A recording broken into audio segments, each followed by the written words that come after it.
Before we start this video, go on YouTube and watch What If Naruto's 6 Eyes Revealed His Parents Sooner? It connects well with what we're talking about today. Now, let's jump into the video.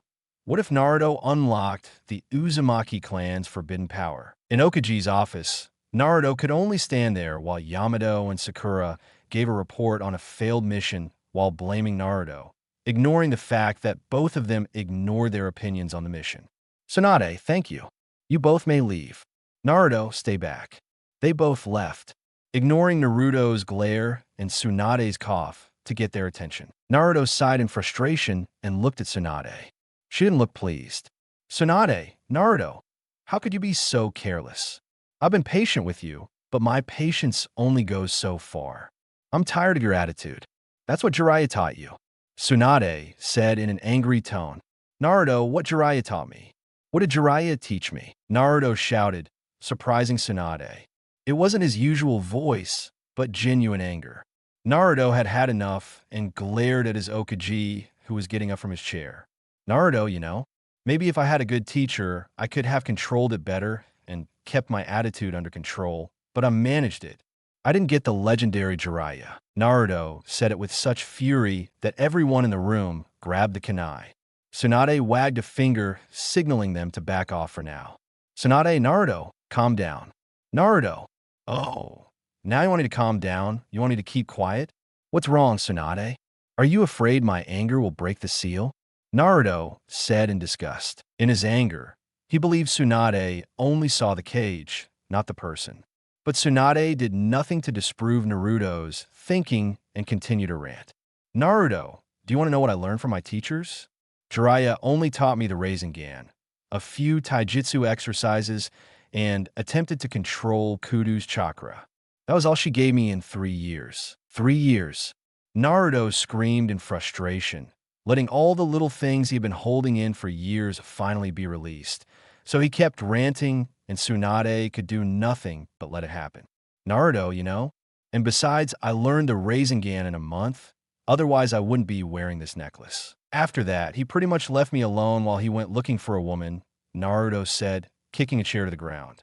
Tsunade was surprised not by Naruto's reaction, but by Jiraiya's lies, since Jiraiya had told her that he had learned much more than that in his 3 years of training. Naruto began to calm down, looking at the broken chair on the floor, and let out a bitter, almost cackling laugh. Naruto, and then there's Kakashi, the great copy ninja. Want to guess what he taught me? Don't. I'll tell you, he taught me how to climb a tree with my chakra, period. Naruto said, going from angry to calm with volatile emotions. And that worried Tsunade, but Naruto didn't stop. Naruto spent the rest of his time focused on Sasuke. That did us good, huh? He abandoned Sakura and spent all his time training Sasuke. But of course it's my fault, right? Naruto said, taking a few deep breaths and chuckling again as he looked at Tsunade, who was considering using the Umbu movement, not to hurt him, but at least to knock him out before he got an aneurysm. Naruto, but yeah, you've had enough of my attitude, so let me help you with that. Okay, from now on I'm leaving Team 7 and Team Kakashi, Naruto said, making Tsunade's eyes widen in surprise. But Naruto didn't give her time to make her reconsider. He turned around and started walking towards the door. Naruto, I'll train alone. I'm fed up. Everyone blames me for everything. They just think I'm good at doing them favors. But when the situation is reversed, they do nothing for me. I'm fed up, Naruto yelled, slamming the door so hard it cracked. Once it was closed, Naruto allowed himself to regain his balance, breathing heavily after his speech. Naruto, I'm done. Tsunade closed her eyes at the creak of the door and sighed deeply. She didn't realize how untrained her only living relative was, but she wasn't going to let this go unpunished. Tsunade, AMU. Tsunade quickly shouted without having to wait a second. 4 of her Ambu fell from their kneeling position. Tsunade, find Jiraiya and drag him here right now. Use force if necessary, but bring him back alive. 3 of you go, but I need one of you to tell Team 7 to come to my office tomorrow. Ambu. Hello, Okajizuma. The 4 left, and Tsunade leaned over her chair, opened her desk, and took out a serving bottle and a cup.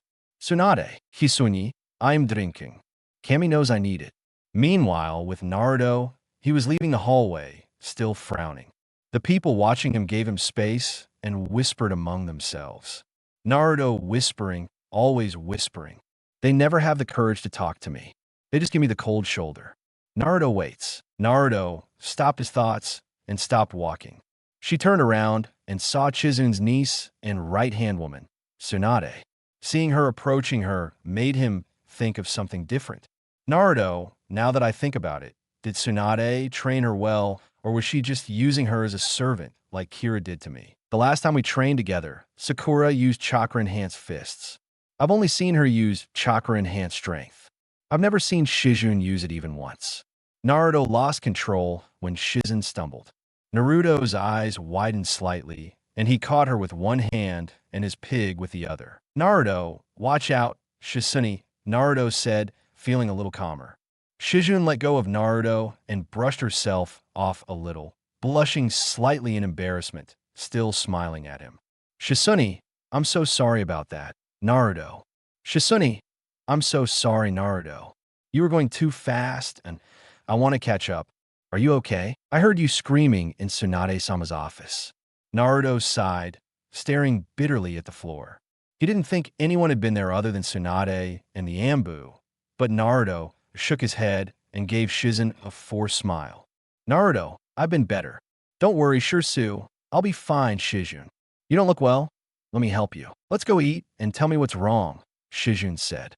Naruto's smile became a little more genuine, but he shook his head anyway. Naruto, maybe another time.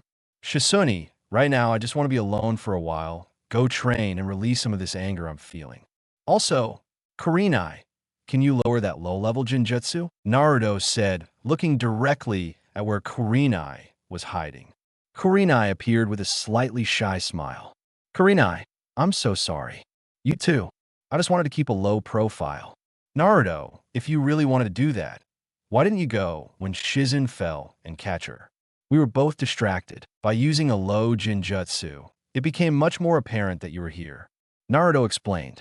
Kurenai looked surprised for a second, but continued on. Kurenai once again. Sorry, I just thought you wouldn't be able to sense me. Kurenai said she didn't think Naruto would be offended, but that frown on his face told her otherwise, making Kurenai flinch and want to put her foot in it. Naruto, thank you for that, Kurenai. Now I know how much, or rather, how little, I'm held in such regard that I can't even figure out a damn Genin-level genjutsu. Naruto said, his voice devoid of emotion. He left before Kurenai could apologize properly. Shizune glared at her, and Kurenai had the decency to look somewhat embarrassed. Shizune, it was truly disrespectful of you to use that against a fellow shinobi, Kurenai, especially when you saw that she was already in a bad mood. Shizune scolded her. Kurenai sighed, nodded, and rubbed the back of her neck as she watched Naruto disappear into the distance. Kurenai, I know. I'll apologize next time I see him with Naruto.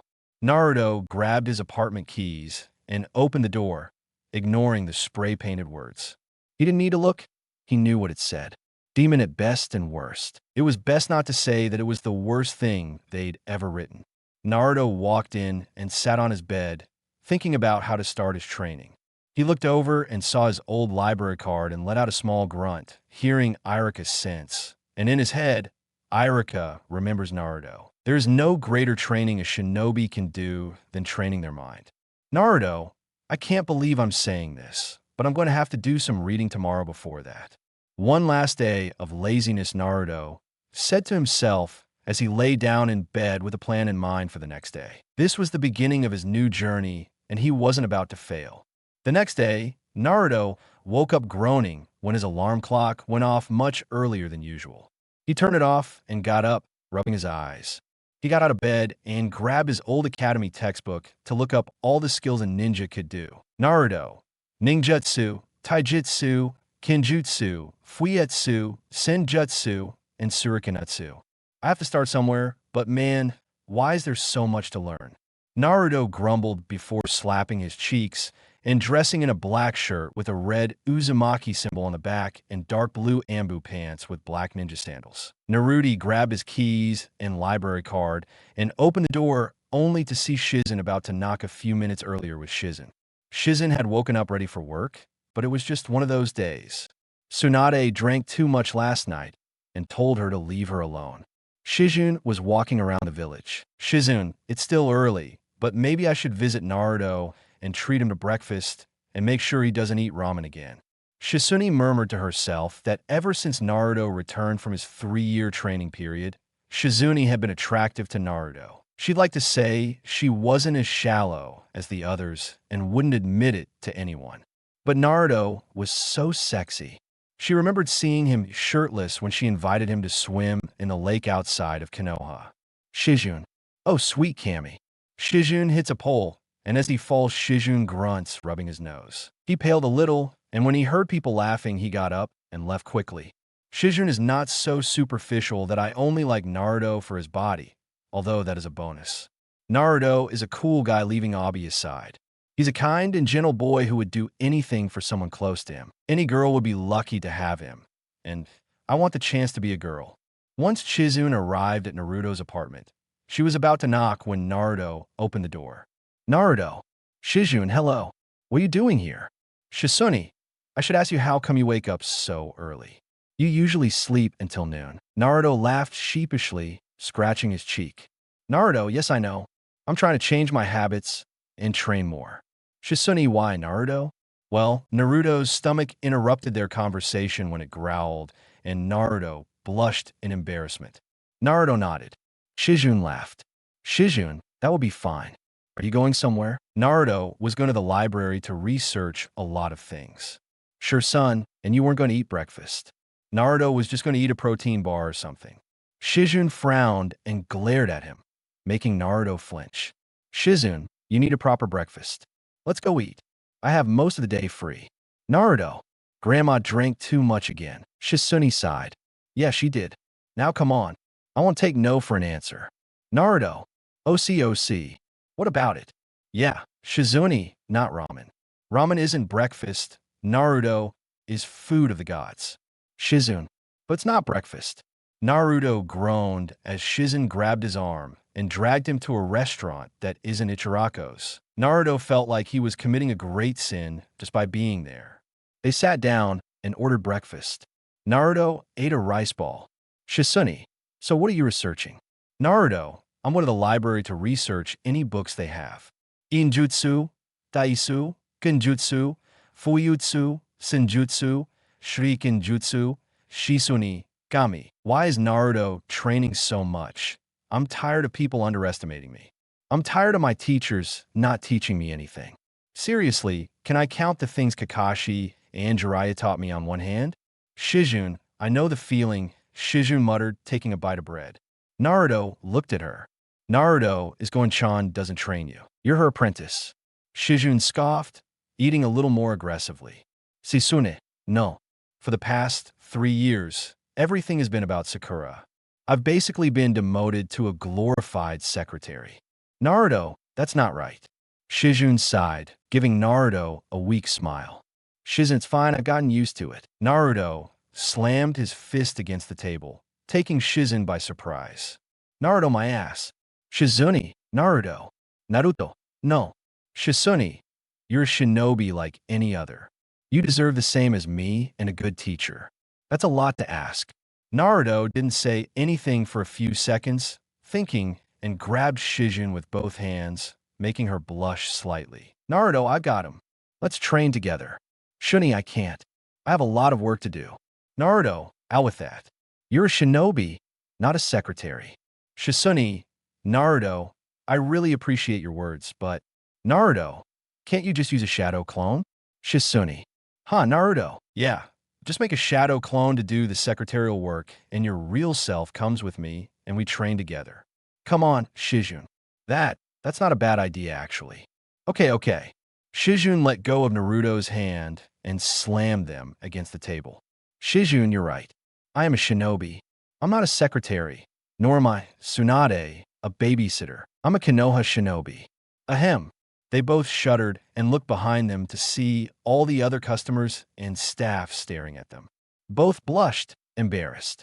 Naruto laughed awkwardly while rubbing the back of his neck. Shizune, I'm so sorry. We'll go now.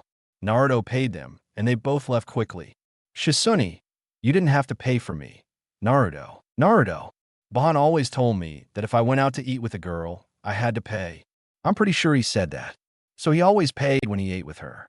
Shizune laughed as the two of them headed to the library with Tsunade. She sighed, looking at the report her Ambu had given her. Her hangover subsided. She held her head as someone knocked on the door. Tsunade groaned, massaging her temples. Tsunade, come in. The door opened normally, but for Tsunade it felt like it had burst open. Team 7 walked in, all kneeling in front of her desk. Tsunade looked at them. Kakashi, you didn't call us Okajizuma Tsunade. I called you all here to tell you that a member of your team is leaving. Sakura. Oh my god. Sai is finally leaving the team. Please say yes. Sakura excitedly said she had nothing against Sai. It's a lie. She doesn't like Sai. She wanted her to return to her original team. She even made sure Naruto swore to bring Sasuke back. She felt bad for manipulating him. A little. Yeah, Tsunade. No. Sakura Sai isn't going anywhere. Sai. I'm sorry for disappointing you, ugly. Sakura glared at him while Sai kept his face smiling and neutral. Tsunade, as I was saying, the member leaving Team 7 is Naruto Uzumaki. He's leaving Team 7 and Team Kakashi. Everyone was shocked, he said. He kept his face neutral, but he was internally surprised. Sakura? What? Tsunade groaned, covering her ears in pain, and looked at Sakura, who flinched and looked down in fear, but Kakashi just waved his hand dismissively. Kakashi, don't worry, Okajizuma. This must be just one of his tantrums. He'll be back in a week. The rest seemed convinced. And Tsunade stared at Kakashi. Tsunade, everyone is free to go except Kakashi. You stay. I need to talk to you. The rest left as Kakashi sat down in a chair now that they were alone. Tsunade, Kakashi, attack. As you know, the Okaji receives many reports, some important, some not, but essentially nothing happens in this village without Okaji knowing about it. Kakashi, yes, Kakashi said, not sure where she was going with this. Tsunade, tell me attack. What is this? Tsunade handed Kakashi a small stack of papers. Kakashi grabbed one and looked at it. He then looked at Tsunade in confusion. Kakashi, here are my old reports of my teachings for Team 7 Tsunade. Ah, good. Now for my second question. Because 2/3 of what is written, there is complete Kakashi wa. Tsunade gave Kakashi a cold glare that might make the Shinigami take a step back. Tsunade, when Naruto told me he was quitting your team, he went on a rather interesting rant and told me that you only taught in the tree climbing drill and nothing else. What was your response to that? Kakashi in. Naruto was just angry.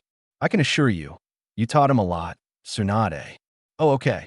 Tsunade gave him a smile that still gave Kakashi the creeps. Tsunade, if that's all, then you may go.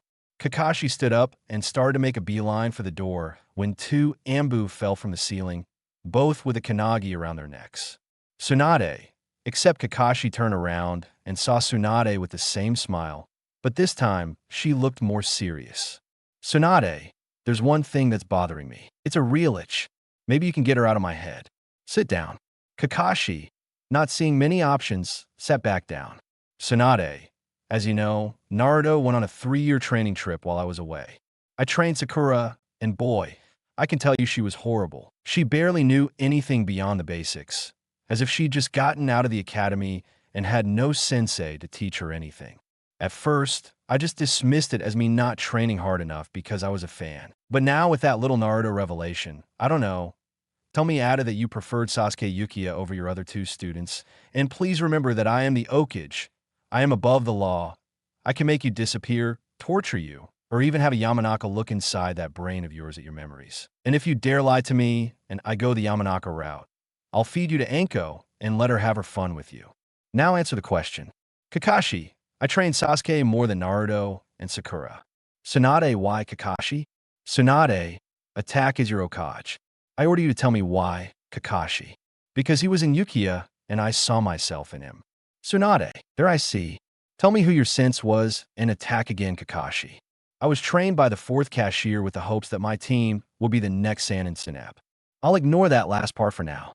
Now tell me, Minato ignored his other students and spent all his time on you personally. Kakashi, no, Kakashi said, looking down, having the decency to look embarrassed.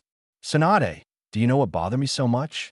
You're one of the few people who knows about Mado's legacy, and yet you treat your sensei's legacy like this. Well, he must be very proud of you from now on. Until further notice. I'm demoting you to Chumin. Kakashi, attack, get out of my office. Kakashi was a little shocked, but with so much on his mind, he just nodded and shuffled away. Tsunade sighed in exhaustion, turning her chair to look at the montage of the former Hokage's faces, more specifically looking at the third and fourth Hokages, respectively. Tsunade, this is a mess you both left for me. When I get there will be hell to pay for you too. Tsunade turned around and saw a new mountain of papers. As a tear fell down her face, she grabbed a piece of paper and got to work. We see Naruto and Shizune walking together. Shizune, so what are we going to learn first? Naruto, well, I want to start with Taijutsu, since I'm the worst at it. I haven't even had a single real lesson on it. Shizune Kami, then it's either a miracle or pure luck that you made it this far without dying. Naruto, honestly, my fighting style consists of just trying to dominate my opponents. Hell, Jiraiya taught me to only use Kubi's chakra to dominate them instead of actually teaching me anything. Shizune and they're supposed to be Sanin. They both laughed as they continued walking. Shizune noticed people staring at Naruto and whispering cruel things about him.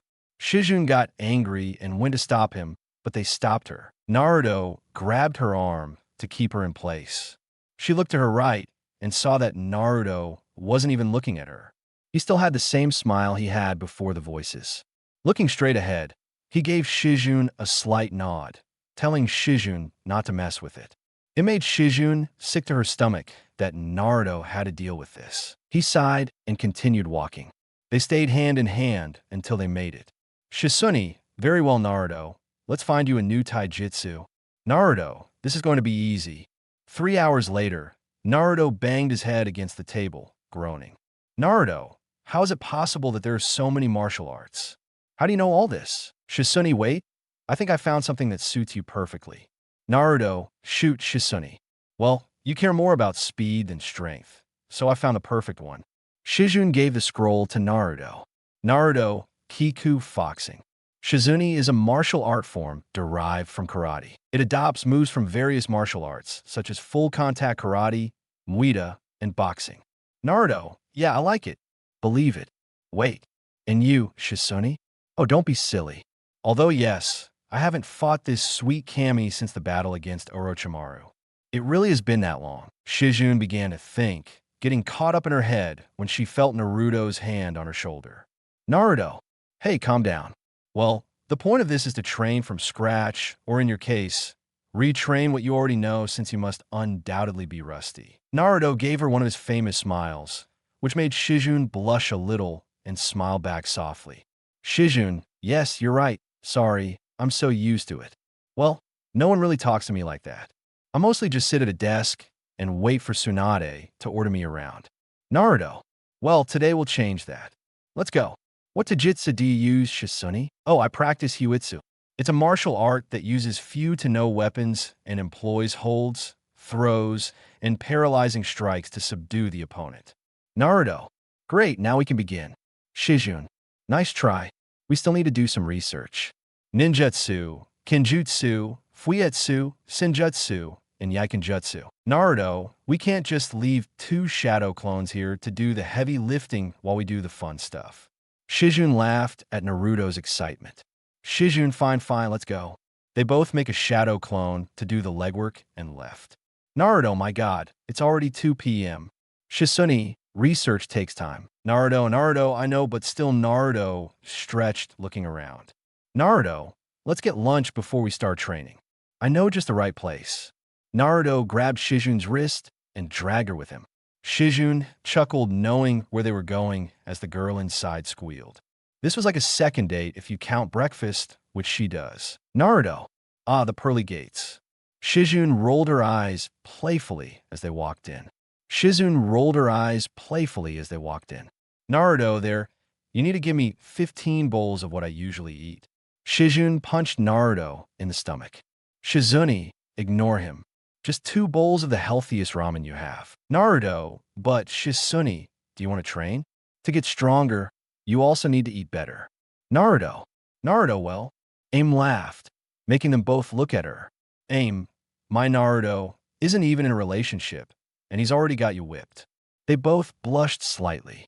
Oh, anyway, 2 bowls of tofu ramen are coming right away. They both sat down, feeling a little embarrassed looking at the other Naruto. So Shirsu started thinking, oh, always something terrible. Naruto blushed angrily and looked at Aim with an annoying smile. Aim simply gave him her tongue. Naruto, anyway, I was thinking I don't know much about you. I mean, I know you were Tsunade's first apprentice, but other than that, nothing more.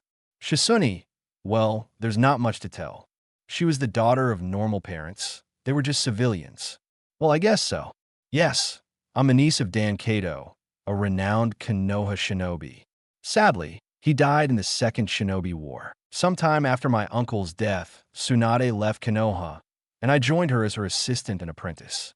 Now that I think about it, more of an assistant than anything, don't get me wrong. Tsunade is a great person, but I don't think she ever stopped seeing me as Dan Naruto's little niece. I guess that explains why they don't send you on missions. Shizune explains it, but doesn't justify it. I mean, I'm a capable woman and shinobi. I deserve more respect. I'm not a little girl anymore. After that, they both ate and had light conversations in between. Naruto went back to paying, ignoring Chizune's complaints that she can pay for her own food, and they left to start training. 3 months later, Naruto collapsed on the ground, breathing heavily, thanking Kami for the cloud blocking the sun. Shizune. Naruto, are you okay, Naruto? It hurts to breathe. It hurts to move my fingers. It hurts. I feel fantastic. Shizune laughed at Naruto's upbeat attitude as she sat next to him, also tired, but not as bad as Naruto. Shizune, we've done enough for today. Let's go get something to eat. Naruto. Okay, I need to go to Tenen's shop. Anyway, I need to buy more at Bonakai's. I've broken a surprising number of them in the last month. Say, I know I said a little prayer for these poor trees. They look like they've been through a war. Naruto, or artier. Shizune laughed as she helped Naruto up, and they walked off. Naruto, it's only been 3 months, and I already feel stronger than I did in 3 years with Jiraiya. Naruto said with a bit of venom in his tone that didn't escape Shizune's ear during the months that Naruto's opinion of the Toad Sannin has been decreasing, which worried Shizune a little. Shizune, I mean, I'm still mad at Aunt Tsunade, so I guess I can't really talk. Shizune, it's true that the library has done quite a bit of research to help us, and our physical training is progressing well. Naruto. Yes, but research, on the other hand, has been slow to come to a stop. I mean, we found 5 books on Ingetsu, 3 books on Jinjutsu, 2 Kenjutsu scrolls, and only 1 Shuriken Jutsu scroll. There is little to go on, no information on Senjutsu, and nothing on Fuinjutsu. Shizune. Too bad there aren't any old Uzumaki left around here. Your clan was a force not to be trifled with when it came to Jutsu and Fuin. Naruto, I know it sucks, but that won't stop us. We just have to train harder with what we can from the books and scrolls we find. While for the rest, our clones are still looking for anything we can use. They kept walking until they reached Tintin's family's weapons shop. They entered and heard the doorbell ring. Tintin, welcome. What can I do, Naruto? Tintin said in surprise when she saw that the blonde shinobi Naruto only gave a small gesture with his hand. Tintin, where have you been? Didn't you go to the Rookie 12 meeting? Naruto frowned and waved dismissively, looking around for what he needed. Naruto, I've been busy. Tintin, are the rumors true? Naruto, rumors. Naruto grabbed a kunai and inspected it. Tintin, stop being a shinobi. Naruto chuckled as he grabbed the kunai pouches he needed. Naruto, if I had, I wouldn't be here now, right? No, I didn't become a civilian, but I did leave Team 7 almost. Tintin, oh, and now what are you going to do about the mission, Naruto? I won't be going on missions for a while. I've saved up and can survive without going on missions. When I do, I'll just go with whatever equipment Tintin owes me. I guess that makes sense. Well, that will be that. Naruto, I can actually see that sword behind you. Tintin takes the sword and gives it to Naruto. Tintin, it's just a simple Nodasi sword that my father found on his 8th journey. Tintin, it's just a simple Nodasi sword that my father found on his journey. Naruto, I like how much. Tenten looked surprised. Shizune, do you want to add Kino to our training? Naruto will help me not use only my chakra in a battle. Tenten, you two are training together. Naruto, yes. Why? Tenten, oh, no reason. No reason at all. Don't. No. She won't love this gossip there. Naruto again. How much? Tenten. Oh, in total you're keeping 45,000 reals. Naruto paid, and they left contentedly, saying goodbye to them. Sure, son. Then why haven't you been hanging out with the rest of the 12? Naruto, I've been busy training with you, Shizune, and yet I still haven't had time to hang out with my friends, so that's no excuse. Naruto, I just don't see the point in every time I'm with them they ignore me or tell me to shut up. So why should I be spending time with them? Shizune, I guess that makes sense. I'm sorry, Naruto. It's not your fault. Besides, I prefer your company. It's much nicer. Shizune blushed and stopped. Naruto looked at her, confused and smiling. Naruto, or what is it, Shizune? Oh, I just remembered I forgot to feed Dopey. Shizune ran off, leaving a confused and dense Naruto, who simply shrugged and walked back to his house. Naruto, wow, what a long day. Naruto put aside the things he bought before his nose started to itch. He sniffed a little before sneezing, accidentally activating his bloodline. Naruto opened his eyes and was surprised to see a tree growing out of the floorboards. Naruto, I'm activating a bloodline I didn't know I had by sneezing. That's so fucking funny. Naruto laughed to himself excitedly. Naruto, I can't wait to tell Shizune about this tomorrow. Naruto then continued with his usual routine. In the meantime, be content. We see her talking to Ino and Sakura. Shikamaru was there, since Ino dragged him and I was too troublesome to leave according to him. Tenten, you'll never believe this. But Naruto showed up at my shop. Sakura, what? What was he doing in your shop? Tenten, he's just stocking up on Sisbon Guna, though he did buy a sword. Sakura, that's weird. That doesn't sound like Naruto. Ino, maybe we should go see him. I mean, he's been ignoring us all for over 3 months and hasn't shown up at any of the 12 rookie meetings. Here, I forgot to mention I was with Shizune. Sakura, Shizune. Well, now that's weird. I'm sure we'll be going to her house soon. Shikamaru, how much trouble can I make it now? Ino, no, now go do something useful and get us something to drink. A month since the last chapter, Naruto was training hard with his new sword, repeatedly swinging it in the air when Shizune. Naruto turns around and sees Shizune on the floor breathing heavily and covered in sweat. Naruto turns around and sees Shizune on the floor breathing heavily and covered in sweat. 4. Shizune, I fell. You won't help me. Naruto. Me. Real world. Naruto jumps out of bed blushing as he is woken from his sleep by someone slamming his door. He knows it's not Shizune since she has a key. Naruto rings and falls back onto the bed, covering his head with a pillow to muffle the noise. Sakura, Naruto, we know you're there. Open up, Naruto. Naruto got up and went to slam the door with a frown and saw Ino, Sakura, and Shikamaru. Naruto, these bitches woke you up too. Shikamaru, yeah. Sakura, what did you say? Ino punched Shikamaru in the back of the head, and Sakura tried to punch Naruto, but Naruto caught the blow and frowned even more. He squeezed Sakura's fist, making Sakura wince slightly in pain. Naruto, yeah, do that again and I'll hit you back. Naruto lets go of his hand and looks at the 3 with his arm crossed. Naruto, what do you want now? It's my fucking day off and I want to go back to sleep. Sakura, yeah, we want to know what your problem is. Come down. You've been broadcasting all of Team Naruto's meetings. Last time I checked, I quit Team 7. So why would I go to those meetings? Sakura, are you still throwing this tantrum? Now Naruto was angry. Shikamaru, seeing this, put Sakura behind him, covering her mouth so she wouldn't say anything stupid. Shikamaru, how troublesome, Naruto. You haven't talked to us in months. Can you tell them why, so I can go back to sleep? Ino, yeah, I thought you cared about your friends. Naruto stared at them for a moment before chuckling and then bursting into a roaring laugh that made them take a step back at how bitter it sounded. Naruto will admit he let some of the Kalubi's chakra leak out. Naruto, friends, since when we friends? Ever since I was little, you guys, especially Ino and Sakura, have been making fun of me, teasing me. They beat me up just for being me or for asking me something. Naruto glared at Sakura, who shuddered. Naruto, I'll say it once, so tell the rest of the 12, and I don't care if it's troublesome. We're not friends. I'm not your punching bag anymore. I'm done with all of you, so leave me alone. I'll make you. Naruto slammed the door and went back to sleep. Naruto, Kami, if you can hear me, let me have the dream again so I can finish it. Outside Naruto's apartment, Naruto stunned them. Even Shikamaru, with his IQ of over 200, was taken by surprise by Naruto's action.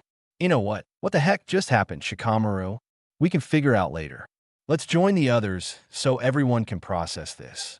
It would be too troublesome to have this conversation again. They left once they reached the rendezvous point.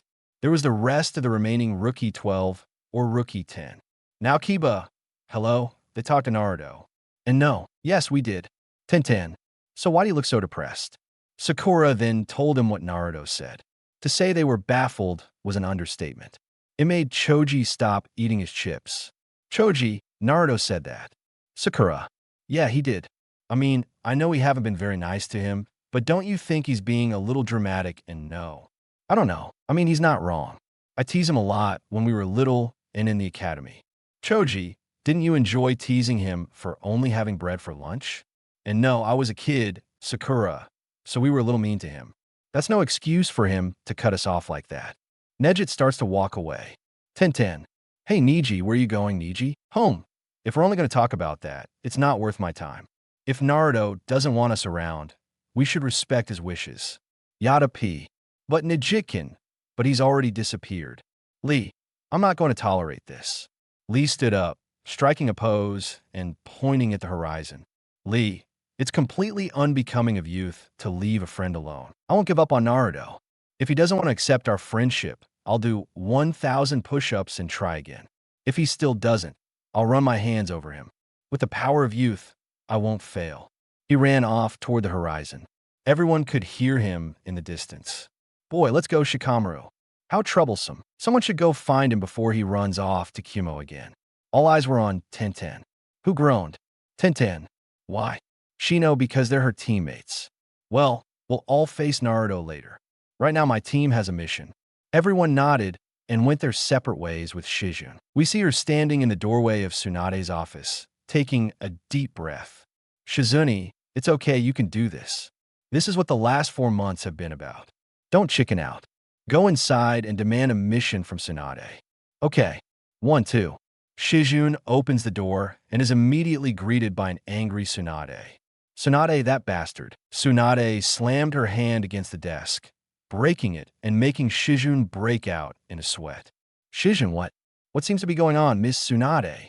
Tsunade, I just received a Lambu Falcon I sent for Jiraiya. Not only is it already delayed, but it'll take another week to arrive. I swear if one more thing happens today, I'll hurt someone. Tsunade took a deep breath and inadvertently glared at Shizune. Tsunade, what do you want now? Shizune, nothing. Shizune ran scared for her life a week later. To say Jiraiya was nervous would be an understatement. The moment he entered the village, there was a line of Ambu bags waiting for him, all directing him to Okaji Tower, all with kunai in their hands. Tsunade was angry, really angry. Jiraiya. Well, maybe making Tsuno wait another week was a bad idea. Jiraiya laughed nervously to himself as he entered the tower, which was dark. The only thing giving it light were the candles illuminating the hallway. Once Shizune saw him, she breathed a sigh of relief and went to the door. Shizune, Jiraiya's Lady Tsunade has arrived. As soon as she said that, Shizune ran off. Jiraiya, how angry are you? Jiraiya took a large gulp of nothing. Her mouth felt very dry at that moment as she walked inside. She saw it completely dark with only 2 lights, one illuminating Tsunade and the other a chair. Jiraiya, seeing no other option, sat down. Tsunade, Jiraiya, Tsunade said with a tremendous amount of venom. Ira, Tsunade, when 2AG says it's urgent, he means now, not in 4 or so months. Jiraiya, Tsunade, and I, Tsunade, save me from your lies. I'll get the Miambus report of what happened, but I promise I'll visit Anko in your future, regardless of why you pulled this stunt. Let me explain clearly. Jira paled slightly. He'd never seen Tsunade so angry before. Whatever happened while I was waiting for him must have been big. Jiraiya. Hello, okay? What did you call me for? Tsunade Jiraiya. In your training reports for Naruto's 3-year journey, you mentioned many, and I mean many, skills he learned from your teachings. That's right. Jiraiya gave her a big smile, thinking that he could get out of this. Jiraiya. Yeah, I wouldn't be surprised if he turned into a little Minato thanks to me, because the Kaji wants more training from the legendary Jiraiya. Jiraiya did his famous pose. Tsunade was not amused. Jiraiya started sweating, while Tsunade just looked at him with an unamused look until he sat back down and coughed. Jiraiya. Yes, I taught him chakra affinity control and a good amount of taijutsu. It suddenly became very cold for Jiraiya, and he found it difficult to breathe, as Tsunade was emitting a great deal of killing intent. Tsunade, do you dare lie to your Okaji? Jiraiya, you Tsunade. I am not Tsunade. Silence. Jiraiya remained silent, as Tsunade slowly pulled out a glass and poured herself a drink. Tsunade, Jiraiya, I know you're lying. Naruto told me the truth. 3 years of training, and all you taught him was control over the Rasengan and control over the Rasengan. 3 years, and that's all you taught him. Do you realize what a responsibility that was? Jiraiya C. Come on, Tsunade. The kid can't be that bad. Tsunade, you're right. He hasn't been on a mission for months. Jiraiya what? Tsunade quit her team, and now spends her time doing intense training, trying to catch up with something she couldn't because of your incompetence. Tsunade turned her chair to face the window. Tsunade Iruzen was always too lenient with you, letting you get away with murder because of your spy network. I won't be so kind. You've hurt the only family member I have left, and for that you'll pay dearly. Ambu. A group of AMB fell from a ceiling. They all wore black masks instead of white ones. These were Okaji's Black Ops Ambu, 3 times more lethal than his normal Ambu. Tsunade, from now on Naruto will no longer be your student. Jiraiya what? Tsunade, please reconsider. I'm the only one who could train the boy properly. Jiraiya yelled big mistake. As the Black Ops Ambu were ready to attack everyone with kunais in hand, the only thing that stopped them was a wave of Tsunade's hand. Jiraiya. Tsunade, please, I lost my first student and I won't lose another. Tsunade, from now on you will call me Okaji. Don't you dare try to disrespect me. Any love Tsunade had for him was already gone. Tsunade, you had 3 years to train Naruto and you did nothing. Naruto leaves me, teaches me alone, and all the time you have trained him in 3 years. Your first student would be ashamed, not furious with you for treating his son like that. I'd have you hanged in front of the village for everyone to see, but I have other plans for you. Ambu, drag him to Anko. Tell her he's hers for a week. She can have fun with him all she wants, but I want him alive. Ambu, hello, Okajizuma. Jiraiya, Tsunade, please come to your senses. Tsunade, Ambu, why is this disgrace still here? Ambu, our apologies. Okajisuma. The Ambu violently dragged Jiraiya away. Tsunade sighed, took the glass, and drank the drink. Meanwhile, with Naruto, we see him with a bright smile after much begging. Arguing, Shizune allowed him to have his usual ramen again, his first and possibly true love. Once he entered the shop, he was further graced by the heavenly smell. Love Naruto. I haven't seen you in a while, Naruto. It's Chisune's fault. Tuchi, my Naruto, it's so nice to see you.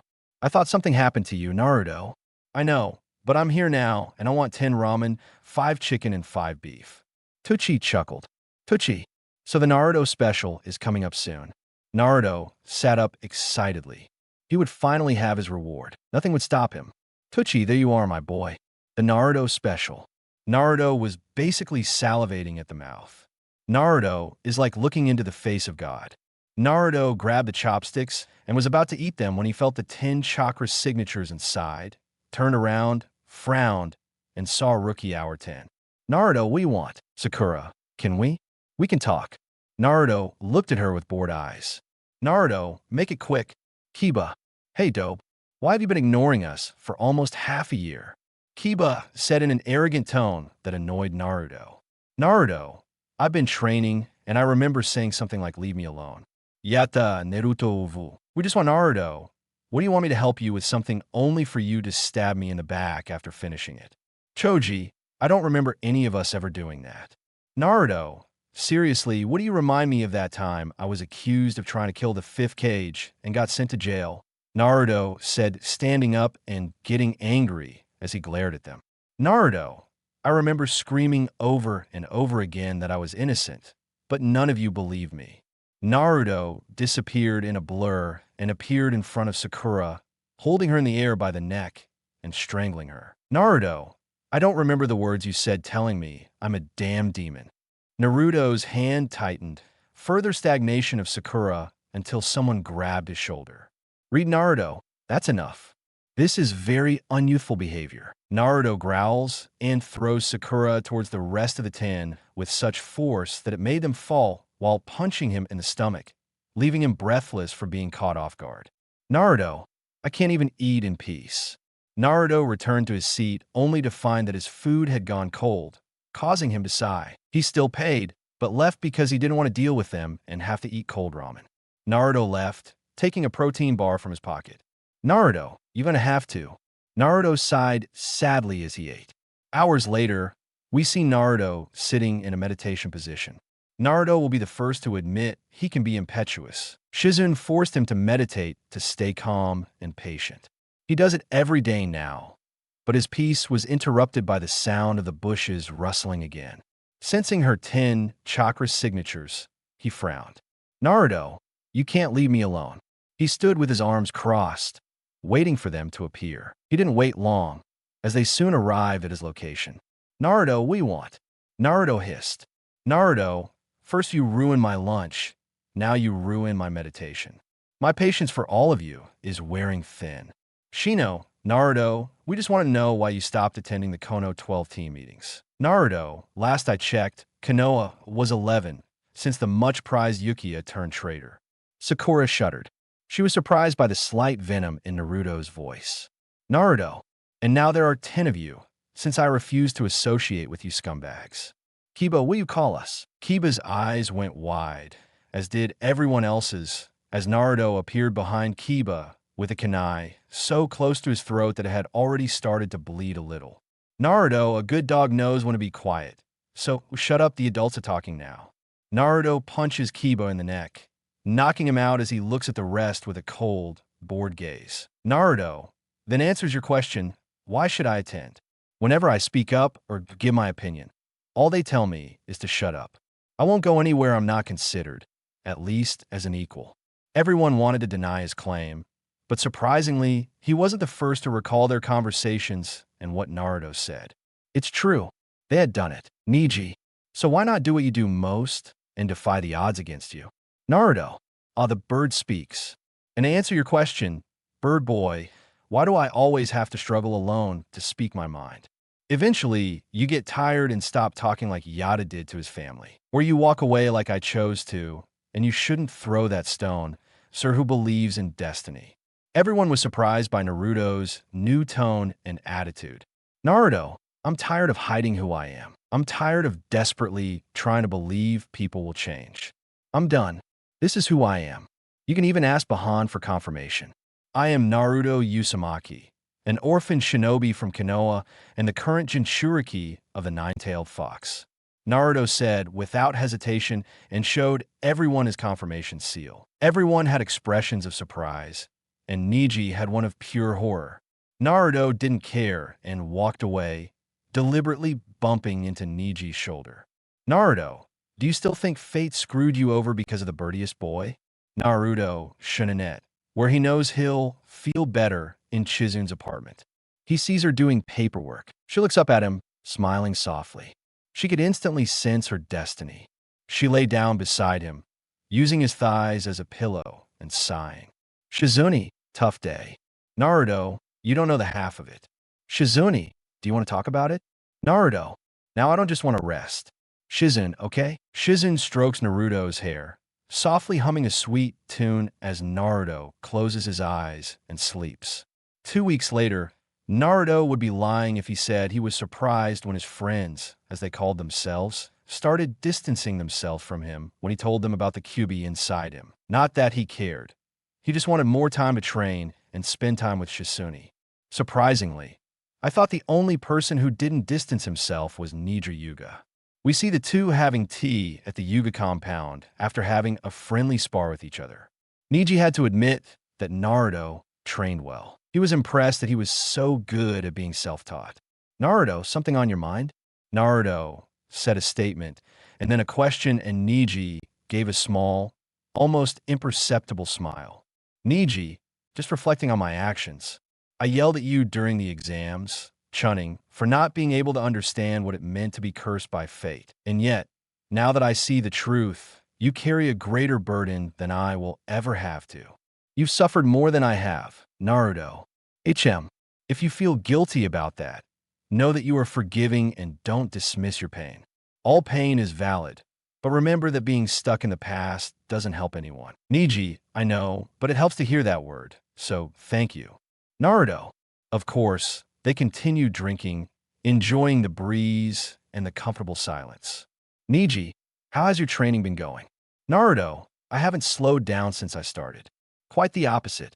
I actually have an even greater understanding of ninjutsu and shuriken jutsu now. Although there was barely anything to start with before, it's still never too late to acquire knowledge." Niji, yes, Naruto. There doesn't seem to be any information about Kenjutsu and Fuinhutsu, at least publicly.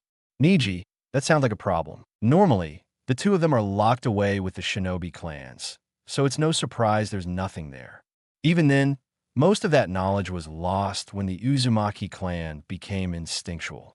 Naruto, I've been told that I wish there was at least something left of my old clan, something that could point me in the right direction. Niji, only fate can decide.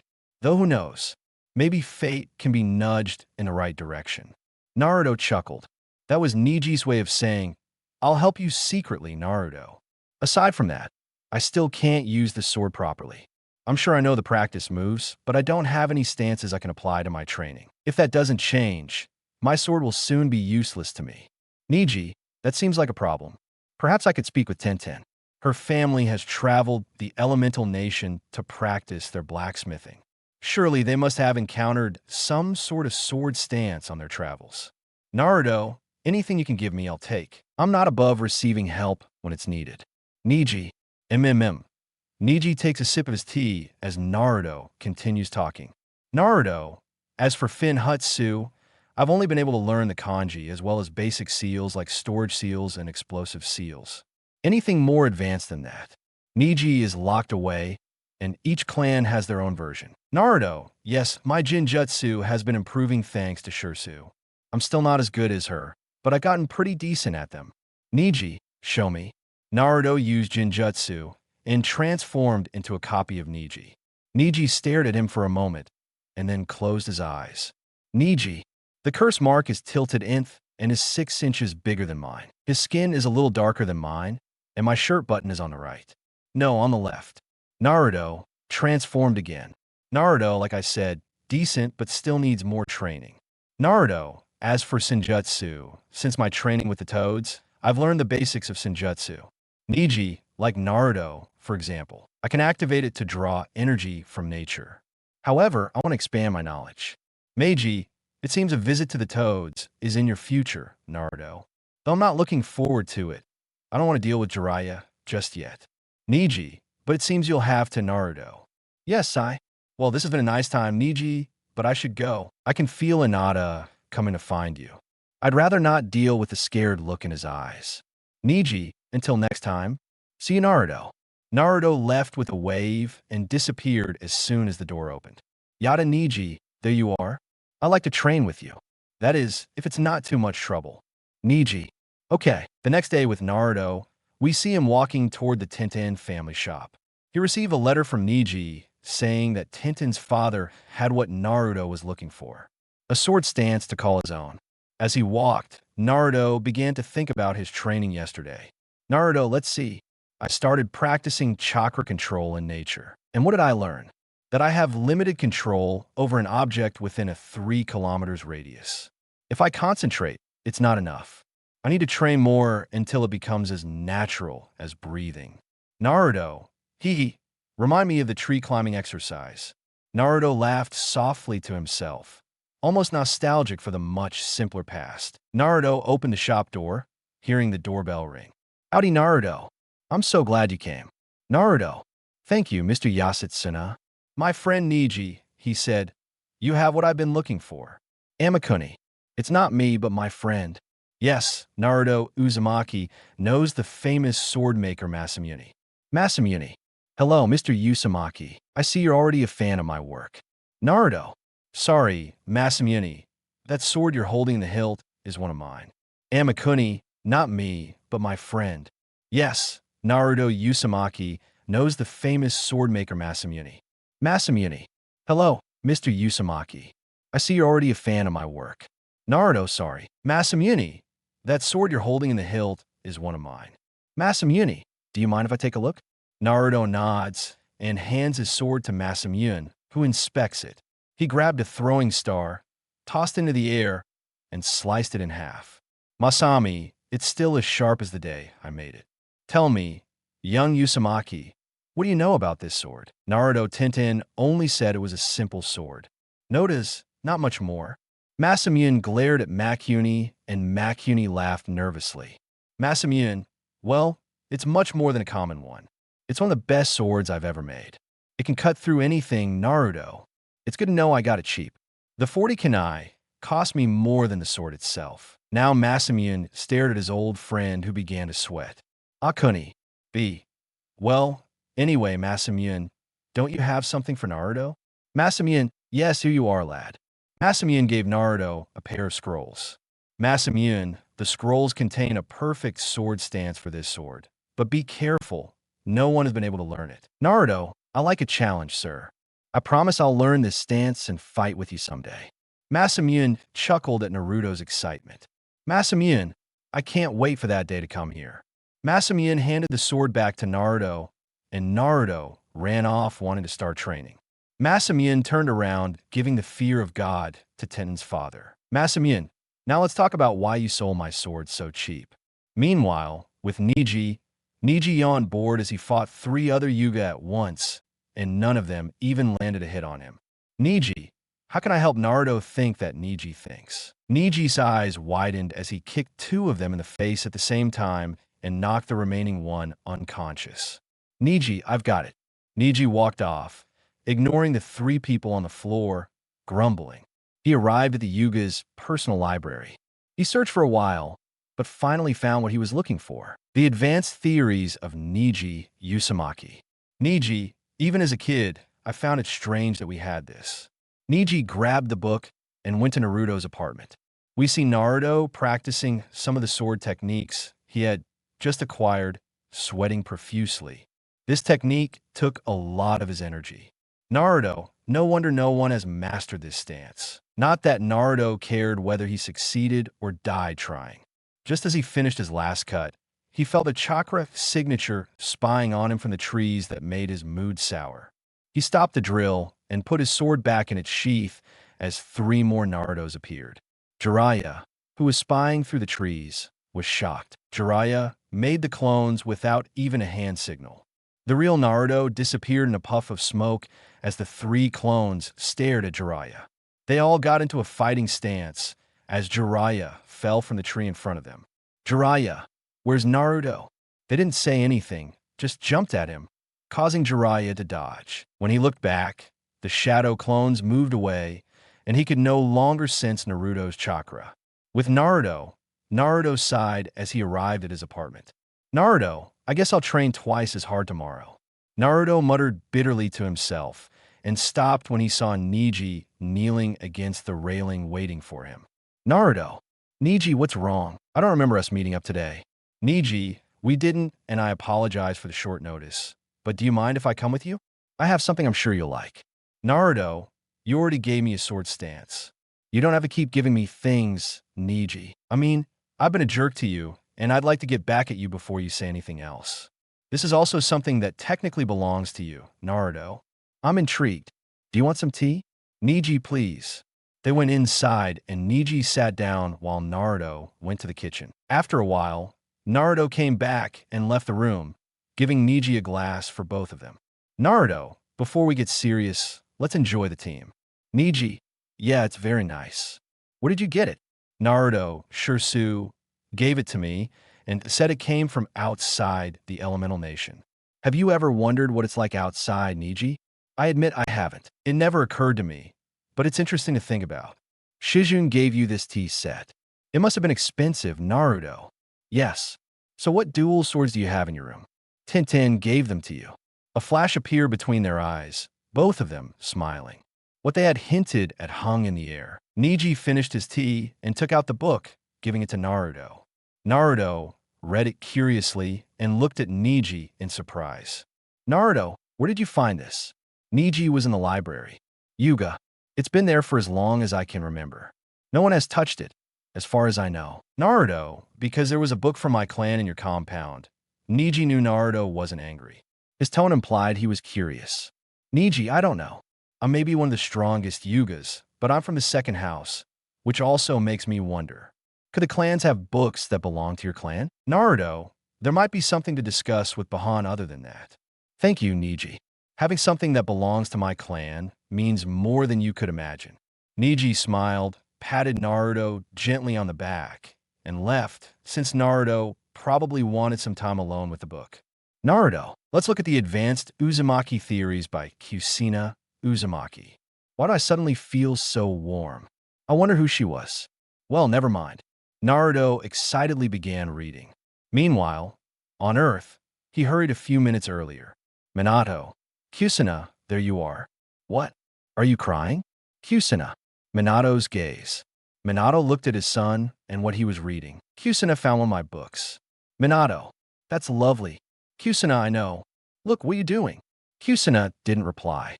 She took a few steps back before running and jumping into the lake that divided the two lands. She reached the other side, her body already beginning to disappear. She crashed and landed in Naruto's apartment. Being a spirit, obviously nothing was broken. Naruto, let's see the theories advanced by Kusina about Uzumaki. Uzumaki. Kusina jumped towards Naruto and hugged him with tears streaming down her face.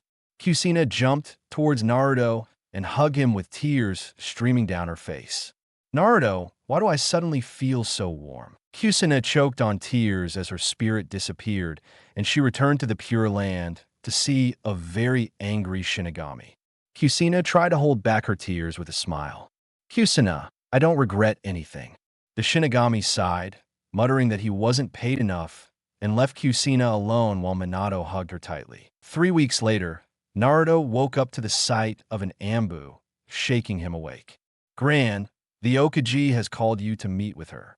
Naruto, is this urgent or do I have time to change out of my pajamas? Endu, make it quick. Naruto nods, gets up, and starts changing. Naruto, if I go to the cage, that means I'll see Shirsu. Okay, I might as well wear that outfit she gave me. Naruto got dressed and looked at himself in the mirror. Once he was dressed, they left. They ran along the rooftop until they reached the Okaji Tower. Naruto came in through the window. Naruto. Hey, Bakon, you called Tsunade. Yes, Naruto, please sit down. Naruto sat down and noticed that Tsunade seemed excited. Tsunade, Naruto, would you like to be trained by a Sannin? Naruto frowned and glared at Tsunade, confusing her. Naruto, I'm not going to Jiraiya again. Tsunade. No, not him. Naruto. Orochimaru. Tsunade. I'm an idiot. Tsunade's loud voice made Naruto fall out of his seat. Tsunade regained her composure, and Naruto sat back down. Tsunade, I'd like to train you. Naruto, you're the closest thing to family I have left, and I want to help you. Naruto, Bahan, thank you, but I don't want your help. Tsunade was caught off guard and looked hurt that Naruto rejected her proposal. Tsunade, but Naruto, I don't think you realize what I'm offering you. Naruto, I do, while you, without a doubt, are the strength of the Sannin. I've been training to rely on my speed instead of my strength, so your training will only hurt me more in the long run. Also, my training is going well. More than well, it's going great. I've learned a lot on my own. I like to see how far I can go as an autodidact. Tsunade, I see, Naruto. It's not that I don't believe you, but you should know that what I do is out of love. Naruto just smiled softly at Tsunade. Naruto, I know that Bakon. The door opened, revealing Kakashi. Kakashi was surprised to see Naruto. It had been almost 7 months since he was last in the same room as him. Kakashi, was your name Okaji Tsunade? Yes, Naruto. I know you better than you think. I know you'd say no, so I have a deal to make you. A fight between you and Kakashi. If Kakashi wins, you'll train with me. If you win, you can continue training alone. Naruto, very well, back on. But if I win, I want any scrolls or books on seals you have. Tsunade was surprised by his request, but still nodded. Kakashi, wait a minute, I want some of this. Naruto, I had to ruin the family moment we were having. Scum. Kakashi was surprised by Tsunade's name and remained neutral. She doesn't blame Naruto for hating Kakashi. She does too, but she's still the Okaji.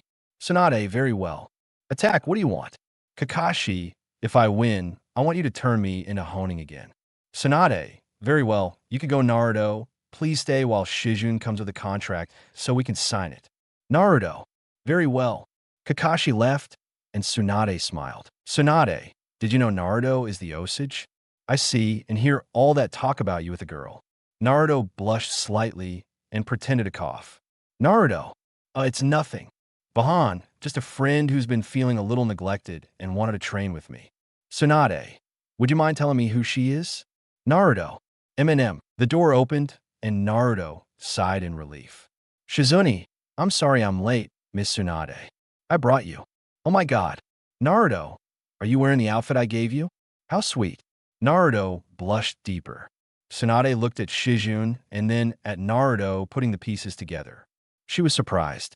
Shizune didn't know what was going on before she came. He simply placed the contract on the table. Tsunade, I'll see Naruto. Just sign the paper.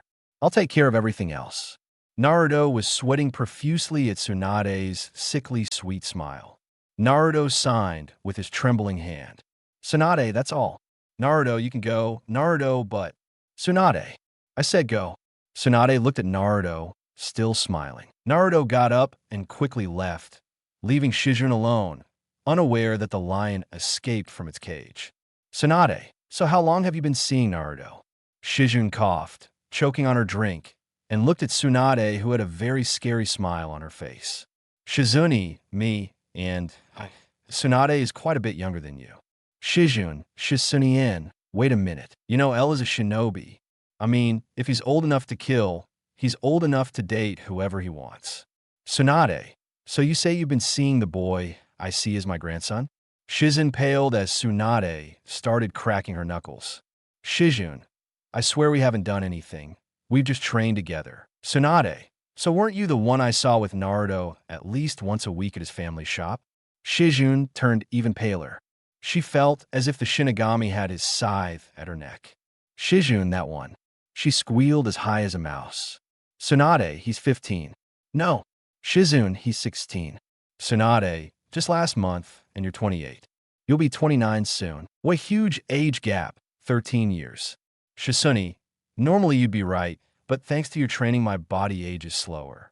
So if you really think about it, I'm only 20, which makes a 4-year age difference. If you'll excuse me. Shizune turned around only for the door to close on its own and her legs to start shaking. Son, oh, we're not done yet, little girl. Shizune, Naruto, traitor. Why didn't you take me with you? A week later, we see Kakashi and Tsunade at Training Ground 7 waiting for Naruto. To one side were the other teams with their respected Sense and Jiraiya, who was the most interested in watching Naruto fight. He had a notepad and pencil in his hands, ready to correct his technical flaws. Soon, Naruto-shun stood in front of Kakashi with Shizune at his side. Shizune kissed Naruto on the cheek, but they soon separated. Both of them tensed, feeling Tsunade's powerful gaze. Many were surprised to see Naruto brandishing a sword at his hip and tattoos on both arms. The sensei knew what they were and were surprised Naruto could do that. Kakashi, well, it looks like you came, Naruto. Kakashi said with his usual one-eyed smile. Naruto said nothing and simply got into position. Kakashi stood there as he read his Aika, and they both looked at Tsunade, who had her hand in the air. Tsunade, and we began. Tsunade brought her hand down in a karate move. Naruto wasted no time and threw kunai, which Kakashi easily dodged and faced Naruto again. He looked up as two clones appeared, their fists close to Kakashi's face. His eyes widened when he didn't see Naruto summon the shadow clone or rush at him. He dropped the book at the last moment to catch both fists, but was knocked back as he twisted his fists, allowing both clones to kick him. Kakashi looked at the real Naruto who had his book and burned it. "Naruto, get serious, scum," Naruto said in a serious tone. Kakashi could see in his eyes that he didn't see him as a sense or even an ally. He saw him as the enemy. Sighing, he looked at Naruto, analyzing the two clones. While the real Naruto was behind him, Kakashi didn't want to waste any time and ran towards him. Both clones adopted a strange taijutsu stance that he had only seen a few times in his life. Kakashi kickboxing. Kakashi paid no more attention to it, as he saw many openings. He created a clone himself and attacked one of the openings. Naruto's leg, he thought, was an opening, as he had never seen Naruto clones attack him with their own legs. He jumped back before he could hurt himself any further. Kakashi's movements are more fluid and faster than the last time I saw him fight. He moves like water, but has the force of a wave behind his fists.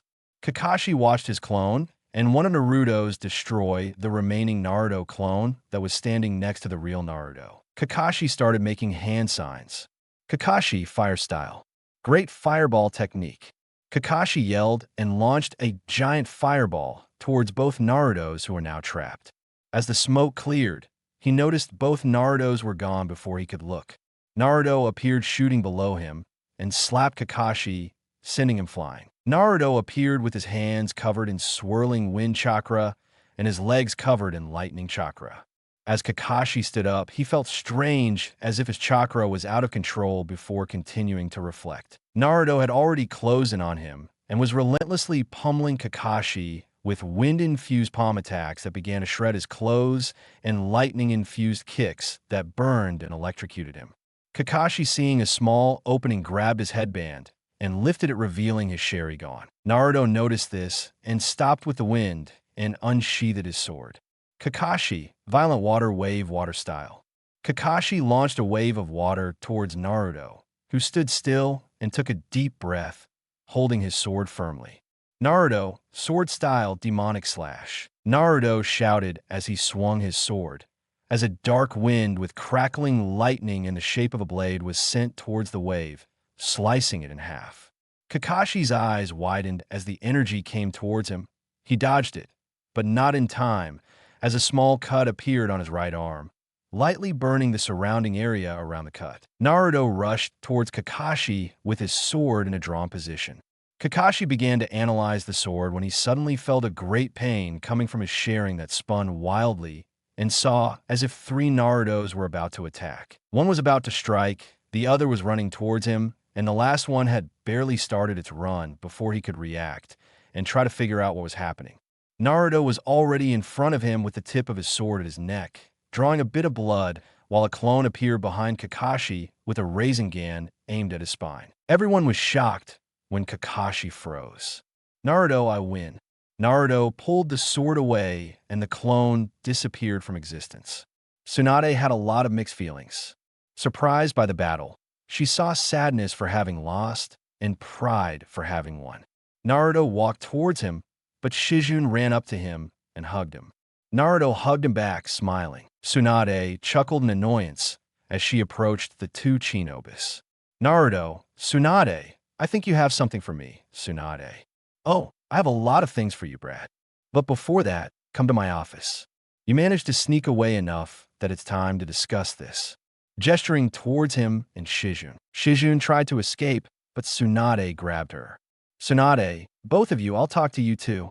"Naruto, all right. I needed to talk to you anyway as a representative of the Uzumaki clan." Naruto was completely serious this time. Everyone was surprised by his statement. Only Neji knew what he wanted to talk about. He had to admit that next tea time would be very interesting. "Tsunade, very well. See you in my office." Tsunade grabbed Shizune and pulled her away with her shun. "Kakashi, I can't believe you beat me." Naruto frowned and looked at Kakashi. "Naruto, would you be surprised at how good one can be when properly trained?" Naruto walked away, leaving the audience and Kakashi there to process what had just happened. Naruto entered Tsunade's office and saw her waiting for him. She looked surprised. "Tsunade, you arrived so early. I would have guessed you'd stay and excel like you defeated Kakashi." Naruto chuckled and sat down. "Naruto, a lot has changed. With knowledge comes maturity." "Tsunade, speaking of knowledge, tell me what you and Shizune have been training for the past 6 or so months." "Naruto, there's really nothing to report.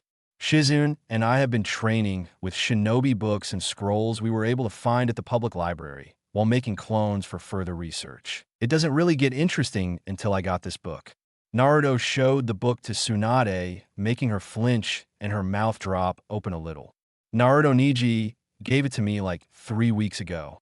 Since then, Shizune and I have been studying, and I have to say whoever Kusina Uzumaki is, I hope she's proud. I mean, in just 3 weeks, we were already at a proficient level." "Tsunade, can you give me details?" "Naruto, I'll tell you more later, but let's save this conversation for later. Right now, I want to speak with you as head of the Uzumaki clan." Naruto was very serious, while Tsunade sighed, having an idea of what she wanted. "Tsunade, very well. What can I do for you, Naruto?" "First of all, I want Najila's and Yuga here." "Tsunade, okay. In the meantime, you're going to listen to me for a minute about this relationship with Shizune." Shizune quickly stood up. "Shizune, while you do that, I'll go find Nejiruga." Shizune ran off, and Naruto practically broke his neck looking at her. "Naruto, wait, Shirsu, don't leave me."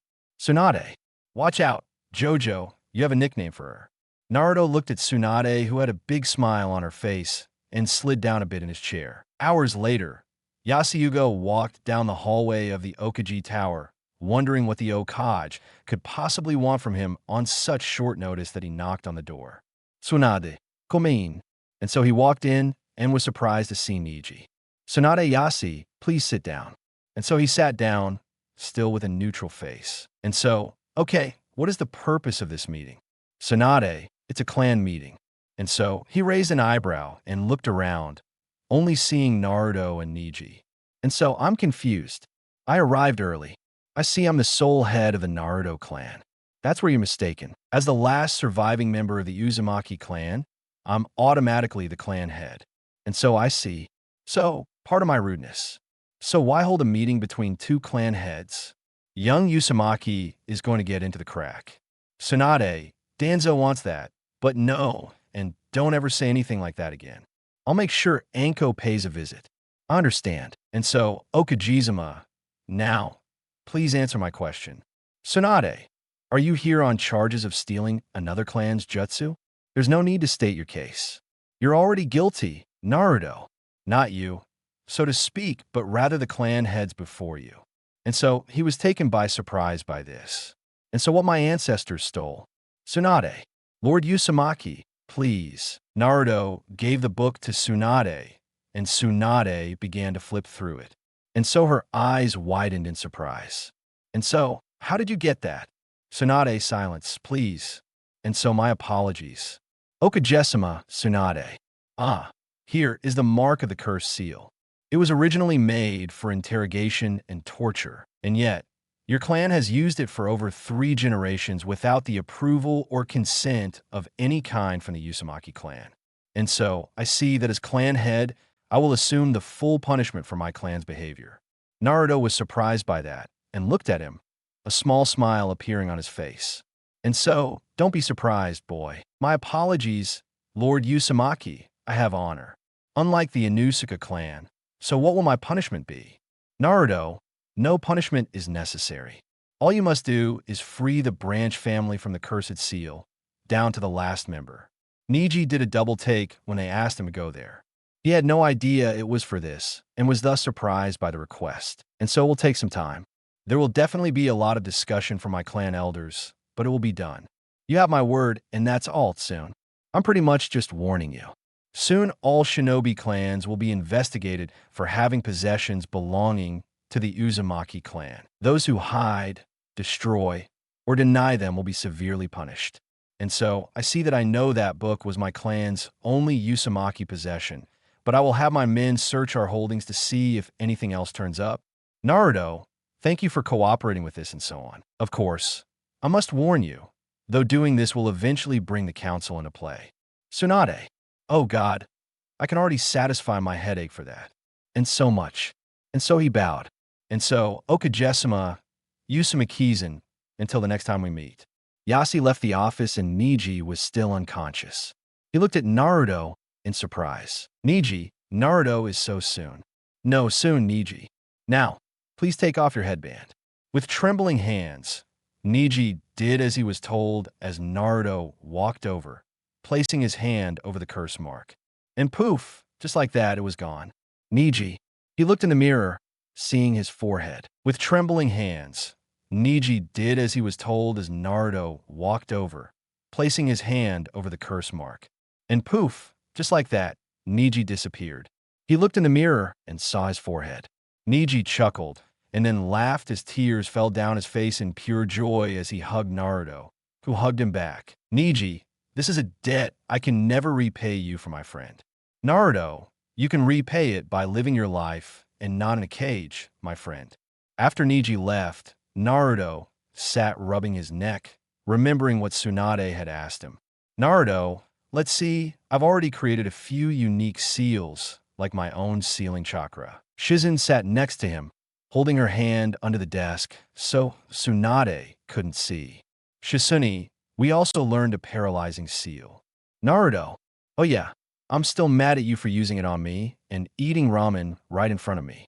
Shizune laughed while Naruto faked an eye roll. Tsunade, Ija Naruto. Okay, let's see. Last week we started making really advanced stuff, like a seal that can control temperature and a barrier seal. I also learned that thanks to my two strongest affinities, they hid my other two. Tsunade. So, you're strong in all four affinities, Naruto. Yes, the two that were hidden, earth and water, I started practicing them right now. C2 C-level water jutsus and 1 B-level jutsu. Tsunade. I see you both answered something that's been bothering me. Naruto, shoot. Tsunade. Last week you said you were training with a friend who felt neglected. Now I know you were talking about Shizune. Care. Tell me, what did you mean by that, Shizune? May I? Tsunade squeezed Naruto's hand in support, and Shizune smiled softly at her. Shizune, it's just that the last 3 years you've been working your butt off on Sakura, and you haven't trained me at all. Hell, you haven't sent me on any mission since you became Okage. You've turned me into your glorified secretary. I love you, Aunt Tsunade, but you have to stop seeing me as a child or Dan's niece. I am more than that. I am Shizune, the shinobi of the leaf. Tsunade was surprised by the statement and thought, the more she did it, the guiltier she felt since Shizune's words were true. As for Shizune, the more time passed, the more flustered she became at Tsunade's silence. Meanwhile, with Naruto, Naruto, man, I could really use some ramen. Tsunade stood up, making them both flinch, but what really surprised them was Tsunade bowing to them. Tsunade, unlike Jiraiya or Orochimaru, I have no right to refuse to admit when I've made a mistake, and this is a huge mistake on my part. Shizune, you are right. I apologize for the past 3 years. What I did was unforgivable as a sensei. I failed you, Shizune. Lady Tsunade. Tsunade. However, Tsunade stood up, looking Shizune straight in the eyes. Tsunade, I won't apologize for being overprotective. I promised I'd look after you, but I'll start giving you more missions if that's what you want. Shizune, it's Lady Tsunade. It really is Tsunade. As for my apology, let me train you. I know you're training with Naruto, but let me help you. Shizune, I would very much like that. But unlike Naruto, I have the perfect solution that will make everyone happy. Naruto, Tsunade. Oh, Shizune, I'll be training with Tsunade, but Naruto will be there training near us. That way you can help him by giving him advice and have an opponent other than me to fight. Tsunade, that's brilliant. Naruto, I have to admit it's not a bad idea. We'll talk about a timeline later, but for now I can have my book back. Tsunade shuddered again, looking down at the book and sighing deeply, thinking for a minute. Tsunade, Ambu. The Ambu fell, awaiting instructions from their Okage. Tsunade, leave us and wait outside for a minute. Shizune, this is a discussion that only Naruto can hear. Naruto was confused, but everyone did as Tsunade told them. But she put a silent seal so no one could hear what she was about to say. Tsunade, Naruto, remember last week when I told you that everything I do out of love? Naruto, yes. But what does that have to do with the book? Tsunade. Naruto, please know that there are some secrets I can and can't tell you. But there is one thing I can tell you. The author of this book, Uzumaki, she is your mother. Naruto froze, staring at Tsunade in complete shock. Looking at the book, he could feel tears welling up in the back of his eyes. Naruto, so you're saying I've been holding up something my mother did? Tsunade. Yeah, sorry. That's all I can tell you. I can't tell you who your father is or why there's no record of her being made public before she had you. She was part of Ambu's covert operations, so most of the things she did are hidden only from Okage Naruto's eyes. Yeah, I see. May I have my book, please? I want to go back to my apartment to clear my head.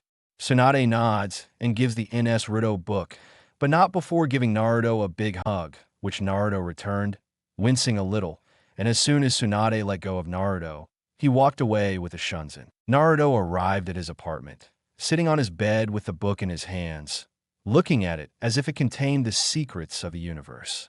He entered, turned it over, and opened it to the back where the information about the author was written, and there was clear as day. He arrived at his apartment, sitting on his bed with the book in his hands. Looking at it as if it held the secrets of the universe within, he turned it over and opened it to the back where it said information about the author, and there was clear a picture of his mother. Naruto rubbed his thumb at the image of her tears, now falling, feeling her face as she looked at him.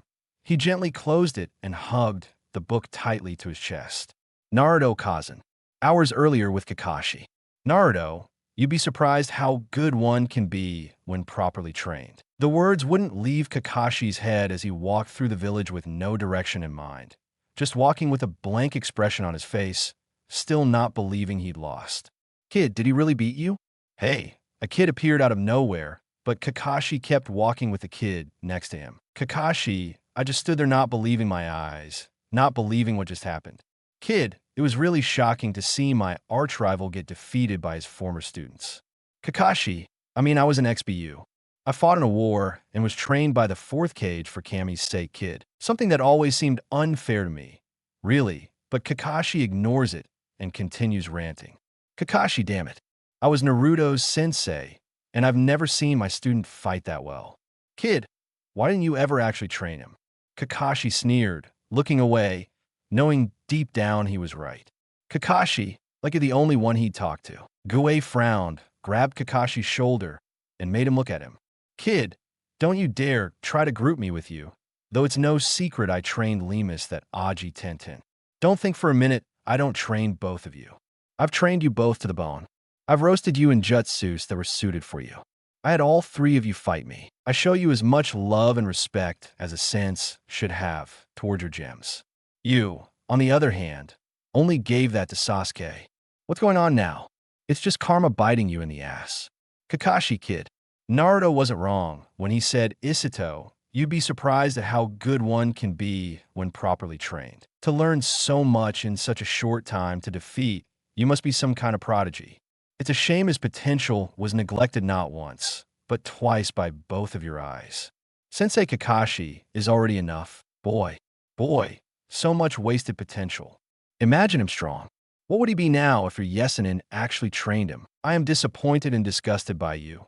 My eternal riff by you attack. The boy turned and walked away, leaving Kakashi there. That was when Naruto's words and the boy's speech hit him.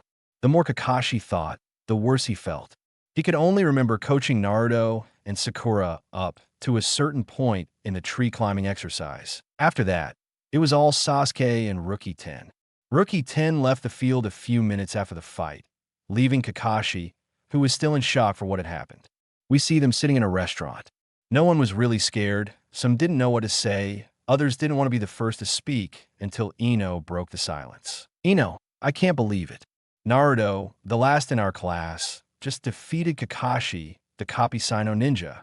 Naruto had been controlling the situation the whole time. It was truly an incredible fight, a testament to what training can do. It went like this. Tintin, calm down, Lu. I'm not going to catch you in a coma again. Lu sat back down, blushing and embarrassed. Yada, there was something strange about that fight. Sakura, what do you mean strange? Yada, well, when I used my Bakugan, it stung me, and everything went haywire. You couldn't see anything. He couldn't explain it. And Nada rubbed her eyes, slightly in pain, as she recalled the recent event. Niji smiled because he knew what had happened, and everyone looked at him strangely. Kiba, Niji, are you hiding something? Spit it out. Niji, it's nothing special. I just gave Naruto a book containing seals and their variations. And Nada, the branch house had that. Niji, I didn't take it from a main house. Niji said as he took a sip of his tea. And Nada was shocked. Inada, NJI, how do you know what Dad will do when he finds out you stole from the main family? Niji, I didn't steal anything. The book belonged to Naruto to begin with. Joey, what do you mean? Meiji was a book of the Uzumaki clan written by Uzumaki. Now tell me what Naruto's last name is. Shikamaru, how troublesome. Niji, excuse me, Nara, but this has nothing to do with you. This is between my clan and Naruto's clan. We had something that didn't belong to us. We returned it to its rightful owner. It was the honorable thing to do. And Nada, I just don't want you to get hurt. Niji, I could take care of myself. Thanks. Anyway, I never activated my Bakugan because I noticed the seals on its sword. Tintin, Ark, don't talk about that sword. I'm still in trouble for selling it to you so cheaply. Niji rubbed Tintin's back to make her feel better. Shikamaru, troublesome. So what did he do? Niji implemented his own creation, and if I'm not mistaken, which I rarely am, he should deny any bloodline. Everyone was shocked, especially Sakura, because she couldn't believe Naruto could do something like that. The others thought the same to some extent. Sai, how long did you give it to him? Niji, about 3 weeks ago. Sai, it's fascinating to use seals to that degree in just 3 weeks. It really is something fascinating. I was under the impression Dickless was a horrible apprentice. Shikamaru, troublemaker. Then I did something wrong. Kiba, come on guys. It's Naruto, the last in our class. You're making a big deal out of nothing. You just got lucky. Niji versus Kakashi. The copy ninja. One of the strongest shinobi we have right now. You're just afraid of being the last one in the group. Before things could escalate any further, Shizune appeared out of nowhere. Shizune, Niji, I'm glad I found you. Miss Tsunade would like to see you in her office. Niji nodded and stood up, not before looking at the rest of the group. Niji, Naruto is stronger than any of you give him credit for. She disappeared with Shizune, and everyone was silent for a minute. Sakura, we need to talk to Naruto again. A few days later, we see Naruto sitting by a waterfall shirtless while he meditates. Naruto smiled. Naruto, do you know, Shirsu, that it's rude to stare? Shizune. Shizune came out of her hiding place, blushing and embarrassed. Naruto, it's amazing that you can beat me in battle and you're still embarrassed to see me shirtless. Shizune, shut up. What are you doing here?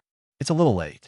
Naruto, I could ask you the same question. Shizune, I just got back from mission and I sense your chakra, so I decided to see what you were doing.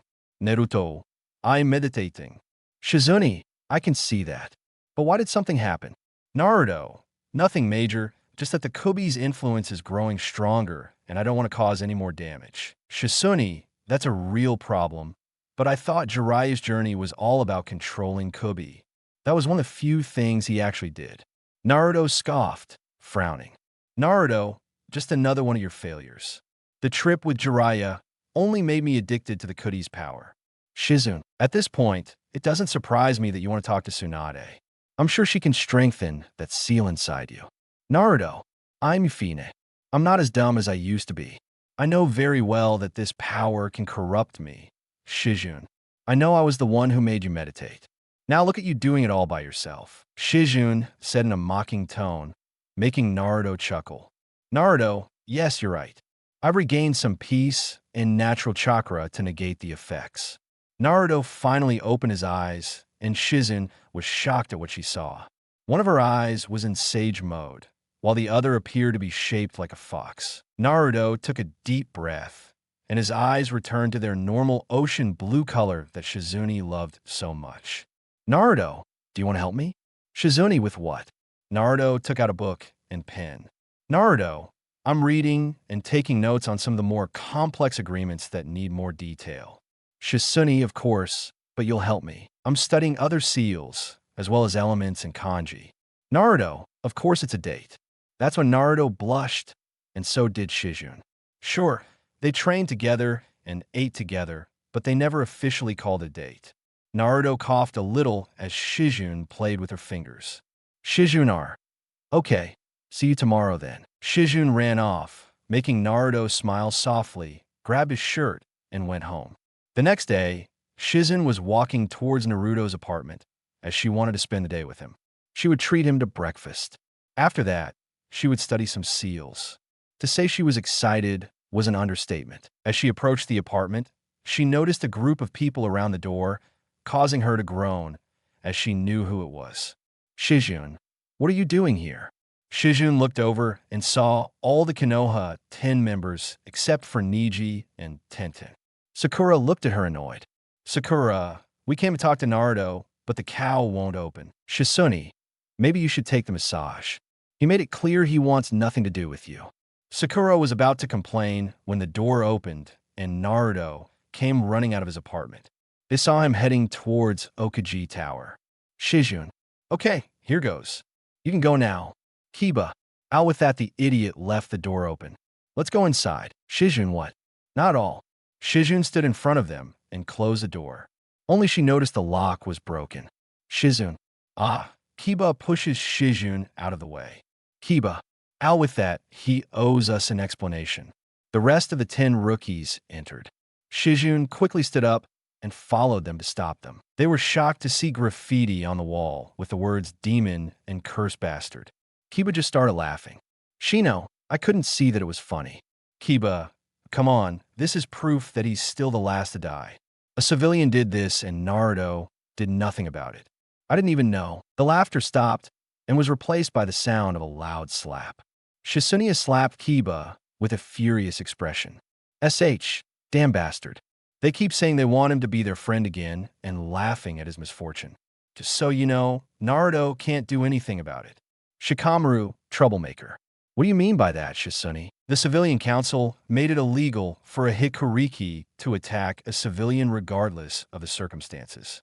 Guess who made that law? Shizune glared at Sakura, since her mother was the head of the civilian council. Sakura looked down a little embarrassed. Sakura, hey, don't blame me. I had nothing to do with that. Shizune, no, but your mother did because she can't tell the difference between a scroll and a kunai. Ino, stop it. Sui, yes. Ino's right. Let's calm down and keep looking around. Shizune, for the last time, no. Get out of here. Yada, who are you to tell us that? Shizune, I'm a honing. You're superior, and I order you to leave. Kiba, hey, what's up with this door? Choi, what do you mean? Kiba, it won't budge. Everyone went to the door and saw it was full of locks. Shikamaru sighed. Shikamaru, how troublesome. Kiba, don't worry. You have an idea. Shikamaru, I'm not worried. I'm scared. Okay, it's very easy, just stay back. They did it with Choji using his expansion jutsu to restrain Shizune, so she couldn't interrupt him. He wished he hadn't done that, since all Kiba did was use an explosive tag on the door, blowing it to bits. Shizune, are you crazy? Kiba, what the hell? That went too far. Kiba, hello. It worked. They didn't go in, albeit reluctantly, except for Kiba, who walked confidently, while Shizune was still being held by Choi. Once inside, they saw that the window was completely sealed by cement blocks, with only a small hole letting light into the room. There was a slightly battered desk, and all the items seemed well cared for. They were in protective cases, as if they were the best things in the world. His bed was just a mattress, a blanket, and on top of the mattress was Uzumaki Shizune's book. This is Naruto's room. Let's talk about this. At least he's getting a new bed. A real bed, not just one. Shizune, hey, what are you doing? Kiba, shut up. Just as Kiba was about to touch the book, the door behind them slammed shut. The air became thick. It was almost unbreathable, except for Shizune, who was relieved by the familiar energy, as the hatred wasn't directed at her. They turned around and saw Naruto with a furious expression. They could see the QB right behind him, driven by killer intent. Naruto, touch that book and it will be the last thing you do. You filthy fat dog. Let go of Shizune or I'll rip your arm off. Chuji did as he was told. His legs were shaking with fear. Yada Nudo. Naruto, shut up. Now everyone will leave this room and explain what you're doing. I'm at my house earlier with Naruto. Naruto arrived at the Okaji Tower and entered. Tsunade. Ah, Naruto, I'm glad you're here. It took me some time, but I got your reward. Naruto, I'm all ears. What do you have for me, Bahan? But first, how about finding more things that belong to my clan? Tsunade. Yes, but Naruto, don't you want to give up on it? Tsunade sighed, rubbing her 100. Son, you have no idea. We really should be thankful that we at least have the Yuga clan on our side, since most of the clans have called a council meeting. Naruto. Oh, that's going to be fun. Sarcasm was thick in her voice. Not that Tsunade minded. She totally agreed with him. Council meetings were a pain in her ass. Tsunade. Pure and simple.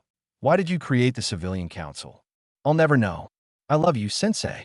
But after Minato died, someone else should have been the Okaji. All you did was make things worse. Tsunade sighed and smiled brightly at Naruto. Tsunade, I have 3 previous Okaji books anyway. The first is an old book that the second Okaji wrote, but was never given to the public or any of the Naruto ninja clans. Fascinating. I've read about the second Okaji. I have to say, while she was definitely strong, Jesus was racist. Tsunade, hey brat, are you talking about my great-uncle Naruto? No offense, but I'm not mistaken. His hatred for the Yukio clan caused a lot of trouble and cost him Konoha, one of his strongest clans. Tsunade wasn't that bad. He was the one who started the Yukio police force. Naruto, you mean the same police force he used as his pawns and did his dirty work so as not to ruin his image? Tsunade, okay, but he was a great teacher. Naruto didn't train. Danzo. Tsunade retracted my statement. They both laughed softly. Naruto, I don't mean to offend Bahan. I know he's your family and all, but his policies led to the downfall of the Yukio clan, and given his hatred for them, you can't say he didn't know what he was doing. Tsunade. OC, it's fair that his policies aren't the best. It's something I should review to make sure nothing too bad is still in place. Naruto is probably a good idea. Tsunade. Yeah, but he was powerful. He created a huge number of jutsus. Naruto. There's no denying he created a lot of jutsus, most of them forbidden. And his greatest achievement was Elidote itself. You know, the jutsu that killed old man Tsunade. Yeah, I have no say in it being a mistake to create something so good, evil Naruto. Not to mention messing with Shinigami is never a good thing. He was probably annoyed that someone was challenging him. Tsunade, yeah, okay. So he was a madman when it came to creating jutsus. Naruto, powerful jutsus, there's no doubt about that. But for the greater good, that's where things get complicated. Tsunade, it's fine, I understand. Anyway, the second book contains simple information about me that the third cage wrote Naruto. The old man knew about seals. Tsunade is only surpassed by the fourth cage, which reminds me. Tsunade gave Naruto the last book, feeling a lump in her throat at having to keep this a secret. Tsunade, the last one isn't a book, it's more like a notebook in the fourth box. Please take care of this book, Naruto. I will back on. Thank you very much, Tsunade. Naruto, before you go, Naruto. Yes, Tsunade, you can keep the notebook in the fourth box. Think of it as a gift from me to you. Naruto was surprised, but he quickly smiled and hugged Tsunade tightly. Naruto, thank you, Bakon. You're the best. It took everything in her not to start crying and tell him the truth. Naruto quickly left, and Tsunade turned her chair to see Okage Mountain, looking at Iruzen's face with a mixture of emotions inside her side. Tsunade, you're dead, so there's no point in yelling at you. But I still say keeping his heritage hidden was a fucking mistake. Kusina, if you can hear me, kick his ass until he gets there. She turned around and started busying herself with paperwork to distract her mind with Naruto. Naruto was walking back home with the 3 books in one of his seals until he suddenly stopped feeling one of his seals start to burn. His eyes widened, as it was a warning sign that someone had entered his apartment, and more importantly, his room. He felt fear when his mother's book was left outside, open on his bed. Naruto quickly ran back to his apartment at such speed that people mistook him for Ghoul. Once he arrived, he heard voices inside. He entered and saw the door to his room. He explored, feeling rage begin to rise. He walked over and saw Rookie 10 in his room. What made him even more furious was that Choi had Shizune trapped and Kiba was about to touch his mother's book using his wood release. He made a new door and slammed it shut, causing them to look at him. Naruto, touch that book, and it will be the last thing you do, you filthy fat dog. Let go of Shizune, or I'll rip your arm off. Choir did as he was told. His legs were shaking in fear. Yada Nudo. Naruto, shut up. Now everyone will leave this room and explain what you're doing. I'm in my house. All the intruders looked scared, as Naruto's killing intent was still in the air. A Shizune stood behind Naruto. Normally, she would calm him down, but this time, she would just let it happen. Naruto looked around, causing the rookies to flinch when his eyes fell on them. Naruto, I won't repeat myself. Get out of my room right now. The 8 members of Rookie 10 shuddered and quickly left Naruto's room. Naruto walked over to his bed, sighing in relief that his book was okay. He placed it back in the storage seal he put on his chest, right where his heart is. Shizune surprised herself by training with Naruto and still couldn't make storage seals on his body. Shizune, why? Because you have a storage seal there. Naruto, what better place to keep things than on my body? Shizune, but why? Where is your heart? Naruto? That's where I keep my most precious things, like that book, some pictures of me and Bacha, and pictures of you and me. Naruto blushed slightly, while Shizune blushed, but turned serious again as she sensed the intruders were still inside Naruto's apartment. Naruto sighed in annoyance and walked towards the living room, seeing them there. Naruto, why are you still here?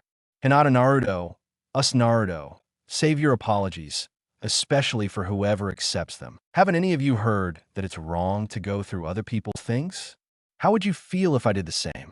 Naruto asked while twirling a kunai, making people nervous because they thought he would throw it at them. Lee, please calm down, Naruto. We only came here to talk. Lee froze, trembling, as Naruto threw the kunai in his direction, slicing his cheek. Magically, the kunai reappeared in his hand. Naruto, your actions tell me otherwise, and even if they didn't, I made it clear I want nothing to do with either of you. Sakura. But Naruto, save it. You all made it very clear over the years that you want nothing to do with a demon like me. So I'm following your example and not wanting anything to do with you. And no, but our apologies aren't enough. Naruto looked at her, making her shudder at his cold, dull eyes. Naruto, do you think a simple apology will make up for over 15 years of hurtful words and actions? All of you, in one way or another, have hurt me. If not you, then your clan as well. Why should I turn my back on you? That was when the worst situation in Shikamaru's had occurred. Kiba spoke up. Kiba, come on, stop using this before I make you. Naruto, you force me. Kiba gave a satisfied smile, crossing his arm. Even Kamaru was squirming next to Kiba. Kiba, that's what Naruto moved in an instant and punched Kiba directly in the face, sending him flying towards the wall, breaking it, and continued flying in the air. Everyone was shocked by what happened. Naruto, well, let's test that theory then. Naruto disappeared in a flash of lightning and appeared behind Kiba before he could finish falling, gripping him tightly by the neck. Kiba squirmed, trying to break free, but Naruto's grip felt like iron. No matter what he did, he couldn't move an inch as Naruto lifted him into the air. Naruto, where did all that talk from a few minutes ago go? Isoria Inusuka. Naruto slammed Kiba face first into the ground, creating a small crater around him. The rest of the rookies at Naruto's apartment arrived on the scene and were shocked. Seeing Akiba unconscious so quickly, Akamaru ran over to his partner and looked at Naruto growling. Naruto glared at the dog before roaring himself. Akamaru quickly backed off and promptly began whining under Naruto's feet while biting Kiba's sleeve, pulling him along with him. Naruto looked at the rest of the rookies, all of whom looked ready to fight, began walking in their directions. The atmosphere became dense, as even Shikamaru was already wide awake, having over 100 different tactics on how to beat Naruto. Then it happened. Naruto walked through them without even giving them a second glance, as if they weren't even there. They looked back and saw Naruto talking to Shizune. Naruto, why did you come to my house so early? We weren't going to study until tonight.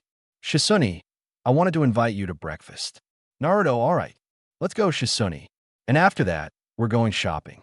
Naruto, what for, Shizune? What do you mean, what for? Naruto, That apartment is a mess. We're buying cleaning products and household items, like a real bed, lamps, and a new refrigerator. Naruto, Shizune, that's not it. Naruto flinched as Shizune gave him an angry smile, her eyes darkening. Shizune, you said something, Naruto, but you're just so pretty. I'd love to go shopping with you. Naruto and Shizune started walking away from them. Shizune, splendid but first breakfast. Come on, I found a new cafe that just opened. Naruto, is this really a normal cafe, or does it have some theme? Shizune, oh, it's something new. The owner calls it Cat Cafe. Naruto, Cat Cafe. Shizune, yeah, there are a bunch of cats in the cafe, and you can pet them and play with them while you eat and drink. Naruto, that sounds pretty cute. SH, I know, right? They arrived at the cafe and had Naruto grab a cat and start rubbing its belly. Shizune, see? I told you this place was good. You're relaxing already, Naruto. Hee hee. Yeah, I guess you're right. Thanks, Shirsu. After today, I needed this. Naruto smiled, blushing slightly, making Shizune blush. Naruto smiled, blushing slightly, making Shizune blush. Shizune, Naruto, me, Anko. Whoa, whoa, whoa. What we have here? They both looked over and saw Anko smiling at them. Shizune, Anko, what are you doing here? Oh no, I was bored. I saw you walk in here with the orange guy and thought, let's bother them, Naruto. We're in the middle of a date. So Anko, even better. Anko took a chair and sat at their table looking at Naruto. Anko, so it said you beat Kakashi. Naruto, yeah, I did, Anko. Great. Let's fight. Shizune, Anko, Anko. Good, good. You're no fun. We'll fight later. How did you beat Kakashi? Not even I can beat that brick, Naruto. We've been training nonstop for months. Shizune and I have been training together. Anko, really? Anko looked at Shizune in surprise. Shizune, on the other hand, had an annoying smile on her face. Shizune, yeah, that's why I can kick your ass if you don't leave. Anko, HM, nah, how's your training going? Shizune sighed while Naruto had to hide his amused face. Naruto, fine. I'd say we've improved a lot over the past few months. I've learned more in these months than the years I was with the sensei, Naruto said bitterly, and Shizune placed her hand on his to calm him down. Anko, man, I guess this is a bitter subject. Naruto, yeah, it is. Anyway, we're just here to have breakfast and then study the seals a bit. Anko, that sounds boring. Shizune, well, if it sounds boring, you're welcome to leave. We'll hang out another time. Anko, HM, I don't think I'll stay for breakfast. You don't mind. Naruto was a little scared. Shizune looked like she was going to burst a blood vessel before sighing. Anko, I guess you can stay if that's what you want. Anko, thank you. You're so sweet. That's why we're best friends. Anko hugged her, and then Naruto had an idea that will be funny now, but oh boy, it's going to piss off Shizune. Naruto, well, they're best friends. Shun, no, no, no. Naruto, you should spend more time together. Shizune, Naruto, don't you dare. Naruto, I'll let you two have breakfast together and spend the day together. I mean, when was the last time you two hung out? Anko, yes. Hey, this boyfriend of yours. Ando's boyfriend. They both blushed hard and Anko smiled even wider. Shizune, Naruto isn't my boyfriend. We've just been training together. Anko, well, gossip on the streets says you're obsessed with a local demon boy. Naruto, demon boy. Anko, those are mine words. Shizune, hot and heavy. Anko, now those are my words. I just wanted to see your faces. Naruto and Anko laughed while Shizune glared at them and blushed. Anko, but I'm not lying. People think you two are a couple. Naruto, I mean all we do is train and eat together. Anko, sounds like a date to me. Naruto coughed and stood up. Naruto, well, like I said, you two should hang out later today. Shizune, Naruto, wait. Naruto disappeared, making Shizune groan. She looked at Anko, who just had an innocent smile on her face. Anko, oops, I scared him. Shizune, you're an idiot. Anko 100%, and I love it. Anko smiled brightly. Shizune forced a smile and nodded at her friend's antics. But still, Shizune, Naruto, when I get my hands on you with Naruto. Naruto was walking while feeling a chill down his spine. He chuckled, having a good idea where Naruto was coming from. Man, Shirsu's gonna kill me, huh? Worth it, Naruto. Naruto looked back and was surprised to see Tenten. Naruto, why do you want to talk to me? Tenten caught up to him and instantly hugged him. Naruto was surprised, but hugged him awkwardly and they let go. Naruto, not that I care, Tenten, but why did you hug me? Tenten, oh, thanks for what you did to Niji. You told me how you freed him and his family. Naruto, oh, it's no big deal. My friend Niji was happy to do it, and to be honest with you, I think Issei was happy that I did it too. Tenten, what makes you say that? Naruto, walk and talk with me. I'm going to the training grounds. They began walking. Naruto, well, since I started taking my role as head of the Uzumaki clan seriously, I demanded that Lokage return all the possessions that the Shinobi clans have that belong to my clan. So far, the Yuga clan is the only clan that has complied without problems. Tenten, any others? Naruto grimaced, rubbing the back of his neck. Naruto, it's not like they really want a council meeting. They're not looking forward to it. Tenten, I mean, that sucks.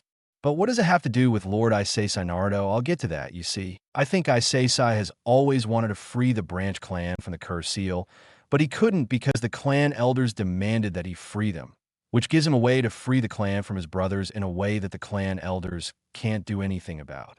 Since it's a clan head issue, elders have no say in that. How's Niji? I haven't seen him in a while.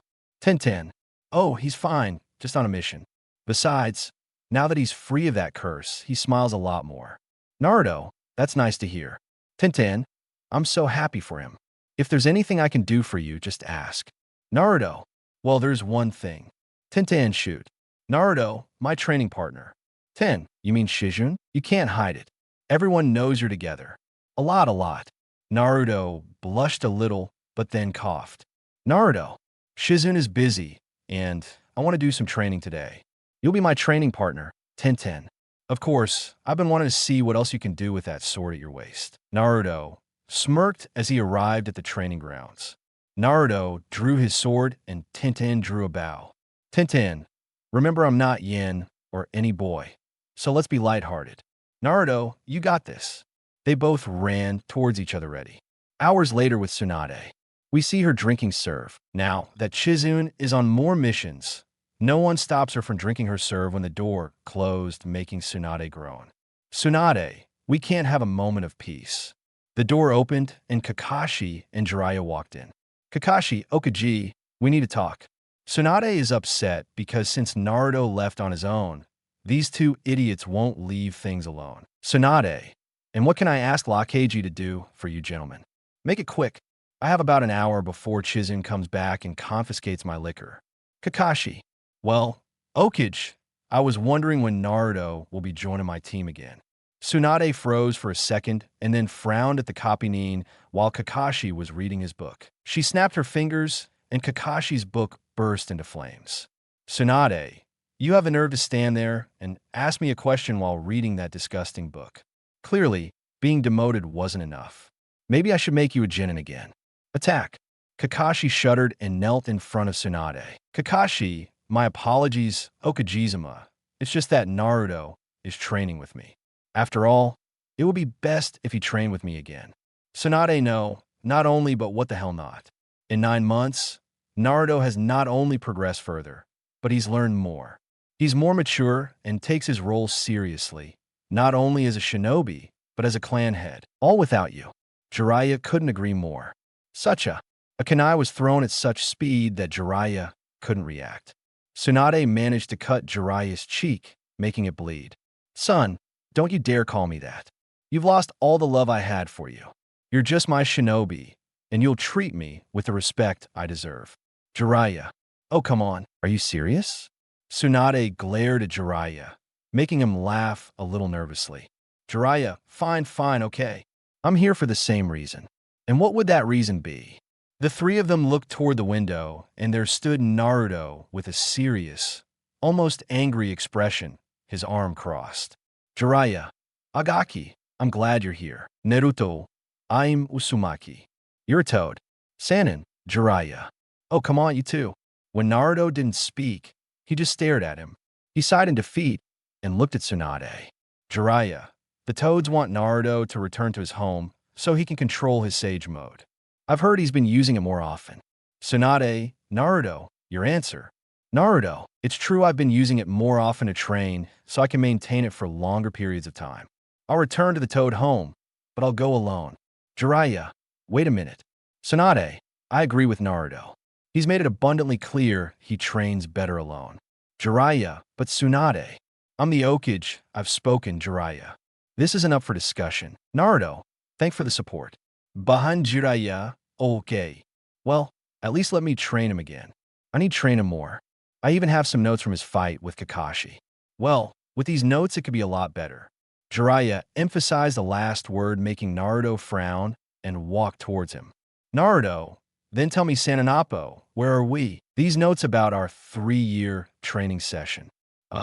Naruto grabbed the notes and flipped through them. He mocked and blasted it with lightning, which surprised Kakashi. Kakashi, since when do you have lightning chakra? Naruto simply ignored Kakashi and looked at Jiraiya, who seemed offended by what Naruto did. Naruto, are you trash? You once told me you trained to the 4th level. No wonder you died. And learned from such an incompetent teacher. Tsunade's advice is better, and she's not even training me. Now Jiraiya was pissed. Naruto not only burned his notes, but he insinuated that Minato died because of him.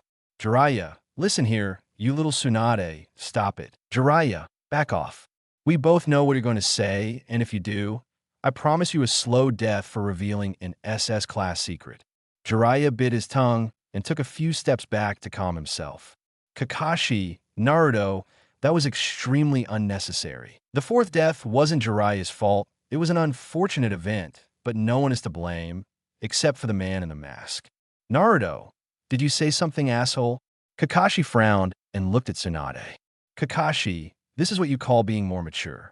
Naruto, aren't you doing the same to the boy? Tsunade, she's got you there, Kakashi. And as for Naruto joining Team 7 again, well, I think Naruto can say the best. Naruto, I will not be returning to your team. Escasi, I gave Bahan multiple reasons why you've been a sense and terrible to me, and to an extent to Sakura Tsunade as well, and I completely agree with Naruto's assessment for now. Naruto will continue his training and will be a replacement ninja when needed should a team be missing a member. Naruto, and I'm going to say this now, so understand. Hardheads, I don't need or want a sensei, much less you two. Shinobi disappointment. I have chosen my own path, and I will walk it with confidence. Tsunade, unless Naruto decides he wants one of you as a sensei, which even if for some strange reason he does. Naruto, that will never happen.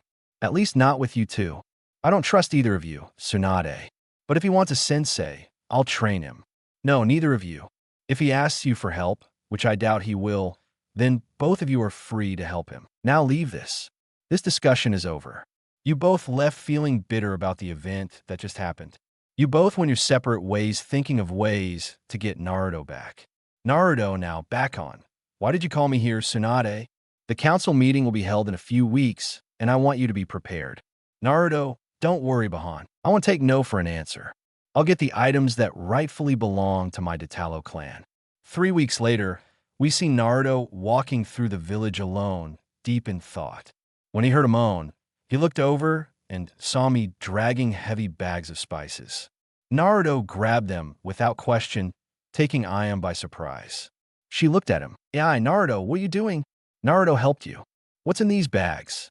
Ayam said, "Oh, it's our shop's monthly inventory." "Thank you very much. But are you sure you can carry all of that? The shop is on the other side of the village." Naruto, "No problem. I'm happy to help." "Let me in, thank you." They started walking and chatting a bit. "Let me in." "So, Naruto, how has your training been going?" Naruto, "Well, I'll be honest. I progressed more than I expected. Ninjutsu has improved a lot." "I am." "Oh, really?" "Demi, Naruto, I've learned a lot of new and versatile jutsus for wind, lightning, earth, and water respectively." Naruto, though my wood release still needs improvement, as the strongest I can achieve is a B-rank jutsu. Even that takes a lot out of me. Aim. Fine. What else, Naruto? Why are you so curious? Aim. Why can't I be curious about my favorite customer? Naruto laughed softly. Naruto, let's see. I began expanding my range of Raisengans, creating a wind and light-releasing Raisengan fan, as well as a larger Raisengan. However, Thanks to my shadow clones, I was able to learn that I could use chakra to make the Rasengan a long-range jutsu, essentially throwing it like a ball. Oh, you mean a ball that can hurt you? Naruto. Hey, yeah. So Uchiha, you better be careful next time we fight. Im won't know what happened to him. Hey, how's your taijutsu? I want to see you kick someone's ass. Naruto laughed heartily. Naruto, are you out of your mind? Even with my training, if I went up against that man, he'd kick my ass. Maybe I can match Fajil. And that's a big deal. Aim, what do you mean by fake Naruto? I'll explain another time. I need to talk to him first. Aim. Okay, so if you can't beat that guy yet, how far along are you? Naruto, I don't really have a name for what I do. It started out as kickboxing, but over the months I've taken it further. I can naturally increase my speed with lightning chakra and also decrease wind resistance with my wind chakra to overwhelm my enemies in my new form. I can overwhelm enemies with swift and powerful strikes, either with wind that would tear people apart or with earth to land even more powerful blows. Aim. Wow, cool. What else, Naruto? What more do you want? Aim. Come on. I spend most of my life in the kitchen. Pamper me. Naruto. OC. Let's see. I have seals prepared for use in the storage seals I have on hand. I place them on enemies, depending on the situation. The seal serves a different function, such as blocking the chakra path, like the Yuga, or paralyzing without killing intent, or just the classic explosive seals. My Kenjutsu is also doing well. I've incorporated my own Demon Striker sword style, which creates long-range projectiles and deflects other jutsus. With the books I've received from the other officers, I've improved a lot, especially with the notes from the fourth officer. I understand why he was the reason we won the third Shinobi War. It's helped me a lot in creating stronger storage seals and the like. Plus, with my mother's book, I can now create barrier seals. However, the other Okage books have inspired me. Seriously, what are you going to do, Naruto? To create new seals, seals never seen before. I've started studying the Kalubi seal and started writing my own notes for the project I'll be working on soon. Oh, and that would be Naruto, an enhanced version of the Flying Thunder God's signature Fortojitsu. I've already started on the basic theories, but I need a lot more before I can test it. Hee, you hardly sound like Naruto. Naruto laughed softly as he dropped off the bags. Upon arriving at the familiar store, Naruto, yes, I know, my old self would have ignored all studies and jumped right into test how time changes in such a short amount of time. It's been almost a year since I began my training. Well, I've told you enough. I'd better go meditate for a while. Go ahead. Oh, Naruto, thanks for the help. Naruto greeted as he went to his meditation spot at a lake near the gates of Konoha with a rock in the middle of the lake big enough for him to sit on. He got into a meditation position and closed his eyes. He took a few deep breaths and opened his eyes to see that he was no longer in the human world. He was inside his own mind. So my jailer finally decided to pay me a visit. How nice. Naruto frowned slightly as he turned around and saw the nine-tailed fox, the strongest of all the tails. Naruto simply stared at the large beast trapped in a cage. Naruto, I don't know who should be angrier, you or the person who put you inside me. Kurama, for his part, just growled at the worm in front of him. Naruto simply ignored him and looked around at the sewer that was his inner mind. Naruto, maybe I need to go to therapy to fix this shit, Naruto said distractedly to himself as his foot touched the wet floor, causing ripples in the water as Naruto finally turned his attention back to the large fox in the room. Naruto, now Kobe, why did you call me inside of me properly? Naruto said in a calm voice, looking directly at Kurama, who was surprised to see no fear in his eyes. Just slight boredom. Kurama, so the brat finally learned some manners, and who do I have to thank for that? Naruto. No one, since you'll never get out of here. Kurama, you sound just like your mother. Naruto shuddered and looked at Kurama, taken aback. Naruto, you knew my mother. My mother was the previous Jinchuriki Kurama. Wow, what a clever prisoner. But yeah, you're both a pain to deal with. Naruto, what can you tell me about her, please? Naruto hated how desperate and weak he sounded. But to be honest, he was desperate to know anything about his parents. He may not know who his father is, but he at least knows who his mother was, and he wanted to know more about her. Kurama simply ignored him and rested his head on one of his paws. Kurama, Tell me first why you're using my chakra. Kurama asked Naruto, and he was confused as he approached the cage. Naruto, I don't know what you mean. I was thinking the same thing. Why have you been giving me chakra? Are you trying to influence me again? They both saw a line of red chakra coming out of the seal. Kurama scoffed. Kurama, so you don't know what a waste of time this is either. Naruto, it must be the seal. You saw it just like I did. Your chakra was leaking out. Kurama, beautiful. The seal is weakening beyond control and is releasing my chakra faster than you can control it. I could just rip it off so I can be free.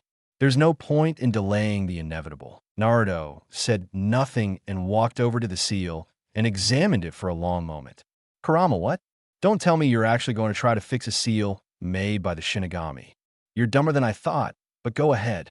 I'd love to see you fail. Naruto ignored him a little more than last time and focused on the seal, following the complicated design, looking for a specific kanji. Storage. It took a little time, but Naruto found it and saw the problem. The kanji was red, as if it had been corrupted over time. Naruto closed his eyes as Kurama looked at Naruto curiously. Soon Naruto opened his eyes, as one of the eyes was the same as the Kalubi's and the other was in Sage mode. Naruto, I definitely need to visit Maipa later if I can only use half of Sage mode. Naruto muttered to himself before going back to work, making 20 different hand signs while redrawing over the old kanji. Soon, the storage kanji began to glow as the red combined with a blue that fused to form a dark violet. The process took about 15 minutes before the red chakra stopped leaking.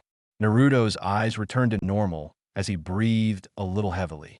Kurama, you fixed it. Naruto. Now, who's the idiot? Naruto wore a smug smile as Kurama growled. Naruto. And to answer your question, no, I didn't. You were right. I can't fix a seal that complex yet. I'm nowhere near the level. It must have taken a fourth to put such a seal on me, but I was able to patch the corrupted seal to stop the leak. At least for now, it'll give me more time to study and improve for next time. Kurama, that's impressive for a mortal meatbag. At least I guess your self-teaching is working after all, but of course you wouldn't need to be self-taught if you had really good teachers. Oh, how much of your potential must have been wasted? Kurama simply laughed at Naruto, who simply stared at the enormous fox. Naruto, I have demands for you, fox, and you will listen. I may not have the chains, Uzumaki, but I have the wood style that can make your stay in me far less pleasant. Kurama stopped laughing and glared at Naruto, who smirked. Naruto, I want you to hold back your influence now, and I'll use the bare minimum of your chakra for my Jinjutsu and healing, but nothing more. That damn Sapazanin might have gotten me addicted to your chakra, but I'm going to put a stop to it. Do it. I don't care what you have to say. Whatever I say, the amount of power I ask for is what you'll give me unless I say otherwise. Kurama looked at Naruto in amusement. Kurama, tell me, brat, why do you want my power? What will you use it for? Naruto, it's simple. I'll use it to protect the few people I hold dear. Nothing more, nothing less. If I want to get stronger, I can't rely on you. What if for some reason you're ripped from me? I'd lose a huge portion of my power level, and I can't have that if I want to get stronger. Will it be by my own strength? Not by you, Kurama. At least you have some big rocks down there. Let's see if you can back up your strong words. Now go. I am tired. Naruto. No. Tell me about my mother. Kurama ignored him and pushed him out of his brain. Naruto opened his eyes to the real world, frowning sulkily thanks to the fox. Naruto, that bastard. A few days after the last chapter, Naruto was awakened from his sleep by an Ambu. Ambu, the Okaji has called you to meet her in her office. Naruto said, why? It's not for me to say. Diem Luft. Naruto sighed and dressed in an Ambu-style suit. He placed his sword and his saw in the mirror. Naruto, the mask is a bit much. Naruto puts the mask away and jumps out the window. He starts running towards Okaji Tower. He enters the office through the window and frowns when he sees who's there, Teams 7 and 10 along with Kiba, who still has a black eye from when Naruto humiliated him. In less than 3 minutes, everyone seemed surprised by what Naruto was wearing. But Naruto turned his attention to Tsunade. Naruto, Bahan, why did you call me? I was having the best dream of my life. Tsunade rolled her eyes and looked at Naruto. Tsunade, well, I'm sorry to interrupt your beautiful sleep. We both know how much you need it. Damn, You need a beauty coma, but I have a mission for you, Kiba. TSK, we don't need that last one. Kiba muttered to himself, and Naruto looked at him, making him flinch. Naruto, do you want to repeat that? Before Kiba could say anything, Tsunade decided to speak. Tsunade, stop it. For now, the mission at hand is more important. Naruto, okay, so what's the mission? Tsunade, the Daimyo of Fire, is hosting a ball, but is concerned for her daughter's safety, as there have been multiple assassination attempts over the past month. The mission is for one of you to stay close to the Daimyo's daughter while the rest scout the area. Naruto simply nods. Tsunade, okay, I'll let you all decide who gets to be near the girl. You all can go. Everyone went into the hallway. Kakashi turned around and gave his signature one-eyed smile to the rest of the group. Kaki, okay everyone, see you at the south gate in 30 minutes. Everyone nodded, except for Naruto, who stared at Kakashi. Naruto, attack. I'll wait the 30 minutes, but if you're late, I'll go ahead. Naruto disappeared in a flash, taking the rest, and especially Kakashi, by surprise. Naruto appeared at the south gate, already having everything he needed for a mission in one of his seals. After 15 minutes, Team 10 appeared. They tried to talk to Naruto, but he kept a cold expression on his face, his arm crossed, and his eyes closed, ignoring them. After 25 minutes, Team 7 appeared without Kakashi. They talked amongst themselves, with Sai standing next to Naruto, both silent. But Zai, with his same smile, appeared after 30 minutes, with the arrogance of being there just in time. After that, Naruto started walking. Sakura Naruto Vok almost arrived yet. Naruto, I told Askunasi I'd wait 30 minutes, no more. If you fools want to wait another hour and a half, be my guests. This is a mission. If I'm the only one who's going to take it seriously, then so be it. Naruto kept walking, but stopped when Shikamaru used his shadow imitation technique. Shikamaru, how troublesome. Naruto is just waiting for Kakashi. Naruto just transformed into smoke as a shadow clone, taking them by surprise. Ino, how long did he actually wait? I said, amused. After another 45 minutes, Kakashi finally arrived and looked around. Kakashi, where's Naruto? Choi. He went ahead and said he wasn't going to wait for you, Choi said while eating a bag of chips. Kakashi rubbed the back of his head, laughing nervously as everyone ran to try and catch up with Naruto. Hours later, night time with Naruto. Naruto finally stopped. He had been running all the way there. He took a deep breath to calm his body and looked at the Daimyo's palace. Naruto, I hope it looked better during the day than at night, Naruto said to himself as he walked toward the entrance. Guard, state your name and the purpose of your visit. Naruto, I am Naruto, a shinobi of Konoha. The Daimyo called me and my team over to see him. Guard, and your team, Naruto? We still have a day to go. I arrived before them. Guard, very well, follow me. I'll take you to the Daimyo. Naruto, thank you. They entered, and Naruto followed them until he saw the Daimyo. Doubt, only one shinobi. I asked for a full team. Naruto knelt in front of him. Naruto, rest assured, Daimyo, my team will be here in a day. I refused to wait for one of my teammates, as he has a habit of arriving an hour or two late, and that would be disrespectful. My lord Daimyo, what is your name? Naruto, I am just a simple shinobi lord. Just call me Naruto. Daimyo, okay, Naruto, since I don't want to repeat myself, you can go rest until the rest of your classmates arrive. Naruto, thank you, Mr. Daimyo. Naruto stood up and walked away toward the guest quarters. He bumped into someone. Naruto, my apologies, I wasn't looking. Naruto grabbed her hand and pulled her up before leaving. Before the girl could say anything, he reached her room and collapsed onto the bed. His exhaustion finally caught up with him as he fell asleep with the girl. Agita, what a strange boy. Servant. Lady Uzumaki finally found you. Agita, yes. What's the problem, servant? You know your father doesn't want you leaving your room so late at night, especially with all the murders you've received now. Agita, good. Agita left with the maid. Neither of them knew they had family so close to each other. Early one morning, the rest of the group finally got to see the Daimyo's palace. Everyone had been arguing all the way, except for Kakashi Asuma, about who would be the one close to the Daimyo's daughter or the unofficial princess of the Land of Fire. They will meet with the Daimyo's wife. Akira Uzumaki wasn't happy to see the shinobi her husband asked to argue.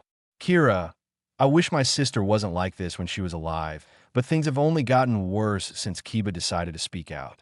Kiba, wow, who's the MILF? Akira stared at the boy who felt a powerful killing intent. Sakura smacked Kiba upside the head. Sakura, you idiot. That's Daimyo, Akira's wife. And I'm half tempted to make everyone leave and have Naruto protect my daughter, since he seems to be the only one of the 9 of us who's taking this seriously. They all bowed, with Kakashi at the front. Kakashi, please forgive us, ma'am. I assure you that we will protect your daughter. You have my word. Akira, Tosha. Anyway, it's not up to me. Now, get up. My husband is waiting for you all. She began walking with the Konoha ninja following her. Asuma, if you don't mind me asking, aren't you a little young to be the wife of a Daimyo? Last time I saw Tsuchi Akira, Tsuchi died over a year ago. There's a new Daimyo, also known as my husband. We're here. They walked in and were surprised to see Naruto there drinking tea with the Daimyo. Not only was the new Daimyo extremely young, but Kakashi stepped up as the leader of this mission. Kakashi, I'm sorry we're late. Walking here took longer than expected. Everyone heard the glass shatter. They looked. It was Naruto who broke the glass with a bleeding hand, but he didn't react. Naruto walked. You just said walk. We have a mission request from Daimyo himself, the man who pays 90% of Konoha's funds. And you're telling me you didn't rush here. I'd expect that level of incompetence from Team 7, but from Team 10, especially you, Asuma. Gigi must be very proud of his son right now. Naruto glared at Suma, who had the decency to look away. Naruto stood up and made a clone. Naruto, I'm going to my room. I have an emergency kit to heal my arm and remove the glass shard stuck to my palm. Dao, please tell us the mission. My clone will listen to my behavior, as I don't trust my teammates to tell me anything. Keep it simple. Naruto left. Everyone looked at Daimyo, who looked displeased. Naruto's words spoke the truth and were inside the Daimyo's head. Daimyo, your mission is to essentially be security for the entire ball. I'm celebrating my wedding anniversary. That's clear, Shinobi. Hello, Daimyo. And a warning to everyone. If my daughter dies, Konoha can forget about any further funding and support from me. Everyone became a little frightened and began to take this mission more seriously, especially Suma, who took Naruto's insult to heart. Daimyo, the celebration will be held tonight. For now, everyone may leave. I've prepared some rooms for you ninjas. My guard will escort you there. Everyone bowed and went to their rooms. With Naruto, we see him walking to his room and bumping into someone. Naruto, my apologies. Agita, you again. You're one of the killers. You're going to bump into me until I drop dead. Naruto chuckled and shook his hand. Agita took it and stood up. Naruto, of course. Let's go to the top of a mountain so I can throw you off a cliff. They both gave a small laugh. Naruto, you must be the princess. Nice to meet you. I'm one of the shinobi sent here to protect you. Please call me Naruto. Agita. Nice to meet you, Naruto. Please call me Agita. Anyone who can share my brand of messed up humor must be a great friend. And since we're friends, may I ask you a favor? Naruto, shoot. You see, I'm looking for a partner for the dance, so you could be my partner tonight, because I don't want to deal with some arrogant jerk who thinks he's his Kami's gift to the world just because he was invited. Naruto, what makes you think I'm not like that, Because even if you are, I can tell my father, and then Konoha can say goodbye to the person who basically pays the bills. Ajime smiled as Naruto laughed. Naruto, menacingly. I like it. Okay. I'll be your partner for tonight. Cool. Pick me up from my room when the sun sets. My family loves the night, so they only have parties at night. Naruto, that's it. Ajimini, really weird. I know. See you later, Naruto. They both said their goodbyes and went their separate ways. Later, the Konoha group was discussing information about what to do and who would do what. Kiba was as arrogant as ever. Kiba, well, I know what I'm doing. I'm dancing with the princess to make sure she's okay and protected. Shikamaru, oh, how are you going to convince her to stay by your side? Kiba froze and thought about it for a minute, looking a little sad. Kiba, I don't know. Everyone sighed. Kakashi, we were already at a disadvantage not being able to get near her. Naruto, that won't be a problem. Everyone looked at Naruto in surprise. He'd actually spoken, just leaning against a wall in the corner. Sakura, what do you mean, won't be a problem, cow? Naruto, also known as the princess, had already asked me to be her partner for the dance. I'll be by her side all night, Asuma. How did you manage that, Naruto? After they pissed me off, I went to my room, met up with her, and we got to talking. And he asked me as simply as that. Kakashi gave Naruto his signature one-eyed smile. Kakashi, that's great, Naruto. Naruto, great for me, horrible for you, Yasuma. They'd all had a day of hiking and couldn't come up with a plan for how to approach the princess. Both Asuma and Kakashi felt embarrassed. Naruto, Konoha has become so arrogant that it can't even think of a plan in advance. Naruto got up and went to prepare. We see Naruto dressed in a black kimono that would allow him to blend in, but he won't be without weapons, as he has modified the kimono to be more flexible and allow him to hide his weapon holder. Naruto looked at the sunset. He still had 30 minutes until he had to pick up the princess, so he sat down and began to meditate for a while. Naruto, is there a reason you're looking at me through the window? Attack! Kakashi jumped inside, rubbing his head in embarrassment. Kakashi, I'm sorry, I didn't mean to interrupt. Naruto, no, you just wanted to spy on your village's fellow shinobi. I have no idea why, but I hope it's a good one. Kakashi sat down across from Naruto, who didn't open his eyes to acknowledge his former sensei. Naruto, are you going to talk or just look at me? Since you must have a reason and I have nothing to say to you? Kakashi, since when do you talk like a wise monk? Naruto, you'd be surprised at what you can learn from books alone. Shizune forced me to read scrolls and books on meditation and Buddhism at first, but over time I continued reading on my own, studying the religion and its teachings, which gave me a much better understanding of my emotions and vocabulary. Kakashi, well, when Sasuke sees you, Naruto will be the last thing he'll see, I assure you. Kakashi frowned, crossing his arms. Kakashi, aren't you trying to bring him back anymore? Naruto, if I can, I will, but I will no longer risk my life and the lives of my comrades to bring the traitor back alive. If I must, I will end him and I will end what Itachi was too weak to do. Kakashi, Naruto, Sasuke is Naruto. He is no longer a Konin ninja or a Konoha civilian. He betrayed the Leaf, his friends, and his own personal sensei in the pursuit of revenge. Kakashi was gone. Naruto, yes, you were the personal trainer, Uchiha, since all you really taught Sakura and me was the tree climbing drill. Everything else Sakura learned from Tsunade, and I learned it from my studies in the Toad Sannin Rasengan. Kakashi, Master Jiraiya, Naruto, you should have taught me more. Yes, to use the Kyuubi's chakra instead of my own, to trust in an outside force that might not always be with me, which would make it very difficult if I ever extracted the KD. So no, the only thing I still use from what the Sannin taught me was the Rasengan. I've discarded everything else, and before you ask, I can't read your mind like Ino. You're so predictable. I know what you'll say. Kakashi. Okay, so what do I say next? Naruto, if I hate Sasuke, I'm jealous. That's why I'm either misbehaving or throwing a tantrum. Like you told Tsunade. Kakashi flinched while Naruto frowned slightly. Spanish, Naruto. Oh yeah, she told me that. Attack, you care so little about me that you took my quitting the team as a tantrum and then wonder why I don't want to come back. You sigh and look at me as I pass with a look of disappointment, as if I were expected to stay in a place where I'm stuck with you. I would never grow or learn new things, better things now that I'm stronger without your help. Keep in mind that you want me back now, but you don't want me back because I'm stronger again.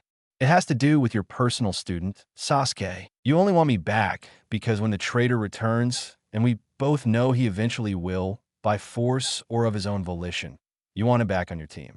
You want him to feel like nothing's changed since he left. So to answer your original question, I guess you could say I'm jealous. I mean, Sasuke has a bigger crush on you than on Sakura. Naruto smiled. Naruto, so no, I don't hate Sasuke. I'm indifferent toward him.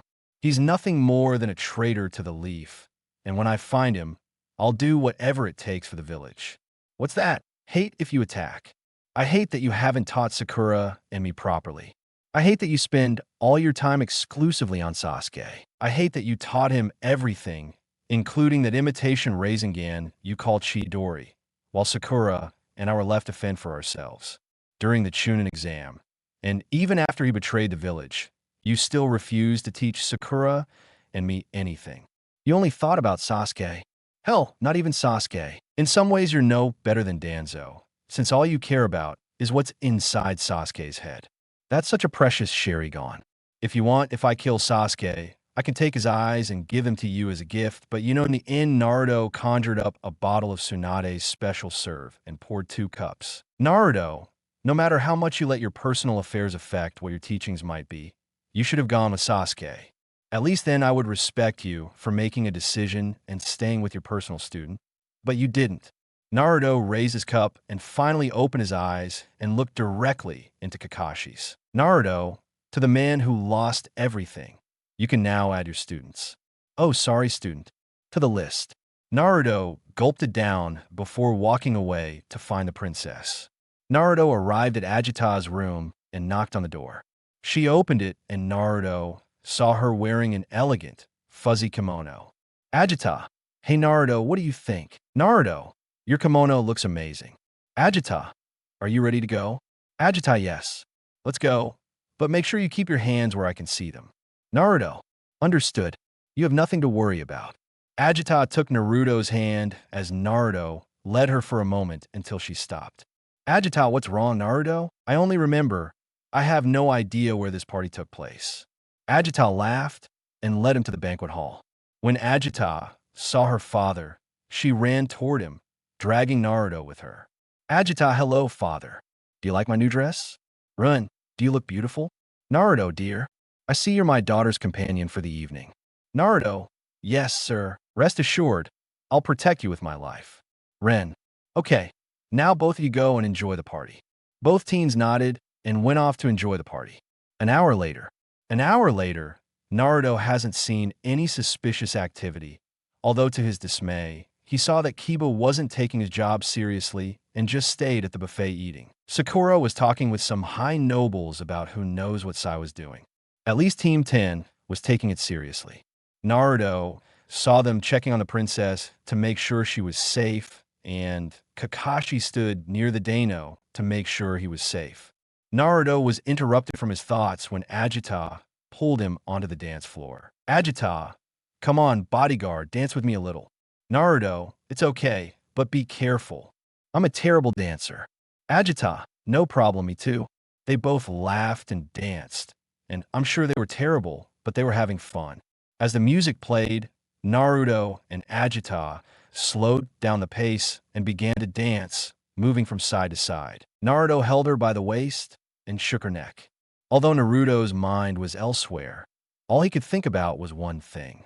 Naruto, what would Shizune look like in a kimono? What would she look like at a fancy party? How would we dance together? His mind was consumed by these kinds of thoughts until an image of Shizune smiling came to mind. Naruto smiled softly, thinking of her. He couldn't dwell on it any longer. Naruto, there's no denying that I fell in love with Shizune. When the dance was over, Ajita and Naruto broke up. Ajita, Naruto, do you mind if we go out to the garden and walk around a bit? I want some fresh air, Naruto. Sure, let's go. I could use some fresh air. They both wandered off into the garden, unaware that someone was following them. In the garden, Naruto and Ajita walked around the large rose garden, enjoying the silence of the night. They sat on a beach at the end of a koi pond, watching the fish swim by. Ajita, I had fun tonight, Naruto. Thanks for that, Naruto. It was a pleasure. I had fun too. Naruto stood up and stretched a little. Ajita, what are you doing? Naruto, you can come out now. I know you're in there. Naruto caught a kunai that was sent at Ajita. Ninja, you're a good boy for being able to sense me.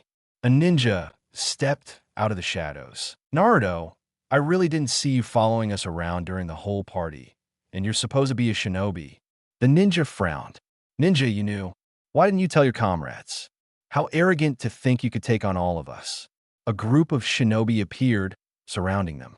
Ajita was getting worried, but Naruto didn't seem impressed. Naruto, what's your name? Yoro. My name is Georgiakato. My group and I have been sent to kill the Daimyo boy, so step aside, because you can't take on all of us alone. Naruto, how funny. Who said I'm alone? Before Jor could ask one of his companions, They disappeared into the shadows. They only heard the hiss of a snake. Sai appeared next to Naruto. Sai. Hello, penisless. How nice that we can fight together again. Another ninja tried to throw a spear with Vegeta. She closed her eyes, covering her face, but she never felt any pain. She looked over and saw Kakashi holding the Chunin in one hand and his novel Achecha in the other. Kakashi, my Naruto, what kind of trouble have you gotten yourself into? I can't say I'm surprised, Naruto. And I can't say I missed you reading that Ika garbage, and yet here we are. More rogue shinobis showed up while the rest of Team 10 showed up to protect Agita Naruto. 2 more missing. Where are they? Asuma. Kiba's still eating, and Sakura's busy talking to some rich guy. Naruto looked at Kakashi. Naruto, another failure of yours. If you had trained her to act like a true shinobi, she would be here right now. Kakashi, Naruto, now is not the time or the place for that. Naruto, you are right when I tell you about your constant failures. I prefer it to be just the 2 of us, so I can enjoy your defeats, since you know I am right. Asuma. Choji, get the princess out of here while we take care of this. Kodi, Right, I cry and I won't go anywhere. Everyone attack. The shinobi jumped out of their hiding places as the Konoha team got into attack stance. Naruto, well, this should be fun. Yoroi Jutsu, Grand Waterfall Flow Style. The water from the fountain flowed towards the ninjas. Everyone jumped out of the way, except for Naruto, who began making hand signs. Naruto, Violent Whirlwind, Wind Style. Naruto shouted as he released a powerful world current that split the water in half, dodging it. Naruto stared at his attacker unimpressed. Naruto, did you really think that would help? God, and I thought Sakura was pathetic. Yoro glared at Naruto and let out an annoyed chuckle. Yoro, so this might be a small hindrance no matter what. Yoro said as her hands glowed a dark blue. Naruto cracked his neck as he surrounded his entire arms with wind chakra, and as lightning chakra flowed through his leg, it surprised Kakashi for a minute long enough for one of the rogue ninja to cut off his arm. Kakashi grimaced slightly before jumping to gain some distance while he jumped. Naruto threw a kunai at the rogue's feet, trapping him there, letting Kakashi distance himself while Naruto dodged Yoro's attacks. Naruto, I can't be in 2 places at once, scum, so focus on your fight. Naruto kicked Yoro at lightning speed too fast for him to dodge and took the full force of it in his rib, sending him back a good few feet. Naruto didn't give him time to recover as he ran at him.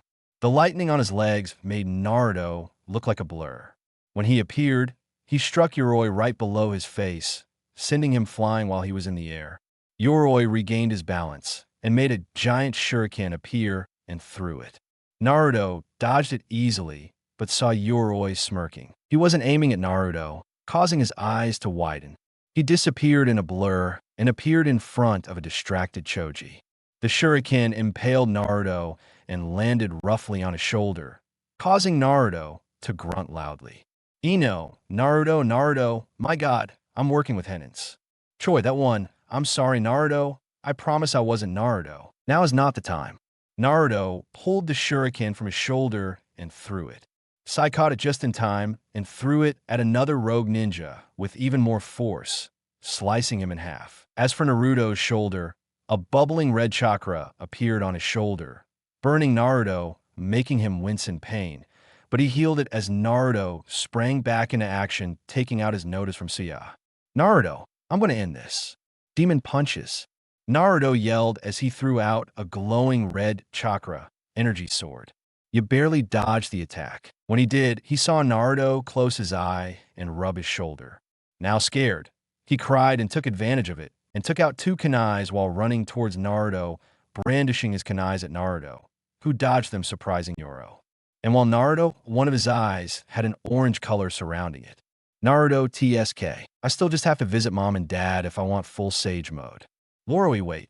Sage mode. Joroi couldn't finish that sentence when Naruto raised his sword again when Joroi realized what he was doing. It was too late to dodge, as Naruto sliced off one of Yoroi's arms. He swung his no-ichi and severed Yoroi's other arm before Yori could scream. Naruto slashed sideways, severing his head. All in just 5 seconds. Bandit. Jesus, fuck this. I'm out of here. The bandit tried to leave, but Shikamaru held him in place. Ino transferred her mind to the bandit and stabbed him in the heart and returned to her body as the bandit fell to the ground. As for Sai, he leaned against a tree, his eyes closed with the same smile as he drew a picture of a pack of wolves that ate the bandit coming for him. Slowly, but surely, all the rogue ninjas and bandits were killed. Naruto Kami, the garden looks like a massacre, but at least you're safe. Naruto turned around just in time to see a bandit above them. Choi didn't see him. Naruto, beat Choji. Naruto made hand signs that would embarrass Kakashi and then said something that shook every shinobi to their core. Naruto would release, would prison. The tree behind Chaja grew and changed shape around the rogue ninja, creating a cube. The ninja threw a kanuna as the bucket closed just in time, holding the hilt of the kunai that was now inches from Ajita's eye. He walked back before running after Naruto. Naruto, relax, princess. It's over. Kakashi. Nah. Naruto, since when? But Naruto ignored him and marched towards Choji, grabbing him by the neck, pinning him hard against the wood. Choji Nudo, what? Naruto, shut up. I had to save you twice, you useless bastard. The princess was in danger, and you didn't use yourself as a shield.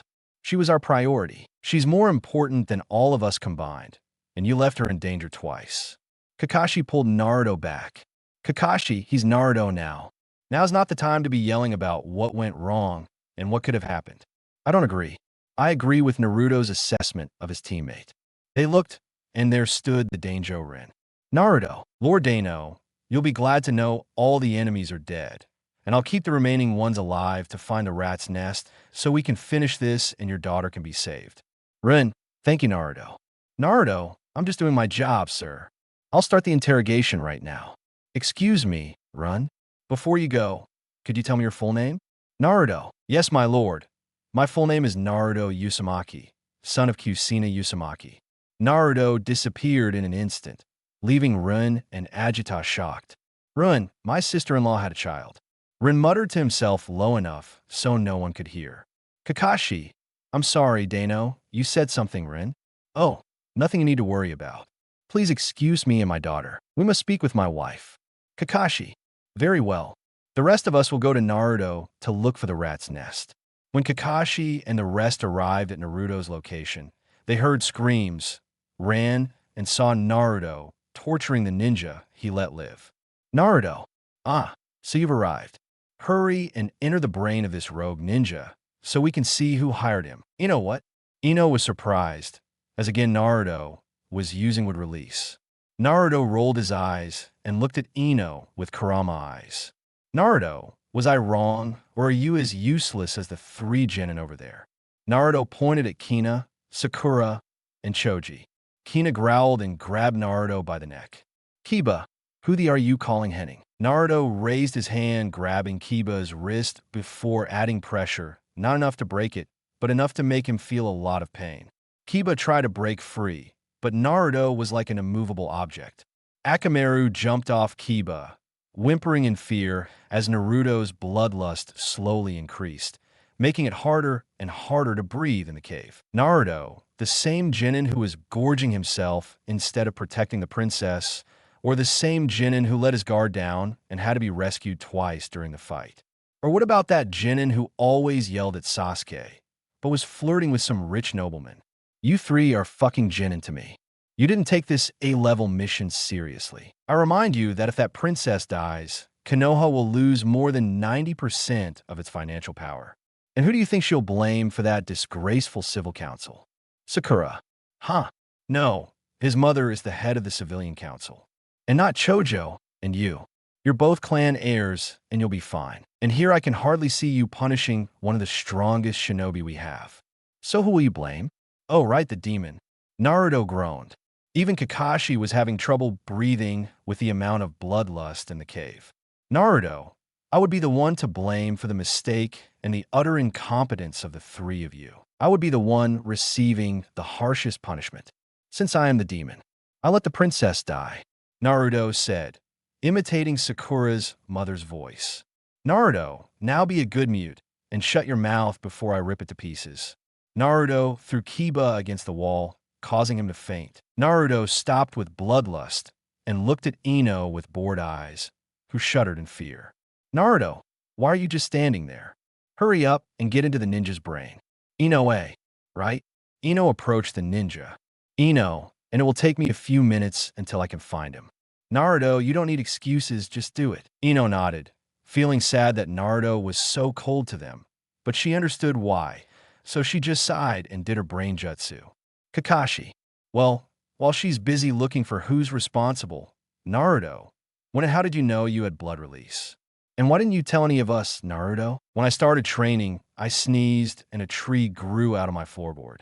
Secondly, I showed off my wood release when these genin decided it would be a good idea to break into my house and blow my door into the air. Why didn't they question how my door magically grew back? Not my problem. He, as one of my ancestors, must have had wood release and passed it on to me, just like that. Why? Why the hell would I tell any of you anything about my personal life? We're not friends. We're not even good comrades.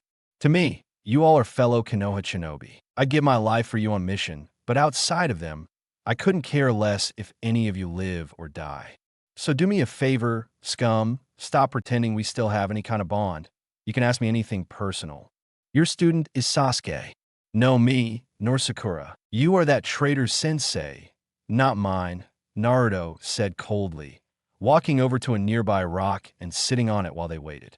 I sat down next to him and began drawing, since he kept quiet. Naruto didn't mind, not even finding mild entertainment in watching Sai paint. They both heard the rock being smashed. They both looked over and saw Sakura, who slammed her fist against the wall. Sakura, why are you acting like this? Naruto, I'm tired of giving you 2 chances to prove you're my friends. Purely, Naruto left no room for doubt. His tone portrayed it as a fact. Sakura, fine, you hated us. That's it, Sai. Yeah, it's ugly. I'm not good at reading emotions, and even I could tell. Sakura, shut up. Sai, Naruto, why should I? He just told you the truth. It's not our fault if we keep denying it.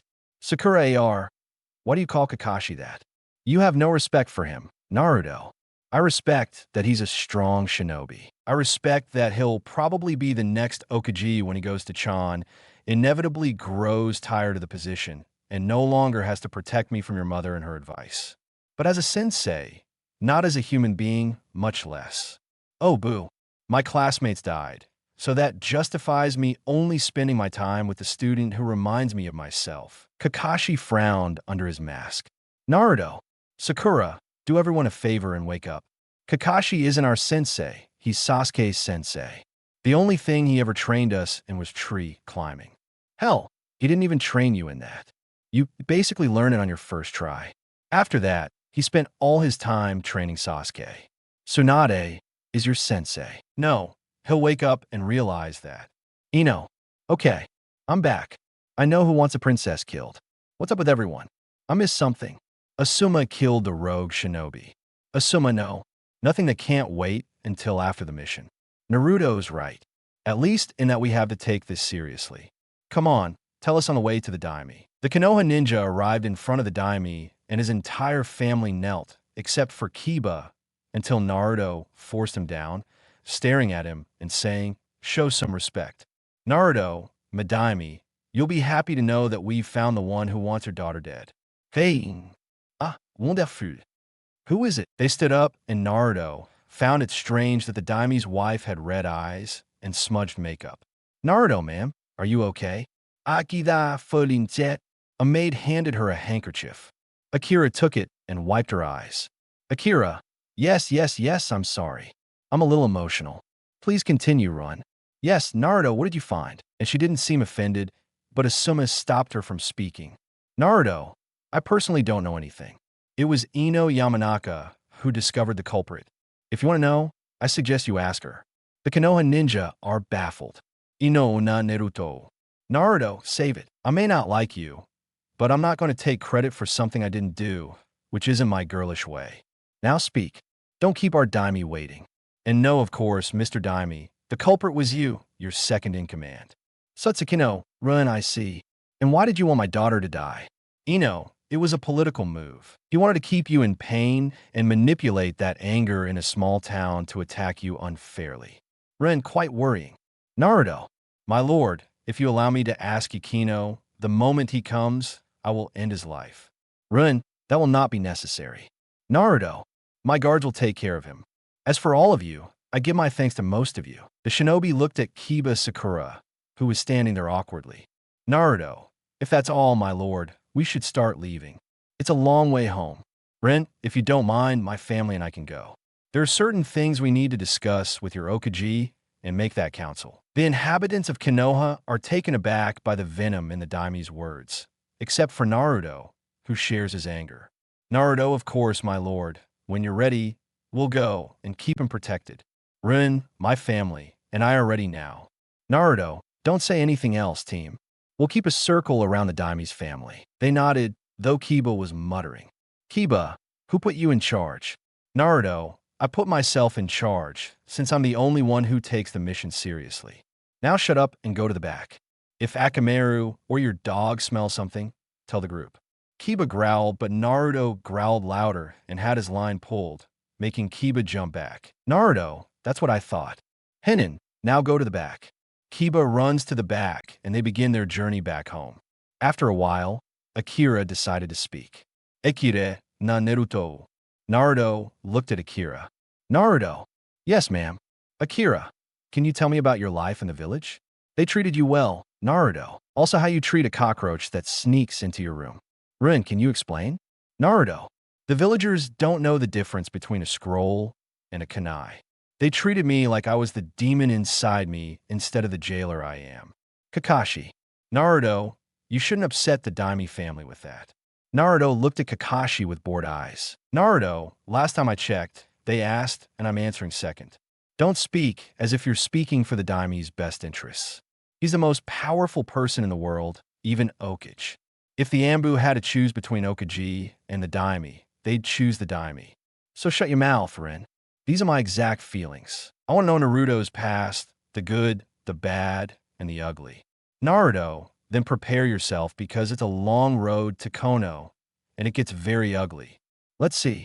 I was born an orphan. My mother, Uzumaki, died in childbirth. I don't know who my father is, since he had no family, at least none that Gigi the third cage could find. He had to put me in an orphanage, which didn't last long. When they discovered I was the jailer of the nine-tailed Jinchuriki, they kicked me out at the age of 4. Can you imagine? Being so insensitive as to throw a baby out onto the street for something I had no control over or say in. Akira, how horrible. Naruto just laughed bitterly. Naruto, that's just the tip of the iceberg. For 2 years, I was on the streets eating garbage or whatever I could find in the forest of death. When I wasn't foraging for food, I was beaten by the same villagers I now protect. Not just beaten, but tortured daily. They beat me, burned me, poisoned me, waterboarded me, insulted me, denied me fresh food, used me as dogs to practice housebreaking. Whatever they did. On the bright side, I guess they never raped me. I guess they didn't want to have a demon baby inside them. Agitate, that's a Jewish way of thinking on the bright side. Naruto, with my childhood, you take what you can get. Run. How can you call that man Gigi when he left you with the wolves? Naruto, it's hard for him to tell when even the handbook we're supposed to watch out for me joined in the torture. He only found out by sheer luck of walking by as it was happening. Yeah, those who were present died. The second Iruzen saw it was me.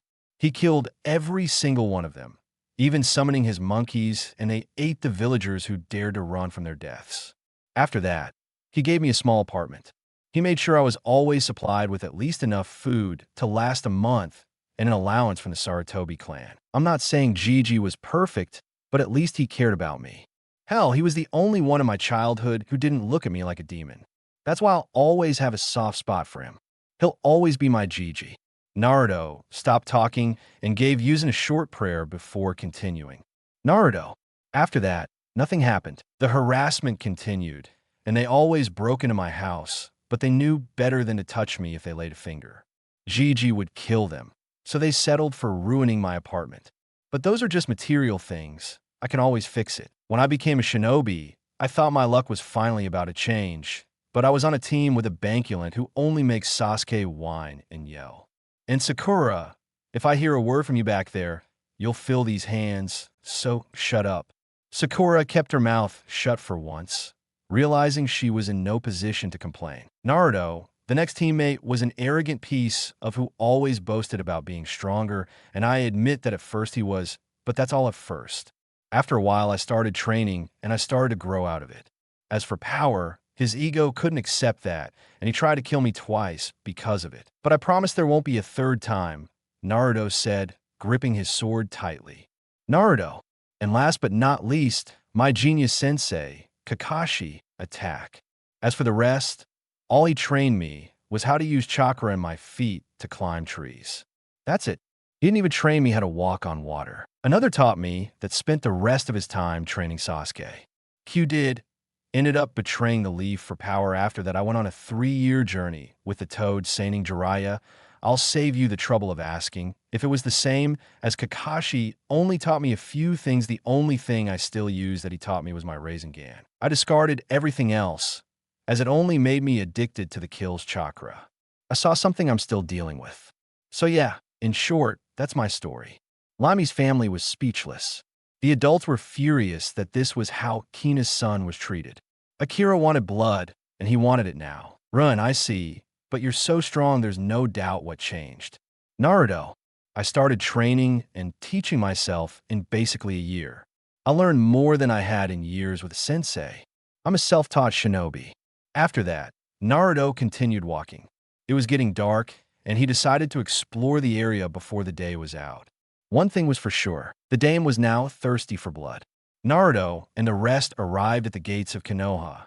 Naruto looked around and frowned at the sight of the guardians Kotetsu and Sumo sleeping on the job, as usual.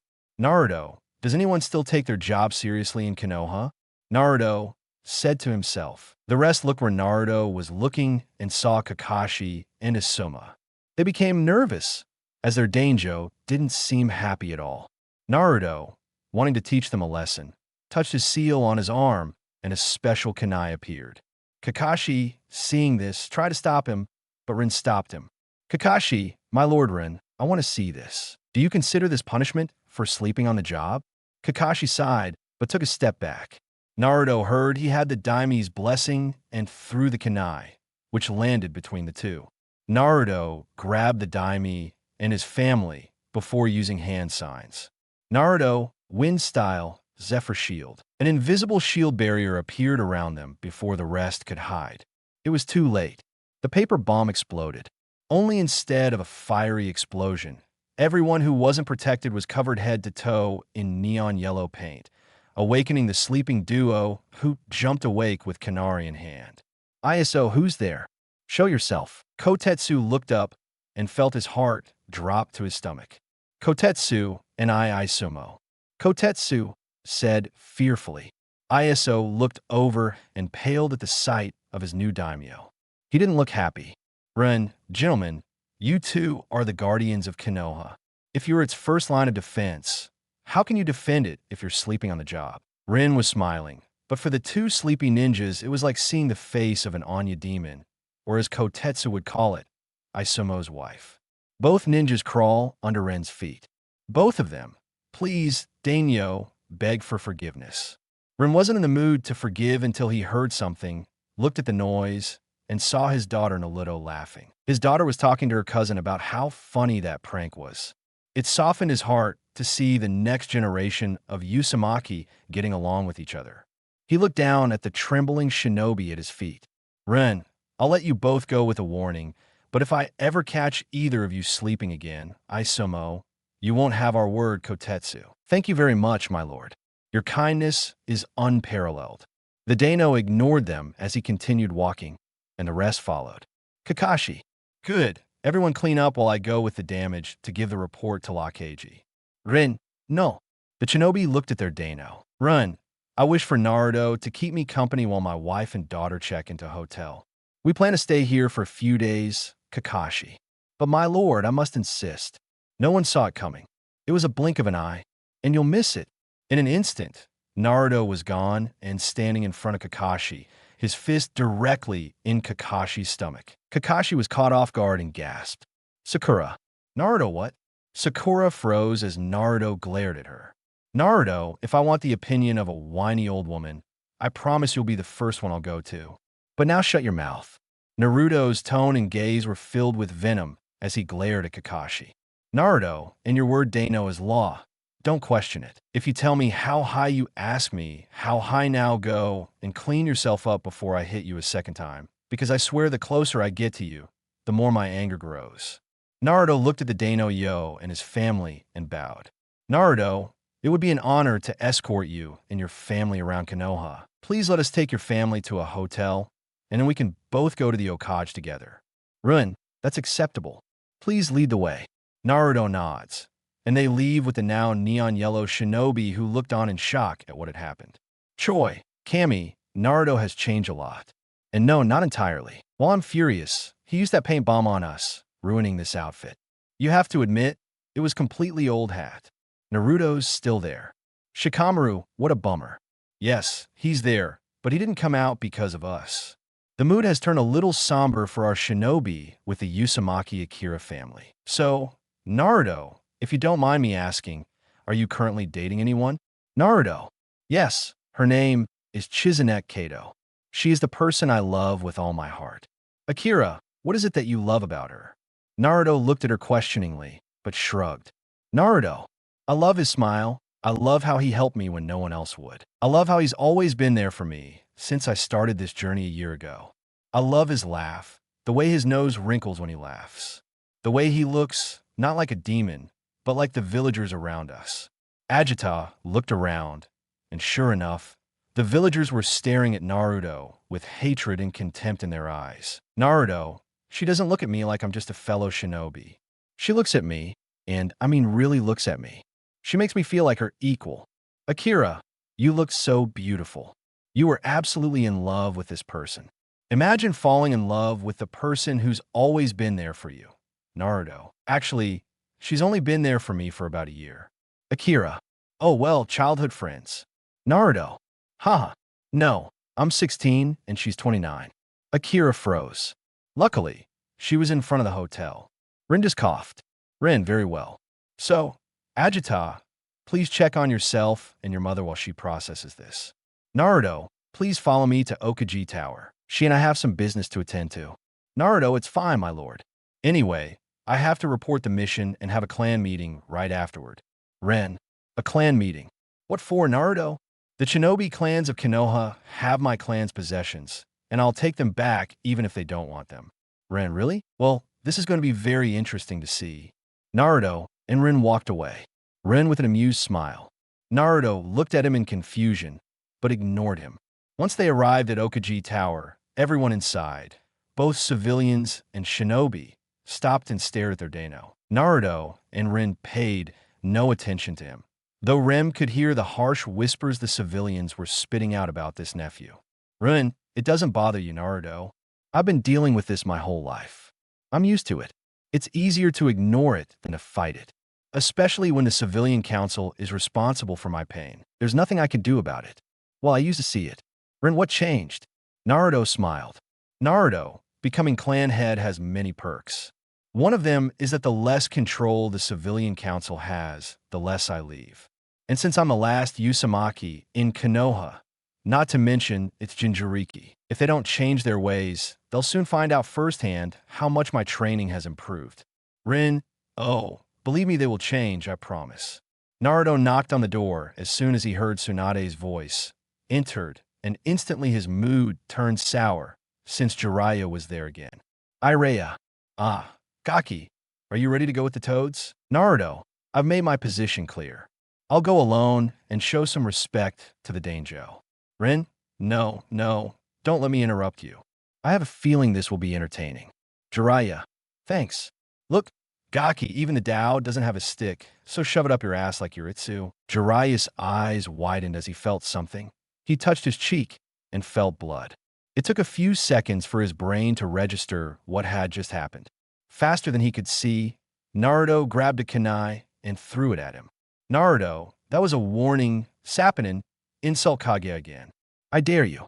Naruto said, staring at Jiraiya. For his part, Jiraiya could swear Naruto looked just like Minato when he stared at him. Naruto, I've made it clear. Repeatedly. I'll go with the toads on my own. This is my journey, not yours. I'm not your student, so stay out of my life. I want nothing to do with you. Jiraiya, I'm sorry, kid, but you have no choice. You can't go without me. You can't train without me. The Toad Boss's rule. Naruto, you mean I somehow bribed him to lock me in without a key? I mean, but fine. Do you want to play this game? Let's play. Just remember you only have yourself to blame. Naruto snapped his fingers and a scroll appeared. Naruto looked at it for a few seconds with soft eyes before his eyes turned cold and hard. He made signs with one hand and made a small fireball enough to burn the scroll. Naruto, there, Jiraiya, what was that? Naruto, my toad contract, I burned it there because I no longer have toads as my summons. Jiraiya, do you realize what you've done? Naruto snarled. Naruto, I left the toads a summon that meant a lot to me. But if they were to block the use of one by someone who's been with them longer, then I don't want them, and I did nothing. It was you who forced my hand. Jiraiya, you pushed, and I reacted. Now you have no business being here. Go, Jiraiya. Tsunade, you're my grandson. He said to leave. Naruto, wait before that. I want him present, so he knows that what he did was the final nail in the coffin. Both Sannin were confused as Naruto approached Tsunade and bowed to her. Naruto Bahan, I request permission to sign the slug summoning. The three adults were in shock. Tsunade was touched that the first thing Naruto did was ask her. Jiraiya felt betrayed that Naruto would abandon toads for slugs so quickly, and Run was amused. Rin was right. This is entertaining. Tsunade. Nah, Naruto, I bet you want my slugs. Could you explore the world for other summons? Naruto, that's true, but I covet the slugs for several tactical reasons, not to mention the ability to heal me combined with the Cud's chakra. It would be unpleasant in certain situations, but my main reason is to strengthen our bond. Bahan, you're one of the few people who will mean deeply to me when I'm old. If I'm gray and you've passed away a long time ago, I'll have the slugs to remember you by. Tsunade jumped up from her desk and hugged Naruto. Naruto smiled softly and hugged her back. He could hear her snorting. This has meant more than Naruto thought, and more than Tsunade can describe with words. But all things must come to an end. Jiraiya, wait a second. Naruto, aren't you thinking clearly? Naruto sighed, and to his disappointment, he had to let go of Tsunade and turn to Jiraiya.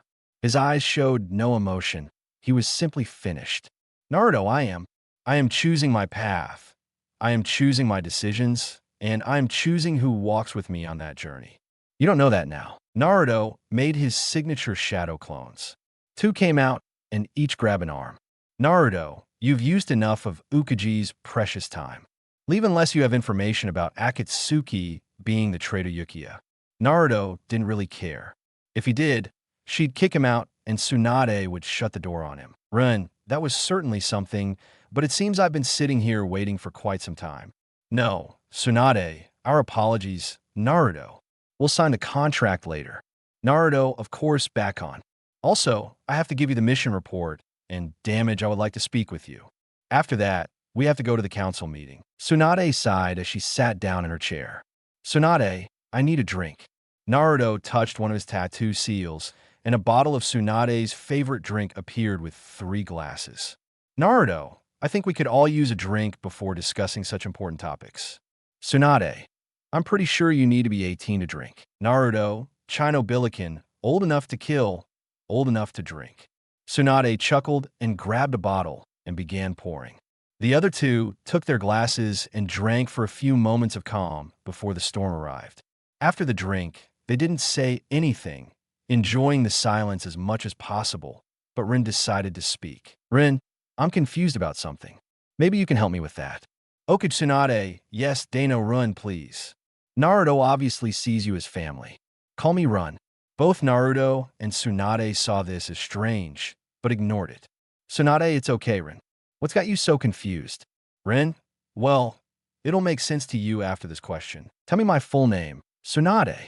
Your full name, my lord, is Renusu. Tsunade froze as she looked between Run and Naruto, instantly knowing what was going on. Faying. Ah, So you figured it out. Good to know the Alokaji is smart. So yes, my full name is Rin Uzumaki, husband of Akira Uzumaki, sister of Kusina Uzumaki. Naruto shuddered and stared at the daimyo, his eyes wide as dinner plates. And I want to know why you lied to my wife and told her that Kusina's entire family died in the Killubeer attack. Yet my nephew still lives and breathes before my eyes, Rin said coldly. His once warm face turned cold and serious. Tsunade sighed. Tsunade, one drink wasn't enough. I don't have an answer for you, since all of this happened before I was Ukagi. But what I read in the report is that Naruto's father wanted to keep a secret. He thought Naruto would be safer if people didn't know he was related to someone and would be treated like a hero for having the nine tails within him. Naruto would say it's wishful thinking, but it's stupid of him to think that. So, since I know the Daimyo family, you're going to tell me who my father is. Tsunade, the fourth Tokugaminate, is your father. Before you ask, I can't give you anything that belongs to him. We need to hold another council meeting for that. That made them both groan. Naruto, bureaucracy is a run has his moments. Naruto, so you're my uncle, Run? Indeed I am. Your aunt can't wait to see you. She has so much to tell you, including embarrassing stories of your mother when you were kids. Naruto chuckled, feeling comforted by having more family than just Tsunade. Rin, a question that's been on my mind. Naruto, if I gave you a room in the Daimyo's mansion, would you leave Konoha? Tsunade spat out as Naruto closed his eyes and thought about it for a minute. Naruto, I'm sorry, uncle, but I don't have any friends here that mean too much to leave. Like Niji recently tint in, also my girlfriend Shizune talking about her. Whereas Tsunade, she's going to the clan heads to tell them about the meeting. I have to tell you, Naruto, you're a lot calmer than I thought you'd be. Naruto, don't get me wrong. I'm overwhelmed with the information I've learned to keep a level head, but still my old man was the fourth Tokage, huh? Rin Tsunade fell silent. They could only imagine what was going on inside his head. Naruto out with him. They weren't expecting that. And Tsunade burst out laughing. Tsunade, you have a motherfucking tongue, Naruto. That's for sure. Naruto, I'm just stating my opinion. He gave me this burden. He sacrificed himself for nothing, since Hiruzen could have made the deal with Shinigami, since he did with Orochimaru in the exams. Chunin blocked my inheritance, so yeah, screw him. You can keep his things. I'm only interested in my mother's and clan's possessions, since I'm a Uzumaki, not a Namikaze. Naruto said.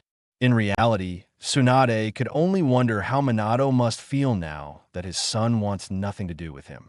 Tsunade, you reap what you sow, Minato. You have a lot to tell Naruto when you reunite on the other side. But would he even care, Rin? That's one thing I have to admit I'd probably forgive him for, since he'd still be my father. Naruto, a father is supposed to protect his son. He's given me nothing but pain. So why should I forgive him when his blood runs through my veins? Tsunade, I can't say I'd do the same, but I'll respect your decision. Naruto now, where's Kakashi? He was supposed to give his report. Naruto, you know he's always late. I'll grant you that. I have a lot to say, and I've found the Daimyo who can confirm my words as fact. At the start of the trip, Kakashi was again over 40 an hour late. I refused to wait, so I left the second we agreed to go. I did a day before my own team. When they did, I heard Kiba was disrespectful to the Daimyo's wife. My aunt Run, right? He called her M. Tsunade. Naruto continues. After that, they refused to take it seriously. Kakashi spied on me, but that's more personal than anything else. At the party, I was assigned to watch my cousin, and I did so once the culprit was exposed. We fought, and by golly, it was like fighting with Kennen on my team. Choi allowed the princess to be in danger several times. Sakura was busy kissing the face of some rich guy who reminded her of Sasuke, and Kiba was busy stuffing himself. Tsunade, I'm disappointed in my student, but it's okay. The three of you will be on ranged missions for 6 months as punishment. Naruto, after that, he didn't find out who wanted to kill my cousin and why. And that was that. Tsunade, I can't wait to read Kakashi's report to see if he's lying. It would give me the perfect excuse for the council not to choose him as the next Hokage. Shizune speaking of the council, Naruto smiled as he and the rest turned around and saw Shizune standing in the doorway. When she saw Naruto, she smiled back. Shizune, I'm waiting for you, Tsunade. Let's finish this run. I'll join you. Having a Dano by your side will end this quickly. Naruto, thank you, uncle, but please don't reveal our relationship until necessary. This will be my clan's first meeting. I want to see how I hold up as the head of Konoha's Uzumaki clan. Rin nodded, and they left for the meeting. The three of them arrived at the door to the council room. Naruto took a deep breath. Naruto, very well, let's do this. Tsunade opened the door, and her mood instantly changed. Tsunade, Mabuki Urano, may I ask what the civilian is doing here? This is a clan meeting. Mabuki, oh, please don't mind us. We just heard the new Daimyo is here, and we want to make a good first expression. Naruto, and I repeat, Cage, if you want to put on a good expression, you're here. Naruto had a small smile, while Tsunade had a bigger one. Muki frowned and looked at Naruto, who ignored her and looked at the shinobi council and saw what he was looking for. A chair with his family symbol was brought up, and he sat down. It was next to the Yuga clan head. Naruto looked at him and then back at Tsunade, who was sitting in her chair in the middle of everything with Rin behind her. Mabuki, what do you think you're doing, demon? Naruto, Muki, I asked your question. Naruto, how curious. Since when does the civilian council dictate what a shinobi clan does, let alone a clan head? I have no reason to talk, right? Mabuki, you're the head of a clan. What is this? Tsunade, that is a Lokaji order has a problem. Tell it to me in my ass. It's the only thing that matters. Now shut your mouth before I kick you and the rest of the council out of this meeting. Don't tempt me. I am no Illison Muki. I will not tolerate any disrespect. Tsunade said coldly, making Muki stop talking and just look at her like a seasoned politician. She was a master of a neutral face, but this meeting would test her resolve. Tsunade, now we can begin. We all know why we're here. Naruto Uzumaki has been recognized as a clan and as the clan head. Anything else you'd like to say? Naruto stood up. Naruto, first and foremost, I'd like to thank you, Okajizuma, for recognizing me as the last Uzumaki of Konoha. Naruto looked at Shizune and winked. Naruto for now. Shizune blushed and coughed, trying to regain her composure, while Naruto chuckled. Naruto, but not just you, Okaji. I would also like to extend my gratitude to the Yuga clan for being the only one who cooperated with my demands. As for the rest of you know what I want. I demand that you return possession of my clan to me, Naruto said, giving everyone there a cold stare. Things were silent for a few seconds, but the first to complain was the Inosuke clan head. Inosuke, she didn't look happy. This is ridiculous. There's only one of you. Suzumaki items are useful to my entire clan, and I know I'm not the only one who uses them. Naruto, but they don't belong. Don't blame me because you were too busy chasing your tail or barking at a mailman to do your own jutsus. Show some respect, brat. Funny Naruto, I'm not the one yelling. Respect is earned, not asked for. And I'm a clan head. Same to all of you, like it or not. I honestly don't care, but I will take back my clan possessions. Jutsus, books, weapons, the Uzumaki estate, the Uzumaki bank account, everything that is mine by birthright. Be grateful. I'm doing this diplomatically and not showing you why your son was dragged home by Akamaru's shirt. Sumi was you to Kenichi. Lord Uzumaki, you harmed a clan heir. That is a grave offense. Naruto entered my residence without permission, broke into my house, blew open my bedroom door, and nearly destroyed a prized Uzumaki possession. If you come after me with a law that harms the heir, imagine what I can do to all of you with all the illegal your children did, since Kiba wasn't alone with him. There was Serono, daughter of Megakirino, Shinuaburum, son of the head of the Shibuya Burum clan, Choji Kimichi, son of the head of the Sakamichi clan, Shikamarinara, son of the head of the Shikanara clan, Ino Yamanaka, daughter of the head of the Inoichi Yamanaka clan, and Rogel is a civilian. So if I wanted, I could sue a good portion of the Shinobi clan. I could sue the Mabuki clan personally for Sakura and the civilian clan for Lee. So I'll ask. Naruto activated Kurama eyes and glared at them angrily. Naruto, do you really want to mess with me? Because if you do, you know what they say? If you're going to strike at the king, you might as well kill him so you don't miss. Shiko, what a pain. Head of the Uzumaki clan. If we don't charge him with endangering his heir, he'll let this transgression slide. Naruto, That's acceptable. Now to the main topic. My clan membership. Anyone else have any complaints? No. Great. Think of this as a good thing for Konoha. Every clan that took from mine will now have to create their own, which means more jutsus for Konoha. Danzo, I've had enough of this nonsense. Naruto closed his eyes and sighed, smiling. Naruto, yes, Lord Danzo. And what would he complain about? Naruto released his sword from under the table. The seal activated, and that little secret Danzo keeps in his arm, and eye is now almost useless, but Danzo didn't need to know that. Naruto, I'm sure we can come to an understanding. Naruto said with a smirk with his eyes closed. Danzo, in the first place you can't be clan head Naruto. Handsome, thank you for your kind words, but you're a little too old for me. I got a few laughs and a sarcastic comment from Tsunade Naruto. As for the first reason, the Uzumaki were a proud and feared clan until they were exterminated. They weren't a sister village, and your generation did nothing to help them. Perhaps you fear they would become too powerful like you did with the Uchiha. Danzo, choose your words carefully. Naruto, okay Danzo, you adorable old man. You thought I called out to Iris and my Gigi without having a deep bond. Do you think he didn't tell me things only he and the eldest in this council room knew? Danzo activated the Sharingan in his using the Kodomitsu Tsukumi ability to control the minds of everyone in the room, unaware that he did nothing. Danzo, you're the Jinchuriki of the village. You're the village's weapon, not a clan head. Naruto, seriously? Well, then let's put it to a vote. Oh wait, it can't be a vote, since only he could decide. And if you disagree, I suppose you can ask Daimyo himself. Well, what do you say, Okage? I'm the official head of the Tsunade clan. Absolutely, Danzo. It's shameful that your nepotism is being shown, Naruto. This is coming from a man who has like 10 or 11 Sharingan elections. Danzo looked at Naruto.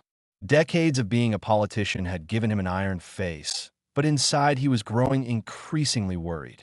Danzo, that old guy of mine, told him about the eyes. No, Iruzen didn't know, did he? He was just playing dumb. But why would he do that? This brat is trying to trick me. There's no way he knows what I'm keeping secret. Danzo glared at the Daimyo, activating his Sharingan in full. Danzo, then Daimyo, I ask you to overrule Okage's decision. Naruto is our weapon. We can't treat him like a Rin-denied Rin. Naruto is a clan head under the orders of Tukage and two Dano. My word is final on this decision. Danzo froze in complete surprise that the Sharingan didn't work, but he's a seasoned veteran, so he showed no emotion on his face, while inwardly he wondered why the Sharingan failed him. Danzo, I see. Very well, then I withdraw my statement. Naruto, splendid. Now that that's out of the way, how about we get back to the point of this meeting? I demand my clan's holdings, and so IGA, head of the Yuga clan, support Uzumaki's demands. There were murmurs in both councils, as the Yuga clan is currently the most powerful in Konoha. Many of the smaller clans joined the demands, but there were still some who opposed, such as the Inosuke clan or the Aburame Tsunade. With a majority vote, possession of Uzumaki will return to its rightful owner, Naruto Uzumaki. I will give you all 1 week before sending my Ambu to search for your clans. If they find anything, you will be sentenced to death for going against the Okage's word. That's clear. Shinobi Council. Oh, okay. Mistress Run, splendid. Now, my time to talk about why I'm here. May I say I'm glad the Civil Council is here. Tell me why. Why? Thank you, sir. It's an honor to be in your presence, and I'm sure we'll agree on whatever you have to say. Ren. Oh, this is going to be fun. Don't you agree, nephew? Mookie, nephew. Naruto. Oh, absolutely, Uncle Run. Naruto had to bite his tongue to keep from laughing as all the color drained from Mabuki's face. Mabuki. Uncle Ren, why yes. Naruto is my wife's sister's son. I believe you know her. What was her name? It's on the tip of my tongue. What was it? What was it? Nephew, could you help me? Naruto. Indeed, my mother's name was Kusina Uzumaki, wife of Minato Namikaze, also known as the fourth cashier. Silence. A pin could be heard before it turned into a shouting match with insults directed at Naruto by the civilian council. While the Shinobi Council was in shock, some felt a great deal of guilt for what their clan members had done to their friend's only son. Well, except for Yasi, who was never too close with the fourth. Ironically, their clan was the only one that didn't hurt Naruto and simply ignored him. The sound of Tsunade's chatter silences the room. Tsunade, stop it. Even if you want to deny it, it is true that Naruto is the son of the fourth Kage and Kusina Uzumaki. Rin, what if you allow me? Everyone looked at Run and saw how angry he suddenly became. Run, how dare you hurt my nephew and hinder his growth? I should hang you all. Mabuki, sir, my lord, please come to your senses. If any of us had known that the demon, I mean Naruto, if we had never touched a hair on his head, please believe us. Ren, do you think that excuses you from hunting my nephew like a dog? Do you think that excuses you from abusing my nephew? Do you think that excuses you from trying to murder my nephew? The fourth cashier's only legacy is my sister-in-law, Ambu. The fear in the civilian council could be seen by all when the Ambu guards appeared. Take the civil council to the cell until further notice. If anyone complains, kill them without a second thought. Mabuki, but Lord Run, I've already spoken. Speak again, and I'll blow your head off. Several Ambu came and took the civilian council away. The last thing they saw was Naruto's smug smile. You'd think that after the Dainojo had the civilian council jailed, things would calm down. It's an illusion. Once the shinobi council heard about Naruto's parents, every member of the council, with the exception of Yasin and Danzo, for two very different reasons, remained silent so that Yasin would maintain the respect she had shown Naruto and maintain a future alliance with him. For Danzo, he was still trapped in his own mind over why the Sharingan failed him. The rest of us were screaming about marrying off one of the women in his clan or getting Naruto into the OC program, something that angered Tsunade of Shizune to no end. Naruto had enough and unleashed a massive amount of killing intent. He fell, and everyone looked at him. Naruto, how funny. Just now you were about to hit me with the law for endangering your heirs, and now that you know my lineage, you want me to sleep with your shinobi. What happened to all the times you told your shinobi to stay away from me? Hell, do you think I forget? Do you think that would make me want to sleep with someone other than the woman I love, the one next to Tsunade? Do none of you have the guts? And so I think so. A snort of amusement escaped Naruto's lips as the council was even more shocked to see the stoic Yasi making a joke, Shikaku being the first to wake up. Shikaku, this is too much for one day. Naruto. Oh, sorry, I forgot the part where we became friends. Naruto gave Shikaku an angry glare with his arm crossed. Naruto, I'm Uzumaki.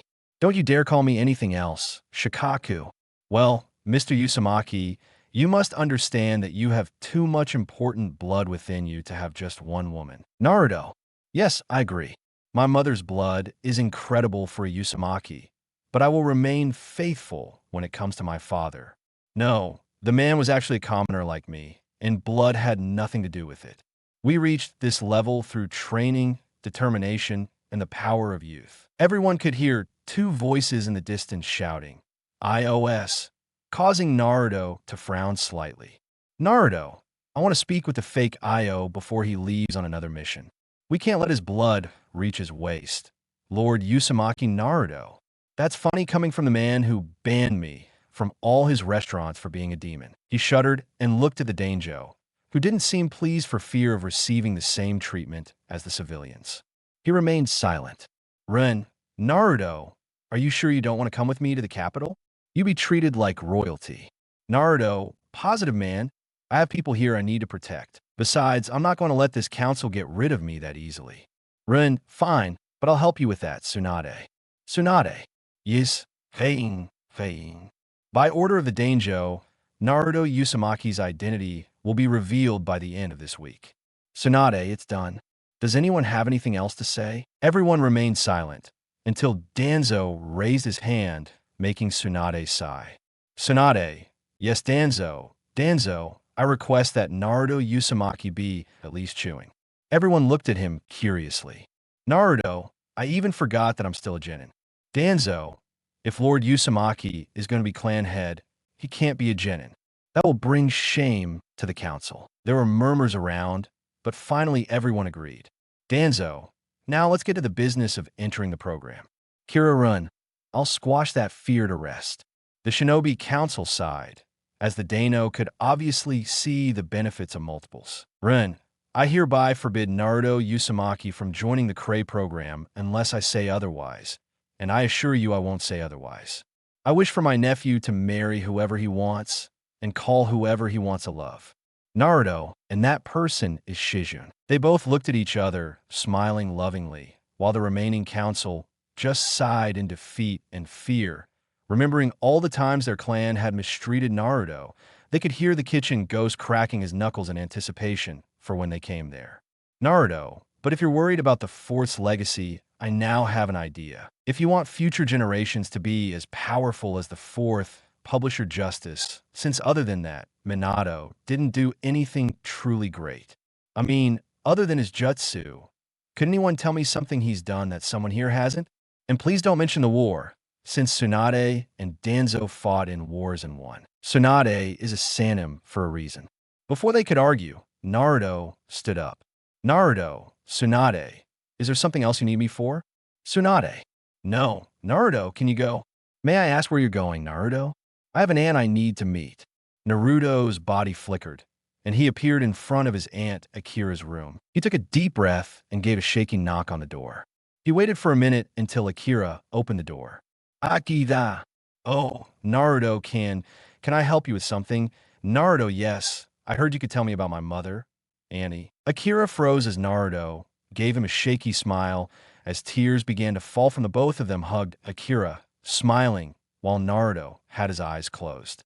Akira, welcome home, Naruto. I have a lot to tell you. Naruto let out a wet laugh as they walked inside. The next day, we see the Uzumaki family along with Tsunade, Shizune, and the village elder Tsunade and Akira, who are busy arguing about Naruto and Kimonos. Agita, Naruto, and Agita. Mama bar back on. Okay, Tsunade, quiet, brat. This is a big day for you. The village is about to learn your birthright. Naruto. Hee. I wonder if they'll believe you, or if they'll be in such denial that they'll rebel. Tsunade. Oh, don't be so dramatic. The Smokes will just act extremely kindly to you to try to make up for all the injustice they've done to you. No, Naruto. Huh, I like seeing that. Hey, Auntie, do you want to go eat ramen? Rin shuddered and ran to the wall, hugging it, scared for his life. Akira, za, sek, men, zen. Oh, dear Kami, help me. Akira, there's a ramen shop here. Naruto. Yes, the best of all the elemental nations. They're like family. They've always been very kind to me, and they were the only ones who fed me. Ren, really? And you say the food is good? Naruto is the best date ballo. Akira shuddered and had a sad smile on her lips as she looked at Naruto. Akira saw a young girl smiling brightly at her. Little Kusina. Come on, Akira. Let's go eat some ramen, Naruto. Hey, Annie, are you okay? Akira was pulled from her memory and felt something wet on her cheek. He wiped the tear and smiled. Akira, yeah, I'm fine, nephew. I just remembered something. We're going to that ramen shop, but first let's fix that godlike hair. Akira started pulling Naruto's hair with a brush, making him groan in complaint, but Akira ignored him after 15 minutes. Naruto had a nice bowl cut. Akira, how handsome. The hair returned to normal. Akira, young man. Naruto looked at himself in the mirror and smiled. Naruto, I don't look bad at all, dude. Akira rolled his eyes while Agita laughed. Tsunade, all right, let's get this over with so I can get some kicks. Everyone nods and walks out, seeing the crowd of every member of Konoha, civilians, and shinobi alike below them. Tsunade and Rin stood before them. Naruto could feel the eyes of the civilians on him and couldn't help but let a smile escape his lips. Tsunade, people of Konoha, listen to me. I, as Okaji, will reveal a secret of this rank to all of you and the entire shinobi world. The son of the fourth Kaji lives and has been kept hidden from everyone due to a law the fourth and third Okaji had made to keep him protected. The crowd murmured and then began to cheer because their beloved Okaji lived on through his son, Naruto. They're all bastards. Naruto muttered bitterly, but calmed down. When he felt Shizune's hand take his, he looked down at her, and she was smiling at him. Naruto smiled softly at her and gave her a quick kiss on the lips as he looked at his uncle who called after him and walked beside him and Tsunade. Ren, ladies and gentlemen of Konoha, I present not only the son of the fourth two, but also my nephew Naruto Uzumaki. There was a gasp But after a few gasps, everything fell silent. No one could believe that the very demon they would abuse was the son of the fourth. Tsunade. Naruto, would you like to say a few words? Naruto. Sion. Naruto stepped up to the podium and looked out over the village. Naruto, I will never forgive my father for hiding my heritage, just as I will never forgive him for putting the nine-tailed fox inside me, or for keeping it all a secret. I am not the reincarnated nine-tailed fox. I am his jailer. But did any of you even consider that? No. Everyone was so blinded by hatred that they didn't see me for who I am. My father wanted me to be treated like a hero, and everyone dishonored his last wish. My words, all of you. This is it. Don't even try to be friends with me. I know who my true friends are and who are fake. I know who loves me and who doesn't. Naruto stepped back toward Shizune, who took his hand as Tsunade returned to the podium. Tsunade, starting today, new laws will be implemented and the old ones will be erased. You will no longer be allowed to harm or destroy Naruto or his property. Anyone who does, Naruto has full authority to deal with them as he sees fit, even death as a second priority. Naruto is now a clan head and will be given the same rights as clan heads. And finally, all of Naruto's parents' possessions and property will be returned to him. Naruto. Correction. Tsunade. Only my mother's and father's will be returned to me. The fourth one caused me all this pain. You can give away his things, but whatever it is, I can be. Burn it, sell it, donate it. I don't care if I try. The money goes to orphanages outside of Konoha. The jutsu goes to shinobi schools and their possessions. I don't know. Burn it, it's fine by me. Tsunade nodded and Naruto knelt down. Naruto does so and feels a shadow. He looks up and sees Tsunade's slug. Katsuyu. Katsuyu.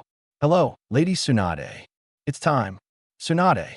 Yes, Katsuyu Naruto Uzumaki. You have asked to become the next slug summoner, and I can think of no one more worthy from this day forward, while others are able to use slugs. You, my dear boy, will be my successor, the next slug summoner of Konoha. Do you accept such a position, Naruto Sokujizuma? I am deeply moved and honored. Tsunade gave the contract to Naruto. Naruto bit her finger and signed his name in the top right corner below Tsunade's. While some applauded like Shizune, others like Sakura felt completely betrayed by their sensei. This won't be settled without a fight. Naruto, come on, come on. It's just around the corner. Naruto said, excited. To be honest, he wasn't the only one, as Akira and his daughter were dragging Run right behind Naruto. Naruto, they're the pearly gates.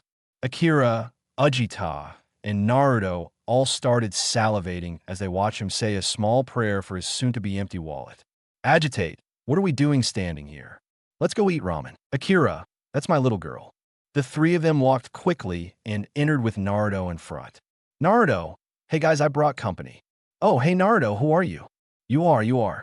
Aim's eyes widened as Sedano, someone she thought she'd only see in photographs, entered her family's shop. I am Mr. Daimyo. Aim dropped the plates, breaking them, and Tucci came out the back. Tucci there, what was that?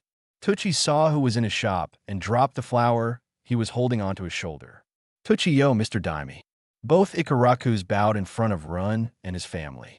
Ren had a small but noticeable smirk. Ren, I'm not gonna lie, I love it when you do this.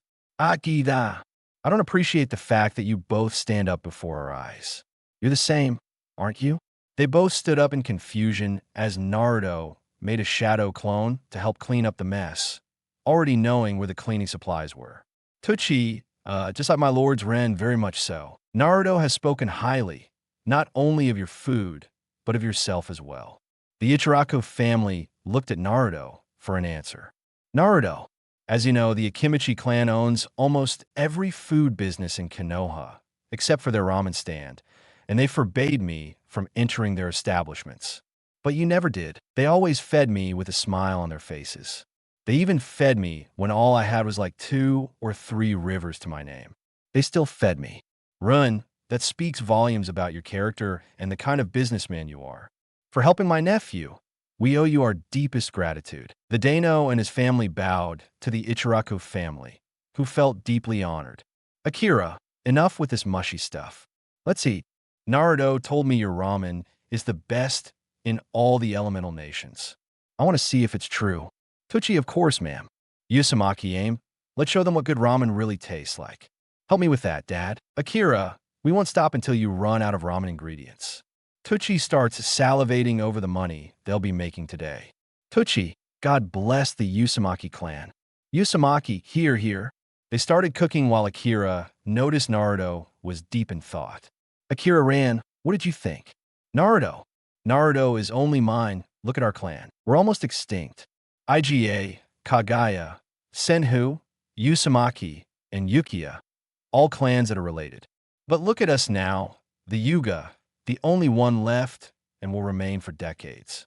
The Tsunade, the last, the Kagaya. I've never heard of him, except for this boy Leaf fought. So I can only assume his clan disappeared into the sands of time. Alukia, Sasuke, and Itachi are the last two, and one is on a mission to kill the other, and us after you too.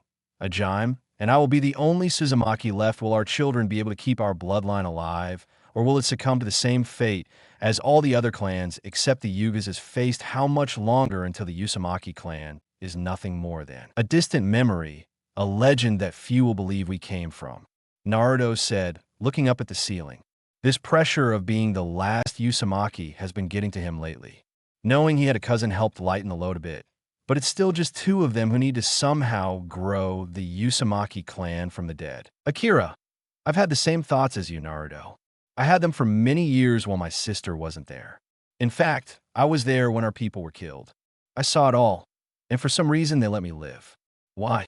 I don't know, but maybe it was to give you this. Akira took a scroll she had hidden in the sleeves of her kimono and gave it to Naruto, who took it and read it.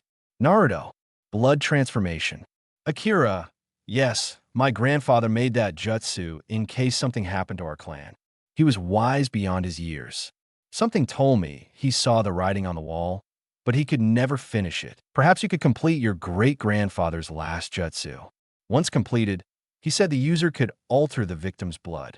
For example, if you use this jutsu, let's say on this girl, if you use it on her, her hair will turn red, she'll have a large chakra reserve, and she'll become a Uzumaki in every way, including her blood. Naruto's eyes widen as he looks at the scroll. The implications of what could happen with this jutsu alone were beyond anything I could imagine. Naruto, then I have to finish it. It is not my duty to end this as the last Uzumaki shinobi. I swear by the Uzumaki who came before me that our clan will not die. They will rise again. The Uzumaki clan will be feared again. I give you my ninja way. The world hasn't seen the last of the Uzumaki clan. Aim, Naruto, get down. I just cleaned that up. Naruto looked down and saw that she climbed onto the table, blushed, and got off, apologizing profusely. Aim sighed and served the ramen to the family. Akira, it's okay, you little brat. Let's see if you have your mother's stomach. Only she could beat me at eating ramen. Naruto, aren't you ready? Don't count me out. Yet this time, I'll beat you, Mom. Naruto, Akira, and Ajita. We'll see about that. Date Valo. They started to devour while Rin ate at a normal pace. Tucci, 90,405, 90,406, 90,407. We see Tucci counting the huge pile of money the Uzumaki family gave him. Since what Akira said was true, he ate it dry. She has no more ingredients, just money and a big smile, since she's only halfway through her count. Hey, oh, my wallet. I think you killed it, babe. Akira, fuck you, Rin. Akira said, her head on the table. She, Naruto, and Ajita all looked sick. Their stomachs seemed twice as big, and somehow Rin was the one who won the eating contest. Ajita, oh gosh, who knew second place could hurt so much? Naruto, I can't believe I made it to third place. Or my belly. Akira, yes, you're Kusuna's son. That's right, only Uzumaki can make it to 100, and only Kusina can make it to 200. You surpassed her at 205, and somehow my beloved husband made it to 300, and he doesn't look any different. Rin, good genes. I guess. Akira, did you guess my butt, Rin? Oh, honey, not in front of the kids. I'll guess when we're alone, Rin said with a satisfied smile, while Naruto and Ajita looked even sicker. Naruto, well, this is as good a time as any summoning Kyusu. A small puff of smoke appeared on the table, and a slug appeared. Slug. Hello, little prince. How may I help you today? Naruto, I need you to wait. You just call me little prince. Slug. Yes, since your lady Tsunade is the successor. You will be known as the little prince until Tsunade can no longer hold the position. Naruto. Ah, Naruto said, his brows slightly furrowing at the statement. Naruto is going to Chan. He can't hold the position anymore. Agitate. I'm curious to know what Tsunade meant by saying that others can use the slugs, but Naruto will be the next summoner. If others can use slugs, that doesn't mean they'll be the next summoner. Slug. What Lady Tsunade meant was that while others may sign the contract, the little prince will be the one who holds the contract. He will be the one who decides who is worthy of Slug's contract. There are other things, of course, but that's the main one. Naruto, thanks for the clarification. Now, why did I call you? Can you cure our stomach ache, Slug? It will be my pleasure, little prince. The slug jumped towards Naruto, began to glow, and Naruto's stomach returned to normal and his pain disappeared. Inside Naruto's body, we see Kurama nearly drowning in a sea of ramen with his snout on top of his cage. And even then, the water from the ramen hit his nose, causing him to have a painful breathing experience when suddenly the ramen disappeared. Kurama, I don't know what happened, but I'm thankful it did. Back outside, the slug healed everyone else and jumped back onto the table. Slug something else, little prince. Naruto, yes, actually you can give me your name. Slug, I don't have a little prince. No slug has Naruto. But what about Katsuyu? Slug, that's not a name per se, more of a title. It symbolizes the strongest slug. The current Katsu, the one with Lady Tsunade, has been the strongest for many centuries and will one day be your personal slug. Until then, the rest of the slug kingdom is at your service. Naruto smiled and stroked the slug with a finger. Naruto, thank you for your kindness. And may I say your color is very beautiful. Slug, thank you, little prince. Until the next meeting. The slug snorted, and Rin stood up. Rin, Lord Chiraku, may I have a few words? Tucci, yes, my Lord Diami. How may I help you? Rin, I must say your ramen was delicious, the best I've had in a long time. Tell me, do you have any other shops? Or is this Tucci one? This is the only shop the Akimichi clan owns. So all the other food establishments in Konoha are owned by Ruin. Then I'd like to help with that. Not only will I invest in making this ramen restaurant into a real restaurant, but I also want you to come to the capital with me for a short time for a business meeting. I want your ramen to be tried all over the Fire Nation. The Ichiraka family was at a loss for words. They were completely overwhelmed. Tucci bowed deeply. Tucci, I don't know what to say, sir. I'm completely honored by this tea. Thank you, Naruto. While your uncle and Tucci talk about that, would you like to come with me to see my new home? Akira. Oh, I'd love to, Naruto. Shake it, of course. You better go check out my new room, since I'll be visiting it a lot. Akira, me too. Naruto smiled and stood up, stretching. Naruto wouldn't have it any other way. Let's go. The bloodied Uzumaki moved out of their way. Naruto could feel everyone staring at him, muttering. Only this time they were spewing lies about never hurting the fourth son. It was so and so. Naruto, you're already blaming someone else when you try to hurt me with an orca. Naruto said, looking at one of the civilians who flinched and bowed, completely begging for forgiveness. Naruto rolled his eyes and continued walking with his family. The girls started shrieking, calling out to him, while more older people started smiling and waving at him. But Naruto ignored them all. Naruto goes in one ear and out the other. Do you think I'm going to forget all the pain you caused me? Niji, Naruto. Niji turned around and saw Niji. Tintin smiled at him. Naruto. Hey guys, by Tintin's surprised face. I guess you heard the announcement. Tintin shook her head and smiled shyly at Naruto while rubbing the back of his head. Here, I'm sorry. It's just that Lady Puzina was quite the icon. I wanted to be like her, and you're her son. Naruto, in fact I am. Agita was blushing, looking at Niji. Agita is so sexy. Niji, it was an unexpected event. That's for sure. Where are you and the other two going? Uzumaki. Naruto wanted to see my new house. Would you mind joining me? Agita. Yes, she would love to. Agita said immediately, hugging Niji's arm. Tenten instantly became jealous, and Niji was too confused to notice. Niji, let's go then. Tenten. Yes. Tenten hugged Niji's other arm. The two girls stared at each other as they walked and arrived at the site of the old cooking house. Naruto, hello, Kara-san. Naruto said softly as he looked at the main house. Naruto, I'm home. The Uzumaki family, Tenten, and Niji walked in. The second they entered, they were hit by a mountain of dust. Everyone coughed as Naruto walked in and opened the windows. Naruto, Kami, this place is filthy. Tenten, well, no one's been here since your mom passed away, so it's to be expected. Naruto, the real shadow clone Juzu. Several shadow clones appeared. Tenten's eyes widened as Naruto performed the Juzu without any hand signals. Naruto, okay guys, clean up while we look around. Clones, right? Naruto's clones began cleaning up as the real Naruto turned and looked at his family and friends. Naruto, all right, let's split up and look around. If you find anything, bring it back for me to see. Tenten, wait, Naruto. How'd you do that clone Naruto thing? Training. You don't need hand signs to be a Juzu. It makes it so much easier, but doing it with just your mind is so much faster. Let's explore. Agita, let's team up. Biagi's son. Agita hugged his arm as Akira laughed. Akira, young love, he could be my son-in-law. Tenten, how could I not? Tenten hugged his other arm, staring at Jita, while Akira and Naruto laughed. Naruto, well, Annie, are you with me? Let's leave Niger to her love triangle. Naruto and Akira started walking away, and Niji finally realized he was blushing. Niji, go wait. Love triangle with Tsunade. Tsunade sighed, taking another sip of the all-day Uzumaki ramen eating contest. The last Senju has been busy with civil complaints and marriage contracts. Shizune. Aunt, we have a visitor. More.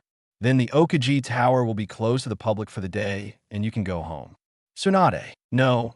Thank you. Kami Shizune after you've finished at least a mountain of paperwork. Tsunade. Oh, screw you, Shizune. Sorry, Aunt, but I'm waiting for Naruto to grow up a bit before that. Tsunade, I never thought I'd say this, but don't talk about your love life. Shizune. Tito. Now I must send the person away. Tsunade. Yes, yes. Shizune went and grabbed the visitor once inside. Tsunade sighed loudly. Tsunade, what do you want, Sakura? Sakura, I want to know why Naruto is your successor when I was your student. I've trained longer, Tsunade. And yet, Naruto only trained for a year, and now he's stronger than you. Arguably the strongest of your generation, Shizune. I mean, he can't beat me in taijutsu. It's true that in one specific area, I couldn't beat someone who's trained his entire life in that area like Guile. But if Naruto uses every area, taijutsu, ninjutsu, his sword, everything is a force to be reckoned with. Shizune, right? Sakura. Hello, I'm talking here. Tsunade, and I have answered that Naruto is stronger, smarter, faster, more mature than you and your mother combined. And Tsunade stopped when she felt something, a chakra that she hadn't felt in decades. He slammed his hands on the table and stood up. Tsunade, Shizune, we're going to Naruto's new house now. Shizune was surprised, but nodded anyway, and they left Sakura there. Back with Naruto, a few minutes earlier, they finished looking around and returned to the main hall. They found several things and only scratched the surface. Many things were sealed with seals that only Naruto could unlock, so it would take a long time to unlock them. Naruto and Akira saw Tenten hugging something. Naruto, what do you have there? Here. I found this sword, but I can't get it out of its sheath. The hilt is simply beautiful. Akira gasped looking at it, and Naruto looked at his aunt. Naruto, do you know this sword, Aunt?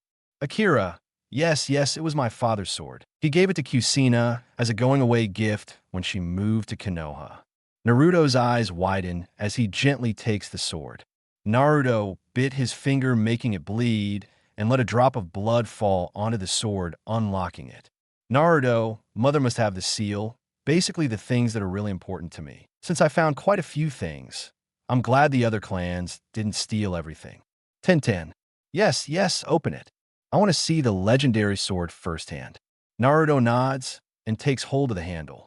Pulling it out, she drops the sword to the floor, the blade gleaming in the sunset light streaming through the window. Tintin was thrilled, looking at every detail of the sword she took from Naruto's hand and getting a better look at it as she weighed it fully. Tintin, this is such an incredible sword, I could stare at it forever.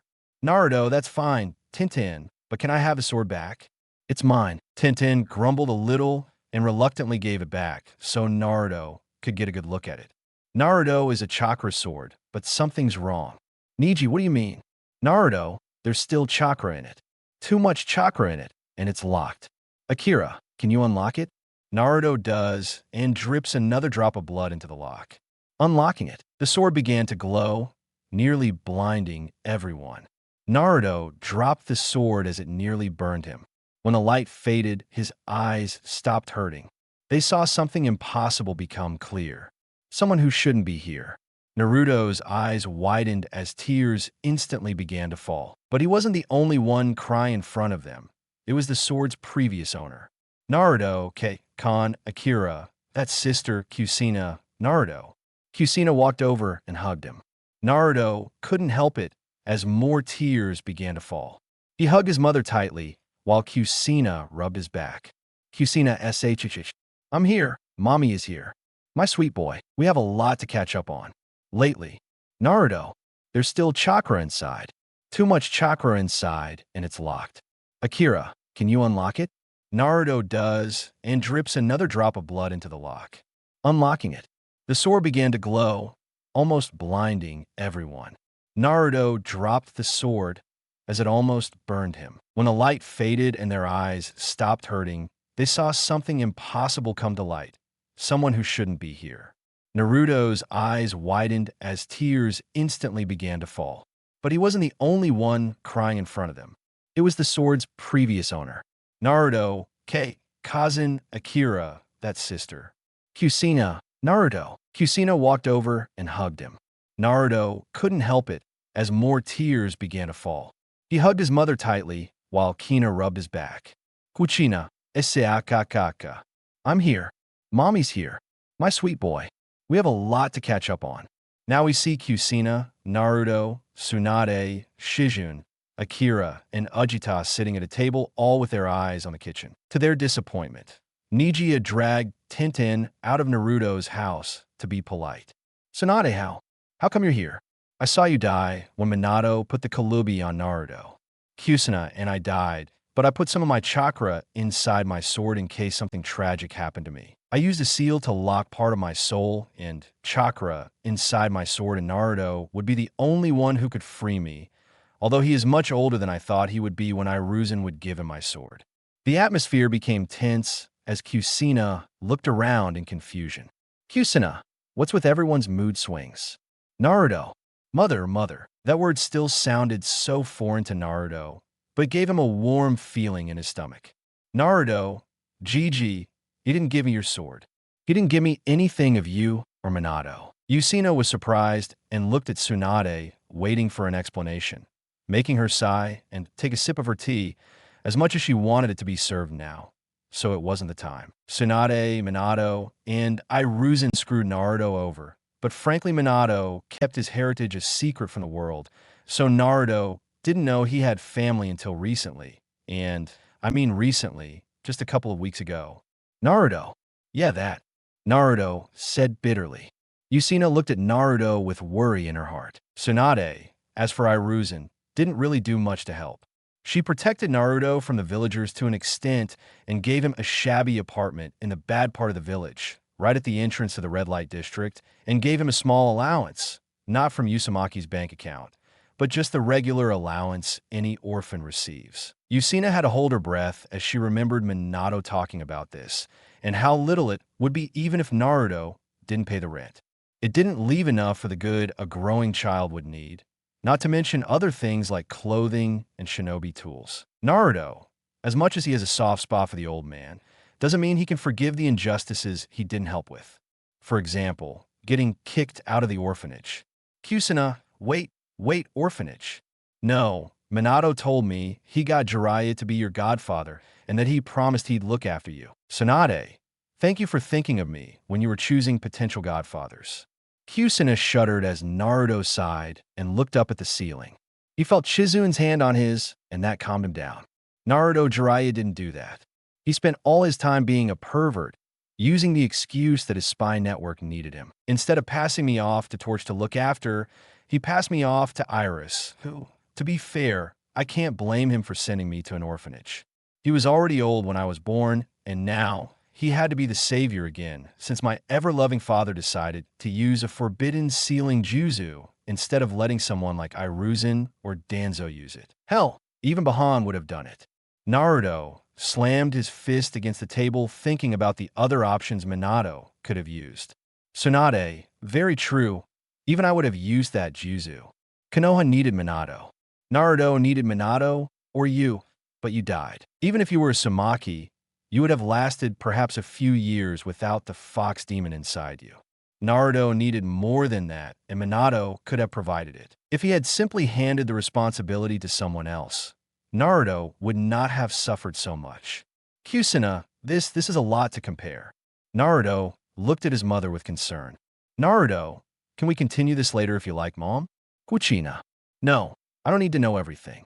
Akira, as always, you're pushing yourself too hard. I'll have some calming tea before I burst a blood vessel.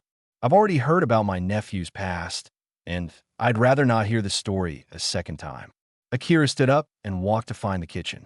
Tsunade, someone should tell him the water won't be running again for a few days. All eyes turned to Agita, who sighed and went to find her mother Kina and laughed at that. Tsunade, let's get ahead of ourselves. What do you remember Minato saying about the clans and the civilian council? Kusunoha, they were our friends. I know you must have helped us somehow. Naruto, I'll take care of this.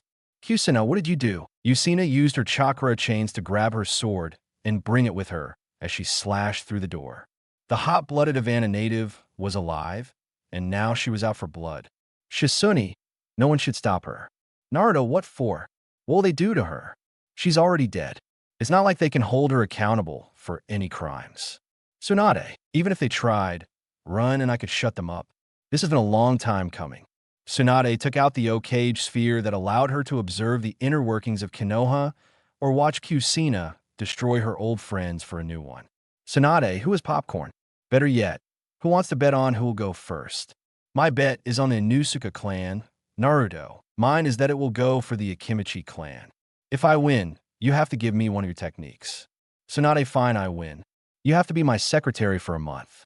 Naruto, bet. They watch in anticipation as their first victim is. Latest news.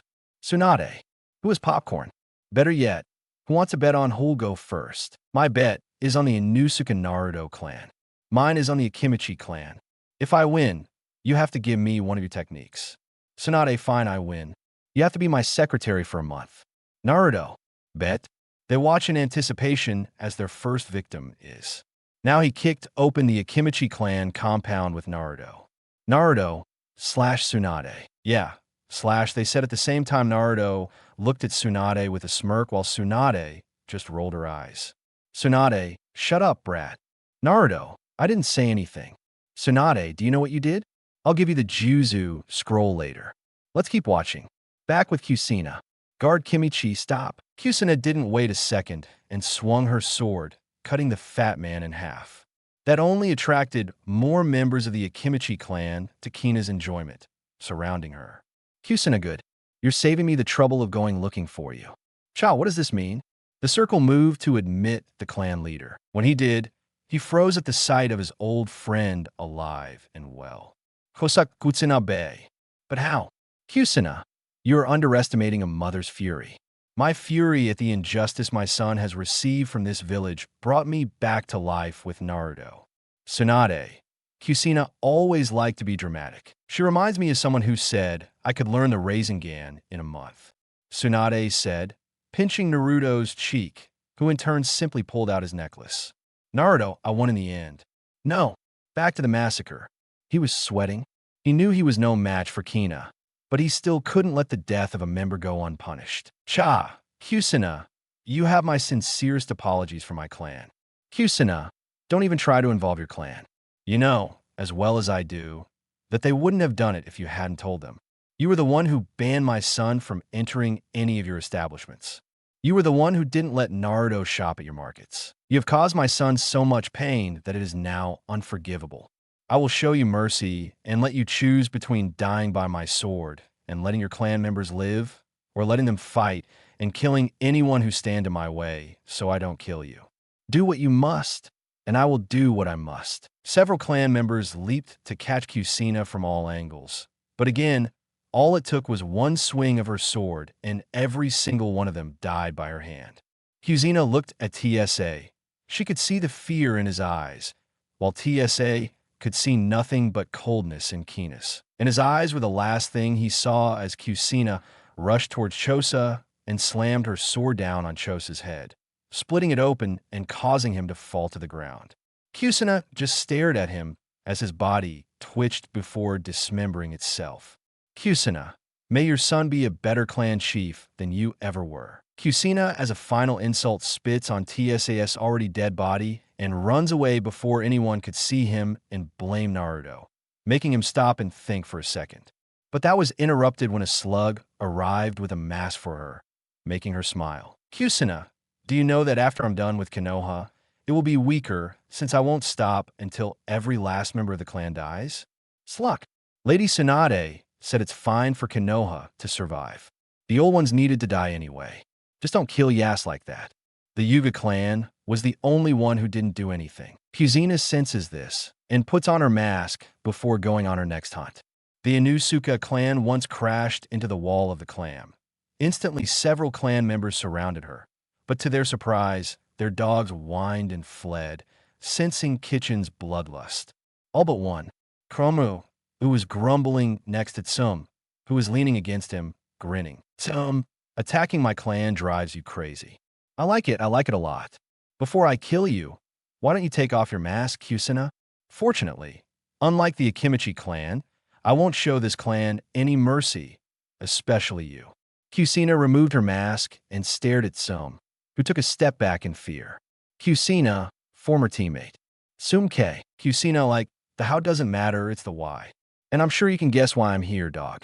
Tsum, unlike her son, wasn't that foolish and knew what Kusina was implying, to everyone's surprise.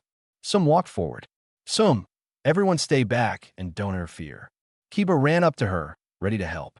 Kiba, but mom. Tsum, shut up, brat. Tsum punched Kiba in the stomach, knocking the wind out of him before kissing him on the forehead. Tsum, I love you. Remember that. Be good, brat. Be better than me. Our clan's gonna need a new alpha, and it better be you. Tsum snapped her fingers, and Kuromaru grabbed the fainted Kiba and dragged him away, giving his master one last look. Tsum looked at Kuromaru and stroked his head. Tsum, you were the best boy I could have asked for, Kuromaru. A tear fell from the old dog's face before he walked deeper into the enclosure. Tsum sighed and walked over to her former teammate who was kneeling before her. Sumi, I'm not foolish enough to ask for forgiveness. If I were you, I'd do the same. I'll just ask you to do my son a favor on behalf of an old friend. Kusina, I'm asking you for the same favor I asked you to take care of Naruto, and you betrayed me. Why should you even consider granting my request? Tsum, because you're a better person than I am. Now stop being A and do it. Kusina didn't hesitate and cut Tsum's head off cleanly. She looked at the faces of the Inusuka clan, which quickly went from shock to mourning. Kusina, oh, don't worry. You'll join her soon enough. Everyone has seen my face. I can't let them live. Kusina puts on her mask again and kills the surrounding members and their dogs. Kusina looked around the compound and could hear the other clan members and frowned. Kusina, TSK, you were right. I'm better than you. Kusina turned around and walked away. Kusina arrived at the Aburum clan and noticed it was empty.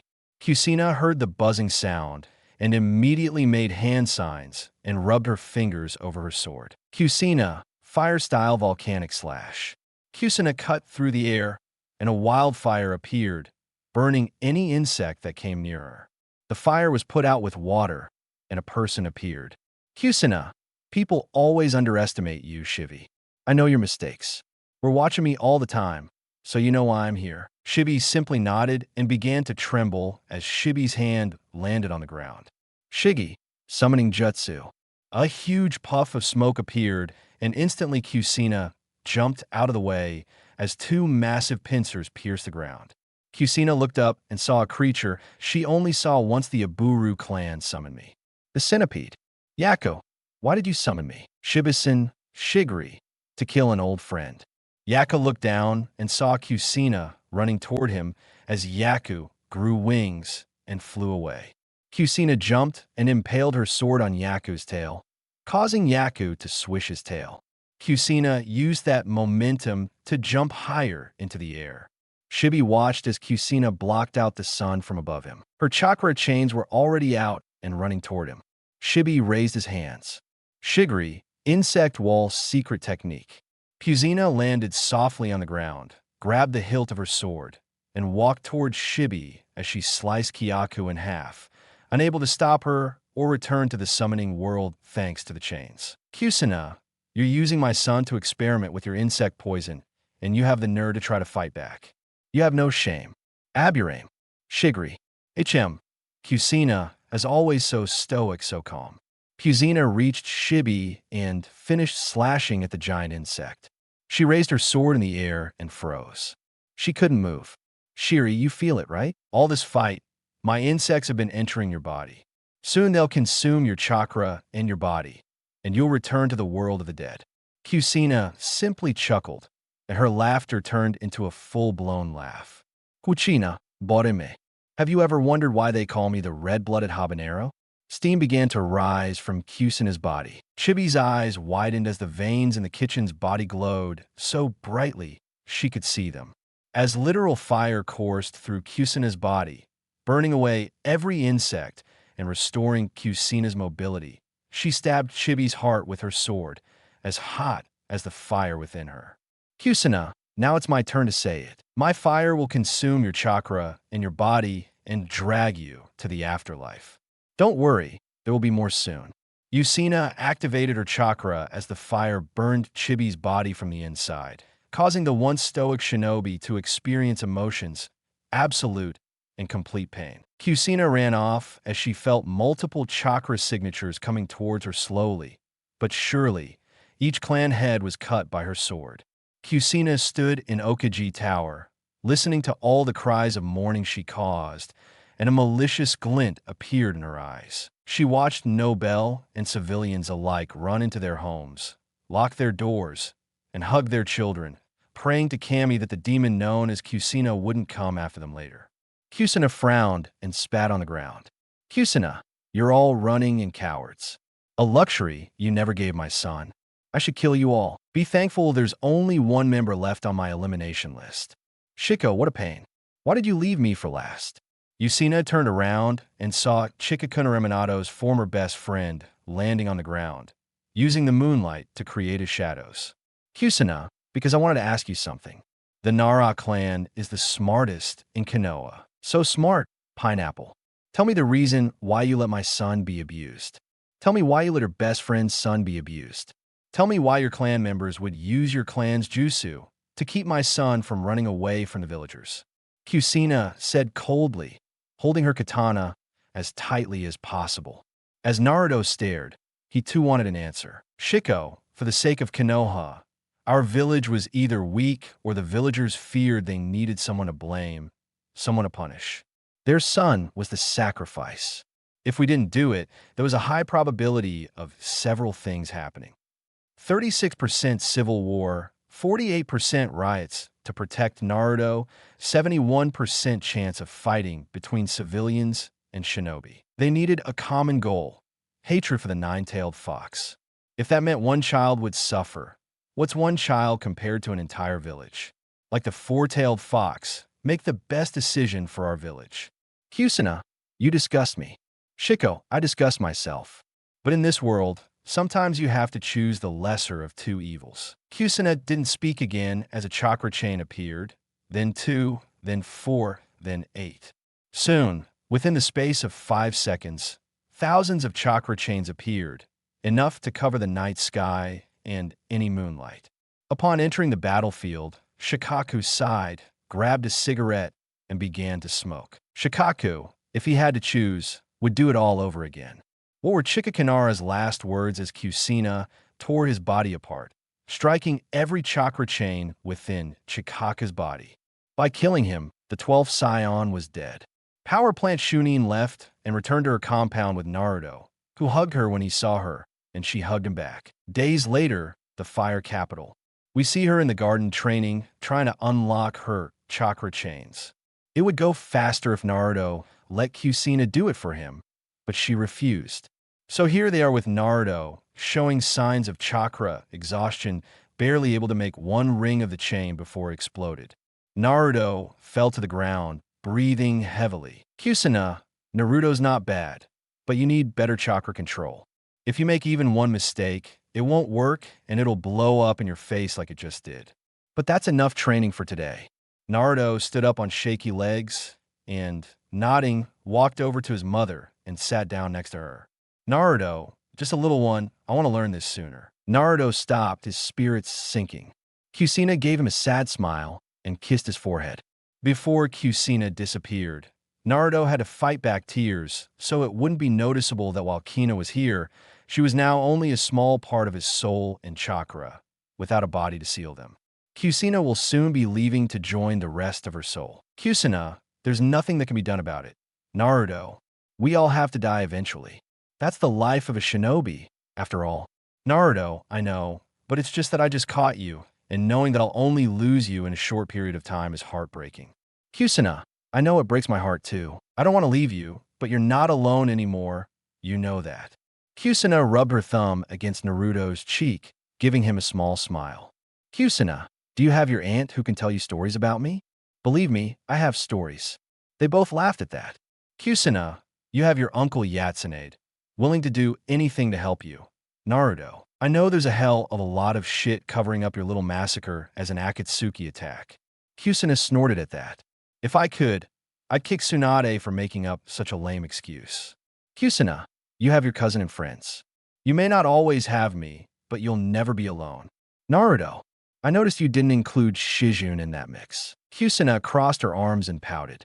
Kushina, I have no idea what you mean, Naruto.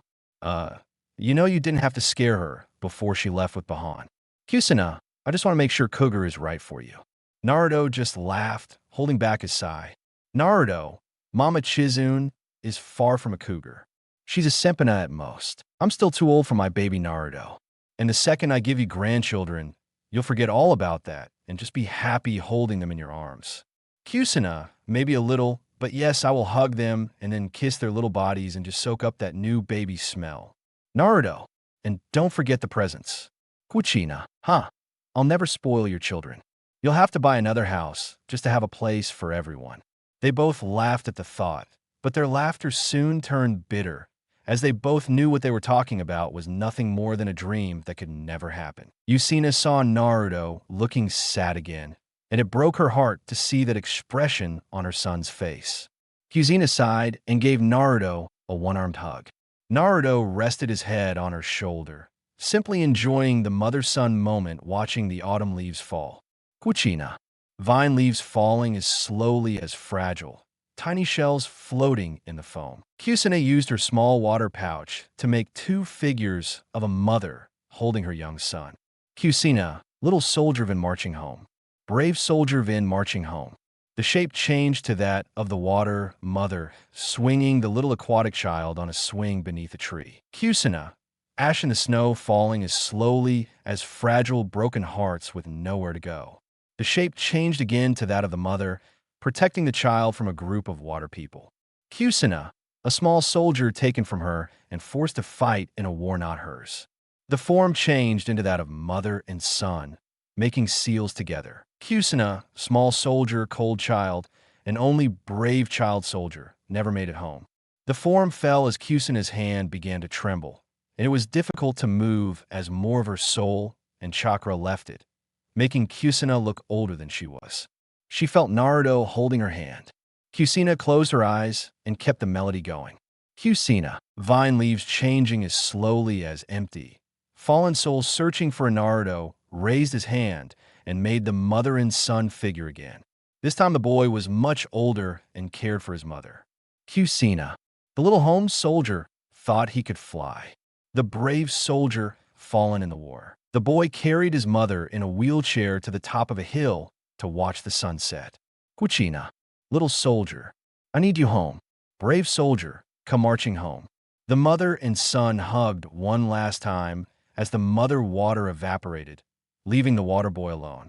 Kusina frowned, not liking this ending. He raised his free hand and used some chakra to make a water girl hug the water boy. Naruto let out a wet laugh, knowing what she was implying as he wiped his tears and stood up, wheeling his mother's wheelchair to the dinner area. The mood was still sad, but more bittersweet. Days later in Konoha, we see Tsunade finishing up paperwork after a whole week of mourning. Things were starting to get back to normal with the new clan heads taking their places. Shizune came in with another stack of paperwork, and for once Tsunade didn't mind keeping her mind distracted by what was happening today in the capital. Shizune, okay, these are the Nara and Inusuka clan documents. Tsunade, thank you. You went to the capital, Shizune, this morning. Tsunade, how is Naruto taking it? Shizune sighed and played with her hair, thinking about her boyfriend, Shizune. As good as anyone could be under the circumstances. Tsunade nodded and started on the next stack of papers when there was a knock at the door. Tsunade, come in. The door opened and Sakura walked in. Her eyes showed she was a woman on a mission. Tsunade, Sakura, please sit. It's been over a year since you last visited me on anything other than a mission. Let me get you a glass of serve, Sakura. This isn't a social call. Okay. Tsunade sighed, guessing right, and gestured for Sakura to take a seat. She did so and looked at Tsunade, hoping she'd pay some attention, but that moment never came. Tsunade, well, I'm waiting to see what I can do for you. Tsunade said, signing another form for the new clan heads. Sakura, won't you look at me, Tsunade? I can do two things now. Hurry up before I replace you for my sake. Sakura frowned and slammed her hand on the table. Tsunade glared at her and then went back to her paperwork. Tsunade, are you done throwing that tantrum? Sakura, okay, I want to know why you gave Naruto the role of the next slug summoner. Tsunade, because I'm approaching 50 and I don't plan on being like Iruzan and doing this until I'm old and gray. I have retirement plans, and zero cashier responsible for slugs is not on the list. It was time for me to decide my successor, and I chose Naruto. Don't you see Shizune complaining? Shizune, to be fair, Tsunade, I am more mature than Aruno, Shizune said, dropping another stack of papers before walking away. Sakura, but why Naruto, just Tsunade? The Jinchuriki, the fourth son, one of the last Uzumaki, strong enough to overpower Kakashi, one of the strongest shinobi we have, takes the missions I give him seriously and doesn't spend his time flirting with people like someone I know. Tsunade glared at Sakura, making her blush. I am embarrassed, Tsunade. Yes, I read that. Why do you think you, Kiba, and Choi will be stuck on missions for the foreseeable future? Sakura, but Sensei, I was your student before him. Tsunade and Shizune before you. What's your point? Sakura remained silent, and Tsunade continued with her paperwork. Tsunade, unlike you, Sakura, Naruto has shown his determination, his maturity. He's a changed man. He's no longer the last one. But if I had to bet, I'd put all the Senja money on Naruto winning in another tournament against the rest of you and the Rookie 12 or, well, the Rookie 10 now. And I assure you, it's a bet I know I'd win now. Do me a favor and get out of my office before I send you to the cells with your mother. Sakura shuddered, feeling so many emotions, and she could only scream in frustration before slamming the door. Tsunade sighed, taking a sip of her drink. Tsunade, I hope Naruto is having a good time with his mother. Meanwhile, back in the capital, Naruto was waiting outside his mother's door as his aunt came out with a few tears still in her eyes as she wiped them. They looked at each other and hugged before letting go. Akira, you're the only one left. Naruto nodded, took a deep breath, and walked in. He sat down on his bed. There stood his mother. Her time was almost up. She looked like a 90-year-old woman. She looked up at him and gave him a slow smile. She patted him on the bed to get him to join her. Naruto did so and lay down in front of her, resting his head on her stomach while wrapping his arms around her waist. Naruto, when I wake up tomorrow, you'll be gone, right? Kusina said nothing, just kissed her son's temple as she continued brushing his hair with her hand. Kusina, wandering child of the earth, do you know your worth? Old Kusina's trembling fingers played with Naruto's hair. Kusina, You've walked this path since birth. You were destined for more. Naruto closed his eyes and hugged his mother's thin body tighter. Kusina, there are demons who will tell you you're wrong and try to silence your song. Tears finally began to fall from Kina's face. She didn't want to leave her son, but she had no choice. Kusina, but this is where you belong, so don't search for songs anymore. Kusina used the little jutsu she had for a genjutsu. While Naruto had his eyes closed, he could see his life with his mother. Kusina, you are the dawn of the new day that is awakening a masterpiece still in progress, the blue in an ocean of gray. You are right where you need to be, ready to inspire and succeed. You'll look back and realize one day. As Kina continued to sing, her voice grew softer and softer after each lyric. Naruto sniffled a little as a few tears escaped his closed eyes. But for that moment in time, that singular bubble, he wasn't Naruto Uzumaki. He wasn't the last Uzumaki shinobi. He didn't have the weight of the world on his shoulders. He was just a child, a boy spending time with his mother. For that fleeting moment, Naruto could finally feel true childhood happiness, even if it was bittersweet. 1 month later, in the evening of Konoha location, the Uzumaki compound, Naruto was reading the scroll he gave to Kira, trying to figure out what his great-grandfather couldn't, when there was a knock at the door. Naruto looked at his watch. Naruto, who's still awake at this hour. Slug, do you want me to tell them you're unavailable, little prince? Naruto chuckled softly, looking at the slug since he became Tsunade's successor and the next slug boss. His new summoning gave him that nickname until Tsunade could no longer hold the helm. Naruto, the day Tsunade gives that up will be the last. Naruto frowned. It was a dark thought, something he didn't want to think about, but the thought still remained. Naruto Tsunade is approaching 55. How much longer until she can't be a shinobi and retires? Gigi was old and still fighting, but he had no choice in the matter. Tsunade of yes. So, how much longer does he have until the door knocked again and Naruto stood up? Naruto, I'll answer you. Can you make some tea in the meantime? Slug, of course, little prince. It will be my pleasure. Naruto gave the slug a smile as thanks and walked towards the door. He opened it and revealed Sakura Runo. Naruto frowned. He hadn't seen Sakura since the trail. Naruto crossed his arms and leaned against the doorframe. Naruto, can I help you, Runo? Sakura. Yes, I came to talk to you. Yes, I can come in. Naruto, take off your shoes. Naruto went back inside and sat down a little while later. Sakura joined him, sitting in the chair in front of her tea, which was already on the table. Naruto gave a small smile at that. Naruto, if I asked the toad something like that, they'd laugh in my face and insult me. Man, I used to be a doormat. Naruto took the tea and took a sip, while Sakura just stared at her drink. Naruto, unless you enjoy a cold drink of leaf juice, I suggest you take a drink. Sakura shudders, and it burns her palate, but she doesn't show it. Naruto, why have you come here at this ungodly hour? Sakura, it's something that's been bothering me since our last mission. What you said about Sasuke Naruto. I figure we have this conversation at some point. Tell me, do you intend to act like a crazy woman? And he yelled, you won't really listen to what I have to say, and you'll have an adult discussion. Sakura, I will listen. Naruto, I plan to kill him. Simple as that. I'll give him one chance. One last chance for me to return in peace, but if he refuses, I will kill him. Sakura, but you, Naruto, do you really expect me to keep a promise I made when I was young and naive? Tell me, Sakura, did you keep the promises you made when you were young?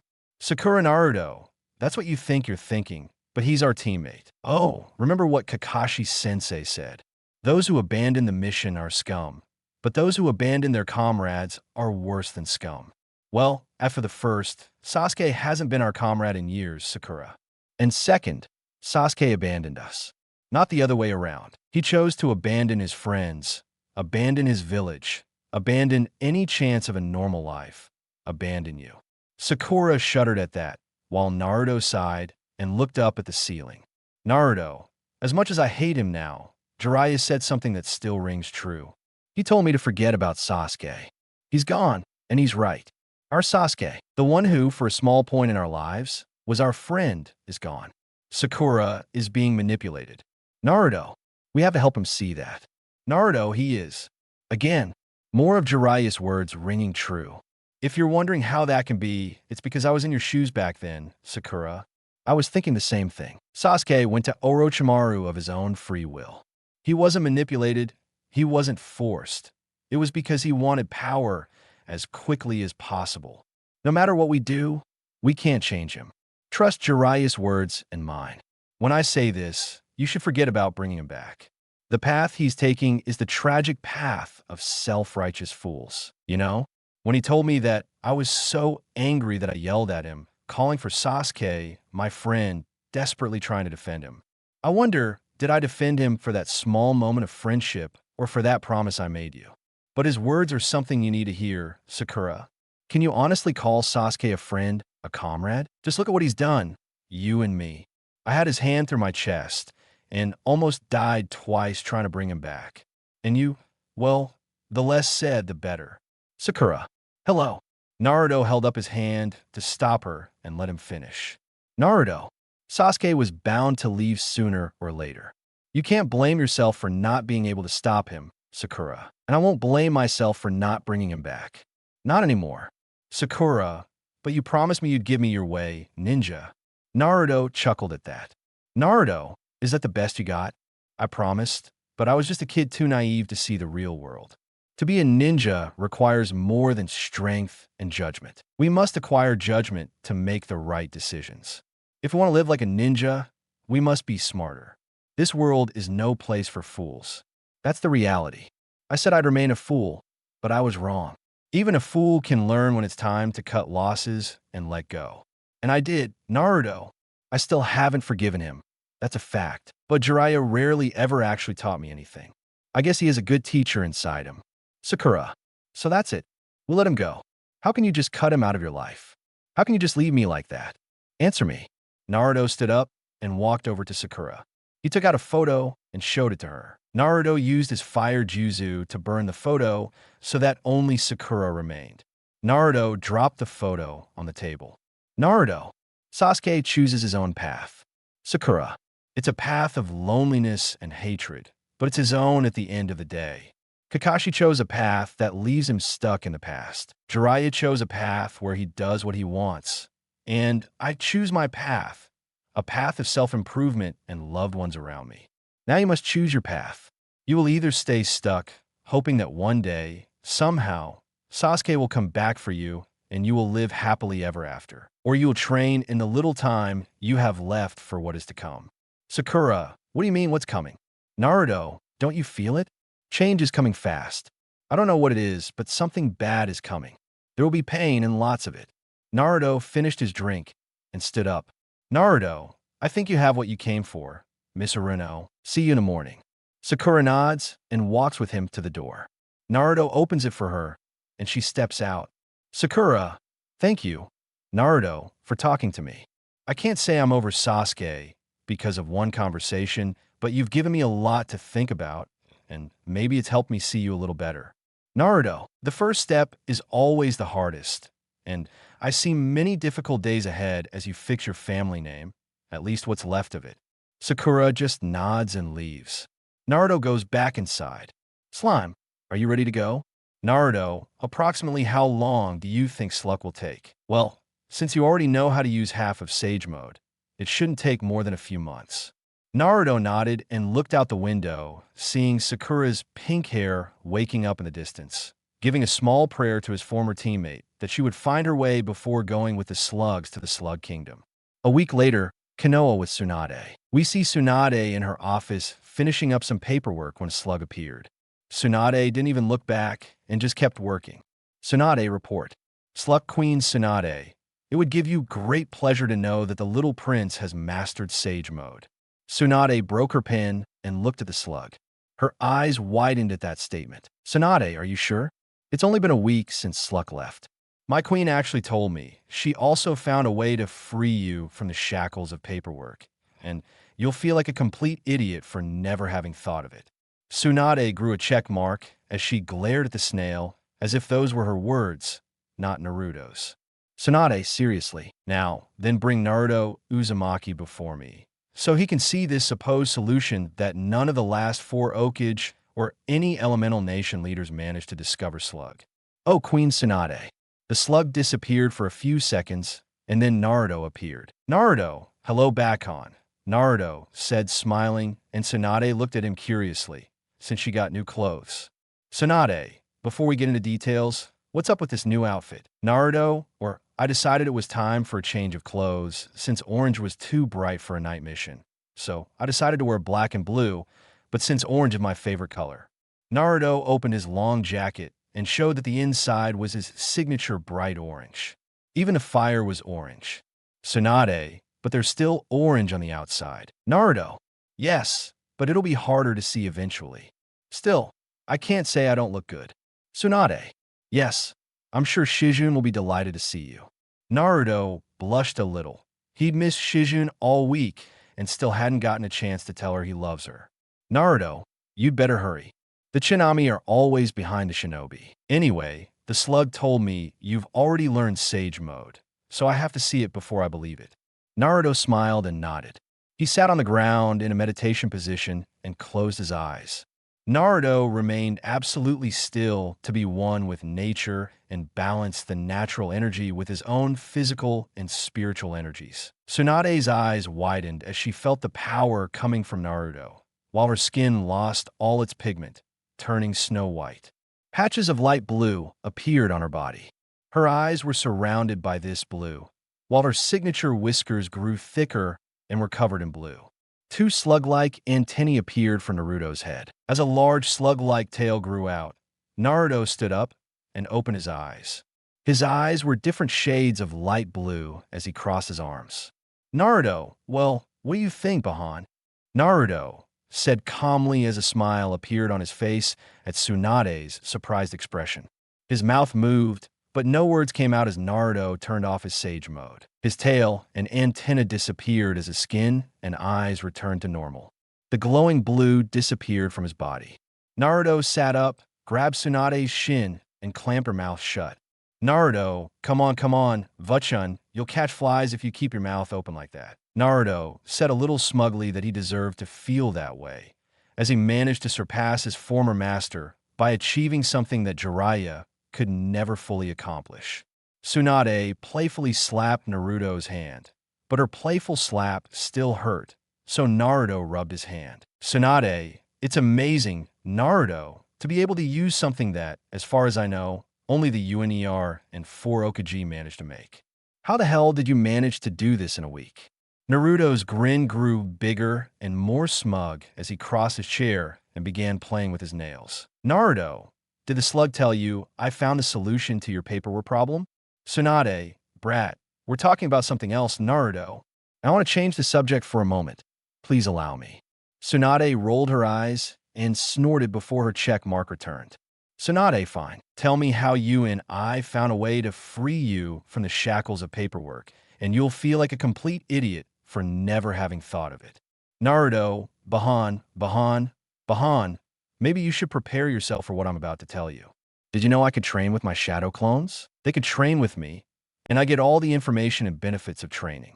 There are also side effects, but that's beside the point. Tsunade, no, I didn't know that, although it would explain how my great-uncle was able to become so strong.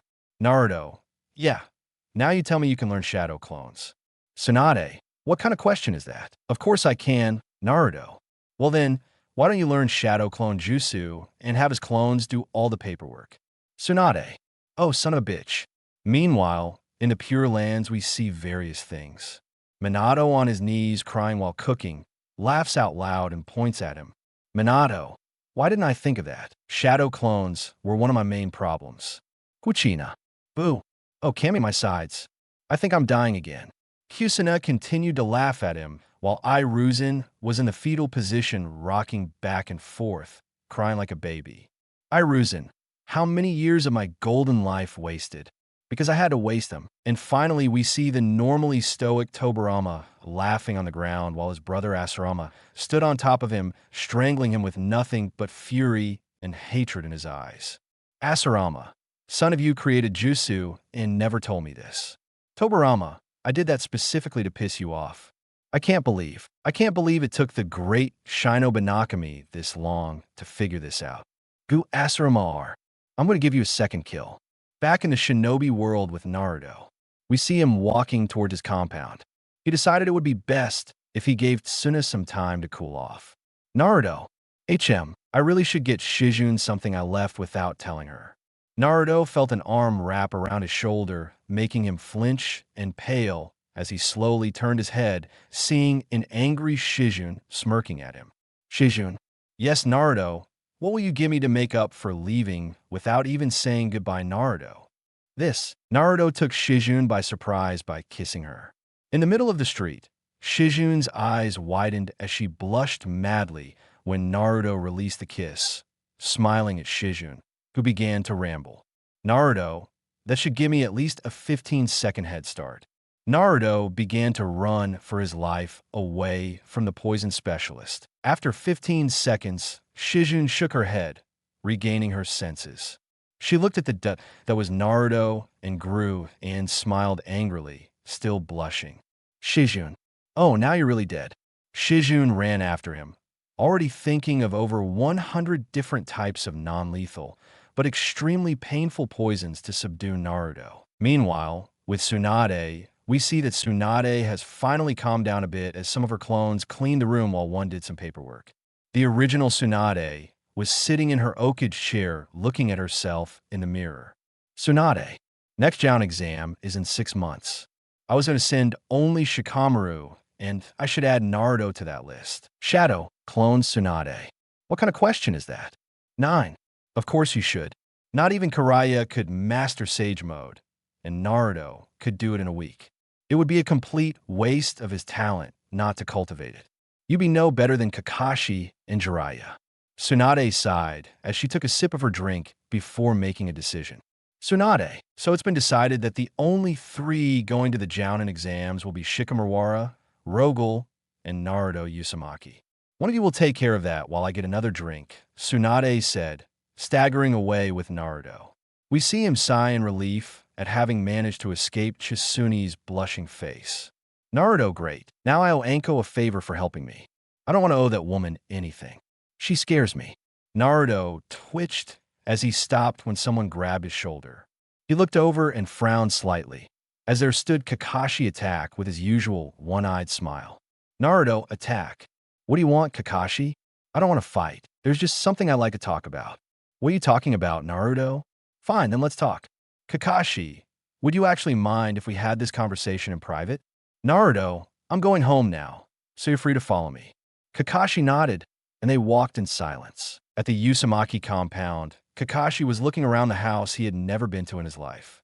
Kakashi, do you know that your mother moved out of this compound and went to the Namikaze compound with your father? Naruto, I'm not my mother, and I have no interest in going, much less living in the compound of the man who gave me this curse instead of taking it with him. Naruto said calmly as he walked towards Kakashi with you. Naruto put down the tray and began to drink. Naruto, now, what did you want to talk about, Kakashi? Well, you won't believe me, but I'm actually just in time for something, since Jiraiya and I were supposed to be talking. You don't know where Naruto has gone. So, Jiraiya, don't worry, I'm just in time. Both shinobi looked over, and there stood Jiraiya in the backyard. Instantly, the ground he touched began to glow. Jiraiya looked down just as a shadow clone appeared and tossed him into the air and out of his enclosure. Kakashi looked at Naruto, who simply shrugged. Naruto, I've been making great progress in Finjutsu. As you may know, Kakashi, it's a type of jutsu in which one or more people are able to seal or store living beings, chakra, or objects and scrolls, people, or any other storage medium. Kakashi could dispense with the condescending explanation, Naruto, but I do also know that the seals can be broken and nullified if the victim has a higher chakra level. So either you surprise Jiraiya, or you have more chakra than he does. Naruto, the second thing I've sealed is thousands of my shadow clones around my compound to appear before any unwanted guest you ask to come. My clones won't attack you. Jiraiya, on the other hand. Jiraiya, let's try this again. I am the brave Jiraiya. Jiraiya screamed as he fell from the sky. But just as he reached the roof and broke it, he felt 2 Narutos grab Jiraiya by the hair and drag him out of the compound. Naruto, before they disappear, you two fix the roof. Shadow clones. Pi, Naruto, let's take this outside. I'd rather not have any Amity wood. Kakashi nodded, and they both went outside watching while Jiraiya watched them. Kakashi. So the only way Jiraiya can get here is if you invite him. Naruto. Right? Kakashi, you will. Naruto. What's the fun of that? Let's watch him fail and enjoy the TI. Kakashi. It's fine with Jiraiya. Jiraiya. Good. So little Gaki put in some seals. You think that'll stop brave Jiraiya? I was the one who taught Minato about seals for Kami's sake. Jiraiya got to work, and he deserves credit. He managed to break hundreds of seals as he slowly crawled toward Naruto and Kakashi's location. Jiraiya glared at them while Kakashi was reading his Icon novel while Naruto worked on a new seal. Jiraiya, no, you're really not helping. Kakashi, you got it. Naruto, good catch. Naruto threw the seal to Jiraiya, who opened it. His eyes widened as hundreds of chakra chains surrounded him. This took Kakashi by surprise as he looked at Naruto holding the main chain. Naruto pulled, causing Jiraiya to fall right into a shadow clone seal, making it appear in Jiraiya's cloned Rasengan in the stomach, sending him flying out of the enclosure. Kakashi, when did you get your mother's chakra chains? Naruto, when you started worrying about my training progress. Kakashi and Naruto stared at each other with bored eyes, while Kakashi just laughed awkwardly, rubbing the back of his head. Kakashi, it was just a question, Naruto, and I gave you an answer. It was just one of the things I was able to accomplish in the past year. Now that I'm actually training seriously and don't have any undesirables holding me back, it's kind of funny when you think about it. Deep down, Jiraiya stepped on the path of the broken seals he made, but the seals fixed themselves, so Jiraiya took one step and was thrown all the way to Okaji's monument. Kakashi, how is that? Naruto Sasuke wanted power and would do anything to get it. I wanted power and would do anything to get it.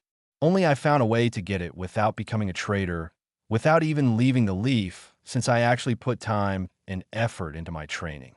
While your student went for the first man who said he could make him stronger. Kakashi, are you still at it? Naruto, are you still trying to deny it, Kakashi? Go on, Naruto.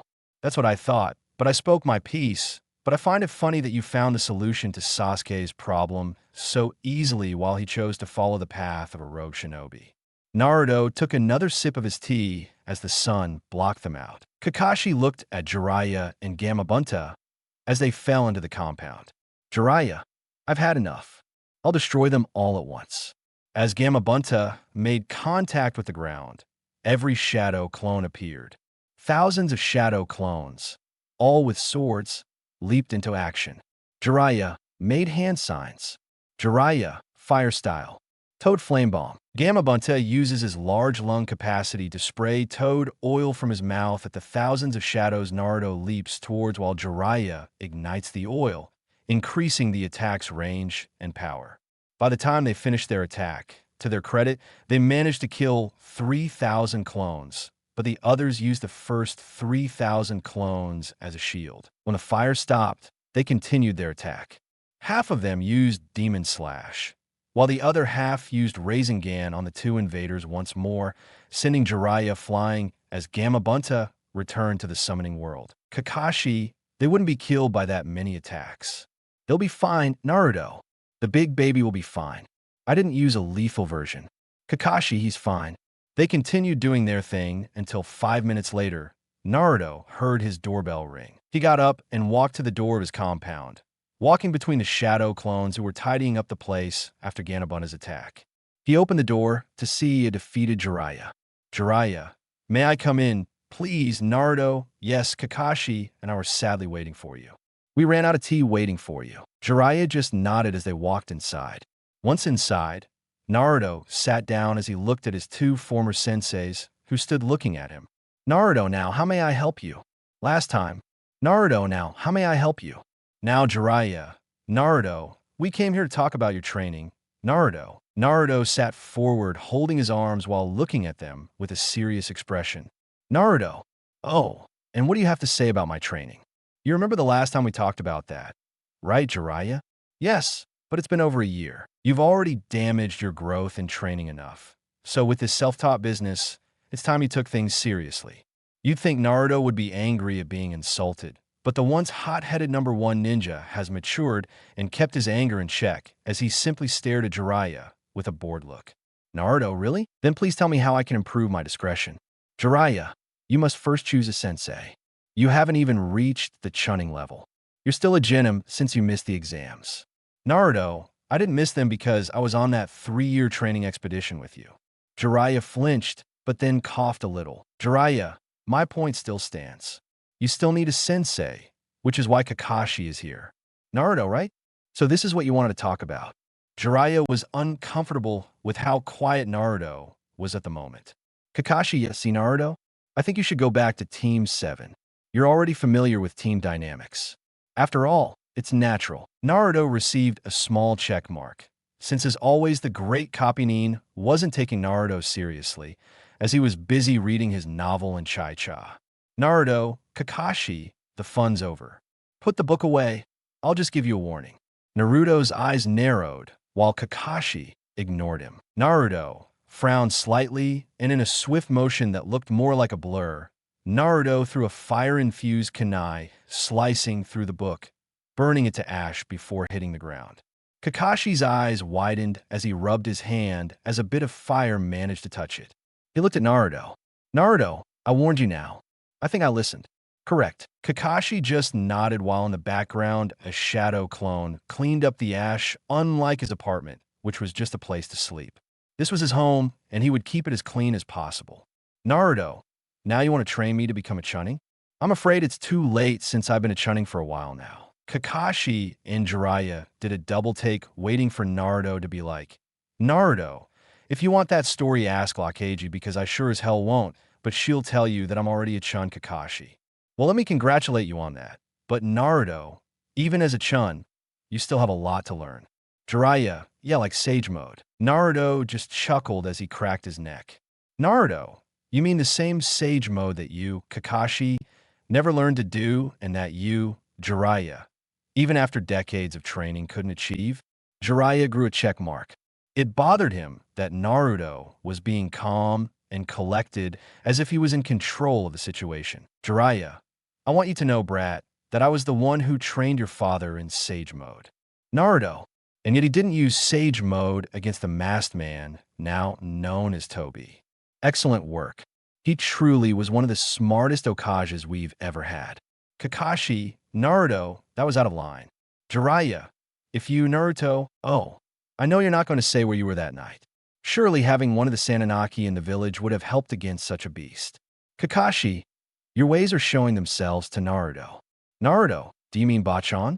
No, since by then Bachan had left the village behind, grieving over the loss of Dan. What's your excuse, Jiraiya, for not checking out the women's hot springs or writing another one of your trash books? Jiraiya was angry, not livid at the words coming out of Naruto's mouth. What made him even angrier was that Naruto still showed no emotion. He remained calm, as if what he was saying didn't deserve any kind of emotion, as if it were just the facts of the past. Kakashi stood between the two, having to be the voice of reason to keep them from going from words to fists. Kakashi, stop it. We're both getting off topic. Naruto, you must have a sensei. Still, there's the honing rank. Mastering Sage Mode would help greatly in obtaining that rank. Naruto, I completely agree with you on that statement. Jiraiya snorted and then smiled as he stood in front of Naruto. Jiraiya, then I'll be your teacher again. Don't worry, it only took your father 6 months to achieve this. I'm sure you'll get it. I'm 12. If you're lucky. Jiraiya said in a good mood, and still a little angry at the insults Naruto threw at him regarding Naruto. He simply sighed, stood up, and sat on the ground in a meditative position.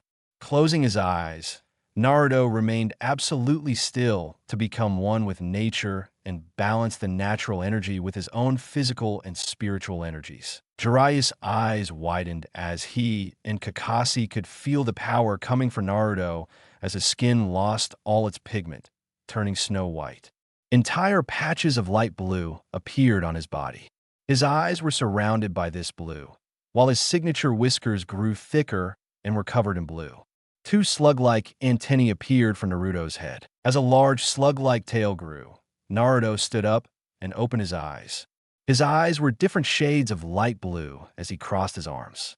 Naruto, but then again, why do I need your help when I'm a way better teacher than you two combined? To say Kakashi and Jiraiya were speechless would be the understatement to end all understatements, as Naruto transformed back into his normal self, sat back down on his couch, and waited for them to come to their senses. Jiraiya, how? How? Naruto, how long? I did in a week. If you don't believe me, you can ask the Okage. The truth is, I don't care about Hing rank. Well, I think I've proven I'm more than qualified for the exam. If not for Sage Mode, then for this.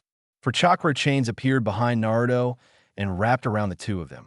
Naruto, I surpass both of you. Never, and I mean never, ask me to be your student again, as I have no need for you. I am a self-taught shinobi. Naruto kicked them out of his compound just as Shizune walked in. Shizune, what was that, Naruto? The same old nonsense you always spew. Don't worry about it now, my beautiful princess. Why are you here? Shizune blushed at the name and played with her hair a little. Shizune B. Well, I've calmed down a bit after the whole Anko thing, and since you came back, I've been wanting to spend some time with you, Naruto. Really? Well, I want the same. So how about we relax on the couch and cuddle while reading a book?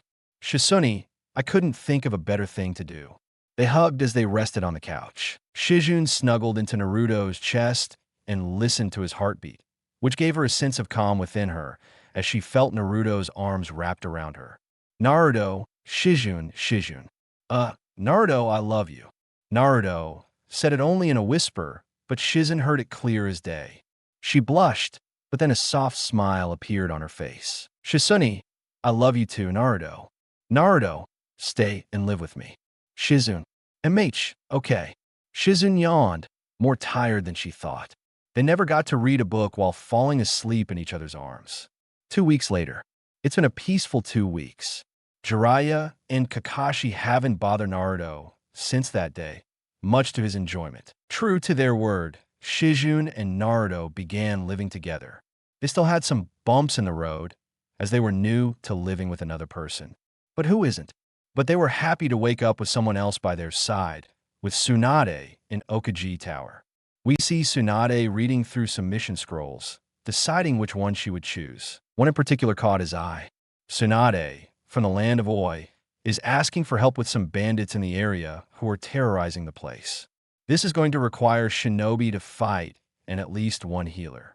Sakura is still banned from anything other than a class, and this is at least a BHM class. Ambu. 3 Ambu appeared kneeling in front of Tsunade's desk. Tsunade, bring me Shizune, Naruto, Kakashi, and the guy from the team. Ambu. Iokaji-sama. The Ambu disappeared from sight. Location of Konoha Park. We see Naruto running through the park while dodging the kunai thrown at him. He looked at Shizune, sitting there watching what happened with an evil smile on her face. Naruto, a helping hand would be nice. Shizune. Oh, you're right, kids, remember to aim before you throw a kunai. Naruto, betrayal. She yelled as 3 kids tackle Naruto as he fell at Shizune's feet. Konohamaru, we got you, boss. Naruto chuckled as he played with Konohamaru and his gang. Naruto, you think so? Naruto turned into a puff of smoke, revealing himself to be a shadow clone. The 3 children's eyes widened as they were knocked to the ground by Naruto's leg. They looked up and saw Naruto grinning at them. Naruto, nice try, group. Maybe next time. Naruto and Shizune helped the children up while Konohamaru puffed out his cheeks. Konohamaru isn't fair, Nisanadon. I thought we finally had him. Shizune, don't worry. I'm sure you'll get him next time. Moegi. Hey, boss. Who's the lady? Naruto. Oh, right. Naruto walked over to Shizune and grabbed her hand. Naruto. Guys, meet Shizune. My girlfriend Shizune, meet Konohamaru. Moegiradon, also known as Team Ebizu. Shizune. It's a pleasure to meet you all. Tamen, or Ink. Shizune said, smiling, holding her pet. Naruto just looked at her with a small smile, but with love. Naruto. All right, guys. I played with you enough, and I want to spend time with Shizune. With Hamaru, that's fine, but wait, boss. Next time I'll be sure to catch you. Naruto smiled and rubbed Konohamaru's hair. Naruto, I'm sure you will. Naruto and Shizune turned around and started walking away, hand in hand. Naruto, so what do you want to do today? Shizune, I've already planned our day, Naruto. Oh, Shizune gave an evil smile as she tightened her grip on Naruto's hand so he couldn't escape. Shizune, yes, we need to buy new things for the house. A new refrigerator, stove, dishes. Seriously, Naruto, how can you only have paper plates? Naruto, one plate, one plate. What's the problem? Before Chizune could hear Naruto speak, an Ambu appeared in front of them. Ambu, the Okage summoned both of them to her office immediately. Naruto, thank you. We'll arrive as soon as possible.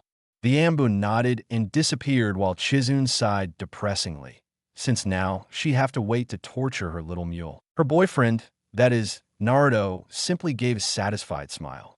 Naruto, I guess we'll have to ask for a voucher to buy useless stuff. Shizune grew a check mark as he disappeared from sight. She sighed and soon joined him at the Okage Tower. After 10 minutes, everyone arrived at the Okage Tower, as usual. Kakashi was the last to arrive. Tsunade, okay, now that everyone's here we can begin. I called you all here for a B-rank mission in the Land of Waves. Some bandits have made their presence known and asked us to neutralize the bandits and treat their wounded. I assume this won't be a problem. Shinobi no Kage-sama Tsunade, Kid. As the highest-ranking member of this expedition, you'll be in charge, kid. Of course, Okajizuma, I can feel the spirit of youth calling me. This mission will be the most youthful of all. Lee, yeah, kid. All right, team. Meet me at the gate. I'll be there in 10 minutes. Naruto, attack. If I see you late again, you'll suffer the consequences. More specifically, your Aika collection will suffer. Is that clear? Kakashi paled slightly, but nodded as everyone went to get ready with Naruto and Shizune. We see them finishing sealing their equipment for the mission, Shizune. So we're going on a mission with the small team. Are you going to face the fake Naruto? Yeah, it's time for me to decide who it's going to be. Shizune, do you want help with that, Naruto? Just make sure the other members don't interrupt us. I need to talk to him alone. Do you have everything? Shizune, yes. Shizune kissed Naruto's cheek, giving him a soft smile as they left. They arrived at Gates 5 with 5 minutes to spare and saw the guy from Team 5 there. Naruto walked over to Neji, who had a calmer expression, looked at Naruto, and gave him a warm smile. Neji, hey friend, I'm glad we can have a mission together. Naruto, what am I like? It's been a while since we fought. How about we make this interesting? Neji, what do you have in mind? Naruto, the most bandits wins. Neji, interesting. I'm in. Lee, yeah, what young prospect for a mission. Count me in the stink. If I lose, I'll do 10,000 push-ups. Boy, that's the spirit, Lee. The power of youth is strong in you. The boy hugged Lee's shoulder, and they both began to cry manly. Lee boy, sensei boy Lee. Tintin rolled her eyes at the antics of her classmates and sensei, while everyone waited for Kakashi. At the 10-minute mark, Naruto started walking. Lee Naruto, where are you going, Naruto? We said 10 minutes. I refuse to wait for Kakashi. If he's not going to respect us for being on time, why should we respect him by waiting for him?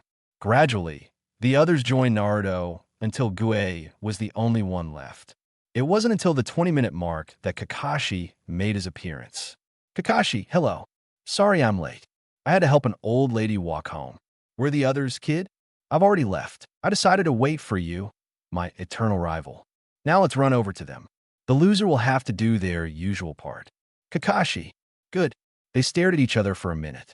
The boy with his signature grin and Kakashi with his usual neutral expression became a blur as they began to run towards their team, as the mission had finally begun. The walk to the wave was peaceful with the exception of Legue's usual antics. Naruto walked next to Neji, while Chizune was having a small talk with Tenten, giving her advice on adding poison to her weapons.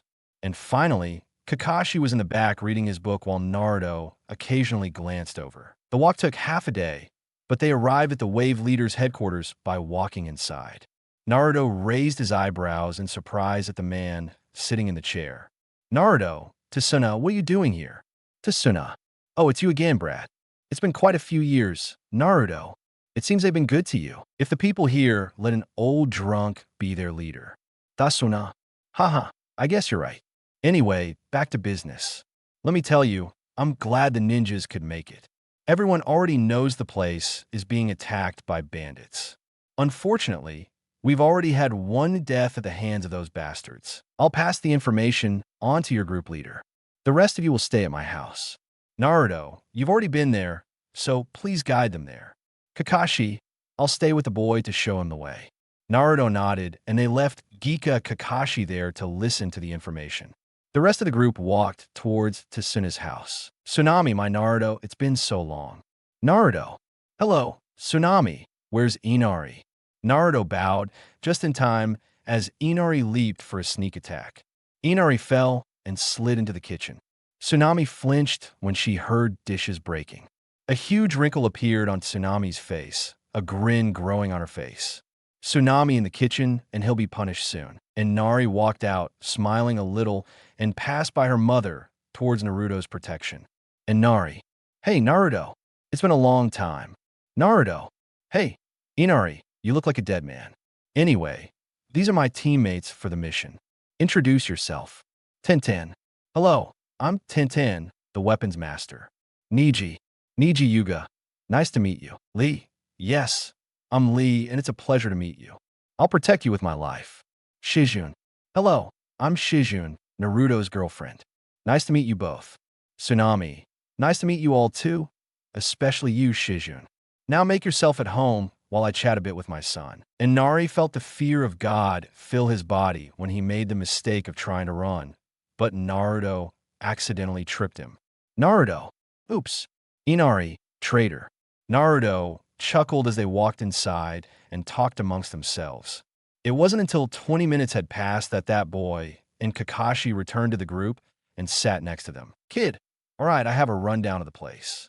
I've decided that Shizune will stay near the village to help the wounded. Naruto, you and Lee will guard the north side. Tenten Yai Nejet will guard the south. Kakashi, you'll guard the east, and I'll guard the west. Naruto, I'll need you to make shadow clones to search the area for any incoming enemies. Naruto, understood. Since we're starting tomorrow, I won't be training. Naruto turned into a puff of smoke, proving he was a shadow clone the whole time. Josh Naruto, I won't let you train me anymore. Lu ran off with a boy crying tears of pride for his secret son. I mean for his student. Josh Lee, the spirit of youth runs through your veins. It's so beautiful to see. In the distance, everyone could clearly hear Lu and Sensei shouting. Boy, that reminds me of all of you. Don't leave without your partner. Bandits try to ambush people when they're alone. They're not normal bandits from the accounts Tsuna gave me. They have some retired shinobi. Shizune, we should worry about Naruto then. Kid, don't fear. He'll find Naruto before any trouble occurs. Meanwhile, with Naruto, we see him leaning against the tree, enjoying the view of the clearing that meant more to Naruto than just its beauty, because it was the place where Elu first met, the place where for that brief moment, they weren't enemy shinobi, they were humans, normal humans having a normal conversation. Naruto, I wonder what life would be like if we had met before. Would you still see yourself as just a weapon? Aku, I guess I'll never know. Naruto frowns as another memory comes to mind. Flashback. Location of the Fire Nation capital. Naruto, I'm sorry. You want me to do what? Naruto's tone of voice showed a snarl as he looked at his mother in an elderly state. Her once bright red hair was now dull with many gray strands in between.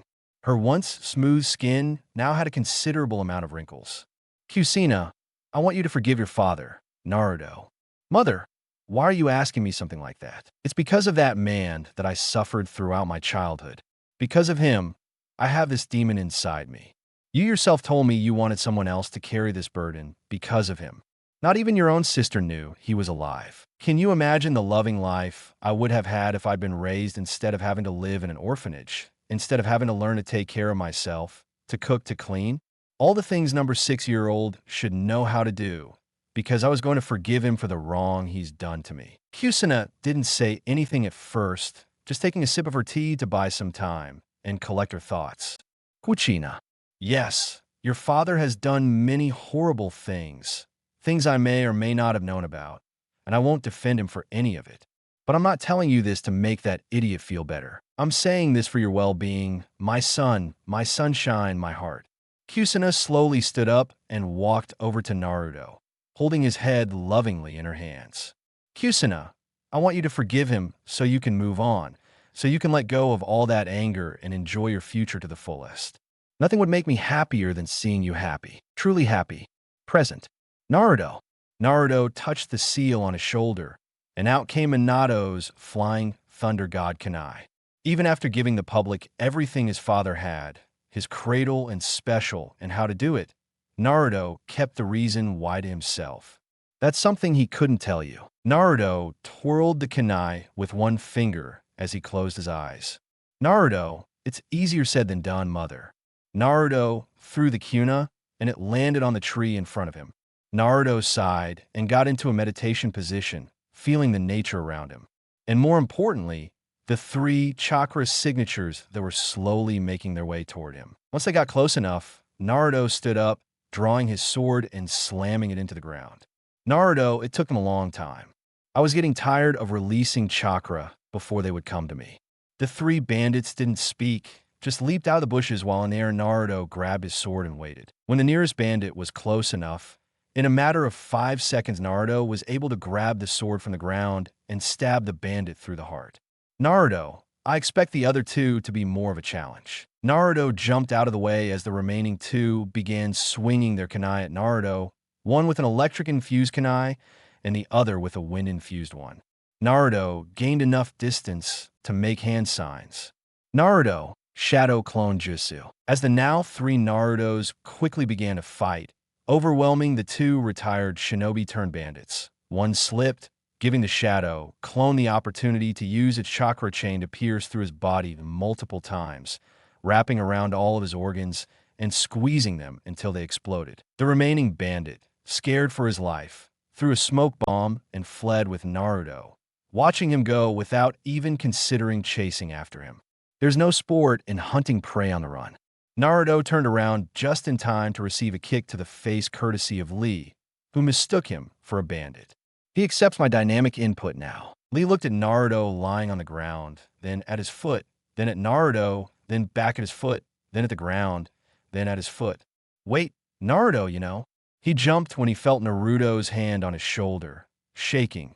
Lee looked at Naruto, bleeding from the nose with a terrifying smile on his face and a huge tick mark on his forehead. Naruto, if you wanted me to treat you like that, dog Kiba, you could have asked. Lee bowed deeply, almost trembling. Lee, please forgive me, Naruto. Naruto, I'll forgive you if you answer me one thing. Lee, of course it's Naruto. Why do you keep holding back? Lee, huh? What do you mean, Naruto? You know it's been a great year of training for me? With the training, I've learned more than a few things, damn it. I've learned more in 1 year than I did in 3 with Jiraiya. Naruto spat on the ground in disgust at the use of his name and noticed blood in his saliva, which made him shudder.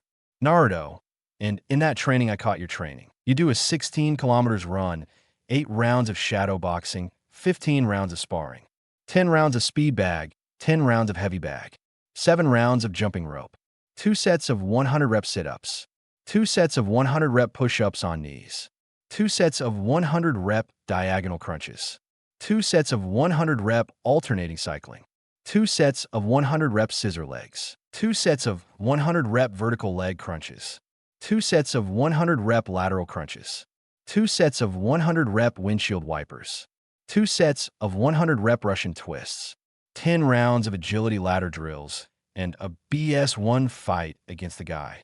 Lee, yeah, that's my workout routine. What's wrong with that, Naruto? How about the fact that that's all you do? Everything you've done since before the Chunin exams all those years ago.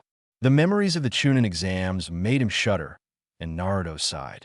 Naruto, so my theory was correct. Naruto, for years you've been doing the same routine every day. You've never added more. You've never asked your senses for anything stronger, harder, or better. You haven't stayed on the path since you were 13. The problem is that routine doesn't work anymore, right? You can do it without breaking a sweat, and that's the problem. If you don't push yourself, you'll never get stronger. You're a strong shinobi. You always were. What I don't understand is why. And don't tell me you don't know what I'm talking about, because yes, I saw it in your eyes. I saw you without the smiling mask. So take it off and talk to me. There's no one here. No one will know.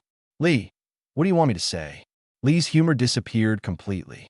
The Lee I knew was completely banished as his smile turned into a frown. Lee, tell me, Naruto, can hard work beat talent? Naruto, it's not that simple, and it depends on several things.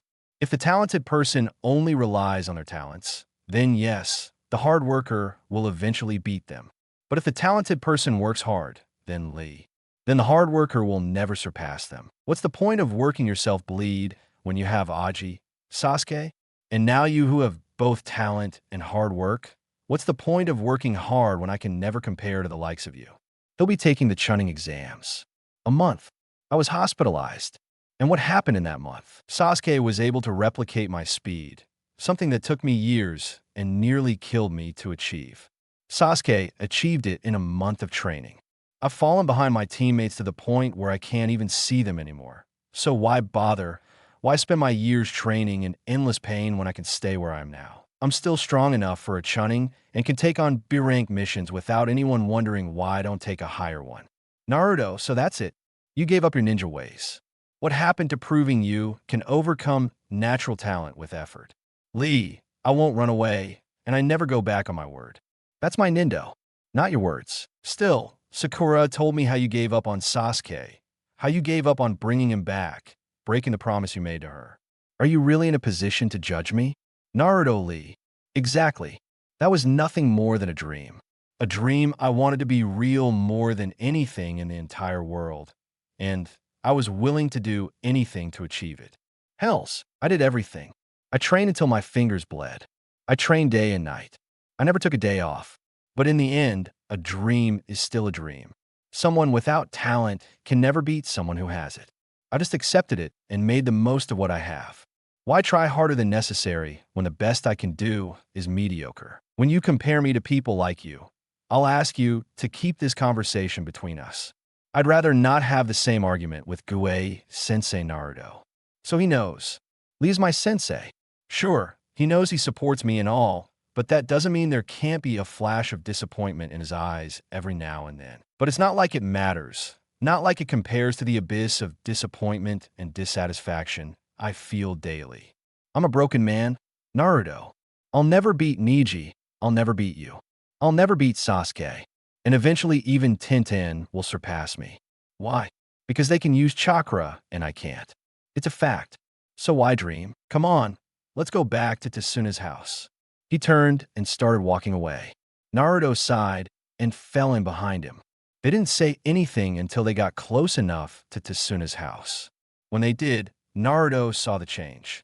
He saw the broken man that as Lee put on a fake smile and a happy attitude as he ran inside.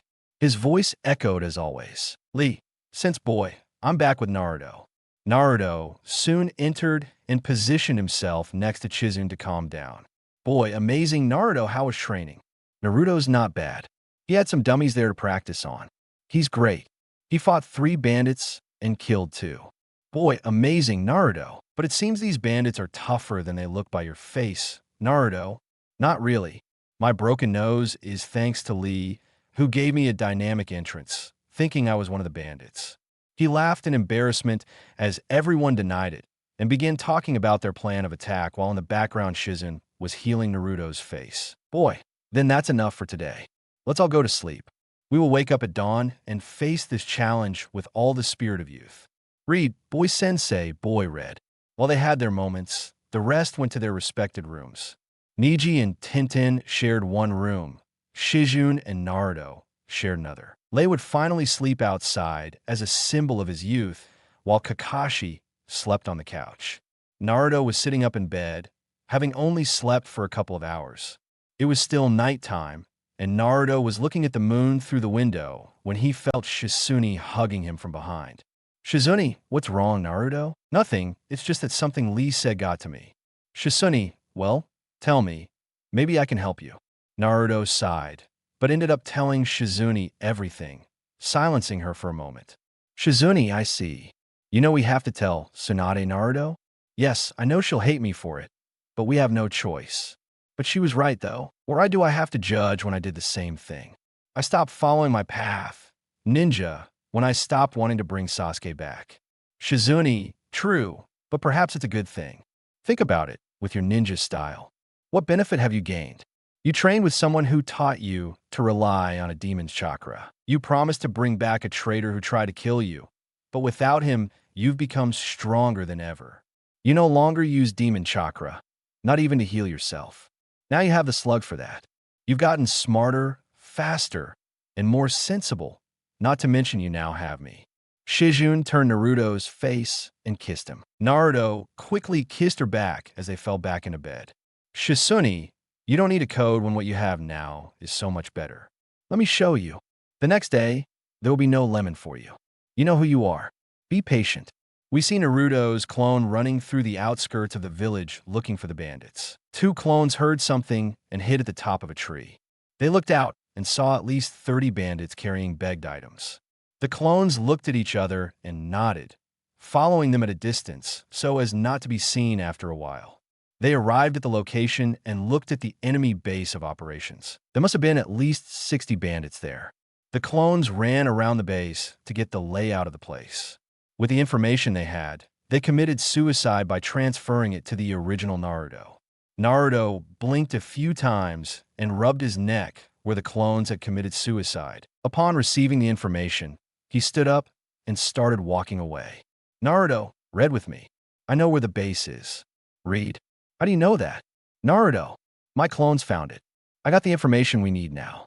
Call everyone else and have them meet at Tsunade's house while I go and draw the layout of her base before I forget. Naruto disappeared and ran off to find everyone.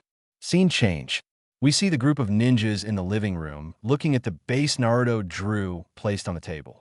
Naruto, with all his SEAL training, could put up a good fight there in a painting contest. Naruto thought a bit arrogantly before shaking his head and returning his attention to the mission at hand. Kid, all right, everyone. Just like Lu told us, Naruto's clones found the bandits' hideout. We'll leave tonight to attack. Use the cover of darkness to our advantage in a sneak attack. Kill on sight and tentatively. Keep your weapons in their seals. 10-10. What a boy. Your weapons are in their seals. We move covertly, and we move as one. We can't let a stray kunai give us away.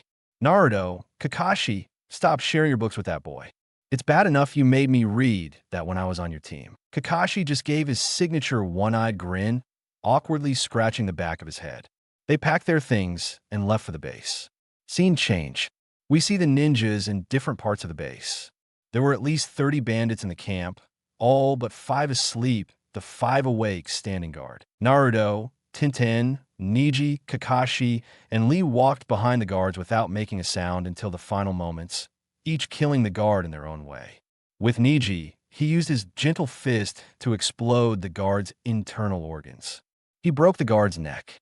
Tintin used poison needles that gave the guard quick but painful deaths. Kakashi used Sukadori to pierce the man's chest, and finally Naruto grabbed the man by the mouth to silence him as multiple chakra chains pierced his body, killing him. As the 5 dead guards lay on the ground, the shinobi walked past them without a second glance, already putting them out of their minds as they spent the next hour killing the remaining bandits in their sleep. Until there were no bandits left alive inside the camp. Perfect, but there were still half the bandits left, who scattered and killed instantly. Everyone nodded and went their separate ways in pairs. Naruto and Neji paired up. Scene change. We see Naruto and Neji high up in a tree, watching the remaining bandits at the lake planning something. Bandits. That old man Tsunade has hired shinobi. We have to eliminate them as quickly as possible. 2 bandits are probably at his house. If we go, we can ambush them now. Neji, Naruto, we have to eliminate them now. We can't risk them hurting the client or his family. Naruto nodded as he unsheathed his sword and took a small ball from its seal. Naruto, flash bomb. I'll be able to kill 10 of them when they come into sight. Neji nodded as Naruto threw the bomb into the center of them, all exploding, sending a blinding light to all of them. Naruto jumped and began cutting heads off their bodies. When the bandits regained their sight and saw their dead comrades on the ground, they looked up and saw Naruto's blood covering his clothes and sword while the moonlight made his eyes glow like a demon. Naruto, I hope you all make peace with whatever god you believe in, for you will soon be reunited with him. Leader, grab him, the leader said, running back as the remaining 19 rushed towards Naruto. Neji soon dropped his activated Sufugen, landing between two of the bandits, using his gentle fist technique to finish them off, making the 19 now 17.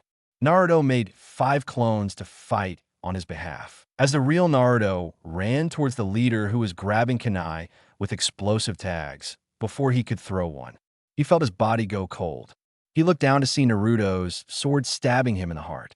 The last thing he saw was Naruto's indifferent eyes as his bags grew heavy and he went into permanent sleep. The remaining bandits, seeing their leader dead on the ground, tried to flee, but Neji and Naruto's clones made quick work of them. Naruto, too fast. I think I've gotten too strong for B ranks. I didn't even use any jutsu other than a shadow clone. Deep in his head, Lee's words hit him again, making him sigh because she was right. Naruto's hard work and talent had allowed him to outdo the mere bandits. Neji nodded as he began to walk away. Neji, we should regroup and tell the others the mission is over. I have things to do at home. Naruto asks Tenten out to one of them. Why should I? Naruto said, smiling, not noticing the slight blush on Neji's cheeks. Neji, shut up. Neji jumped from tree to tree with Naruto laughing behind him. Soon they found everyone and were told the mission was over. Scene change. At Tsunade's house. Tsuna. So the mission is complete, kid. Yes, sir. All 60 bandits have been eliminated. They should no longer exist. Once again, this great valley may bloom with the spirit of youth. Lee, great.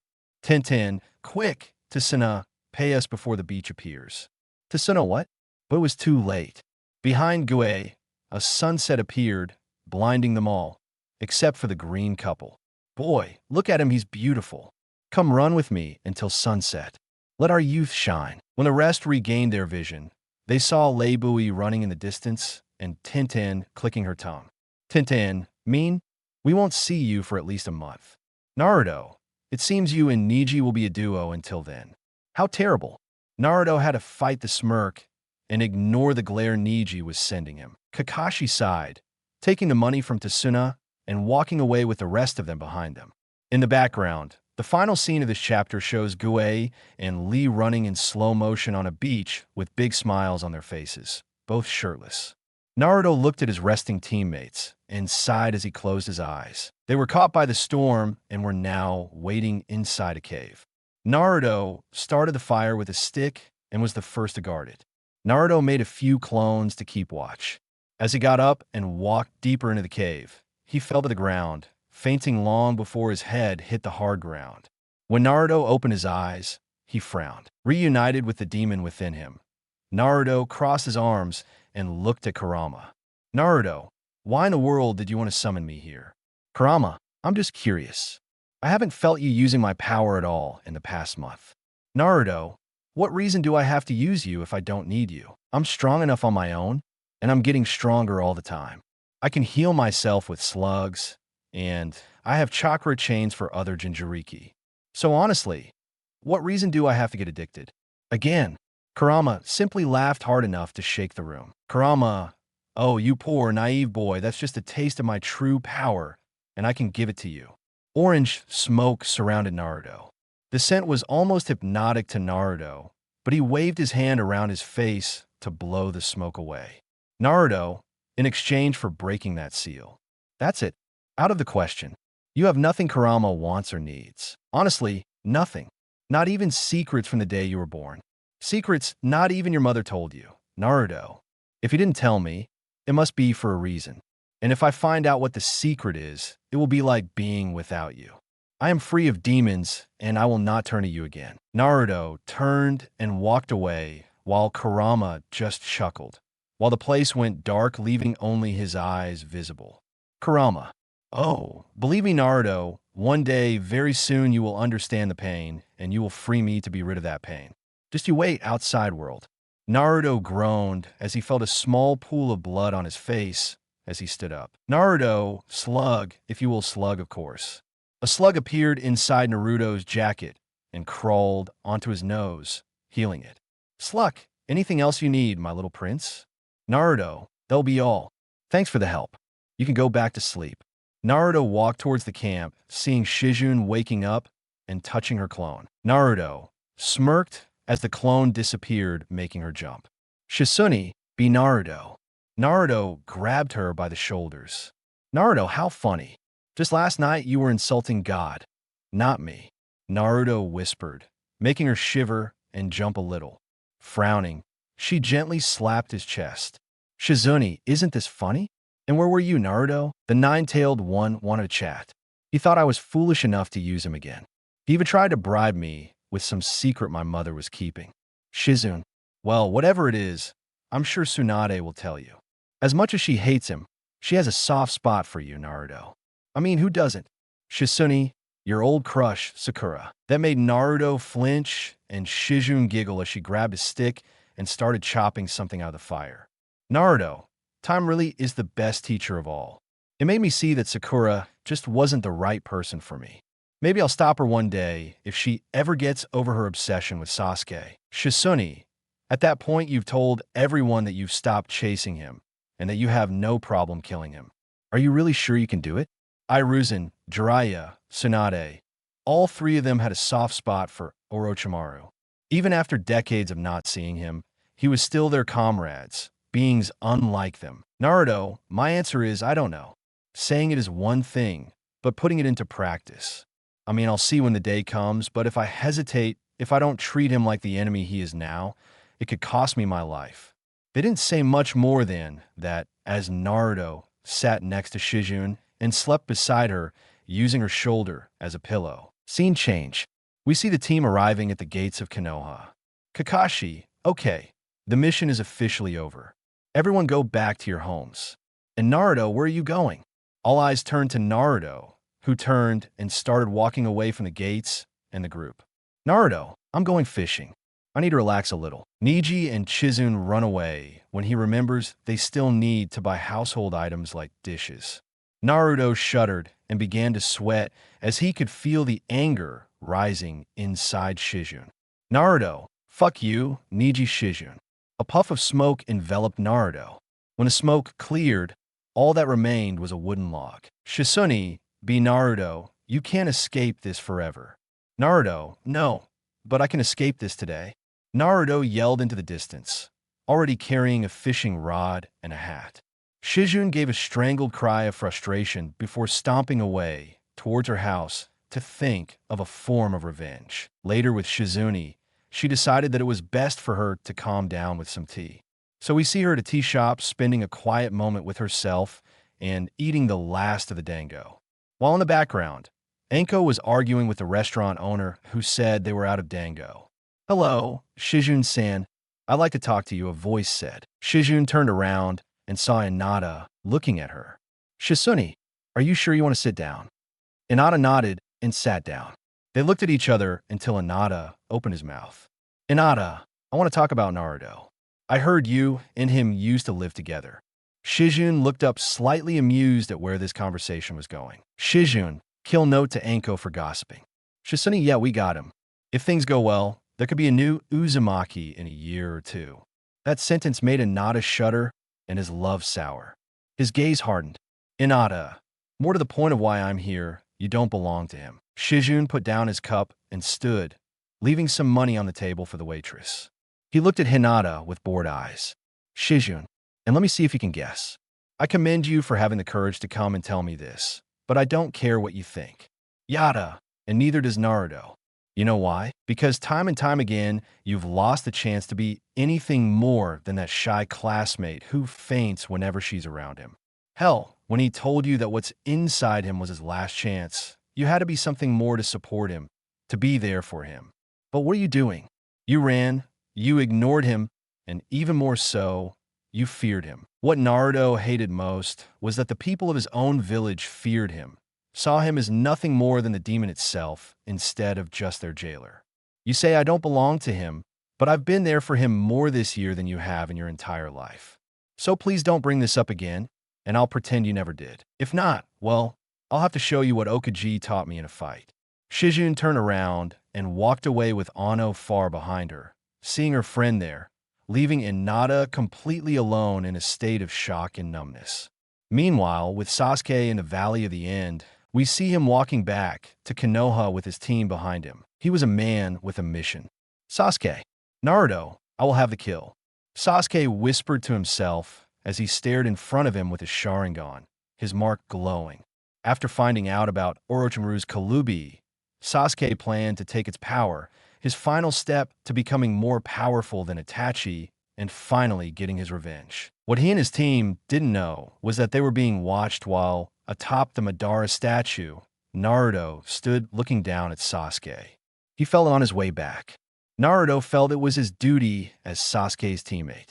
And for a small period of time, his friend felt it was his duty to do what Kakashi couldn't and end this cycle of hatred. Naruto stood up and jumped with determination in his eyes. It was time for a rematch, and this time Naruto wasn't going to hold back. Team Taka sensed something and turned around, but not fast enough as Sujetsuki was decapitated when Naruto landed in front of them. His body fell into the water. His blood mixed with the river as Naruto slowly got up and turned around looking at the three remaining members. Hugo and Karen got into a defensive stance. The atmosphere was tense as Karen was honestly scared. Karen, she looked just like Sasuke described, but those eyes, Mikami, those eyes. Sasuke was the calmest of the three, walking beside the corpse of his former comrade. As Naruto walked around him, both of them locked in a circular walk around each other. What Sasuke didn't know was that he was at a disadvantage. As long as Naruto's sword is in the field, his Sharingan is as good as useless. Naruto, Sasuke Uchiha, by Okaji's orders, you're to be brought back to Konoha dead or alive. I will give you one chance to return alive, or die here as I see your greatest mistake. Sasuke, you are right. Killing you was my greatest mistake. I killed Orochimaru, and now you're next. I'll have the Kalubi. I needed to avenge my clan. Naruto didn't reply, only gripping its hilt tighter as his eyes narrowed even further. Sasuke, Karen, Hugo, do not interfere. This is something I will take care of personally. Karen and Hugo nodded, jumping out of the way as Naruto sighed and nodded, continuing to throw his sword into the water, which remained still as if it were lodged within the ground. Naruto, even after everything, you still can't work on a team that's going to ruin you. This time, Sasuke didn't speak, but Naruto could feel the arrogance coming from him. Naruto sighed. His eyes showed a bit of pity. This was the moment that would decide whether Naruto would be better than Hiruzen, Tsunade, and Jiraiya, kill Sasuke, or cower and die in his place. Both shinobi stopped their circle dance and looked at each other, waiting for the other to make the first move. Naruto flicked his finger, inviting Sasuke to attack, and he took the bait by throwing a kunai. Naruto countered with his own. The kunai pierced between them and made a loud metallic sound through the waterfall. The boys moved out of the water and met in the middle as they began their taijutsu battle. Sasuke attempted an overcut, which Naruto dodged by stepping back and jumping into the air as Sasuke attempted a leg sweep. As Naruto jumped, he smacked Sasuke in the head, sending him flying a few feet away. Sasuke got back to his feet, wiping the blood from his nose as Naruto's face showed no change as he lunged at Sasuke again. Naruto, I'm not holding back. I'm not holding back. I'm not holding back. Naruto repeated in his mind as Naruto caught up to Sasuke. He managed to grab Naruto's shoulder and flipped over him in an attempt to throw him. However, Naruto, as he was thrown, flipped in the air and made a shadow clone behind him that threw him forward and slammed his shoulder into Sasuke, causing Sasuke to take a few steps back.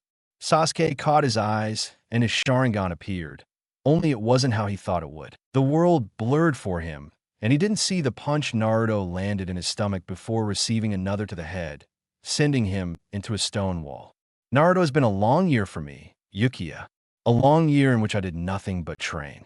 In that year, I learned many things, improved my taijutsu and ninjutsu. I became proficient in kenjutsu, and most importantly, for this battle, finjutsu, proficient enough to make my own seal. A very special kind of seal, a Keka and Henkai type seal. Sasuke's eyes widened as he realizes his Sharingan was going to work against him in this fight. So he turned them off as he stepped off the wall. Naruto grabbed his sword from the water and got into stance. Naruto Yuru, Sanjiroka Libra. Naruto yelled as he punched the air with great force, while a massive blast of dense wind shot forward at high speed toward Sasuke. Sasuke jumped out of the way, but not fast enough as part of his shoulder was caught in the attack, slicing it clean through. Sasuke grunted in pain, holding his shoulder as behind him the wall split in half with a very deep gash that was now filling with water, turning into a new, smaller waterfall. Sasuke glared at Naruto with hatred, while Naruto maintained a serious and neutral expression, holding his sword. Naruto, surrender now. Sasuke, I'll give you a second chance. Stop before you leave me no choice but to bring you back dead. Sadly, Sasuke didn't listen and placed his hand over his mouth in a position Naruto knew very well. Sasuke, Katan, Goku Jutsu. Sasuke screamed as a fire shot forward and towards Naruto, who sighed and in retaliation grabbed his sword and swung it again with great force, creating another large slash like the last time towards the fireball. When the two swings met, it caused an explosion. The wind, water, and fire made a mixture of smoke and steam, hiding both shinobi. Sasuke tried again to use his eyes, but they again came out blurry with a click of his tongue as he turned them off and concentrated with his ears and nose, trying to sense Naruto. But he couldn't do it, almost as if Naruto had disappeared. But sadly for Sasuke, Naruto was in his element. He could smell Sasuke, hear his soft breathing, and feel his chakra. He ran toward him. His feet made no sound, his lungs gasping for air, his hand gripping the hilt. This was his moment. This was his chance. He reached Sasuke and raised his sword. And in the last second, Naruto proved no different. He hesitated. He paused for a moment long enough for Sasuke to see his sword. Both opponents stared at each other, but it didn't last long as Naruto was always physically stronger than Sasuke. He was able to overpower him and make him jump back while Sasuke was in the air. Sasuke threw 3 Kuna and multiple towards Naruto. Naruto saw the paper bombs attached to them. Naruto made hand signs. Naruto Suiton, Mayarito, no Jutsu. Naruto screamed as jets of water shot out of his mouth and began pulling out kunai, unfortunately only hitting 10 as the last kunai was hidden under the shadow of another and managed to pass through and land next to him. Naruto saw the paper bomb light up before it suddenly exploded. Sasuke landed in the water and stood up as the steam disappeared. When he did, he saw Naruto on the ground. Sasuke smiled, but that smile was short-lived, as multiple slugs began to appear above Naruto and around him. The ones surrounding him shot acid at Sasuke, keeping him away while the ones above Naruto healed him. Naruto stood up, gripping his sword like a walking stick. Naruto, a single moment can cost me. All of that won't happen again. I can't let that happen again. Naruto muttered to himself. He laughed as he inhaled and exhaled, calming his mind. Naruto, the slugs by me time. Slugs. Oh, Naruto. The slugs continued their attacks, not giving Sasuke a second to summon his snake, while Naruto's skin turned white like antennae and a tail appeared on his body. Parts of his skin began to glow a bright blue. As Naruto transformed, Sasuke managed to break through the slug's defenses. Naruto could hear the sound of 1,000 birds singing. Sasuke, Chidori. Just like last time, Sasuke stabbed Naruto with a Chidori in the chest, aiming straight for his heart. Only it wasn't Naruto who was suffering. Sasuke screamed as he felt his skin melt. He quickly pulled his arm out and moved away a little as the slugs combined to be the size of a tree. Naruto stood up and Sasuke saw the hole in his chest disappear from his body. Naruto, Sage Mode, can do different things depending on the animal for slugs. As Naruto crossed his arms and stared at Sasuke with wide eyes, Sasuke saw them as bright blue as the night sky. Naruto can heal wounds, even critical ones. And the whiteness of my skin is nothing to show off. My blood has turned to acid.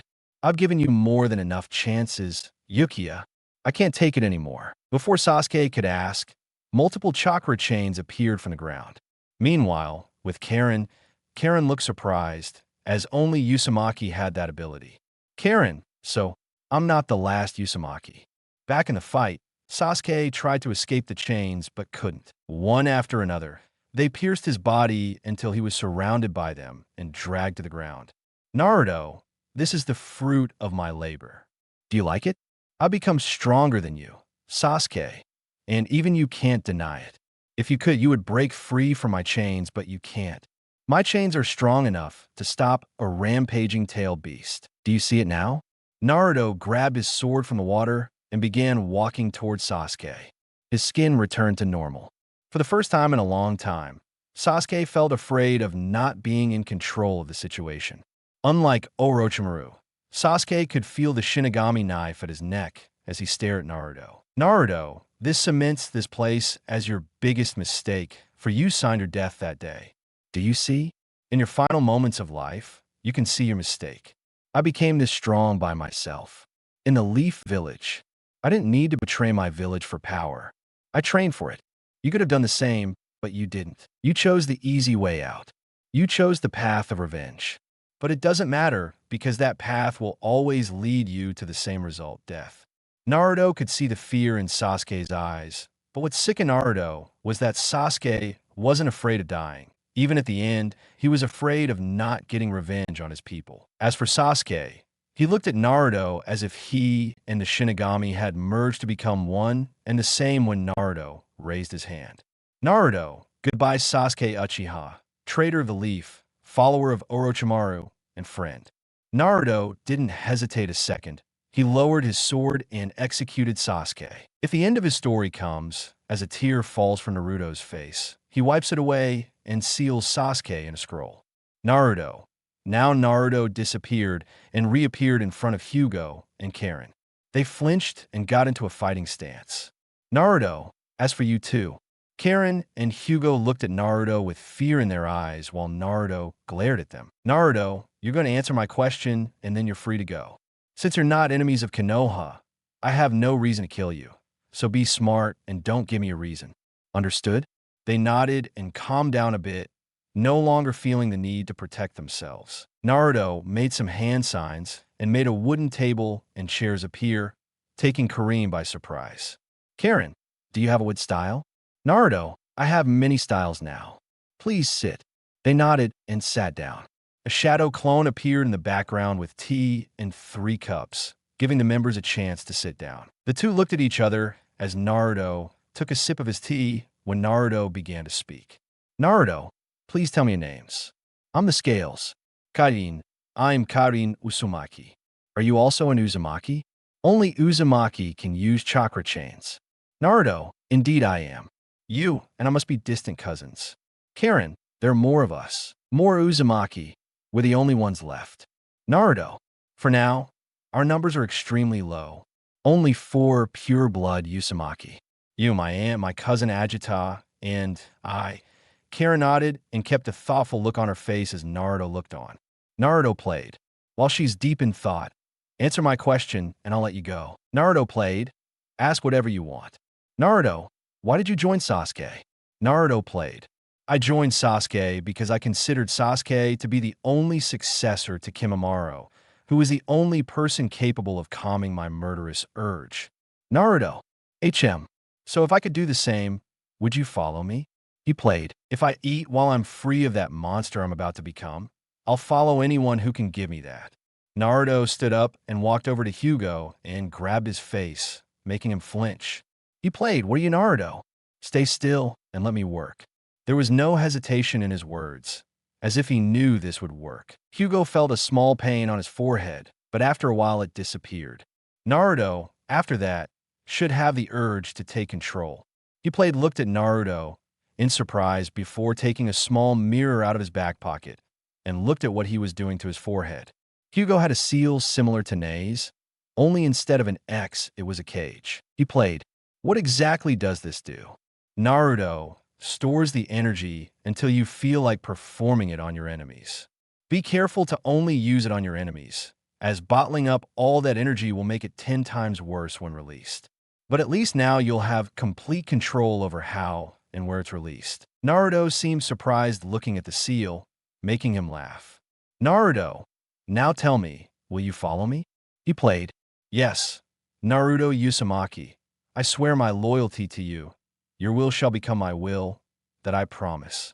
Naruto nodded and fixed his gaze on Kareem, who in turn felt his gaze and looked at him, giving Naruto a soft look. Naruto, Karen Uzumaki, answer me 2 questions. 1. Why did you follow Sasuke? Karen, she was in love with him. Naruto, how bold of you to come right out and say it. Karen, I'm not going to lie, my feelings for him were superficial. I mean, he was extremely attractive and I found his power hypnotic, but I'll survive without it. Naruto, I see. Now on to my second question. Will you join me? Karen already played. If I do, what will happen to us? Naruto, probably the same thing that happened to Ankoi Turas. You'll be under surveillance for a while, and the Yamanata clan will search your brain for any useful information the village has and make sure you're clean. I'll be against it, and seeing as neither of you did, I'm not worried. You'll be welcomed into the village and become official shinobi. It will be nice not to be the last Uzumaki shinobi, since my remaining family is more into the political side of things.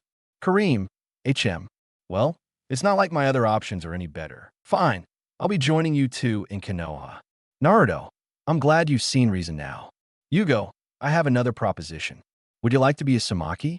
Kareem and Yugo looked surprised when Naruto took out a scroll and unrolled it on the table. They both looked at its contents, and Karen was surprised by the technique. Naruto, my great-grandfather left this seal unfinished. With the help of my partner Shizune, I managed to finish it, and I want you to be the first Uzumaki to be born through this method. Karen, are you sure about this? Naruto, the Uzumaki clan is almost extinct, and I refuse to let it go the way of the Uchiha, where only Itachi remains as its last surviving member. With this, our clan will be reborn, as one of my long-term dreams for the future is to rebuild the Uzumaki clan to its former glory, and nothing will stand in my way of that dream. Now, Yugo, what is your answer? Yugo, I would be honored. Naruto, please do what you must do. Yugo bowed as Naruto performed the ritual. Soon Yugo felt the change. He felt his chakra reserve increase dramatically, while his orange hair turned bright red. Other minor changes occurred as his own atom became that of an Uzumaki in his entire blood. Naruto, now let's go. It's a long way back, and a long way yet to go once I explain everything to Lakaji. Karen and Yugo nodded and left with Naruto. The three didn't notice the crow watching him. Yo's, a crow with a Sharingan in his eyes, far away in a remote village on the edge of the Fire Nation. Itachi closed his eyes as he felt tears fall through them while he gathered information from the crow. He saw the entire fight. He watched as Naruto killed his brother. The brother he let live, the brother he sacrificed everything for. Now he was dead, and all Itachi could do was sit on his bed and wallow in his pain and self-pity. Itachi, he was supposed to die at your hands.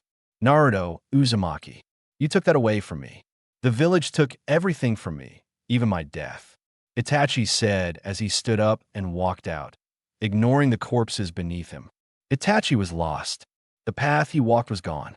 He was a spy to protect his brother. But what reason did he have to fulfill that mission now? We see Itachi slowly turn into a flock of crows and fly off to an unknown location. After walking for a bit, Naruto, Karen, and Hugo Uzumaki arrived at Konoha. Naruto made some hand signs and a shadow clone appeared. Naruto, take Karen and Hugo to the Uzumaki compound, to the main house. If Shizune is there, tell her who they are. She can punish me afterward. Karen, who is Shizune? Naruto, the woman I love deeply.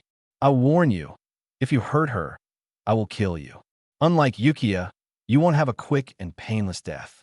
I understand, Naruto said coldly, displaying the makings of a powerful leader, as that was him, not Naruto Uzumaki, leader of the Uzumaki clan. Once just him, now he resides in 2 more. Karen and Hugo nodded. Hugo, I'll make sure nothing bad ever happens to Uzumaki-san. Naruto, none of that. I may be the clan head, but I'm still close to your age. Call me Naruto. We're blood relatives. Now both of you go. The sun is starting to set, and it's going to be a long night for me. Don't be alarmed if the ambush shinobi come looking for you, but if they take you anywhere other than Okaji Tower, then you have my permission to attack, since those aren't ambu, those are root. They nodded, and the 3 left, leaving the real Naruto to jump from rooftop to rooftop until they reached Okaji Tower. Before that, he made a much-needed detour. Scene change. We see Tsunade burning the midnight oil when Naruto appeared in a bowing position. This wasn't her nephew visiting his grandmother. No, this was a shinobi with news for his Okage. Tsunade slowly placed her pen on the table and looked at Naruto. Tsunade, this is Naruto. Okajizuma, I have news regarding the Uchiha Tsunade case. What is this news? Naruto took a scroll from his pocket and opened it on the ground. He bit his finger, releasing a bit of blood, and placed the bleeding finger on the scroll, opening it after the smoke cleared. Tsunade's eyes widened as the still warm body of Leaf traitor Sasuke Uchiha lay on the ground. His face was still covered in his own blood. Tsunade looked at Naruto. Even with his now cold eyes, she could see a tinge of sadness in his eyes. A sadness she knew well, having felt it when he failed to convince Orochimaru not to betray the Leaf. Tsunade seals it again. Uzumaki. Naruto did as he was told and gave the scroll to Tsunade. Tsunade, Ambu. 3 Ambu fell from their hiding place and bowed to Tsunade. Ambu. Oh, Okajisama. Tsunade, find Kakashi, Sakura, and Sai. Bring them to my office. Ambu. Oh, Okajisama. The Umbuds appeared, and Tsunade looked at Naruto. Tsunade and her eyes. Where's your Sharingan? A small, sick, twisted smile appeared on Naruto's face. Scene change. Kakashi returned home after reporting to Tsunade. He decided to train to calm his mind. He opened the door and saw that it was dark, all except his table. On his table was a box lit by 2 candles beside it, and the open window shining moonlight onto the box. Kakashi walked over to the box, grabbed the small note on top, and read it. Kakashi kept his promise to Naruto. Kakashi opened the box and gasped as he spoke the context inside. The Sharingan, Sasuke's Sharingan, lighting up the room, making Kakashi's hand tremble. His eyes widened as his entire body began to shake as he felt something appear behind him. He grabbed his crib and turned around only to see an Ambu. Ambu, the Okaji has demanded your presence at his office immediately. Kakashi, I'll be heading there now. The Umbuds appear, and Kakashi grabs the briefcase, his eyes popping out of his house, jumping towards Okaji Tower. Inside Naruto Tower. Oh, don't worry. The eyes will come here soon, after you tell them about Sasuke Uchiha's condition. I have something else I wish to tell you. Something related to the Tsunade clan, noted. Very soon, Kakashi made it. He was the first to arrive. Tsunade saw what he was holding and indicated for Kakashi to put it on his desk. Kakashi did as he was told and stood next to Naruto, still staring at him in disbelief that Naruto had actually done it. Kakashi, Naru, Tsunade, you will remain silent until I tell you to speak. Attack. Now stop staring at Uzumaki. Naruto. Okay, Okaji, leave it. And you're welcome, by the way. Attack for cleaning up a mess you should have cleaned up a long time ago. The venom in Naruto's tone made Kakashi sick, and for a moment Kakashi's neutral mask cracked as his hands balled into fists, but he kept his composure and waited for another 5 minutes. Sai arrived, and at the 10-minute mark Sakura arrived in a way that was beautiful as all the members of Team 7 were now there. Tsunade, I've called the 3 of you together to discuss Sasuke Uchiha's case. Sakura's eyes show hope as she takes most of what Naruto said to heart, but she still believes Sasuke might return to Konoha. Sakura Okaji, please tell me you're sending us to bring Sasuke back. Sakura said in a hopeful tone. Tsunade kept her expression serious as she grabbed the scroll. Tsunade, there's no need, as Sasuke has been brought back to Konoha. Sakura squealed with joy and walked over to Okaji's desk. Sakura, seriously, where is he? Tsunade opened the scroll, showing Sasuke's corpse, causing Sakura to scream. Tears instantly fell from her face. Covering his mouth with his hand, Kakashi looked away, feeling as if he had failed a Beto, while Sai and Naruto kept a neutral face, as Sai had no feelings for Uchiha. Sakura fell to her knees, still crying. Sakura, who did this? Sakura said through tears while Tsunade looked at Naruto, waiting for some kind of affirmation. He nodded and Tsunade looked at Sakura. Tsunade, Sasuke had to be brought back alive, if possible dead. If not, the shinobi who brought him back couldn't bring him back alive. Shinobi Naruto was me. All eyes turned to Naruto as Sakura stared at him in surprise, shaking her head as if denying the truth before her. Naruto, I gave Sasuke the option of returning to Konoha to die by my sword. He refused to return peacefully, and even if he did, he would have been executed on the spot, as he wanted to unleash the nine tails within me for his path of revenge. I couldn't let him live. It would bring too great a risk to Konoha. I did it. Everyone saw it coming, even Naruto, but he let it happen. Sakura hit Naruto with a chakra-infused punch, sending him flying through the wall and crashing into the wall behind him. Naruto walked slowly out as Sakura grabbed him by the collar, glaring at him as Naruto kept his expression neutral.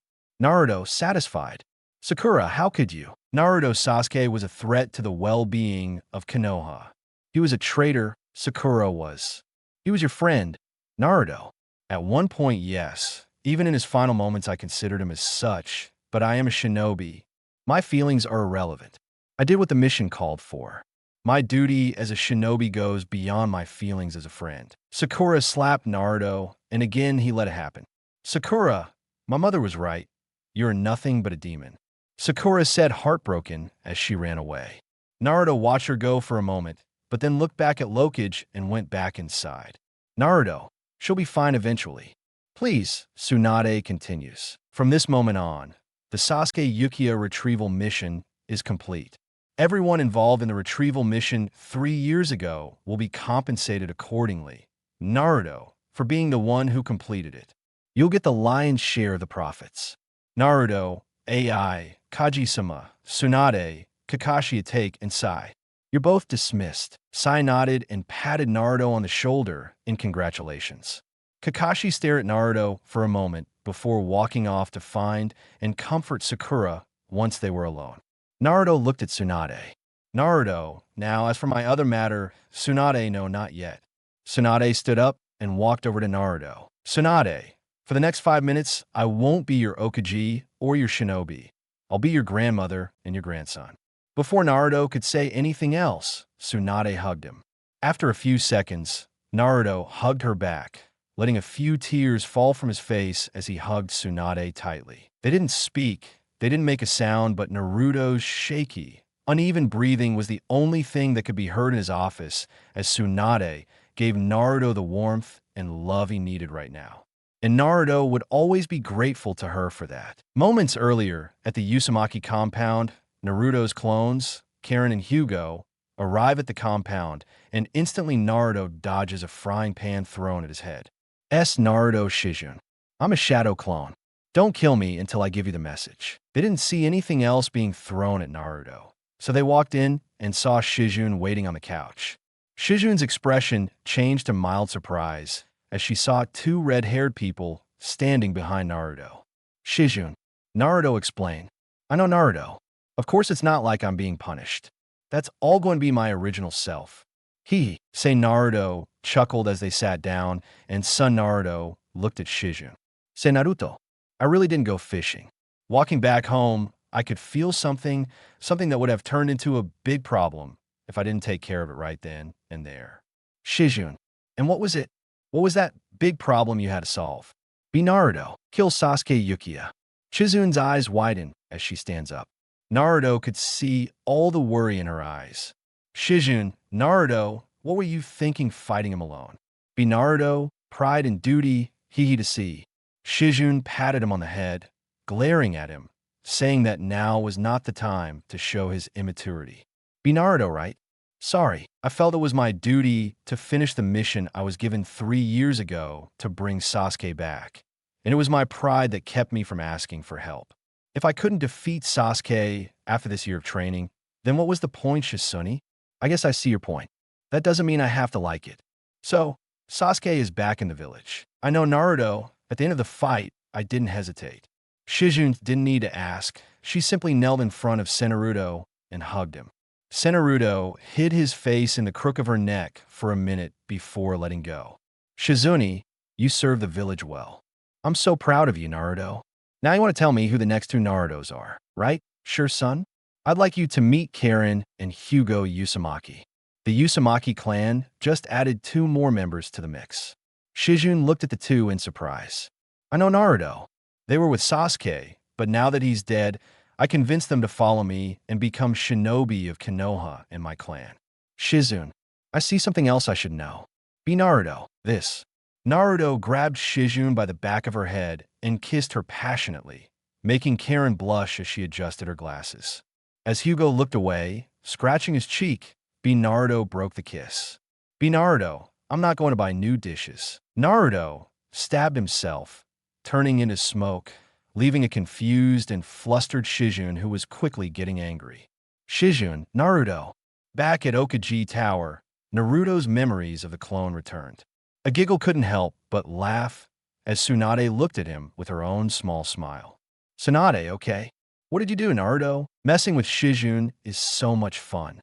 Don't you agree? Tsunade's small smile turned into a big smirk as she began to reminisce about Tsunade playing with Shizune and burst out laughing. Tsunade, absolutely. But back to the problem at hand. I'll have the Ambu go and grab them for investigation. They'll bring you here before then, so I could take a look at you. If all goes well, I'll have no problem making you both Konoha shinobi. Naruto, what rank will you have? Tsunade, that's yet to be determined. But if all goes well, it'll probably be Chua Naruto. So the same rank as me for the time being. Yeah, Naruto, what do you mean by the time being? Tsunade, the honing exams will begin in a couple of months, and each shinobi village will bring 3 shinobi there to see if they deserve the rank of honing. You're one of 3 I chose to represent Konoha. Naruto widened his eyes in surprise before giving his signature grin. Naruto, I'm going to win that exam. Believe it. Kami, it's been so long since I said that. Tsunade let out a small laugh at that, causing Naruto to rub the back of his head with a small smile. Naruto, out of curiosity, who are the other 2? Tund, I don't know yet. I haven't decided who would be best to join you. Any ideas? Naruto was silent for a moment and thought about who of the 10 from Konoha would be the best choice. Naruto, my first choice would be Chewbacca, the strongest of this generation. As for the second, Naruto would be a great choice for him, but he would refuse. Tenten needs more training, maybe in a year or 2. Kiba, not alone, just know. Shikamaru is a mental prodigy, but he's too lazy and would embarrass Konoha. If he decides to give up, which, given how he is a real concern, Sakura needs time to get over her obsession. Hugo and Karen are still too new to Konoha to be representatives. Choi out. His best hurts him if he really uses it at 100%. So is Shino. His bugs are a threat, but if an opponent is a fire user, it'll be useless. Both are too weak to be honing, and Nada could be a good, even great choice. But with Nijia, and if we want to prove that Konoha has more power than just the Yuga clan, only one can go this year, leaving Ino HM. Naruto, Ino Yamanaka would be my final choice. You'd have 3 powerful Konoha clans representing you, showing that Konoha still has the strongest clans. Not to mention, mixing the 3 of us would be best for teamwork. So yeah, Naruto Uzumaki, Nijuga, and Ino Yamanaka would be my choices for the exams. Honing Tsunade, did that take you long to think of, Naruto? Sorry, I just had to think about what the best option would be in teamwork, power, and representation. Tsunade smiled at Naruto. Her smile was filled with pride, while in her mind Naruto transformed into her little brother. Tsunade, you'll make a great Okaji one day, Naruto. Naruto blushed and plastered a big grin on his face before his expression turned serious again. Naruto, one question I might ask. What happened to Yuki's body? Son, that's for the council to decide. Which reminds me, Ambu brought them all in for an emergency meeting. Several Ambu dropped from the ceiling and jumped down to find the clan heads. Naruto, first meeting with the new clan heads. Is there anything I should worry about? Tsunade Kiba will probably vote against you on anything, since she thinks it's your fault her mother died and blames the Uzumaki for it. Naruto, blaming the Uzumaki for the consequences of their actions. How pathetic, really. Even if his claims have some truth to them, does anyone believe him? Tsunade, not really, since everyone knew you were with the Daimyo and his family the day of the attack. Everyone else thinks it was Katsuki Naruto. Wonderful. Well, We have a few minutes before the meeting starts. How about you serve us some of that sake you've been hiding as a celebration of bringing the Uchihas back to Konoha?" Tsunade giggled softly at Naruto's morbid joke and did so. She poured herself and Naruto a cup of sake from her secret stash that Shizune didn't know she had. Shizune actually knew that she simply didn't care, but Tsunade didn't need to know that. "Tsunade, here's to finding a new Uzumaki. May your legacy live on in the grandchildren your Isisu will give me." Naruto blushed, but raised his cup and they both drank. As they drank, Naruto's mind entered an interesting place. "Naruto, the seal my great-grandfather made was to bring the Uzumaki blood back to life. So why can't I make another seal to do the same for the Sen clan?" Interesting. I'll have to look into that later." And Anbu returned and bowed to Tsunade. "Anbu, Okaji, everyone has been notified and is waiting for you and the Uzumaki clan head." "Tsunade, thank you for saying goodbye. Uzumaki with me." Naruto and I nodded as they both went their separate ways. With Naruto following behind Tsunade, they stopped at the entrance to the meeting. "Tsunade, are you ready?" "Naruto, as I always will be." Tsunade opened the door, and so the fate of the Uchiha clan began once more. Naruto looked around and saw mostly young faces. The new heads of Konoha's clans were now members of the Konoha 10. Kiba saw Naruto and gave him a dark look which he ignored as Naruto made his way to his seat next to Hinata. Naruto looked at her in slight surprise. "Naruto, Hinata, what are you doing here? Shouldn't your father be here?" Hinata decided it was time to start preparing me to be the next head of the Yuga Naruto clan. "Over there." Tsunade coughed as she walked into the middle to get everyone's attention. "Son, thank you all for coming. Tonight is an important night, as the traitor Uchiha has been captured." This caused murmurs around the room. Naruto noticed the slight change in Danzo's sitting position, showing his interest. Naruto drew his sword from under the table. Automatically, the seal on the sword activated, rendering Danzo's mini Sharingan almost useless. "Danzo, is this what this meeting is about? The Uchiha boy's condition."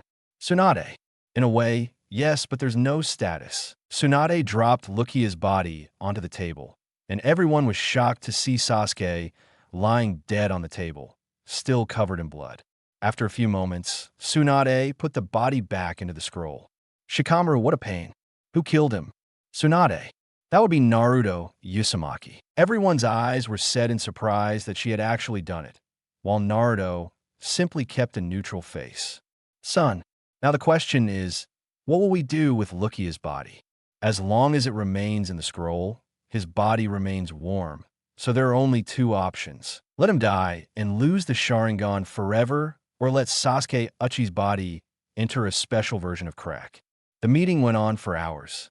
The room was split down the middle between those who wanted to lay the body to rest like Tsunade, Hinata, Kiba, Shino, etc., and those who wanted it in CRCK like Danzo, Shikamaru, Ino, Choji, etc. Soon Naruto was the last one, and make your choice. Naruto, who remained silently thinking, holding his arms. "Tsunade, Lord Uzumaki, we are waiting for your answer." Naruto, Danzo, Shimura. Danzo, "Yes, Naruto, you say you want to put Uchiha's body in the crack." "Why Danzo? Why else? The Sharingan is a powerful weapon. We can't let him die." Naruto, "Though there's still one Uchiha left." Danzo, "You're not saying we've forgiven Itachi, are you, Naruto? It's certainly an option, since he's incredibly powerful. Or maybe it's the fact that you don't want him to reveal certain things, like a certain organization." Danzo frowned slightly as he continued muttering, while Tsunade glared at Naruto. She may have a soft side toward him, but not even she could protect him if he revealed the Anbu root. That is a very happy secret. Danzo, "You're walking onto the shallow ice, boy." Naruto, "I will survive, but Itachi's forgiveness is something we'll discuss later." "And what about Uchiha being here now? I'm willing to vote with you, but I have one condition." Tsunade didn't look at Naruto. She just looked at him in surprise that he was even considering agreeing with Danzo, while Danzo kept a neutral face inside. He was certainly amused. Danzo, "Ah yes. And what condition would that be?" Naruto, "There are no shinobi clans." Naruto, "Certainly the CR program gives the person the right to to choose any woman they wish. Since Sasuke is now dead, that role would go to Kakashi. My condition for making the tiebreaker is that no woman from a shinobi clan will be chosen for this role, only those from the civilian side. That way, the shinobi clans are safe, and more importantly, Tsunade won't have to deal with the headache of all the shinobi clans complaining about it, since the Uchiha is still beloved, but the civilian section will have several women who will want to apply. This makes this easier, and she has a small number of Uchiha children to train for the future. This condition impressed some clan heads enough to change their vote. Now that their wife won't be affected, Tsunade's side. She didn't like this, but she earned some respect for Naruto for doing what he thought was best. Tsunade. Very well. If there are no other objections, Sasuke Uchiha's body will be used to bring more Sharingan into the world and bring the Uchiha clan back from the dead. Everyone is dismissed. Slowly, one by one, the clan heads each bowed in respect to Okage until only Naruto, Danzo, and Tsunade remained. Tsunade. Naruto, would you please say a word to me? Naruto, of course. Danzo, I'd also like to speak with you, Lord Uzumaki, in private. If that's not a problem. Okage-sama Tsunade, no, it's no problem at all. Naruto, after you finish talking to Danzo, come find me in my office. Naruto, oh, Okage-sama. Tsunade left, leaving Danzo and Naruto alone. Naruto looked at Danzo, who was looking at him. Naruto, you can turn them off. They won't work on me, Danzo. So I see my question is how, but I'm not so foolish as to think you'll answer that. So I'll get straight to the point. The root organization. How do you know? Naruto, Iruzan had a soft heart. We can both agree that that soft heart allowed me to get away with many things, like go to Okage's private library. Wow. I read a lot about your root organization that Danzo let you have. I don't see any change in your expression.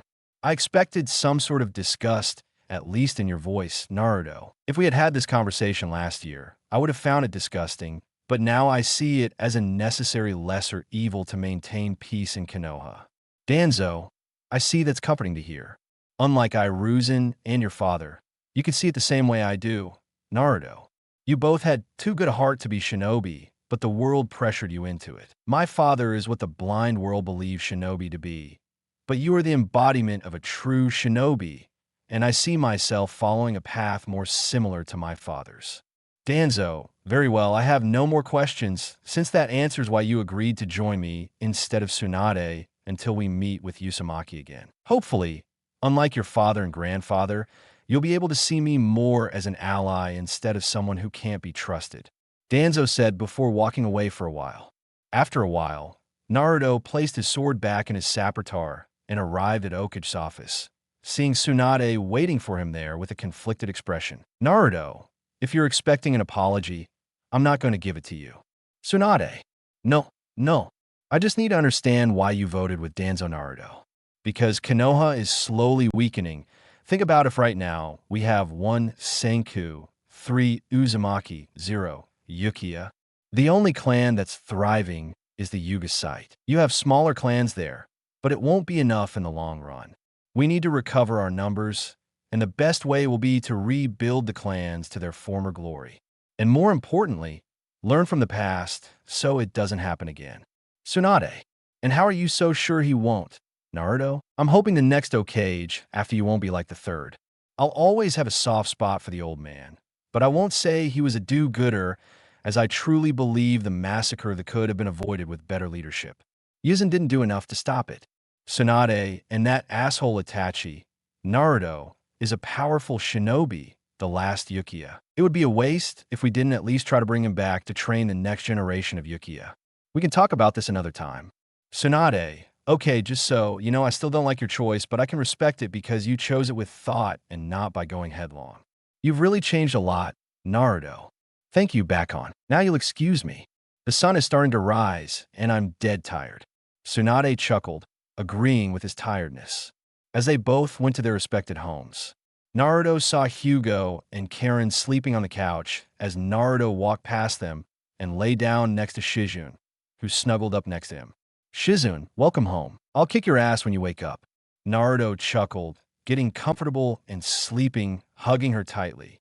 At Okage Tower, after hours of being in Yamanaka's apartment, reaching into his memories, They searched for anything useful and found many secrets that the now dead Orochimaru was keeping. We see Hugo and Karen bowing to the Osage as it walked around them with Naruto leaning against a wall. Tsunade, Hugo, and Karen Uzumaki accepted the role of shinobi of the leaf. They would give their lives for the mission and for the safety of the village. They swore by the will of fire their loyalty to us for the rest of their days. Karin Bahaugu. I swear on my life, honor, and blood. Tsunade nodded and handed them the papers. They both signed them, and Tsunade sealed them, giving them both a forehead protector with OA on it. Karen wears it around her shoulder, and Hugo wears it around his forehead. Tsunade, I welcome you both to Konoha. You may leave until you are called away for a mission. Ubu baha karin ayoka jizuma. They both walked towards Naruto, who nodded in approval. Naruto, now that they are both officially Konoha shinobi, they will be given houses in the Uzumaki district that will be completely empty, so they will have to buy their own furniture. Naruto shuddered at his own touch. Shizune's soft but firm arms wrapped around Naruto's neck. Shizune, I'm glad you said that, sweetheart, as there are also a lot of things we need for our home. Naruto began to sweat as he felt Shizune's anaconda-like arms wrapped tighter than before around his neck. Naruto, but sure, Sue, you have to stay here with Tsunade. Tsunade, no, it's fine. Please, Shizune, take the day off. You deserve it. Naruto turned his head to Tsunade at her smirk as Shizune dragged him along with Karen and Hugo following behind. Later with Tsunade, we see her doing paperwork when the door opens revealing Gue, and she reads that they have returned from that magical beach. Boy, I'm happy to report that the mission was won. Tsunade, Kakashi already did it. All of this was sent to your individual houses, although you'll get less money for disappearing in the end. Boy, I'm so sorry about that, Tsunade, but the power of youth was calling us to run off into the sunset. Lee, great, Tsunade. The power of youth also prevented you from accepting only V-rank missions or lower. Lee froze for a second as the boy's expression changed slightly. Lee Naruto spoke. Kid, what are you implying? Tsunade, there are no implications. I just saw in your team file that you haven't done a single A-rank mission in over 3 years. It's quite strange when you currently have the most powerful Yuga, the most powerful Taijutsu specialist, and his apprentice Tsunade, secret son Tsunade, and finally a weapons expert. With all this combined, you should be able to do rank missions, at least maybe even an S rank once in a while, but you haven't, and I as Okage demand answers, kid. I just don't see the point in endangering my students on missions that others more qualified can do. Just like Tsunade was taking the fall for Naruto, Guy was taking the fall for Lee Tsunade. So, it's fine for other teams to risk their lives on the battlefield, while you four sit idly by, taking out a couple of bandits. That justifies reassigning you to a chunning. Lee, wait. Gue threw his arm forward, preventing him from speaking. Guy looked at him and gave him a bright smile. Kid, if that's what you want to do, okay, I'll accept my punishment. Tsunade, I see. Well, it just so happens I have a rank mission lined up. I was going to send only Team 10, but since you're free, I'll add the 4 of you. What do you think? Okay, great. Now get out of my office. I'll call you when the mission is ready. Gue and Lu bowed and walked away. Gue looked at Lu, seeing how conflicted he was, and patted him on the back. Kid, don't worry, Lee, you'll do great. Sota treu. Lee didn't say anything and just walked away toward his house. The boy sighed sadly as he watched his student leave. He'd made his decision a long time ago and chosen the path of the mouse. Guy, Cammy, please help him see the path. Help him return to the path of the lion. The boy thought before walking in the opposite direction toward his own house. Scene change. We see Tsunade atop Okage Tower. The sun was beginning to set, giving Konoha an orange tint as she looked down at her people waiting for her announcement. In the far distance, she could just make out an army of Naruto clones, all carrying multiple pieces of furniture, such as refrigerators, ovens, stoves, beds, sofas, tables, chairs, and so on. While what could only be Shizune was leading the march into the compound, Uzumaki made her chuckle lightly before looking down. Son, civilians of Konoha, hear me out, as the hunt for the traitor Uchiha has come to an end, as Sasuke Uchiha has been killed by Naruto Uzumaki. That sparked a fury of varying reactions, from joy and celebration to insults and outrage, depending on where you stand in relation to the last Uchiha, Tsunade. But this won't be the death of the Uchihas, no. They'll live on through the CRA program. Any civilian woman who wants to have a child with him should come to my office tomorrow to start the paperwork. In the meantime, with Naruto, we shouldn't be in that crowd with the rest of them. Naruto, I don't see any reason why you're only listening to what we already know. Also, Shizune and Karen aren't civilians, so they're not eligible for this program. Shizune, that's true, but you know who she is and who's going to do it, right? Naruto sighed and nodded. He would need to talk to Sakura later that night, since unlike Sasuke, on some level, Naruto still respects the fact that they were all teammates at some point. Later that night, Sakura wakes up to knocking on her door. She puts on a pair of slippers and her robe before opening the door and seeing Naruto there. Naruto, Sakura, what do you want? Sakura said harshly, which Naruto ignored. Naruto, an apology for being called a demon would be nice. An apology for the knocking would be better, but that's not what I came here for. We both know why I'm here. Sakura crossed her arms, looking at him. Sakura, aren't you going to stop me from doing this, Naruto? Are you right? Probably not, but I want you to ask yourself if having a baby with him is worth risking your shinobi career. Sakura, this is none of your business. Uzumaki Naruto again. You're probably right, but my question is valid. If you do this, if you get her baby right now, you'll lose a lot in visions, money, and learning because Tsunade won't train you while you're pregnant. She'll make sure the baby is your #1 priority, Sakura. Well, thanks to you, I don't have a choice anymore, right? If I don't do it now, I'll lose my chance. Her body can only carry a limited number of babies. Sakura said in a sad tone, still not over the death of a few days ago. Naruto, you making a decision based on feelings from 3 years ago, Sakura. Think carefully, because if you regret it later, I won't stand idly by and watch you grow up hating a child who isn't to blame for her mother's mistake. Sakura, I'll say it again, you won't stop me, Naruto. This is none of your business if we end up here. Naruto, do you have a name? Sakura. Sarada. Aruno Uchiha. Sakura closed the door and Naruto sighed, making a mental checklist to keep an eye on her, as Naruto wouldn't let any child suffer like he had. Naruto disappeared and reappeared in his own room, seeing Shizune sleeping, which made him smile. He walked over to her and kissed her lips softly.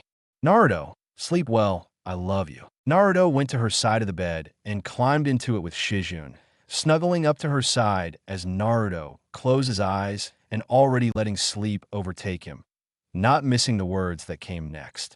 Shizune, I love you too. Weeks later, with the deaths of Sasuke, Uchiha, and Orochimaru, things in the shinobi world were calm for the first time in a long time. Every person in every nation could take a breath and simply enjoy the day. Everyone except for one group. With the Akatsuki, we see most of the main members inside a cave in a circle. The only one missing is Itachi. Idan, not that I'm complaining, but why did you ask us all to come here? Pain, there's been a schedule change. The attack on Konoha is being temporarily suspended. Deidara, why are we postponing it? Come on, full steam ahead. We already have tailed Beast #1 for April 2007. Pain, an unforeseen circumstance has made itself known. A crow landed next to Pain. His eyes switched from the Sharingan to the Rinnegan. As he showed everyone the fight between Naruto and Sasuke, they all watched with varying reactions, some with interest, others with boredom. And there was Tobi, staring at Naruto, seeing glimpses of his father in the fight. Inside, buried through years of pain and hardship, was a small glimmer of pride at seeing his son Sensei win that battle so one-sidedly. Pain, before our plans can flow, we need to know how strong the nine-tailed ship has become. And finally, the gravitational pull. Pain said softly as Setsu was pulled forcefully into Pain's hand, who gave him a cold stare. Pain, your information was wrong. This Uzumaki was able to defeat Uchiha, something you said he would never do. He had the Uzumaki chakra chains, something you said he would never accomplish.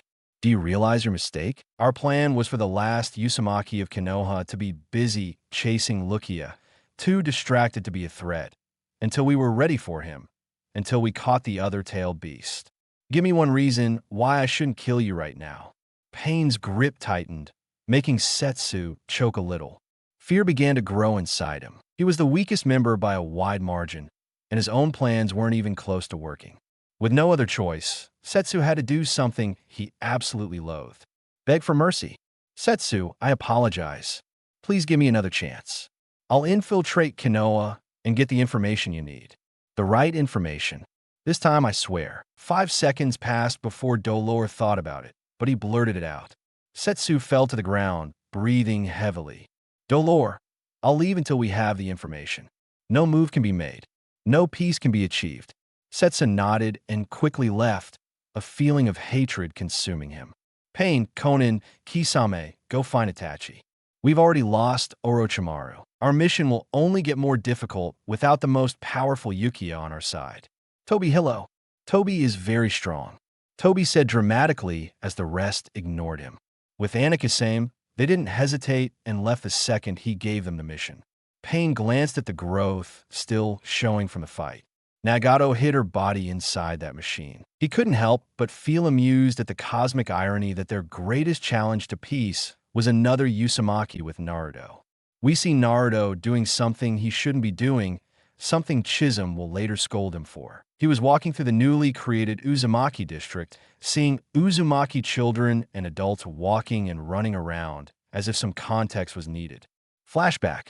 We see the 3 Uzumaki, Karen, Ugu, and Naruto, all bowing in front of the Okaji, awaiting a new assignment. Tsunade, I've been giving you the Yamanaka clan's reports on Karen and Hugo's mines, and we've discovered new bases of Orochimaru thanks to you too. Your mission is to free any bodies still alive and bring them back here. 3. Oh, Okajizuma Tsunade. Naruto, stay here. I have other plans for you, Naruto. Very well, Okajizuma. I have full faith that my 2 Uzumaki will succeed in this mission. Tsunade waved her arms and threw Karen a map of the bases, causing Hugo and Karen to jump out the window and leave as soon as they got it. Naruto, what is my mission? Okajizuma Tsunade. It is a simple one, but extremely important one. What will happen to the survivors you bring back? Naruto sat down, placing his hand on his chin as he thought for a moment before his eyes widened. Naruto, yes, I have an idea that will work to the benefit of Konoha. Tsunade, then speak out and let it be known. Naruto, use my great-grandfather's technique by making them all Uzumaki. It'll be a good way to increase our village's numbers and the number of Uzumaki as well. Hell, even if there are only 100, that would make us equal to the Yuga clan. Believe it. Tsunade, not even close.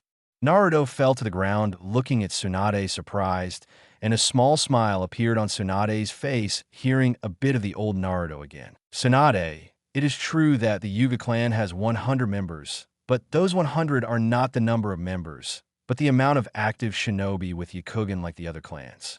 The Nara have 50, the Yamanata 97, the Inusuka 56, etc. In the civilian group, there are at least 700 to 13 civilians with surnames, and most of the merchants, politicians, artists, etc. Sorry to bother revealing your dream. But Naruto, even if there were 100, they would still need to be tested and trained, and even then I won't force any of them to become shinobi, so a conservative number would be around 10-20.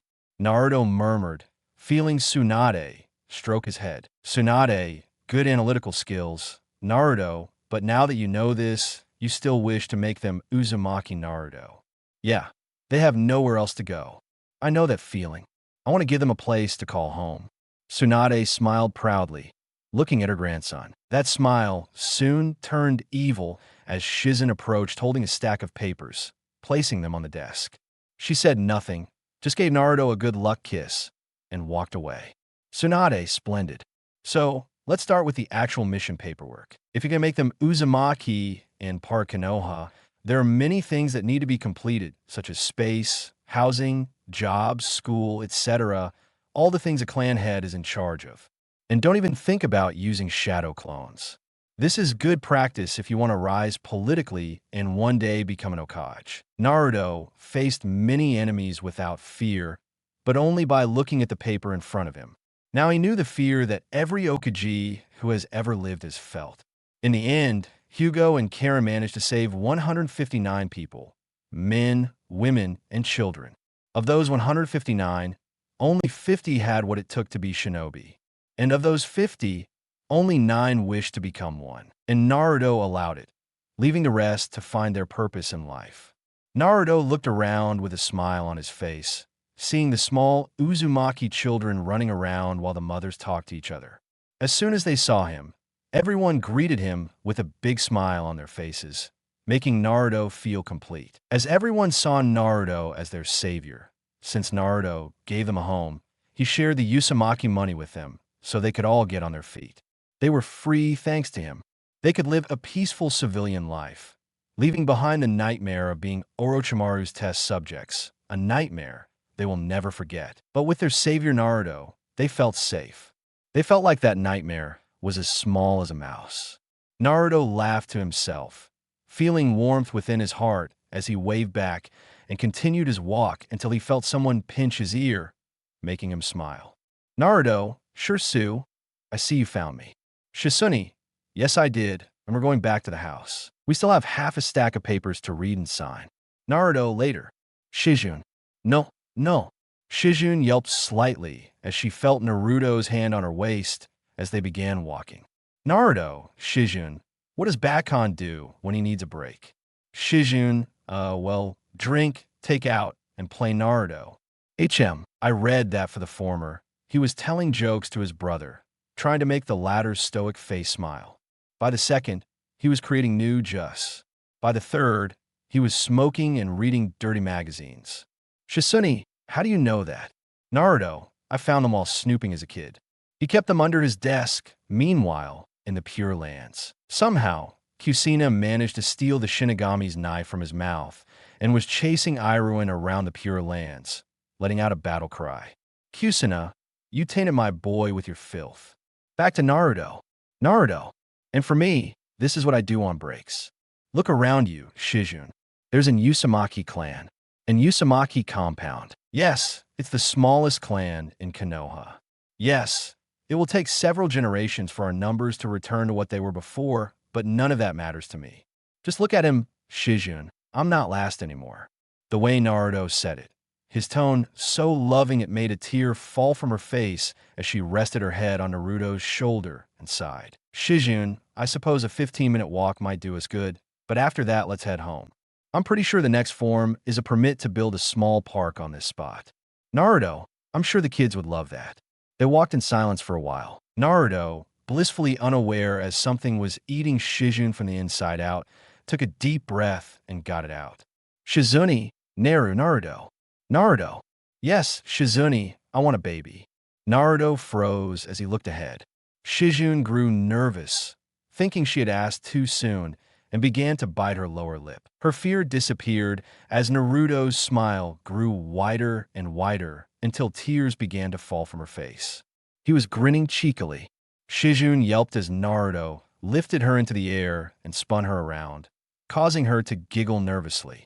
Naruto let out a laugh, causing everyone around them to look at them, but they didn't care. Naruto stopped and kissed her deeply, which Shizune gladly reciprocated. After a while, they calmed down and continued their walk. Only now they were holding hands, both smiling. Shizune, then I can take that as a yes. Naruto, are you kidding? Of course I want children, but I have one concern. Shizune, ah yes. Naruto began to blush as he rubbed the back of his neck. Naruto, I don't want our child to be born out of wedlock. Shizune blushed, now knowing where this was going. She gasped as Naruto got down on his knees and grabbed her hands and looked at Shizune with his deep blue eyes, making her feel a little weak in the knees. Naruto, sure Sue, Shizune, this past year you've been with me every step of the way to getting better. You've helped me more than anyone in my entire life. Naruto gulped as his nervousness began to grow. Naruto, I honestly can't think of my days without seeing you there. I love waking up after you. I love how you unconsciously snuggle closer to me when we fall asleep. I love seeing those determined eyes whenever you help me with the seals or when you're training yourself. I love the little things you do, like giving me coffee before you fall asleep, and I'm busy with all my new papers and seal research. I love how you don't just agree with everything I say. We disagree. We have an argument. I know we've only lived together for 3 months, but we live the shinobi life. We don't know if we'll die tomorrow, so I want my days to be with you, and I'm rambling, aren't I? Shizune laughed at that, making Naruto chuckle, feeling his face turn redder. Naruto, I'm sorry. I know I shouldn't be rambling now, when what I have to ask you is so simple, but it might be the most important question of our lives. So Chizen Naruto activated the seal, he keeps on his heart, and his ring came out. Tears began to fall from Chizen's face as her heart beat so loudly she could hear it in her ears. Naruto, will you marry me? Chizune's mouth moved up and down, but no words came out other than trembling. As she crashed into Naruto, he hugged her tightly. Naruto smiled, not needing further confirmation, as he placed the ring on her ring finger. They both felt a little embarrassed when the people around them started clapping. They both stood up, smiling brightly at them, waving as they walked back to their own house. They could tell people another time. The time was now for them. Shizune couldn't stop staring at the ring and laughing. Yes, it was so unlike her, but she didn't care. She had earned the right to act like a child and not a shinobi. Shizune, this ring is so beautiful. Where did you get it, Naruto? Okay, flashback. Set the fire capital. We see Naruto walking towards his aunt's room, watching her and his mother talking. The conversation ended when they saw Naruto smile at her as she approached. Naruto, so why did you want to talk to me? Kusina Naruto, as you know, my time in this world is not long. Naruto frowned slightly as he watched his mother age, looking more like Kira's mother than her sister. Naruto sighed sadly and nodded for her to continue. Kusina, I spoke with Kira and we agreed to give you something very important for our clan. Kira nodded and walked over to Naruto, handing him a small black box. Naruto opened it and saw the ring. Naruto, a ring. Kusina, the ring of the Uzumaki myth. Naruto shuddered and looked at the ring in surprise. Kira, yes, you now have the ring of the first Uzumaki. Generation after generation, the ring was passed down to the eldest daughter for us. It was Kusina, but when she passed away, Kusina placed her hand on Kira's shoulder to calm him and smiled at her sister appreciatively before continuing. Kira, I kept the ring to keep the tradition alive, but now that I've met you, my wonderful nephew, this ring is yours by birthright. Give it to the woman you love, the one you'll cherish and swear to protect. Present. Shizune was in shock as she looked at the basically priceless jewel. Shizune, Naruto, I'm not worthy enough for something so important. Naruto, love isn't about being worthy, Shirsu. It's about being with the one you love the most, and to me, that's you. Naruto kissed her cheek as they walked inside the gates.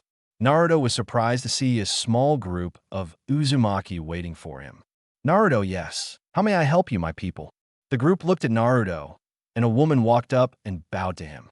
Suda, Mr. Naruto, we ask your permission to speak with you. Naruto, granted, but please just call me Naruto. Let's go inside. I'll have a shadow clone bring us refreshments. Everyone agreed and went inside. Scene change. We see Naruto on one side of the table and Suda on the other, while the rest are sitting around the table drinking their tea. Naruto sweated out. While we appreciate everything you've done for us, and will always see you as our savior, we can't stay in Konoha. Naruto, I see some reason why you sweated out. Yes, for many of us, Konoha holds bad memories, as we were all Orochimaru's original test subjects before he was banished from Konoha. There were at least 1,000 of us, and now there are only 50 left, but we simply can't stay here. It has too many tortuous memories of what that monster did to us. Naruto, can I understand that? Believe me, I can. Rest assured, your voices were heard today, and I've had a plan in the works for a while that will work perfectly with what you all want. All I ask of each of you is that you be patient for it to become a reality. Suda, we can wait. Thank you for your time. You're a very generous person. I can see how you'll be an even better host. Naruto blushed in embarrassment at that as he scratched his cheek, smiling at that statement. Slowly, one by one, he congratulated them both on their engagement before leaving. Once alone, Shizune sat next to Naruto, resting her head on his shoulder. Shizune, do you really have a plan, Naruto? Yes, I do. A plan to right the wrongs the Uzumaki leaders before me made, but that can wait until tomorrow. Today, I'm not a clan leader or a shinobi.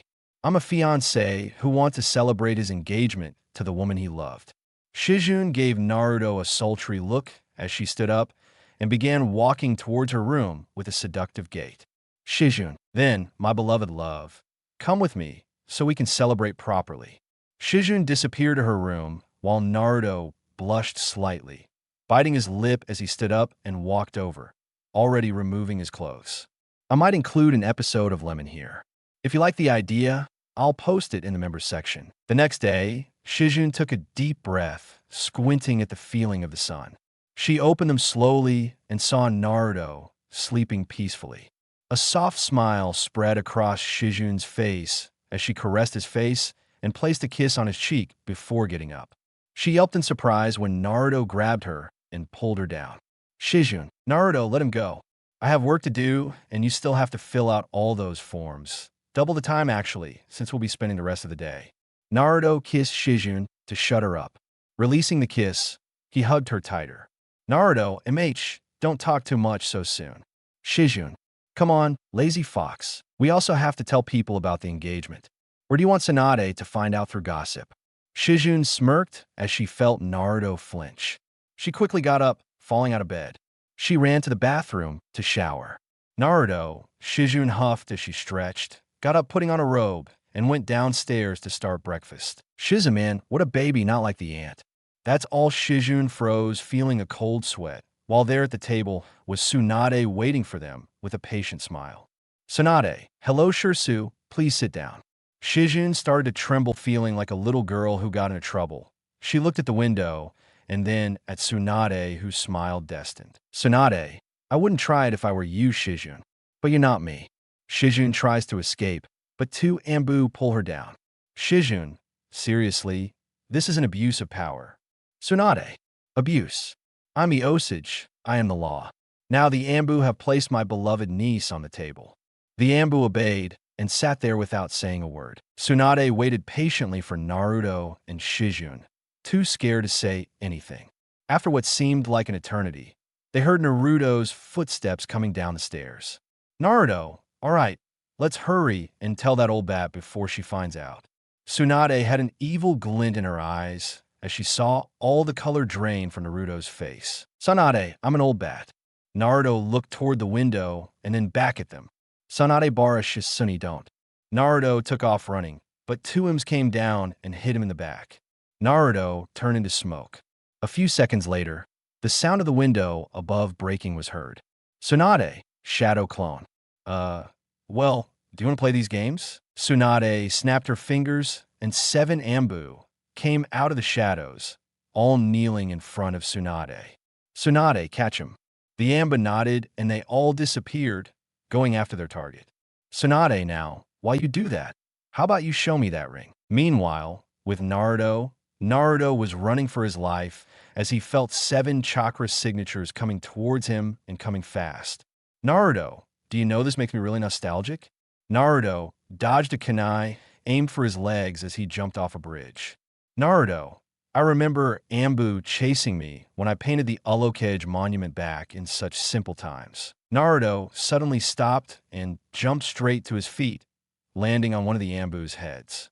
Using that, he pushed off behind them and ran in the other direction, flashing hand signals. Naruto, Shadow Clone Jutsu. Several Narutos appeared, 30 for each Ambu, each running in different directions. The Ambu chased after as many as they could, unaware of the old man passing by. Once the old man was a safe distance away, the smoke cleared, and Naruto walked calmly away. Naruto, maybe I should join the Ambu after Sering, if it's that easy. Instantly, Naruto was knocked out by a hand strike to the neck by one of the Ambu, who hit his chakra. The Ambu grabbed him before Naruto fell to the ground and took him to Tsunade. Later, Naruto woke up with a start when Tsunade threw cold water at his face. Naruto, I'm awake. Beautiful Tsunade. Naruto looked down and found himself tied to the chair. He looked at a smiling Tsunade with a deadpan expression. Naruto, seriously, where's the love, the trust? Tsunade, where? Indeed, I could say the same thing about finding out the 2 people closest to my family got engaged to Hino Yamanaka. Naruto, if it makes you feel any better, it happened yesterday, and we were going to tell you today. Tsunade, right? Since you could have told me yesterday. Naruto was busy with paperwork. Naruto felt it. He knew he had said the wrong thing. He knew right then and there he had screwed up, when an evil smile appeared on Tsunade's face. Tsunade, and by paperwork, you mean leaving a baby in Shizune's? Do you realize that even though you're a clan leader, you're not above the law? The neighbors heard them both. And guess who got that complaint? Once again, Tsunade was delighted to see the color drain from both of their faces. Tsunade, yeah, so maybe you'll go to a love hotel next time. I know this place is in the red light district, and I can give you a good discount. Shizune, let's move on, please. Shizune said, blushing, just wanting this conversation to end. Tsunade, fine Naruto, you're going on a mission. Naruto, yes, Okage. When details, please, Tsunade. Tonight, there were rumors from merchants that a man in a black robe with red clouds has been seen in the forest 3 days from here. Investigate, and if he is still there, attack to kill him. Shizune Okaji, I ask that you make this a duo mission for me and Naruto. Tsunade denied. Shizune, what? Why, Tsunade? In the first place, now that you are engaged to Naruto, if he were to die, you would be next in line to lead the Uzumaki compound. Naruto, don't sound so heartbroken about it. Bahan, Tsunade, shut up, you little, and will hate me for this, Naruto. What, Tsunade? The mission would be easier to complete if she didn't go alone. Naruto, OC, so who's available? Tsunade, Jiraiya. Shizune grimaced at the name, the ropes around Naruto's body burning as his chakra flared. Naruto took a deep breath before calming himself down to a reasonable level. Naruto, I see. If there's no other option, then fine. Tsunade, Naruto, are you sure? Naruto is. I refuse to let my emotions cloud my judgment. He's a member of Akatsuki. Killing him is one of my highest priorities, not to mention getting back sooner. My people still need me. Tsunade, very well. I'll have Jiraiya meet you at the entrance of Konoha. Tsunade was about to leave, but she turned around and gave them both the most loving smile they'd ever seen from Tsunade. There was even a small tear of joy falling from her face. Tsunade, and let me tell you, I am so happy for you two. You have my blessing, and I hope you'll allow me to be a part of the planning and anything you might need. Shizune, of course, Annie, it would be an honor. Tsunade wiped a tear and left. An idea popped into Shizune's head as she looked at Naruto with a nervous smile. Shizune, Naruto. Naruto. Yes, Shizune. Did you tell your relatives in the capital about this? Did you send them a letter or something? Naruto. Oh. Naruto ran up looking for a pen and paper, while Shizune just sighed with a smile and walked normally towards the desk, where they kept the pens and papers, handing them to a running Naruto, who kissed her on the cheek as a thank you before running at full speed to receive the message he had written while running. Shizune giggled as she watched Naruto leave. Shizune, that's the man I'm going to marry. We see Naruto jumping from tree to tree. He only waited for Jiraiya, but he was late. He even gave him 5 points out of respect for Tsunade, but he wasn't going to wait any longer. Naruto looked up, watching the moon disappear and feeling the sun rise behind him. Naruto, you better rest for a while. He stopped and made shadow clones that instantly went to work on the camp, while the original Naruto sat on a log and took out 2 scrolls, one the Uzumaki blood scroll and the other the version he was making of a Senju blood scroll. Naruto opened the Uzumaki one and began to analyze it, chuckling at how complex it was. Yes, he and Shizune managed to finish it, but it was practically already finished. Naruto and Shizune only finished the last 5%. Naruto, great-grandfather, if you can hear me from the bottom of your lungs, there you have my admiration and my hatred. This scroll is an SS-class technique that I can barely understand. So why don't you give it to me? From the shadows, Jiraiya leaped up, doing his pose on top of one of his frogs. Naruto glanced at him once and looked back at his scroll to continue working. Jiraiya, come on, Gaki. I'm not the Toad Sage for nothing. Naruto, it's funny how you call yourself a sage, but you've never mastered sage mode. Naruto spoke in a bored tone. Jiraiya frowned, but held his tongue. He sat down across from Naruto, who didn't even pretend to be there. Jiraiya coughed to get his attention, but Naruto didn't even look at him. Jiraiya, then I bet you miss the toads, don't you? Naruto, Why would I miss the summons that disrespect me every time I summon them? The same ones that block my pursuit of knowledge just because I refuse to accept help from a drug dealer. I guess I shouldn't be surprised. I mean, the Toad boss is running a Toad Yakuza there. Jiraiya, what are you saying about me being a drug dealer? Naruto took a deep breath and put the scrolls away.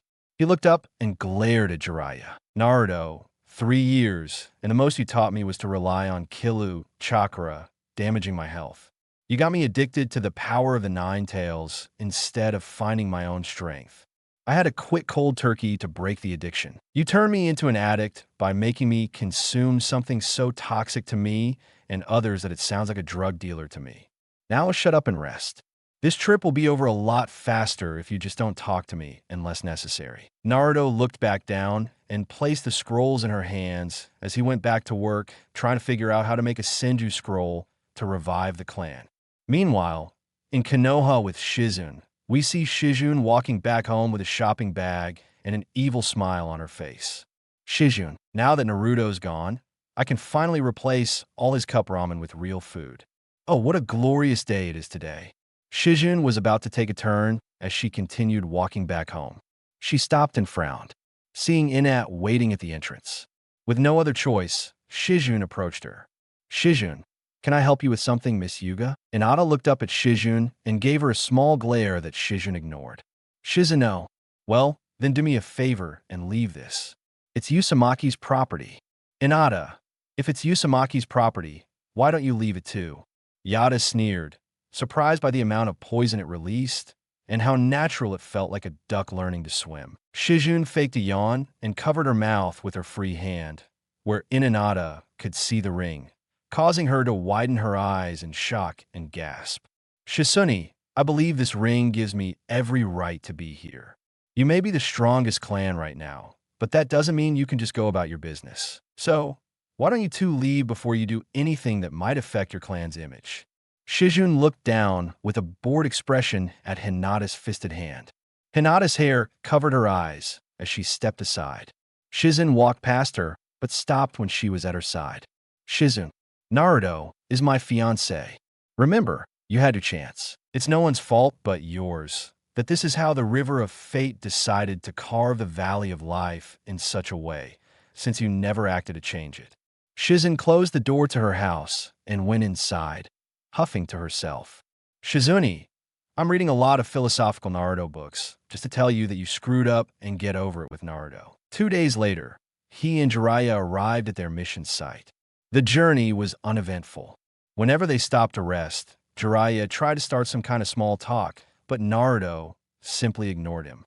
Naruto, there are still hours left in the day before nightfall returns. We'd better not draw attention to ourselves. Naruto walked behind a tree and began to change, putting away his headgear and normal clothes and putting on an outfit of a more subdued color. He stepped out and looked at Jiraiya with a bored expression. While he was changing, Jiraiya's eyes fell on a group of beautiful women entering a hotel in the small town in front of them. With a perverted smile, he gave Naruto a toothy grin. Jiraiya, like you said, there are still hours of daylight left, so I'll see you back here tonight. Okay, great. Jiraiya ran off toward the hotel, while Naruto couldn't muster the strength to actually care. He walked into the small village when he saw an old man. He must have been at least 96 years old. He was alone, struggling to carry a bag into his house. Sure enough, Naruto walked up to him and grabbed his bag. Naruto, please let me help you. I don't want you to get hurt. The old man looked at Naruto and smiled appreciatively as they began walking. Naruto followed a step behind the old man. Naruto, you've lived here a long time. Doi, my family has lived here for generations. Naruto, I see. I suppose you could give me a little history lesson on this place, Doi. There's not much to tell, except that I used to see a powerful clan living here, but that was back in my grandfather's time. And given how old I am, you can only imagine how long it's been. Naruto chuckled as the old man laughed at his joke. Naruto, I see. This clan compound still exists. I'm a bit of a historian and would love to document what I can. Yes, it's not far from here. Just a short 3-hour walk for me. At least for you and your young age. I'm sure you'll be there in one. Naruto, I see there. Thanks for the information. No, thanks for helping this old man. I'm so glad there's still good people in this world. Naruto, you flatter me. Hinata, father, here you are. Naruto and Doi looked over and saw a man in his 60s running toward them.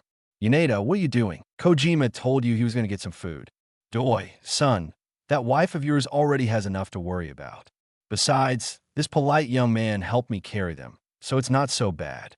Moist looked at Naruto and gave him a smile and thanks, putting his arms in front of him. Getting the picture, Naruto placed a shopping bag in Moist's arms and bowed to them both. Naruto was a but please excuse me, I have a long way to go. Naruto walked away, giving the two one last wave. Once out of sight, Naruto ran at shinobi speed towards the compound, having a good idea of who would be there. Later we see Naruto going deeper and deeper into the compound. He entered alone since Jiraiya was too busy getting to know those women, and Naruto didn't want to steal their money that they would get by robbing Jiraiya blind. Naruto continued walking until he heard the unmistakable sound of fire. He drew his sword and entered, seeing the Akatsuki member sitting looking expectantly. Naruto continued walking until he heard the unmistakable sound of fire cackling. He drew his sword and entered, seeing the Akatsuki member sitting looking expectantly. Itachi, Naruto Uzumaki, welcome. Naruto, Itachi, Uchiha, the last Uchiha. Quite a title, wouldn't you say? Itachi, a title you gave me. Naruto, oh, I did no such thing. Your brother was the one who gave you that title. He was consumed by the need for power, a need you gave him. Come to think of it, you gave yourself that title. Funny. Come to think of it. A small frown appeared on Itachi's face as his eyes took in the blurry image of his Naruto walking to the side, holding what could only be a sword in his hand. Naruto, I've been waiting for this fight. Itachi, Naruto. The third Kaji was horrible. His heart was too soft, and he let people get away with anything. Danzo creating a route. The civilian treating me like a demon.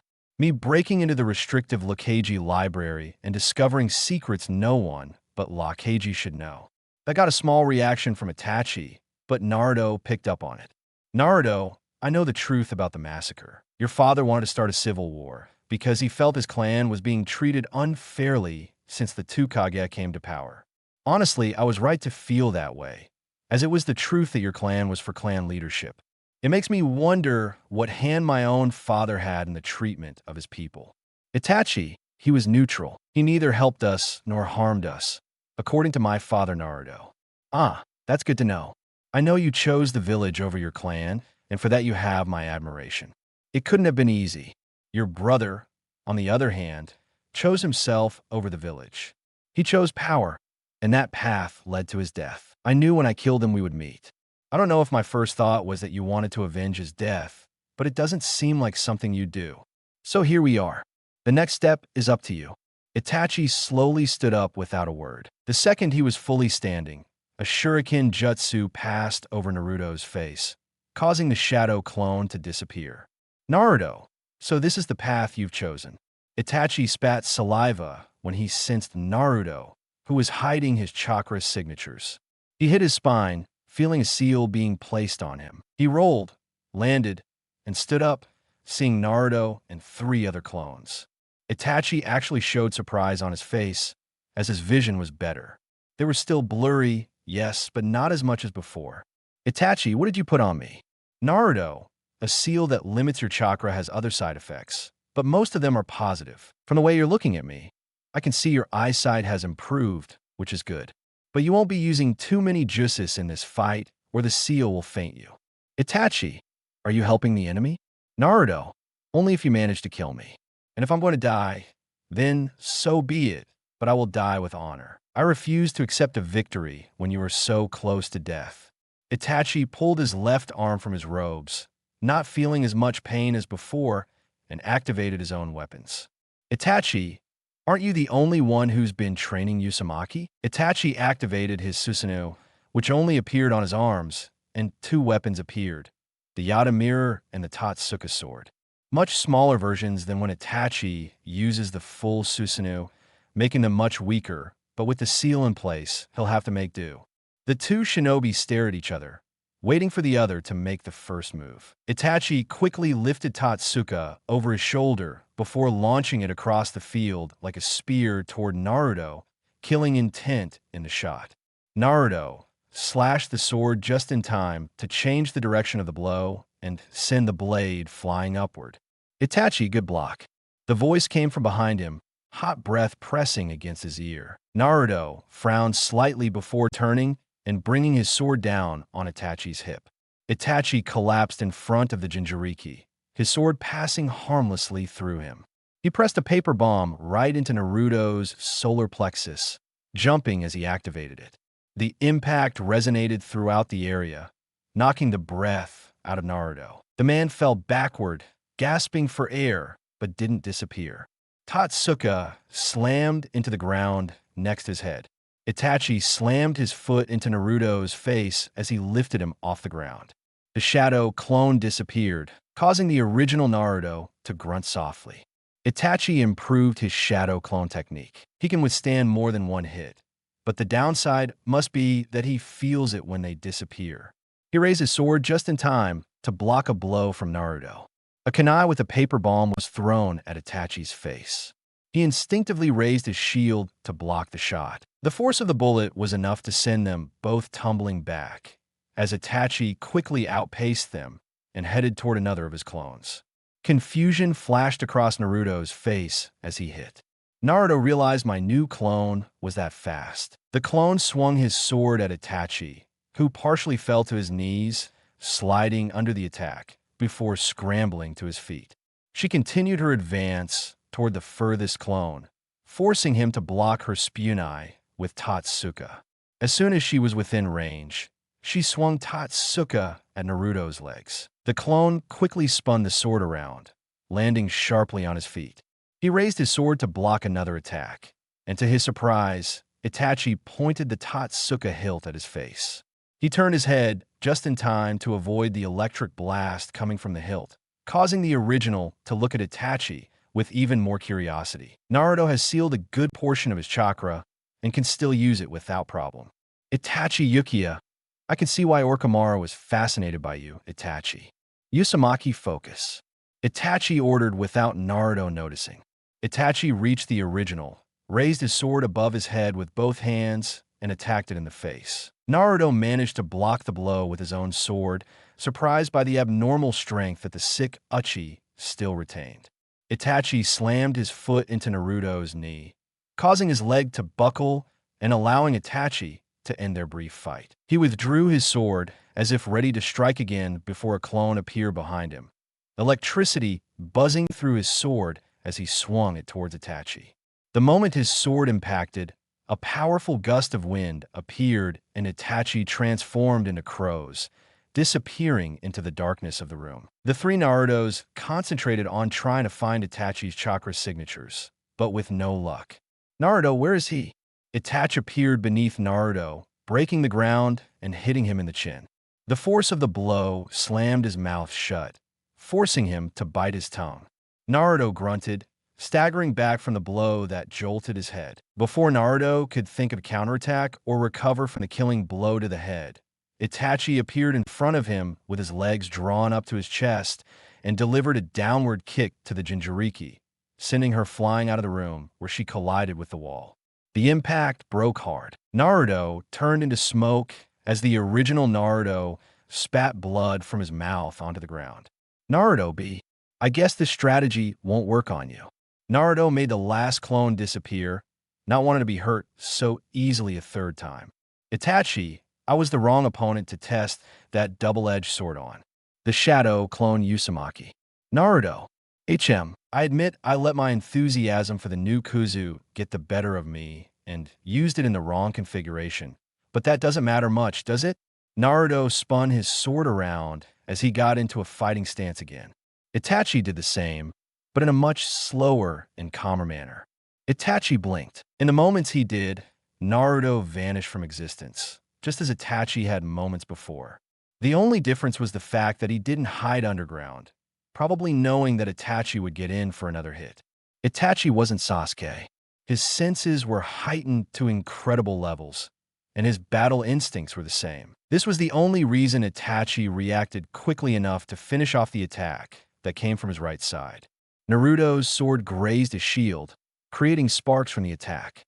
Naruto bit his teeth as Itachi swept the sword aside with his shield, swinging his own sword towards Naruto's head. Naruto's eyes widened as the sword began to come down, and at the last moment, the strike would have made contact, except Naruto threw a Kanari at the last moment, changing the momentum of the blade just enough to only cut a little bit across his cheek. Naruto doesn't have time to react as he feels the full force of Itachi's foot on his ribs, fracturing them as he flies through the air, forcing Naruto into a series of spins which he used to throw relentless shuriken at Itachi. Itachi managed to dodge them with ease, but his eyes widened slightly as the shuriken transformed into shadow clones of Naruto, all throwing Kuna at him and catching him off guard.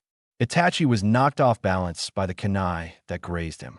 Fortunately, he was quick enough to raise his shield to block the rest of the attacks. Itachi jumped back, using his off-balance to gain distance. The moment Naruto stopped his spins, he clutched his ribs in pain. Unfortunately, Itachi didn't give him time to rest as he lunged at him. He launched Totsuka at Naruto's face with surprising speed. Naruto swung in a perfect opening, so fast that the blade only severed a few strands of hair. He didn't hesitate to use a small Rasengan against Itachi's stomach, the loud rumble echoing throughout the room. He tossed him through the air, and Naruto took a deep breath, finally able to shoot him while remaining on his knees holding his side. Naruto, I can't believe I'm saying this, but I regret not bringing that pervert Jiraiya along for the ride. Itachi, 2-on-1, there's not much honor in that, Itachi said, standing up with a hole in his robes where the Rasengan hit him. Naruto, who said it was 2-against-1? I let them fight and enjoy kicking his ass. Itachi, arrogant enough to think you're on the same level as one of the Saiyan Naruto. No, but I know you're stronger than him. Stat-wise, he's slower but stronger, while you're faster, but your body is fragile because of your illness, or well, you were weaker until I gave you that seal. Naruto spits out blood as he slowly gets up. Naruto, in a fight, the fastest is the one who wins.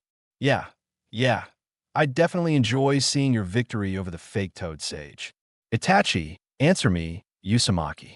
Why haven't you used any of your jutsu other than the Rasengan? Naruto, I used them all against your brother to test my training with you. I want to test my other aspects like my Tainjutsu to see how far I've come with my training. If I can help it, I won't use my jutsus, but I wouldn't force myself to do that. Itachi inhaled deeply before launching himself at full speed with his sword cocked. He leaped up, transforming his weapon into a fiery javelin. He fired the weapon towards Naruto with a grunt, as Naruto wasn't the only one getting overconfident. When Itachi used his left arm to throw it, it gave Naruto enough time to react in time to deflect the attack. Totsuka was knocked into Itachi's hands, who landed and rolled forward to end up in front of Naruto. He spun around, slamming Naruto's sword aside with Totsuka and slapping Naruto in the face with a shield. The blonde groaned, tried to aim a koin at Itachi. However, before he could, Totsuka transformed into what could only be described as a small hand cannon. The barrel was pushed against Naruto's chest and fired, knocking the blonde several feet away. Naruto looked at his sword, but couldn't run in time. His hands were suddenly tied above his head as his weapon was kicked across the floor and out of the room. Naruto looked up and saw his hands tied by a shadow of Itachi. Itachi, that was all Itachi said before thrusting his arm forward and sending Ruby flying out of the room. Naruto, don't be stupid. Naruto's anger took over as an orange aura enveloped him. Naruto was about to reach the shape of a tail. He was running back into the room. Naruto, if you believe. Naruto barely reacted in time to dodge a downward strike from Itachi, frowning in annoyance at the successful dodge. Itachi leaped at Naruto, attempting to strike him with his shield, but Naruto reacted faster, pressing a paper bomb against the shield with both hands and pulling the trigger. The force of the explosion sent them both flying back. Naruto's burned hands began to heal rapidly thanks to the Cuddy's chakra. Itachi grunted softly. His arms were aching slightly from the blast, but he found it curious that the seal was trying to heal the burns much more slowly. Itachi, let's see how far I can push this. The gift you've given me, Itachi said in a neutral tone with a slight hint of curiosity as Tatsuka transformed back into his javelin form. Itachi didn't hesitate to throw it at Naruto with all his might. Naruto's eyes widened at the sight of the weapon, but before it could make contact, he slammed it down with both hands to his side, almost stopping it dead in his chest. His palms ached slightly from the action, but they didn't burn, as the Kalubi protected him. Naruto spun the weapon around and aimed with an outstretched hand to guide the throw.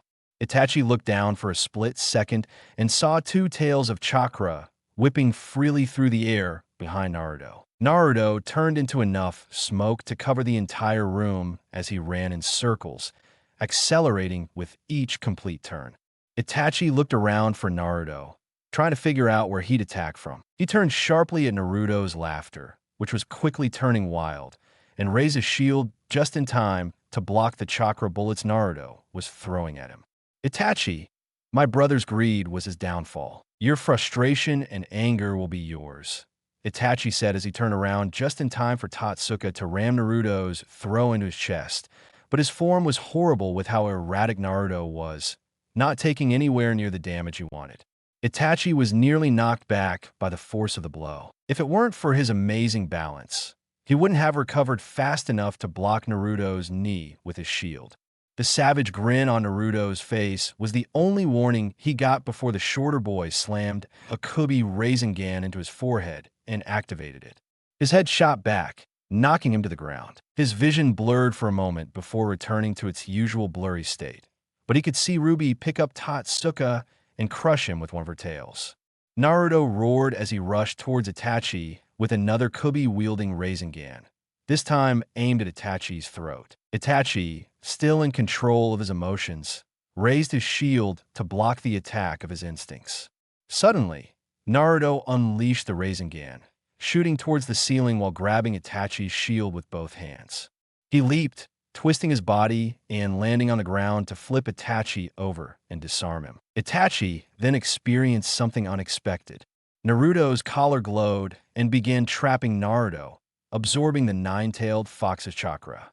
Itachi used this to transform into a flock of crows and fly away from him. When Naruto looked at the collar, he nodded. Naruto, I'm sorry about that. It seems my prisoner hatred for the Uchiha was stronger than his restraint. That shouldn't happen again. Itachi. Naruto and Itachi glared at each other before they both turned into blurs and went on the attack again. Naruto drew his fist back, sending a punch straight into Itachi's face. The taller warrior suddenly dropped to his knees, tilting his body back as he slid between the younger boy's legs. He leaped to his feet, spinning, and landed a hard kick to Naruto's other pair of ribs, sending the Jinchuriki sprawling sideways. Blood running from his nose, Naruto spun in the air, sliding slightly across the ground. He wiped away the blood as he looked up in time to see Itachi throwing a punch straight at his face. Naruto wobbled the punch enough to dodge it. If it weren't for his training, he wouldn't have noticed the other punch aimed at his already injured ribs. Naruto reached out with his left arm, grabbing Itachi's forearm to stop the underhook. The shorter boy raised his fist, connecting with a perfect upcut against Itachi's chin. Itachi ducked his head hard before slamming both palms into Naruto's shoulders, knocking him forward and kneeing him in the stomach. Naruto gasped for air and grabbed her by the forearms. Naruto pulled the older boy down and delivered a hard blow to his head, making him dizzy. As soon as he felt Naruto release his forearms, Itachi straightened, twisting his hips to land a good blow to the boy's ribs, causing the boy to slide back enough for Itachi to breathe and control his head. Naruto was on all fours, breathing erratically as he vomited blood. Itachi didn't break. This time, he managed to break at least two of Naruto's ribs. Naruto, are you just going for the ribs? Itachi, find the enemy's weaknesses and exploit them. Naruto, that left arm of yours would be your case. Itachi, oh, why not the eyes? Naruto, you've been staring at that vision for so long that you've gotten used to it. Itachi, Naruto slowly stood up only for the Uchiha warrior to shoot forward with his fist back. When Itachi got within range, she switched her attack from a punch to a low kick that knocked Naruto off his feet and landed him squarely on his back. Itachi quickly brought the same leg around, bringing it directly over Naruto's head and slamming it hard into Naruto's stomach. Blood spurted from his mouth from the blow. Naruto grunted before rolling out of the way of Itachi's second blow. He lunged forward right after with a scream of rage. Itachi blocked early to avoid the attack that was likely aimed at his face. To her surprise, instead of going with the obvious direct punch, Naruto fell to the ground. She slid forward just enough before pushing her body up from the ground and delivering a direct kick to Itachi's jaw. Itachi staggered back from the blow, and his vision blacked out for a moment. His vision cleared just in time to see Naruto's fist flying towards his face. He dodged the blow in time to twist his body and press it against Naruto's. He quickly flipped Naruto over. Naruto's hands suddenly grabbed his forearms, and the fox bent his knees, allowing them to hit the ground with enough force to break it. Naruto used the momentum of the throw to flip Itachi over. The moment Itachi's body hit the ground, he remained motionless until he transformed into a flock of crows. Itachi revived, getting to his feet but stumbling, feeling his own injuries affecting him. Naruto now realizes how annoyed people get when he uses Shadow Clone. Repeatedly, Naruto got up and into a fighting stance only to drop to one knee, his body unable to handle the stress anymore, especially since the new treatment prevented the Kalubi from healing him. Itachi, it seems your time is up, Naruto. In fact, I have it. If I'm going to die, wouldn't you mind indulging me for a second? Itachi, proceed. Naruto, I have a proposition for you. Return to the leaf. Itachi, you must have hit me in the head too many times. I must have lost sight of you, Naruto. I know you heard me. Join the Leaf Village again. New Uchiha members are being created as we speak. I don't need to tell you how. Itachi, let's just say I'm okay with your stupid idea, because Naruto would come back to take care of all your nephews, protect them from the Danzo, heal your eyes, and free you from the disease. You were a missing need to protect the village. Now the village needs you back to start a new generation of Uchiha. I'll leave the decision to you. You'll continue this cycle of hatred until you die in a year or two, and that's being generous. Or you'll break ties with me and repeat what the first one and the Uchiha ghost did and declare the truth. Naruto slowly stood up as he used a chakra chain to grip his sword. Once it was in his hands, Naruto sealed it and gave Itachi his hand. Naruto, no seals, no tricks. If you attack me now with your black flames, Atsukuyoma, or whatever you call it, you will kill me. The choice is yours. Itachi looked at Naruto for a moment and then at his hand. Slowly, the Akatsuki robes fell from him, and he shook Naruto's hand. Itachi, I hope I don't regret this. Naruto, you'll have to deal with all the paperwork as the new clan head once. Itachi, enough talking. Hurry up and summon those slugs of yours to heal us, Naruto. Right? Naruto made hand signs as multiple slugs appeared above Naruto and Itachi to heal their wounds while he picked one up and put it to his ear like a phone to talk to Tsunade. Tsunade, Naruto, this line is for emergency reports only. Naruto, mission completed. Okajizuma Tsunda. Akatsuki existed. As the rumors suggested, Naruto, it's complicated. I'll give you the reports at the Leaf Village, and we'll have to talk privately when I get there. That's the most important thing, soon.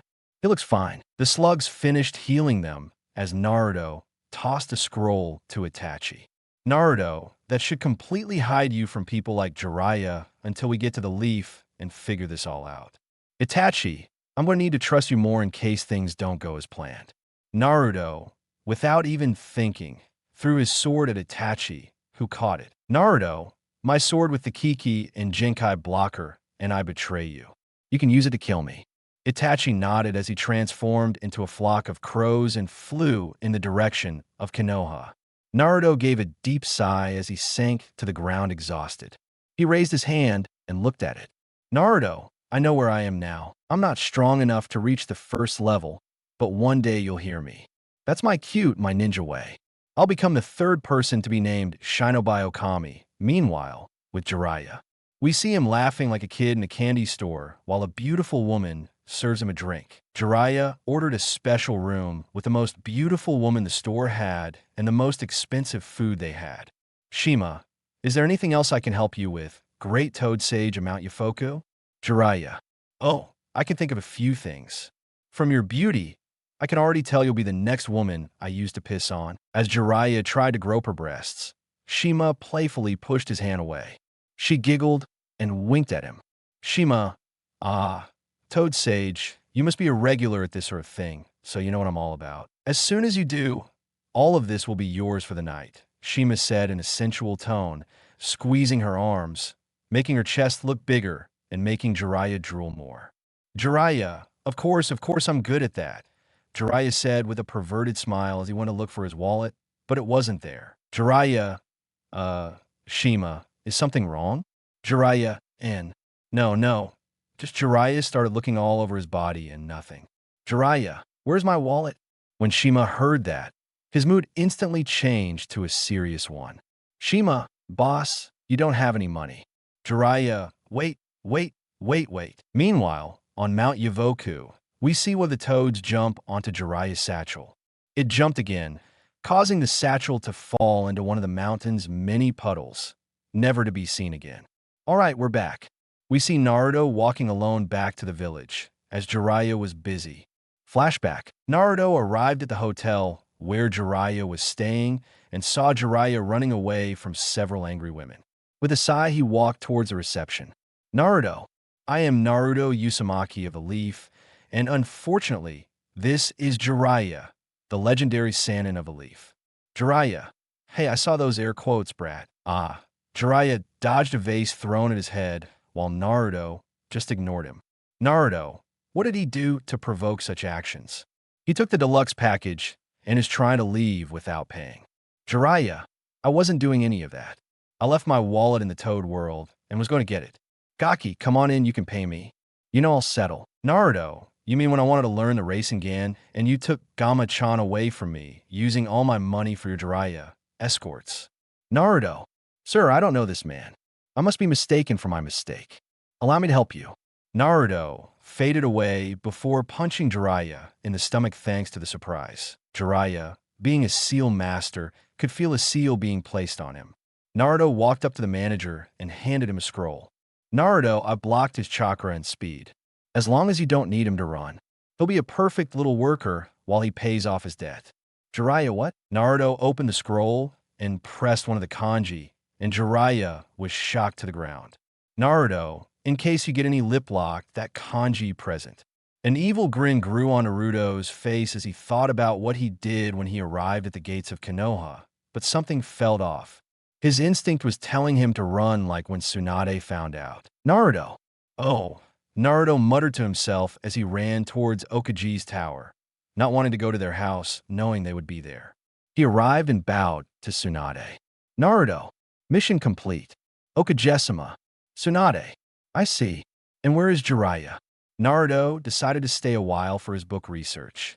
Tsunade gave a disgusted face, but nodded. Tsunade, it's fine. Leave the report on my desk, and you can go now.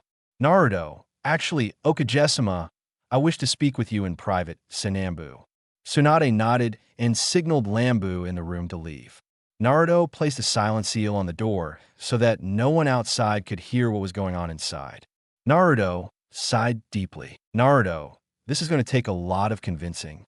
Naruto, Bahan, do you trust me? Tsunade, of course, brat. Naruto, okay. Then please don't act rashly and wait for me to explain before taking any action. Please. This is a favor to me. Tsunade, it's okay. I promise.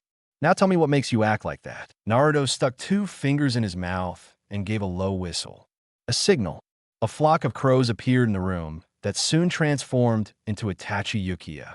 Itachi, Tsunade of the Sannin, princess of the Senju. It's good to finally meet you. Sonoto Kage-Tsunade looked surprised and looked between Uchiha and the Uzumaki. She showed no anger. So Naruto took that as a victory as he walked forward and sat down, Itachi joining him. Tsunade, explain it to me thoroughly. Tsunade said sharply, giving Naruto a slight glare. Naruto, you're the Okage, so you know the secret of the Uchiha massacre, what really happened that day. Tsunade, yes, I know. How do you know something like that? Naruto gave a small smile and pointed out the window. She didn't have to look to know where he was pointing. Tsunade, that old fool really was too forgiving for his own good. Naruto, I don't envy him, having to keep his promise to look after me. Fixing the village after the QB attack, having to deal with the civilian side and the shinobi side, all with different desires. Being an Okage again. So many things going on at once. It's easy to blame him when in reality, he had so many snakes ready to poison him all over the place. He did his best. Itachi could have been better. Naruto, true, but he could also have been worse. We digress. I often snuck into Osage's library, to the point where Iruzen would sometimes join me for a break from it all. That's how I know about the Tsunade massacre. And why did you bring Itachi here? You want him back to the Leaf Village? Surely you have a plan. We can't tell the people the truth, which would cause chaos in the village, and we'd be forced to call another civilian council to calm them down. Naruto, I have no idea, but that doesn't mean punishing those responsible. However guilty they may be, they're too important to be punished. So you could tell Danzo that the Ambu route. Tsunade's eyes widened as she felt, and sure enough, a chakra signature disappeared. Tsunade grunted at that. The root was really pushing his luck. Naruto, so be it back on. Some fights aren't worth the bloodshed it would take to win. With a sigh, Tsunade nodded and motioned for Naruto to continue while they waited for Danzo to make his appearance. Naruto, my plan is personally heartbreaking, but necessary so that Itachi is seen as a hero to the Leaf, so that he is welcomed as such, and so that no one questions the decision to make him the budding Uchiha clan head. Tsunade frowned as she saw that one of the women who passed the test to bear a Uchiha child was her second apprentice, Sakura. But that was a conversation for another day. No one flinched when the door opened and Danzo walked in, sitting next to Naruto. Every fiber of Itachi's heart was filled with hatred for the man. But he kept it hidden, knowing this would only be a compromise he'd have to accept to break the cycle of hatred for the others, no matter how bitter the pill to swallow. Naruto, we tell the civilian a twisted version of a truth.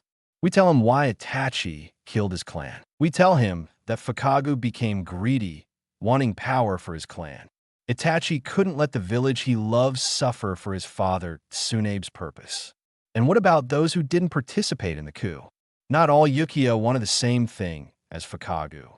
How are you going to explain Itachi killing Naruto, the innocent woman, and the children? We tell the audience that he was ordered to kill at that time, which he did, but we tell them it was an order from the third Naruto. When we meet again, Gigi, I hope you can forgive me. Danzo, so make the third the scapegoat. Naruto nodded, his face neutral, but Tsunade knew Naruto hated this plan. Naruto was the Okage at the time of the massacre. He's dead, so we can put all the blame on the dead. They don't care if their legacy is tarnished. Tsunade, that's true, but what about Asuma and Amaru? Naruto, collateral damage. They were talking about two people in exchange for a better future for the new Uchiha clan. A small sacrifice to rebuild Konoha's power as it once was before the attack, so many years ago. Tsunade sighed deeply and closed her eyes, deep in thought. Tsunade, very well. Itachi Uchiha, do you have anything to add? Itachi, yes, my brother eyes will be given to me to cure my body of the illness. Itachi, to achieve something, Danzo, will never be able to obtain the eternal Manju Sharingan. Itachi, and that Danzo is moving away from the Uchiha clan. Danzo didn't react, as he had 3 female Ambu root to be accepted into the special crack program. Thanks to Naruto Tsunade. Very well, Itachi, stay back so we can refine the details. You two may go. Danzo and Naruto nodded and left. They exchanged glances before going their separate ways. Naruto walked away, considering that having condemned at least 3 babies to be buried in the ground was another commitment he had to make for the sake of his village. Naruto, Kami, I need a drink. Maybe I can help with that. Naruto looked back as a small smile appeared on his face. Naruto, hello, Onkulain. Naruto, let me be the first to congratulate you on your engagement. Your aunt, and cousin are more than thrilled about it. Naruto, I imagine you want to come with me for ramen and chiraku. Rin, of course we can have a nice chat while we go there. Naruto and Rin began walking in peaceful silence. All around them, people smiled and tried to talk to them, but Naruto either ignored them or stared. Rin, so, my nephew, aside from the great news, how has this village treated you? Pretty decent, Naruto. How's the capital? Rin? It's fine. It'll be beautiful in the spring with all the Sakura trees. Naruto. Oh, but man, if you're beating around the bush, how would I know what you mean? Rin chuckled as he rubbed the back of his head. Rin, I'm not saying anything. It's just that a spring wedding in the capital would be simply lovely. Naruto. I'll have to talk to Shizune about that, Run. Oh, no need. Your aunt and nephew are talking to her about it and trying hard to convince her that the capital will be perfect. Naruto, I pity her.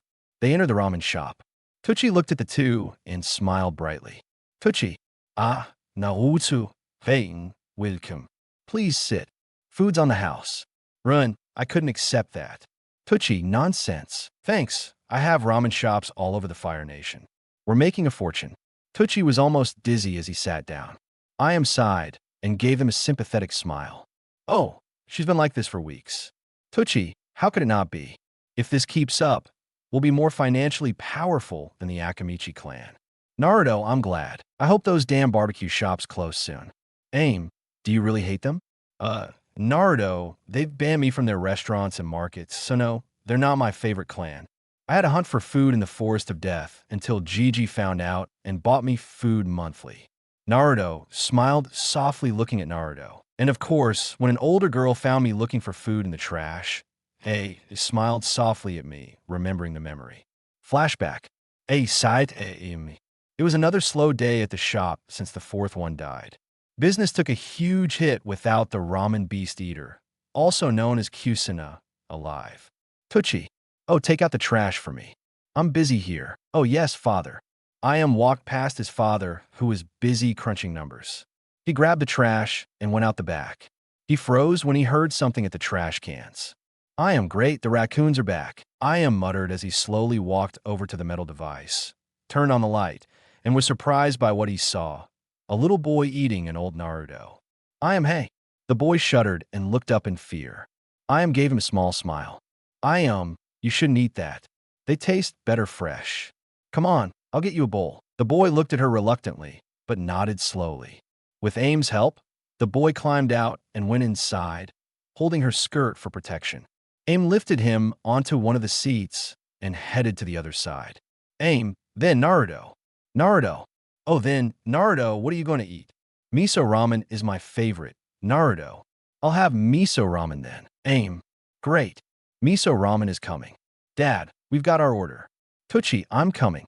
Tucci headed to the kitchen and began cooking while his daughter helped. Tucci looked at the customer, and a small smile appeared on his face. Tucci, you have your mother's heart. You know that. Aim just smiled at him. They cooked the ramen and placed it in front of Naruto. Tucci, eat, kid. Naruto, you. Thank you. Naruto began to eat happily. Tucci was about to head back to the back when he heard people coming in. Tucci turned around and frowned. Tucci, welcome, Mrs. Kamichi. How may I help you at this time of night? Chosa looked at little Naruto eating and minding his own business and sneered. Chosa, what is the demon doing here? Naruto froze and kept his gaze lowered. Aim frowned. Oh, that's not very nice to say. She's just eating. Chosa then looked at Tucci. Chosa, you let your daughter talk to someone like that. Tucci, I taught my daughter to speak her mind. How can I help you, Chosa? I'm here because of what we talked about. Chosa placed the parchment on the table and gave Tucci a pen. Chosa, just sign on the dotted line and you'll get a nice retirement money, while this business will belong to part of my Tucci clan. Tucci grabbed the paper and tore it up, catching Chosa off guard. Then he got indignant, and Tucci threw the confetti at the fat man. Tucci, the deal is off. I won't sell my family business to a man who treats a child like that. Get out of my business. Present, Run. Why were you two so quiet? Naruto, I'm sorry, uncle. I guess we were both reminiscing about an old memory. Tucci gave them both a bowl of ramen, and Naruto began to eat. Run, then my son, tell me what's bothering you. Naruto, I feel like I'm losing myself. As a clan leader, I have to do what's best for my people. But that means I've had to make some unfavorable compromises that I feel are eating away at me from the inside. Have you ever felt that way, Rin? Every day, Rin began to eat slowly while Naruto looked at him, waiting for him to continue. Rin, let me tell you a story from my past. Years ago, two small villages came to me for help defeating an invasion of shinobi from the north. I believe from the Mist Village. I want to speak with the villagers from that region. We talked for hours, trying to find a middle ground, and we managed. In exchange for a peaceful ending, one of those two villages would belong to them. I gave it to them. If I had to guess, the men were sold into slavery, the women into prostitution, and the children were massacred. But while that village was destroyed, the other was able to live in peace and grow, becoming a powerful agricultural state for the Fire Nation. They both finished their plates and asked for a second helping, which they received. Run, that, my boy, is just a drop in the ocean of all the political decisions I have to make. In the world of politics, there's no right solution to a problem. Only the lesser of two evils, Naruto. But how do you live with that, Rin? I live with it, knowing I did it for the peace of my nation, which helps me sleep well. Now tell me, son, was the decision you made for the good of your village? Naruto thought for a moment as he ate his fifth bowl of ramen while Run was finishing his second. Naruto, yes, I can confidently say that everything I've done was for the good of my village. Run, then hold your head high, for if you won't be an Hokage, it requires giving up a part of your humanity. Now let's go. I think your fiancée has suffered enough. Naruto, come on, Annie, she can't be that bad. Run, I married that woman. Naruto, yes, she is. She's a real sweetheart. Oh, Kami, those poor flower girls. Naruto paled a little and nodded, leaving a large tip that should cover the 8 bowls of ramen Naruto ate, and the two of them ate and left. Hours later, Naruto and Shizune collapsed on their couch, both exhausted by Akira's suggestions about a wedding still in the distant future.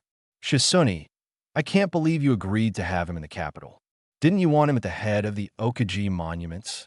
Naruto simply shrugged as a shadow clone gave them both an ice pack. Naruto, listen, it was the only way for her to leave. I made the necessary sacrifice. The important thing is that she's gone and we can relax. Shizune hummed, snuggling closer to Naruto as he rested his arm on her shoulder and kissed her cheek. Naruto, are you changing? Something's bothering you, Shizune. It's nothing, just Hinata being annoying. Naruto, Hinata, why would I be bothering you? Shizune, Naruto, what do you think Hinata? Naruto, I don't know a demon. He just fainted whenever we talked for more than 10 minutes. Shizune, and you never found anything strange about it. Naruto, maybe he has an iron deficiency or something. Shizune, my god, I'm marrying an idiot. Naruto, yes, but you're a powerful idiot. You can't deny that. Now, what are you beating around the bush about? Shizune Yada has feelings for you. It's a romantic, almost obsessive feeling, Naruto. No way it's true. It has to be something ironclad. Shizune, oh my god, Shizune groaned, getting up and leaving Naruto on the couch, unable to deal with his stupidity at the moment. Shizune, I'm going to bed with you. Are you coming, Naruto? No, I'll stay up a while longer. I have an idea for my chakra chains. Shizune, it's fine, but make sure you come to sleep. I don't want to find you here at 6 o'clock in the morning with 5 unwashed cups of coffee and half the instant ramen gone. Naruto, it was that one time. Come on. Shizune left with a smile while Naruto snorted and headed to the bookshelf to begin his research. Meanwhile, Setsu was hiding in a tree, frowning at Naruto from his window. White, you should be hiding. White Setsu said to Black Setsu, who was taking a nap on the black tree trunk. And who's going to see us? We're in a tree in one of the abandoned buildings in this district.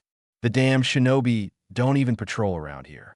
Itachi, they're both noisy. Black and White jumped out of their skins, transforming back to normal, and looked at Itachi, who appeared out of nowhere. Sepsu, where the hell did you come from? Itachi, why are you here, Sepetsu? Hey, I'll ask now. I'm here to spy on Naruto Uzumaki, Setsu said quickly as Itachi raised an eyebrow with his Sharingan swirling. Itachi, why Setsu? Well, you would know if you hadn't skipped the last meeting. By the way, Pain is looking for you. Itachi. Setsu. Anyway, since Naruto killed your brother, my condolences, by the way. He destroyed our original plan, and now I need to reevaluate how strong Itachi really is. I'll keep an eye out for Gopin and arrange a meeting. Setsu, you have him, but why are you here? Itachi. Sasuke's eyes belong to me, and I have them now. So, you understand. Keeping it all in the family. Well, I'm going before I upset you enough to try those new eyes on me. Setsu left. The moment he did, 3A and B joined Itachi, who put on his leaf head guard as he walked past them. Itachi, follow him. The ambush vanished in a blur as Itachi walked back to his compound with an expressionless face. Days later, in Okaji's office, we see Tsunade drinking her worries away as she sends Shizune on a futile mission just to get him to leave her alone. Her moment was ruined when someone dared to knock on her door, causing Tsunade to groan. Tsunade, 1 hour. I can't have 1 hour to just drink, so hurry up and get in. Naruto opened the door and walked in, sitting down and watching the serve. Naruto, what aren't you going to share? Tsunade hugged the nectar of the gods and growled at him. Tsunade, get yours now if you want it. Naruto, world peace, but I'll settle for a meeting with the heads of each shinobi village. Tsunade sighed, finishing another drink and looking at Naruto, wondering what he would come up with next. Tsunade, what are you talking about? Naruto, tell me, Bakon, what was the downfall of my clan?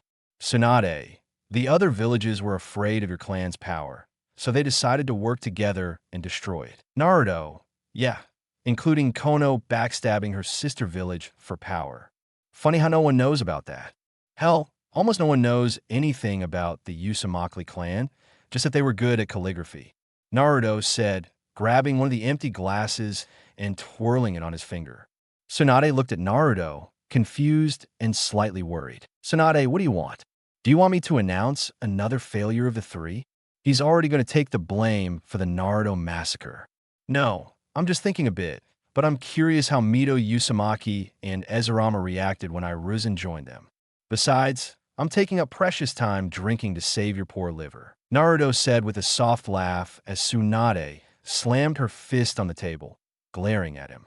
Tsunade, little my liver is just fine. Naruto, if you say so. Anyway, no. What killed the Uzumaki clan was their mentality. All the Uzumaki lived in one place. It was only a matter of time before they became too big to be ignored by the other nations. I plan to correct that mistake and at the same time bring peace to at least Konoha. Tsunade, final bite. How are you going to do that? Naruto? While most of the new members of the Uzumaki clan are more than happy to live here in Konoha, there is still a good number who experienced it here and would prefer to live elsewhere. Tsunade hummed, her eyes widened, slightly knowing where Naruto was going. Tsunade. Ah, I see. So you want to give them as gifts to other villages? Are you sure that's wise, Naruto? Completely. My people will get what they want by leaving Konoha for good. I'll get what I want by making sure my clan doesn't die out by not following the mistakes of the past. And Konoha will get what it wants by gaining alliance and making the ones we already have even stronger. There's no negative in this. Tsunade.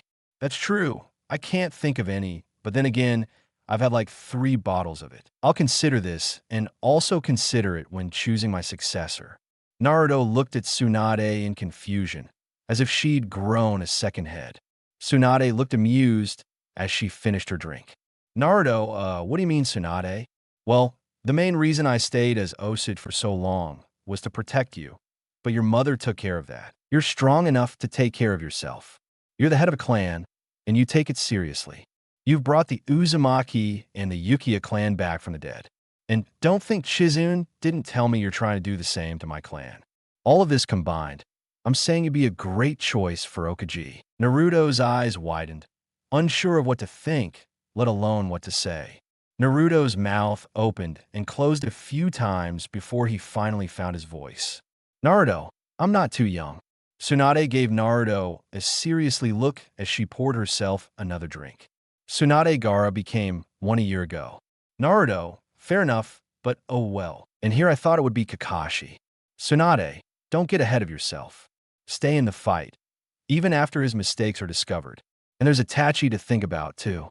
After your plan works, the civilians will see him as some kind of leaf hero. That gives me three serious options to think about, but one thing's for sure. I'm going to be taking a very long vacation soon. Naruto chuckled as they continued to chat until Naruto finally left. Swanda sighed with a soft smile. Swanda, now I can finally drink. Shizune Tsunade, I'm back. I brought everything. Is that the damn serve I confiscated from you? Shizune said with an angry glare. In the background, Tsunade could see Naruto giving her a satisfied smirk. Tsunade, oh son of a bitch. A few days later we see Naruto training in the back of his house, trying to combine his chakra chains with his fighting style. When the doorbell rang, Naruto cleaned himself up while putting on shirt. He went to the entrance and opened the gate, seeing Hinata H there. Hinata Ashelo, Naruto. Niji told me you wanted to talk to me. Naruto, yes, let's go for a walk. It's too nice a day to stay inside. Naruto walked ahead of her with Hinata shyly following. Naruto rolled his eyes and slowed down, so he and Hinata were walking side by side. Naruto, answer me something. Hinata, that's something that's been bothering me ever since I found out. Recent news. Hinata, yes, Naruto, why did you like it? Hinata shuddered in mortification. Naruto really didn't care how she felt.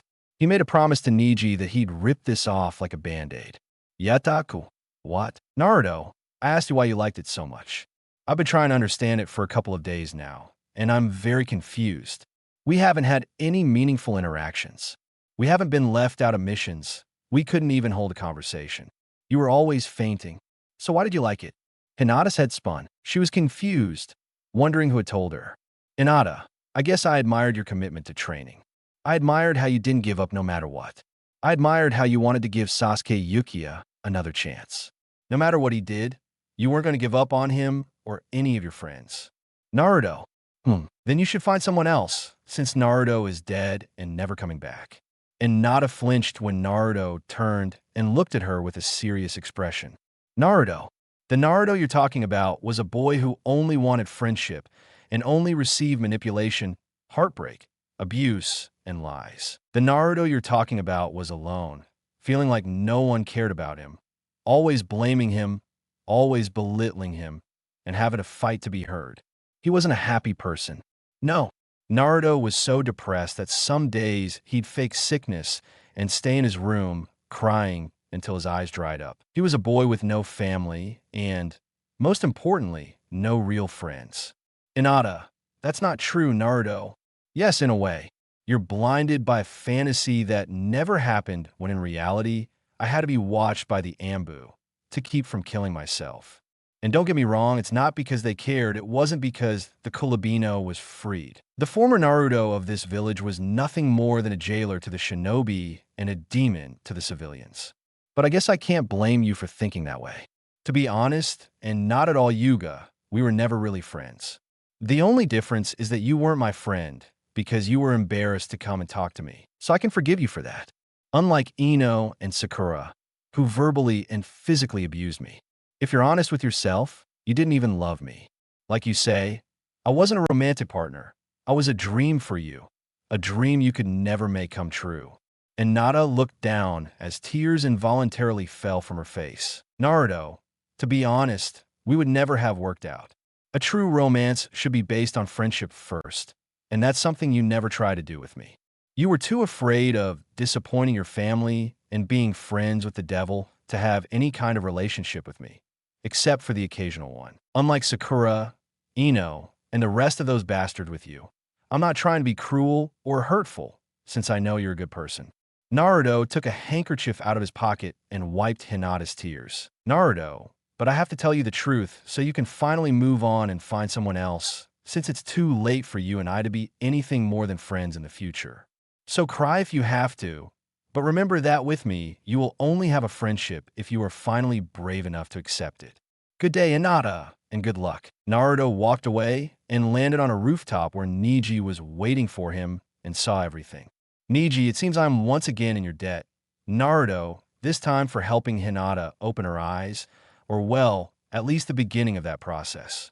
Naruto waved his hand dismissively as he took a dango from Niji's plate. Naruto, you don't owe me anything. You're one of the few people I consider close friends, maybe even closer than Gaara, but that's a different conversation. When will Tintin talk to her? Niji, we told her our plan, and we're waiting for her to go to the resort. Yuga, Naruto, I'd follow your cousin if I were you. Make sure she doesn't get poisoned by the yellow and pink snakes in this village. Niji, yes again. Thanks, buddy. Niji did something extremely weird and actually managed to smile. Naruto smiled back and patted him on the back. Naruto, don't mention it. We were both screwed by fate. We must stay together. Niji nodded and disappeared, jumping from rooftop to rooftop, following his cousin home. Naruto sighed as he closed his eyes and cracked his neck. When he opened them, he was no longer in Konoha. He was summoned in reverse to the place where the toads live, Mount Maboku. Naruto, I swear if he turns around and reverse summons me, I'm going to start a war with my slugs. Naruto muttered bitterly and was generally tired of Jiraiya's antics. With a sigh, he walked further into the mountain, passing the toads who simply ignored him. Shima, Naruto, there you are. Naruto looked down at Shima. Shima smiled a little awkwardly at Naruto, since he was frowning at her. Naruto, Shima, is there a reason I'm here? I'm guessing it has to do with Jiraiya, the perverted 8-year-old. Shima, while she plays a role, this is more of a scumbag and Gamamura kind of thing. Naruto, fantastic. Then let's go see that damn idiot, so we can go home. Unlike many of you, I have things to do. Shiro was about to scold Naruto for his utter lack of respect, but Naruto simply walked past her without a care, heading for Ganabunda's favorite hot springs. Sure enough, there he was, waiting with almost his entire body underwater, with Gamura and Jiraiya waiting for Naruto. Naruto, why am I not surprised your lazy ass is always here? Do you just not do anything anymore? Or do you let your subordinates do everything for you? Even wipe your ass. Jiraiya paled, while Gambunta looked angry as his body slowly rose from the hot springs. Gamabunda, what did you say? Gamabunda shouted as he grabbed Naruto with his tongue and lifted him into the air. Naruto, for his part, seemed completely calm as his skin turned white and the acid replaced his sweat. The moment the acid came into contact with Ganabunda's tongue, he released Naruto, screaming. Naruto landed in the water, calmly walking back to his original spot. Gamabunda, you hurt Naruto, and I seem to care. Last I checked, I don't have a contract with the Toads, so this is highly inappropriate. I'm sure Akatsuki wouldn't be too pleased to know you kidnapped their next summoner. Before Gamabunta could retaliate, Fukasaku slapped him, sighing disappointed in the Toad boss Fukasaku. Enough, Naruto. We don't mean to offend you. We just want to talk, Naruto. And I personally have nothing to say. Are you all Yakuza-looking bastards? Give me one reason why I should talk to summons who pick favorites. So why don't you do me a favor and bring me back to Konoha? I have a ton of paperwork to prepare before my big meeting with the leaders of the other Gamura shinobi villages. It's a quick chat. We just want to clear a few things up on our end. Then you can go. You can leave right now, but I hope you'll at least consider it. Naruto sighed, feeling a certain soft spot for the old toad as he reminded him of Iruzan. He pulled out a piece of wood, placed it on the ground, and gestured with his hands. The blow turned into a tree chair, which Naruto sat down on. Naruto, let's make this quick. Last time, Gamamura. It's a quick conversation. We just want to clear a few things up on our end. Then you can go. You can leave right now, but I hope you'll at least consider it. Naruto sighed, feeling a certain soft spot for the old toad as he reminded him of Iruzan. He pulled out a piece of wood, placed it on the ground, and signaled with his hands. The blow turned into a tree chair, which Naruto sat on. Naruto, let's make this quick now. Gamura, I'll speak first. I'll ask everyone to remain civil. Gamabunda, I'm looking at you. Gamabunda, yeah, whatever. Naruto, oh my god, I'm getting happier with my choice of slug, so I don't have to deal with what is basically an 8-year-old trapped in a grown man's body. Jiraiya, Gaki, come on. Show some respect, Naruto. Well, sorry. It's just that I'm very agitated, since I was brought here against my will when I have work to do at home. All because Jiraiya here can't accept that he's a teacher and that every single one of his students is either dead or a villain. How so, Jiraiya-sensei? I'm at the stage of why did you ask the toads to summon me? Jiraiya and Naruto stared at each other. What was once an almost paternal relationship turned strained, bitter, resentful, and hateful, to the point where Naruto can't even think about him without feeling like he's swallowed a bitter pill. Gamabunda's cough made them look away and return to the original conversation. Gamamura. Thank you, Ganabunda. Now, Naruto, I'll get straight to the point. Why did you erase your name from the Toad contract, Naruto? Simple, because I refuse to be manipulated by Jiraiya and Gamabunda. Jiraiya told me that the only way I could come here and train to master Sage Mode was with him. But our relationship became strained, broken completely and beyond repair when I discovered his incompetence. So after repeatedly telling him that I would go alone, he forced me to convince Gamabunda to deny me entry without him. Gamabunda, before Jiraiya could escape, Gamamura grabbed him with his tongue and held him there. Gamabunda, kid, I've never done anything like this. Why the hell would I obey orders from a summoner off the battlefield at the head of this place? I think our little Sannin told us a little white lie. Gamabunta said, glaring at Jiraiya for using him in his lie. Jiraiya, for his part, had the decency to shame himself on the ground. Naruto's hatred for Jiraiya increased at that moment. Fukasaku. Anything to say, Jiraiya? Jiraiya, I didn't think he would. I thought he would, down with the knuckles. Jiraiya muttered, and Shima flicked him on the tongue. Seeing all this, Naruto would think he would care, be angry, anything, but he seriously felt nothing. Toads hadn't been his summons for a year. He felt nothing about what was happening, except mild amusement at Jiraiya's reprimand. Shima, I've never been more disappointed in someone than I am in you now. What were you thinking? Shima said, slapping him over and over again like an angry mother with her child. Gamabunda sighed, grabbed his pipe, and smoked a cigarette. Gamabunda, I guess that explains it. Weren't you supposed to consider going back, brat? Naruto, no. With the slugs, they respect me. They don't insult me. With them, I managed to reach Sage Mode on my own, just like I'd always wanted. I've trained with them almost the entire time. I've destroyed my name in the Toads. I learned how to use them in combat. Giving them up just to know the truth would be an insult and a waste. Mom and Dad sighed, looking at Jiraiya in disappointment. Naruto yawned and cracked his neck. Naruto, thanks for the update.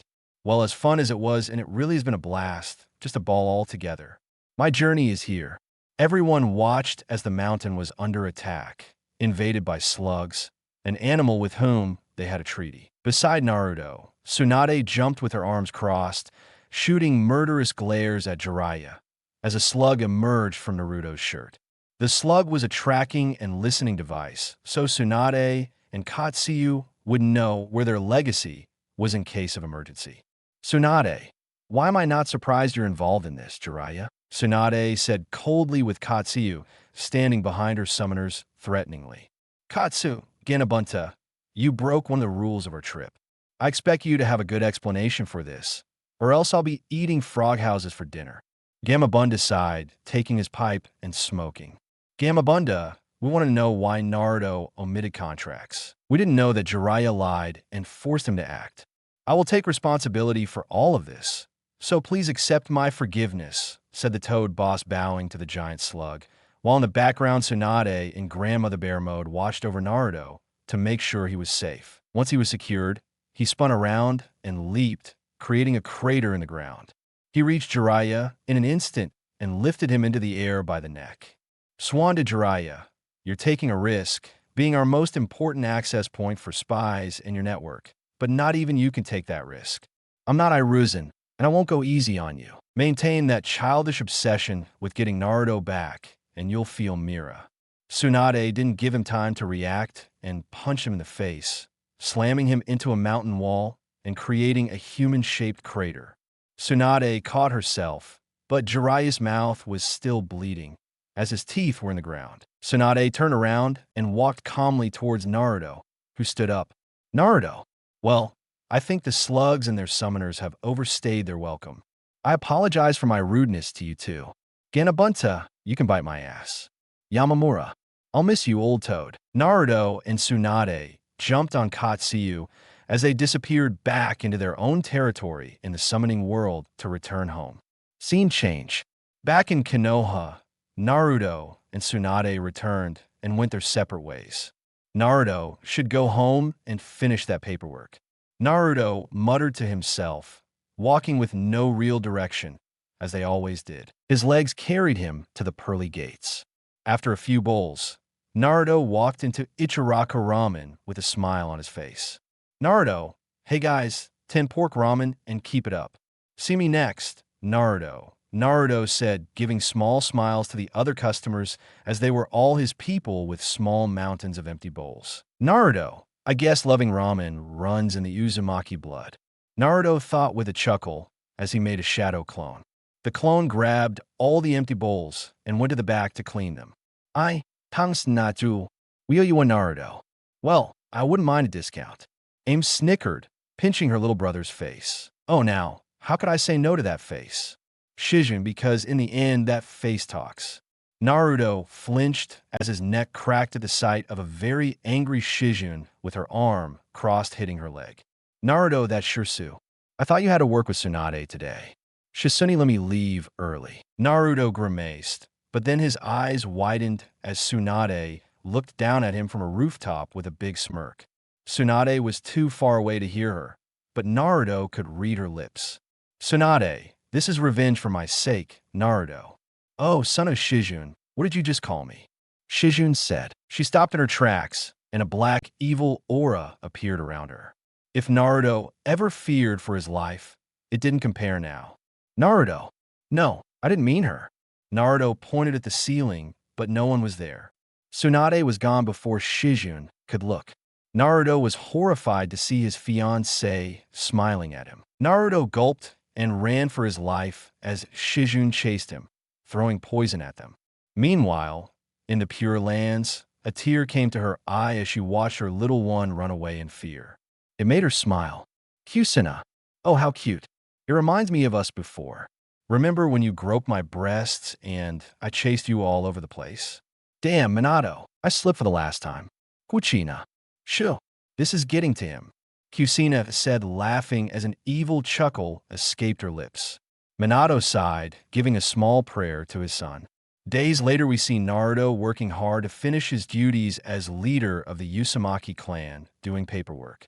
Naruto removes the ice pack from his eye with a slight wince. Naruto, you stupid idiot Tsunade, I'm gonna get revenge on her for this. Naruto muttered bitterly, rubbing the black eye Shizune had given him. Shizune walked in and gave Naruto a cup of tea with a smile, as if nothing had happened. Shizune, how's Naruto's eye? It itches like hell. Why can't I ask Tsunade or someone from the medical corps to heal me? Shizune, since this is your punishment, you'll heal naturally. Naruto, come on. It wasn't even my fault. How is it my fault that Jiraiya went back to acting like a child? Shizune, it isn't, but when you came back, instead of going to finish the paperwork, you went straight to eat ramen. Naruto, of course, blaming a poor man for something he can't control. Loving ramen is in the Uzumaki ad. Proven. Shizune, of course. And calling me son of I hope you have something better than blaming Lokage Naruto. But it's true. Naruto complained. Shizune just sighed and kissed his cheek. Shizune, sure baby. Well, at least you're finally done. Come on, you still owe me a date. Sweet Naruto. Come on, Shizune. And if you take me to a ramen shop again, I'll give you a second black eye. Naruto. God, you could be so mean. Naruto pouted like a child, making Shizune giggle softly. Shizune, Naruto, you're stronger than me in every sense of the word. I have to be mean to make you do things. Now, think about this long and hard. Naruto, didn't you say you wanted to try that fancy new restaurant Shizune opened? Oh, you remembered. And yes, it is a pretty fancy place, so you'll have to wear something more appropriate. Naruto, what do you mean appropriate? Scene change. Naruto, God, this tie is killing me. Shizune, oh stop. You look very handsome like this, Naruto. Well, I don't have a choice anymore, right? I mean, look at you. You look gorgeous. Shizune blushed slightly with a smile. Once inside, they both instantly groaned internally. Shizune, of course they're here. I can't spend a night with my fiancé, huh? Naruto sighed and walked towards the host, passing Ino Yamanaka, Tsuno, Tintin, and a very quiet Inada. Ino, Naruto, what are you doing here? Do you know they don't serve ramen? Naruto, that's what I'm told. And what I'm going to do is go on a date with my fiancé. And you, Nakaka, because honestly, You could have done a lot better than the failure of Team 7. Before Sakura could say anything, a glare from Ino stopped her. She looked at Naruto with a forced smile. And no, haha, Naruto, please try to be polite. It costs a lot of money to be here, and we've already been waiting for 3 hours, so I'd rather not get kicked out. And no, this is just a girls' night. Shizune, 3 hours. How long has Naruto been waiting? 5. Naruto walked calmly towards the hostess. The 3 ladies behind him couldn't hear what he was saying.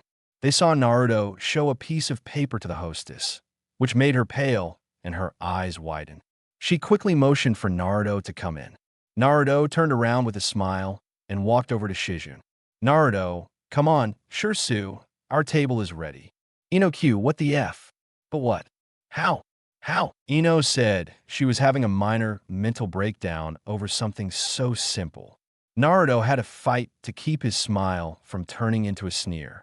Naruto, well, having your uncle be the fire god comes with its benefits.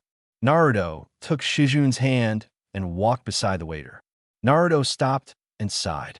Naruto, I'll be right back. Shizune kissed Naruto's cheek with a smile, knowing what he was going to do. Naruto stepped back and touched the hostess's shoulder. The poor woman nearly had a heart attack seeing him again, shaking like a leaf. Maria, yes, Naruto. Ino Yamanaka and her guests let them in too. That won't be a problem, right, Maria?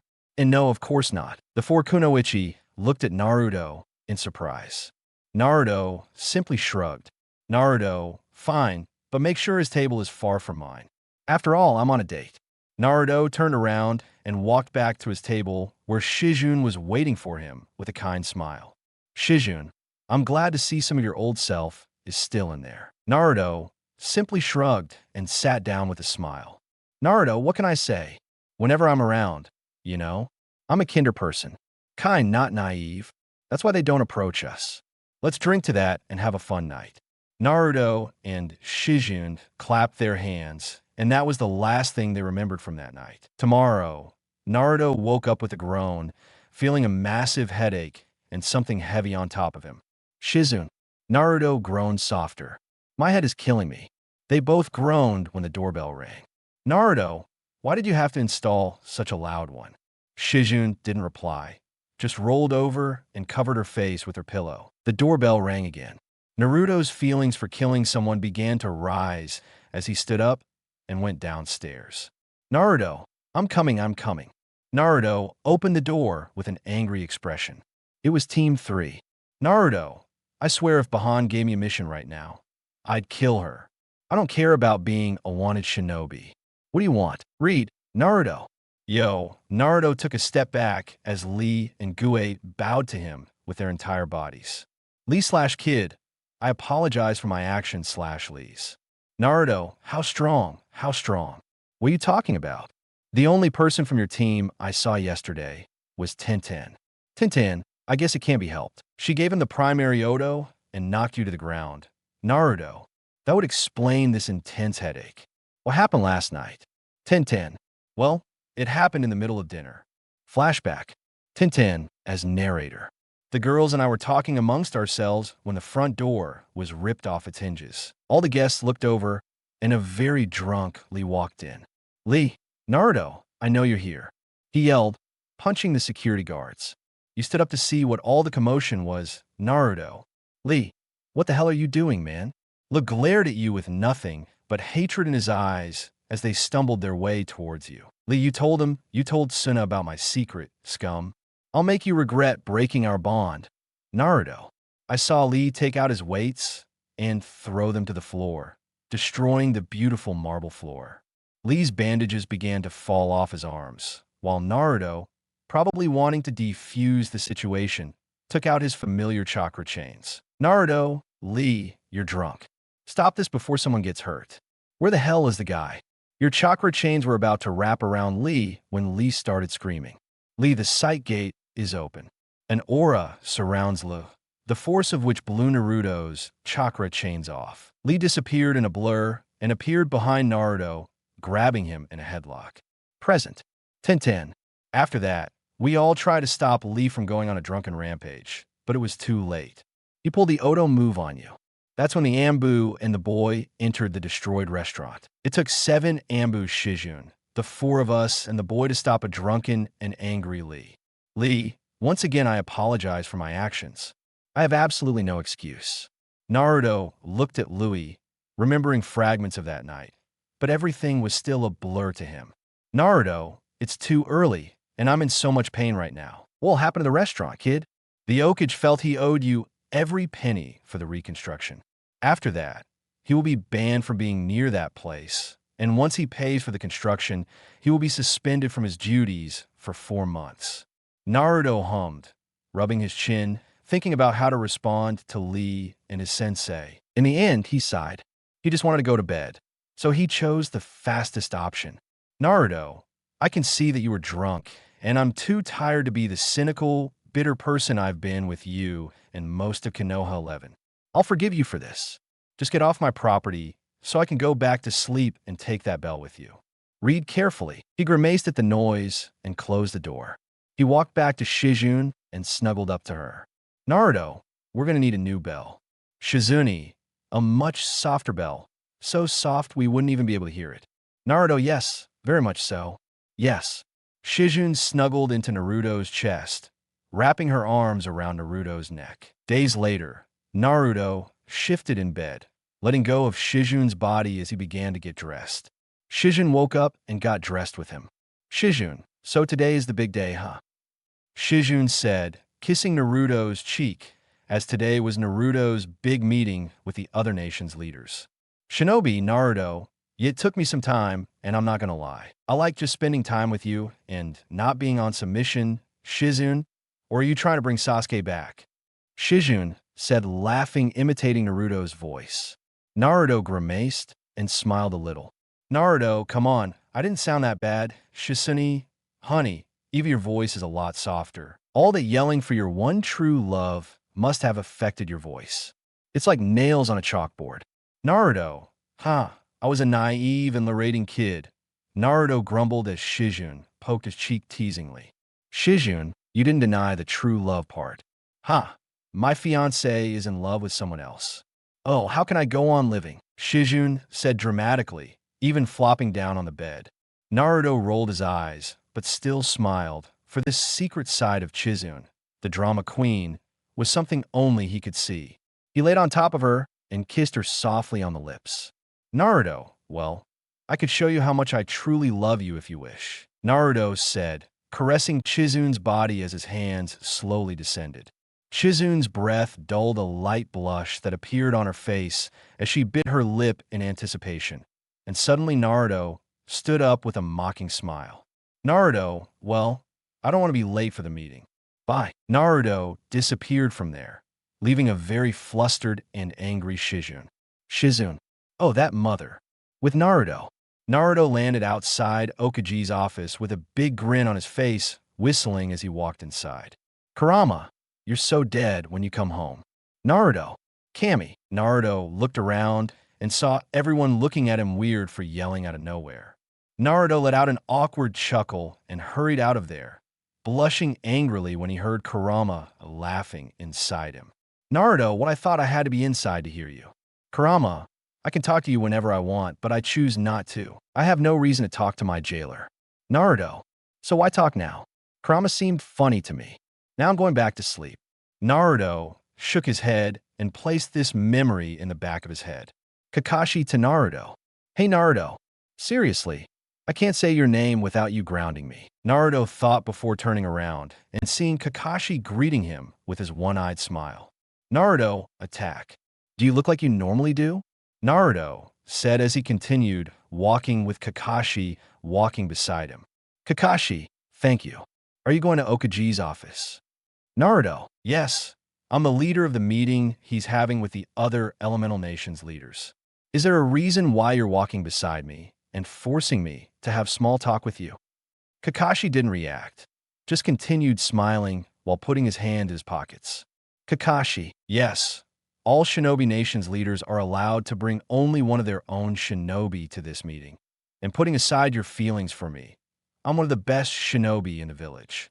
Naruto would have chosen Gue over you, but it's clearly just a test to see if you'd make a good Okage. And as much as I hate you and the Dead Hour favoritism boy in Yukiya, I will say that you would make a better Okage than Gue. They both shuddered imagining Gazensei as Okage and how he would make every shinobi do his training regimen every day. Kakashi, well, let's be thankful that never comes true, but let's say you had to choose other than Naruto. Itachi. Naruto said it without a second thought, which made Kakashi stop for a moment. Naruto didn't stop with him and kept walking, and Kakashi soon caught up with him. Kakashi, so you hate me so much that you'd rather an enemy of Konoha, a current member of Akatsuki, be Okage, Naruto. That's not the reason I'd choose him. And for the record, I'd choose Danzo Shimura over you any day of the week. Naruto had the last word before opening the meeting room door and walking in with Kakashi walking alongside Tsunade. Tsunade, Naruto, I'm glad you could get here early. It's a shame your eye healed before the meeting, Tsunade said in a mocking tone. Naruto frowned as he muttered something about revenge. Naruto, oh, don't worry. I'm very formal and proper for today. So when is everyone supposed to be here? Tsunade, Kumogakur, Iwagakure, Kiriakure should be here shortly. Suna is the one I'm curious about. They're our neighbors, but the Suna ox hasn't shown up yet. Naruto meeting Gaara. He's probably just taking the scenic route since the Shikaku was ripped from his body. He's been much calmer, much more kind. I can't really explain it, but the letters he sends me are all positive. With a face we see him and Temari walking through Konoha. Temari was behind her brother complaining.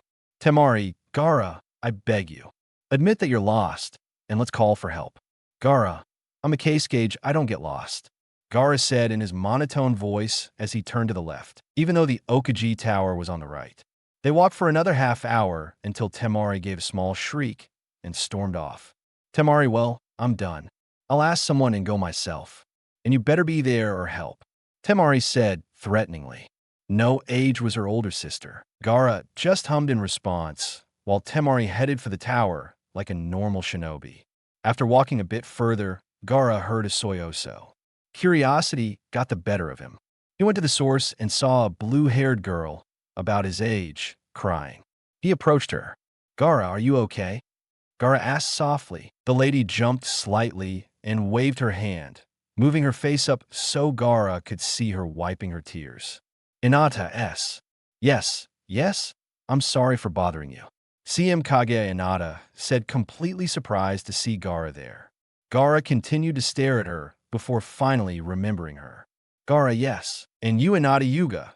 I remember your fight against your cousin years ago in the exams. Chunning Hinata. And yes, I'm so sorry for bothering you with my nonsense. Gaara, you still haven't told me what's going on, Hinata. It's nothing you should worry about. Case. Gaara, please call me Gaara. I'm the leader of the neighboring nation, not this one. And I'll ask you again. Gaara sat down next to him and gave Hinata something that isn't easy for Gaara. He gave her a small but genuine smile. Gaara, what is it, Hinata? It's only a matter of the heart, I'm afraid. Gaara, I see there. Please continue. Gaara spoke in a completely neutral tone, sweating inside, for he had no idea what love was. And so Hinata did, telling Gaara about her feelings for Naruto and everything that had happened with her in the last year. Only she didn't tell Gaara Naruto's name. Yada. And the worst part is, he's right. I can't be with him anymore because I was too scared to make the first move. Yada screamed, going from sadness to self-loathing, angry at herself for being such a coward in the past. And Nada took a deep breath and gave a small, forced smile to Gaara, who stood there listening to Hinata ramble for the past 30 minutes without interrupting her once. He had her full attention. Yada, thank you for listening and not saying anything. I'd rather not hear you telling me fake phrases to make me feel better. Gaara, words can be a powerful thing, but sometimes they're the last thing someone needs, Gaara said, standing up and looking at Hinata. Gaara, but my sister told me that ice cream is a girl's best friend. How about I buy you some? Hinata, that sounds good. Thank you. I'll accept that offer. Hinata said, standing up as he stood up. The next head of the main branch of the Yuga clan slipped and almost fell, but Gaara caught him. Gaara's cheek felt strangely warm as he felt his heart start to race at the feel of Hinata's hands on his chest. Gaara, I must have gotten sick on the way. I'll deal with it later. Gaara thought, knowing nothing about feelings, much less physical attraction. Hinata, well, sorry, I can be quite clumsy sometimes. Gaara, I don't mind. Come, let's have that ice cream. Gaara said, walking ahead of Hinata, who was following him. Gaara, why do I feel like I've forgotten something? In the meantime, with Temari, I'm going to kill my brother. Temari thought as the tension in the room rose. The only sound to be heard was the drumming and Leo of Midorumi's fingers. Naruto sighed and stood up from his chair. Naruto, well, I'll just say we should start this meeting without Gaara. I'm sure he won't mind if we start without him. That prompted murmurs of agreement from the leaders, and all eyes turned to a frustrated Temari, who had to keep a smile on her face since she was technically the one who would decide for Suna. With a sigh, she nodded, inwardly thinking of ways to make her brother pay. Tsunade, fantastic. Now that Konoha requested this mission, we'll begin the discussion. Take her, Uzumaki clan head. Naruto took a deep breath before walking to the center with everyone's eyes on him. Naruto, well, here we go. Naruto was nervous, yes, a lot, but he kept a neutral expression. Naruto, leaders of the elemental nations. I am Naruto Uzumaki, leader of the Uzumaki. If that name sounds familiar, it should, as your previous bosses killed my village and people out of fear. The room began to tense as the leaders began to murmur. The Misukaji of Kiryakure. Mirami looked at Tsunade as Naruto began to speak. Me? Oh, that's delicious. I'd love to spread it on a cookie, wouldn't you think? Tsunade forced a smile while inside. She was holding her protective grandmother bear from making a new hole in her body. Naruto, so I'm so delicious that I could eat you, but not be heard. How naughty, Mai said Naruto with a grin as he looked at Mai, who simply smiled back with her hands in the air. Mai, okay, good point. I apologize. Perhaps you can teach me all about acting alone. Naruto, I'm so sorry, but after this I have a date with my fiancée Mai. Oh, congratulations. But surely she won't mind my company? No, we could continue, but Naruto coughed and decided to end it. Naruto, now, as I was saying, each of your villages, including this one. So please don't interrupt Kumo Gakure. Naruto looked at the leader of Kumo, the Reikage of the country of lightning, with his second in command, the assassin B standing behind him writing some letters in his small notebook. Naruto, and why did your previous leaders wipe out my clan? Simply out of fear, since the Uzumaki clan was at one point the strongest clan in existence, even stronger than the Uchiha and Yuga clans combined. Ah, there are other, stronger clans outside of Konoha, Lord Uzumaki. Naruto, while it is true, I was born and raised in Konoha. Unfortunately, I only used the example I knew best. May I continue? Oh, mighty Reikage, Naruto said, trying to be respectful, since he could almost hear his mother yelling at that man for trying to kidnap her. Moving on, Naruto.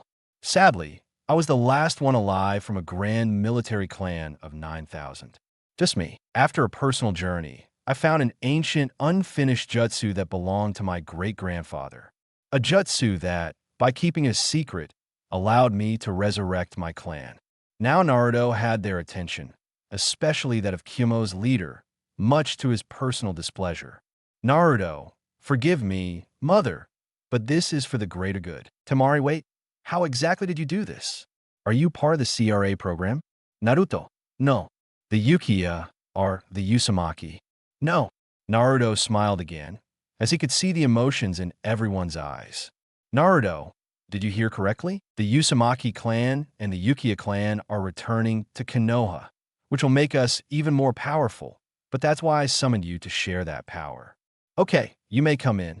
The door opened.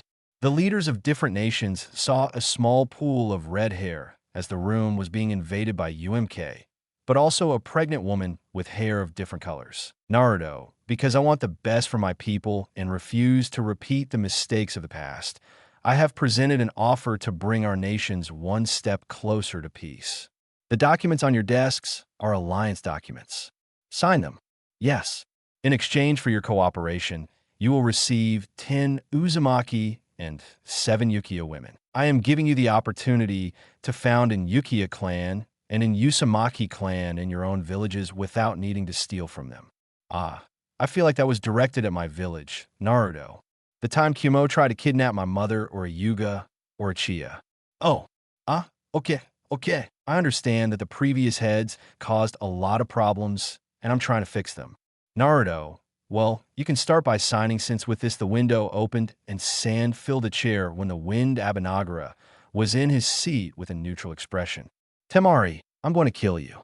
Gaara, noted I'm missing. Naruto, nothing really. I already told you ahead of time, so there was no reason for you to be here anyway. Naruto smirked, and Gaara had to hide his own, since his poor sister looked like she wanted to tear her hair out. The smaller nations signed their papers without hesitation, accepting the opportunity to have not one, but two powerful clans in their villages, being too good to pass up, while others simply frowned upon reading every word on the paper, trying to understand what Konoha had to gain from this. Naruto, Raikijism a problem. Ah yes. Why do this? If both clans stay in Konoha, they'll become stronger than before. Naruto, yes. And it'll target my clan leader and the fragile Uchiha clan as well. It will take both clans' generations to recover those numbers. Not to mention, I'm not doing this for Konoha. I'm doing this for my people. The group you see here are the survivors of that damn Orochimaru's experiments. They'd rather live somewhere else since their trauma occurred here. And as their leader, how can I ignore their request? Gaara and the Uchiha clan. Why were we given 7 pregnant women to form our own Uchiha clans? Gaara asked curiously, since Naruto kept this part hidden. Naruto just hummed and looked at the crow that was listening to the entire conversation. Naruto, the new Losai chief, agreed with me that our clan's mistake was staying in one place and wanted us in all the elemental nations so they would have a better chance of not going extinct. Tsunade. And before anyone asks, no, the name of the Uchiha head is an SSS secret until further notice, so don't bother asking. Naruto. HM. A Uzumaki and Uchiha child that would be very powerful. Naruto thought with his hand to his chin. Naruto wasn't alone in that thought, as each leader was already doing their calculations on their new personas to mix to create even more powerful children. Naruto, my part is done. Sign. If you wish, it's all up to you, Tsunade. I believe you also wanted to speak with all of them about a joint mission. SS of all shinobi nations. Tsunade nodded, picking it up where Naruto left off.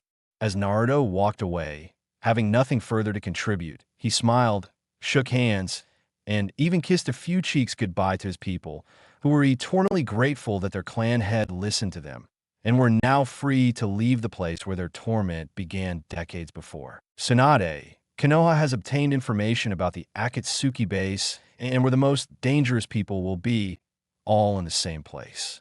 This will be a perfect opportunity to defeat them all in one fell swoop before they lose any more. Jinchuriki admired Tsunade with interest. No matter how strong he is, Killer Bee is still her brother, and she wants to protect him. I looked at him and had to hold back a groan. Of course, he switched with a clone. I should let Akatsuki take him. It would cause me less headaches. I said miserably while praying to Kami that the bee wouldn't do anything too stupid. Naruto left the Okaji Tower, stretching with a peaceful smile on his face, feeling a weight lifted from his shoulders. Naruto, HM, I could use some ramen, but I know that's the first place Chizun will look for me. Naruto said, muttering to himself about what to do to pass the time, while his frustrated fiancée calms down from their little prank this morning. Be hey, silly. Naruto looked back at the assassin, B, with his arm crossed, leaning against the wall, waiting for him. Naruto, can I help you with something number 8? And please don't rhyme, or I'll ignore you. B, you're as cold as my brother, but I understand. I've been dying to fight you since I arrived. What do you say, Naruto? No killing and no tailed beast. Naruto said, walking towards a training ground with B following behind him. Naruto, I have to admit I'm interested in fighting you too. Naruto drew his sword and pointed it at the bee as he walked backward. Naruto, the most important thing is curiosity to see your acrobat 7 sword style in action. B grabbed the tip of Naruto's sword and inspected it, letting out a small hiss. B, that's a really impressive blade you've got there. Naruto, thank you. It was a steal. The owner still regrets selling it to me for such a cheap price. B. He clearly didn't know what he had. Tintin, can you not do it? My father is still giving me crap about selling that sword. Both Jinchuriki looked, and there was Tintin and the rest of Konoha. 12. Well, 11. Now that Naruto has long since stopped associating with them. Naruto, Tintin, Niji, and Nada, it's always a pleasure to see you three. The rest of you are here as well. Naruto said calmly, with no emotion behind his voice, not taking a step forward. Naruto will admit that she's the only one at least trying to stay with the 8 that Naruto doesn't associate with. And no, we were going to have a barbecue. Want to join us, Naruto? Some other time, maybe right now. Killer Bee from Kumo and I are going to fight. Tintin, wait, Killer Bee, the inventor of the 7-sword style. Tintin said, grabbing Naruto's shirt with a star in her eyes. Naruto looked at the bee who had a smug look on her face. Killer Bee, you're more than welcome to watch the fight. Your little fan Naruto. Fine with me. Niji, do you think you can beat him? Naruto, the chances are slim. Yes, but this is more to see where I stand level-wise, but I don't see winning in my future since you have more experience with swords than I do. Tintin, you're running scared from Shizune too. Naruto shuddered and started walking quickly towards the training grounds. Naruto, Tintin quickly became friends with Ankui Shizune, so of course she knew. Naruto and Cabe stood facing each other. Naruto held his sword in both hands with determination behind his eyes, while Cabe stood in his 7-sword stance with amusement. Both fighters were so focused on their opponent that they didn't realize they had gathered a crowd, including the leaders of the elemental nations. A drop of sweat trickled down Naruto's face, slowly falling to the ground. And the instant it hit, both fighters disappeared in a cloud of dust as they ran at full speed towards each other. Shizune's wish. Shizune was out for blood. Naruto's blood was ready to tear him apart, and then use what was left of his mangled body to relieve the frustration caused by this morning. Shizune, not in the library, not at the ramen stand, not in the Yuga clan house fighting with Niji, where could my Naruto be? Shizune said with a smile that was too sweet to be cute on her face. Stopped when she almost ran into another woman. Shizune, be more careful. I almost ran into you. Oh, Sakura. Sakura looked up and saw Shizune and nodded. Sakura. Shizune. Hi. Sorry I've been busy. Shizune. I can imagine putting my feelings aside. I'm sorry you had to go through that. Shizune said, making Sakura flinch and hug herself. Well, today was the day of Megukir Uno's execution, Sakura's mother. Sakura frowned and looked at the ground. Sakura, thank you. Do me a favor. Can you tell that bastard that when I see him, I'm going to kill him myself? It was Shizune's turn to frown and cross her arms. Shizune, and why would you do that? As far as I know, everything that happened to your mother and the other members of the old council deserved what they got for their crimes and corruption in harming royalty. Sakura, Naruto isn't royalty. He's a fucking bastard. Shizune, he's related to the Daimyo, which makes him royalty. And why are you so angry now? Sakura? Oh, I don't know. It might have something to do with the fact that Naruto sent a clone to watch the execution. He was laughing and mocking them while eating damn dangos. Shizune hummed. She wished Naruto had told her he was going to do that. She wanted those people dead too. Shizune, what's so different about the civilian council's treatment of Naruto? She may be your mother, Sakura, but your mother was deeply corrupt. The only reason your family has your health is because of corruption. What happened to her is purely karma's fault. If you'll excuse me. Oh, and congratulations on the baby. I hope the life you choose makes you happy, Shizune said with a smile as she passed Sakura. True to her word, Sakura took the opportunity and is now carrying little Tsurade Aruno inside her. Sakura snorted in annoyance and headed back home. Back in the fight, Naruto was breathing heavily. He was bleeding from his mouth. He had multiple cuts and bruises on his body. His hands were shaking, and he struggled to hold the sword as he felt multiple deep cuts all over his body. Kabo was doing better than him. He was breathing more controlled. He had about 7 superficial cuts all over his body and 1 large, deep cut on his chest that was slowly bleeding onto the ground, and multiple burn marks from Naruto's Uzumaki chains, which shocked everyone who didn't know he had them. But that didn't stop him. mattered. What mattered was that Naruto had managed to break 2 of his 7 swords in this fight, and that the third was shattered and couldn't take another hit. KB, you're on your last move, kid. How about we finish this? Naruto, yes. Naruto spits blood onto the ground and wipes his mouth with his arm, looking down with a grin, holding his sword firmly in front of him. Naruto, I'm almost done anyway. Let's do this, since I clearly need more practice with my sword before challenging anyone. Cape, you broke 2 of my sword with that girl. I say you're a good swordsman, but I'm better with experience. If you admit you can't handle a sword, what will you do, Naruto? A little trick I've been secretly practicing. I was going to use it against Neji to play with him and his ultimate defense, but I guess you'll have to. Naruto placed his sword back into its sheath, confusing Cabe, until Naruto pulled something out that made the Kyumo-Rudage's eyes open and he had a small flashback. Naruto and Cabe changed himself and Minato in the last Shinobi War to still remember those eyes. Naruto had those same eyes right now, while Cabe's smile grew even wider. They both disappeared again in a blur. Naruto was 2 seconds slower, and Kei was counting those 2 seconds. Naruto threw the 3-bladed kunai. Kei blocked it and flew through the air. The world slowed down as they both got closer. Naruto kept his gaze up, waiting for the kunai to take position. One of Kei's blades began to touch his shoulder, slowly piercing through it. It was then that the kunai pointed downwards and Naruto disappeared completely, with death upon Cabe in the Pure Lands. Minato watched the fight with a huge smile on his face, feeling nothing but pride as he watched his son use 2 of his techniques. Naruto, the Rasengan.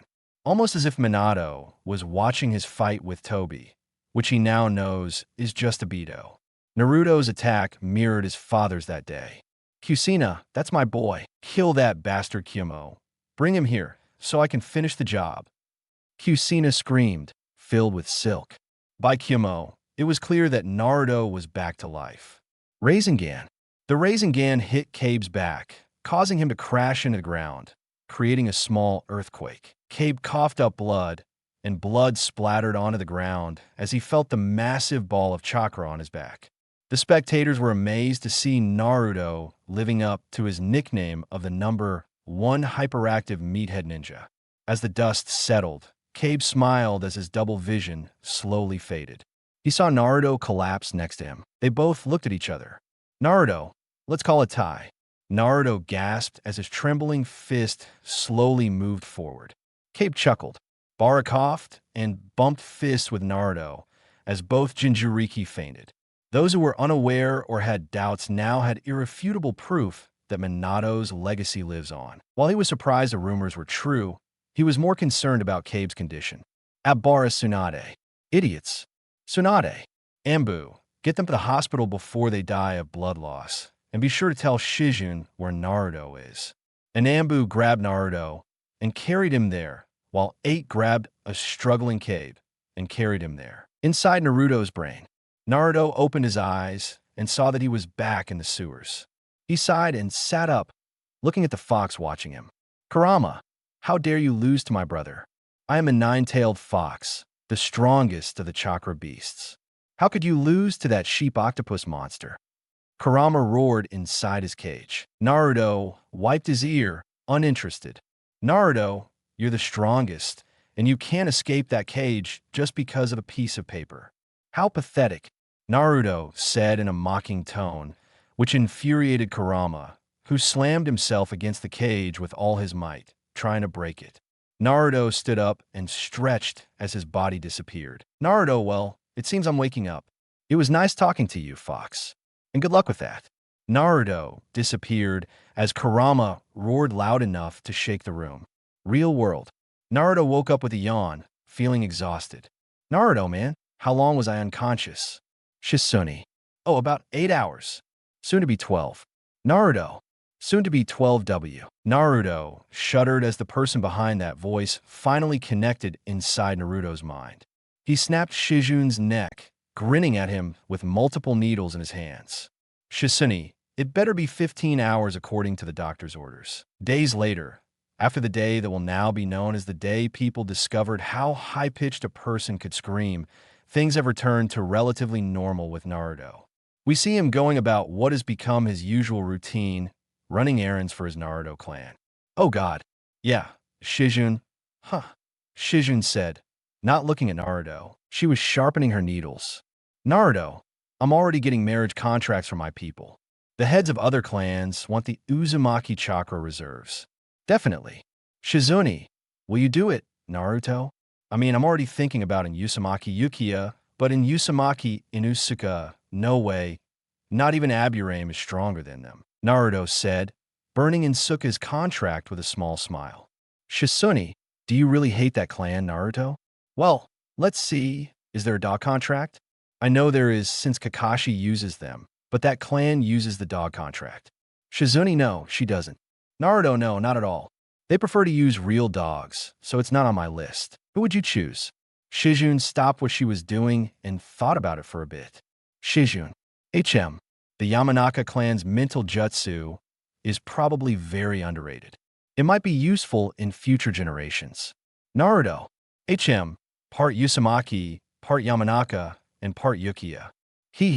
That would be a dangerous combination, Naruto said with a murmur as he placed Yamanaka's contract into the S pile. They continued working in comfortable silence until an Ambu appeared before them. Naruto the ox. Ambu. Yes, she has a mission for both of them. Shizune.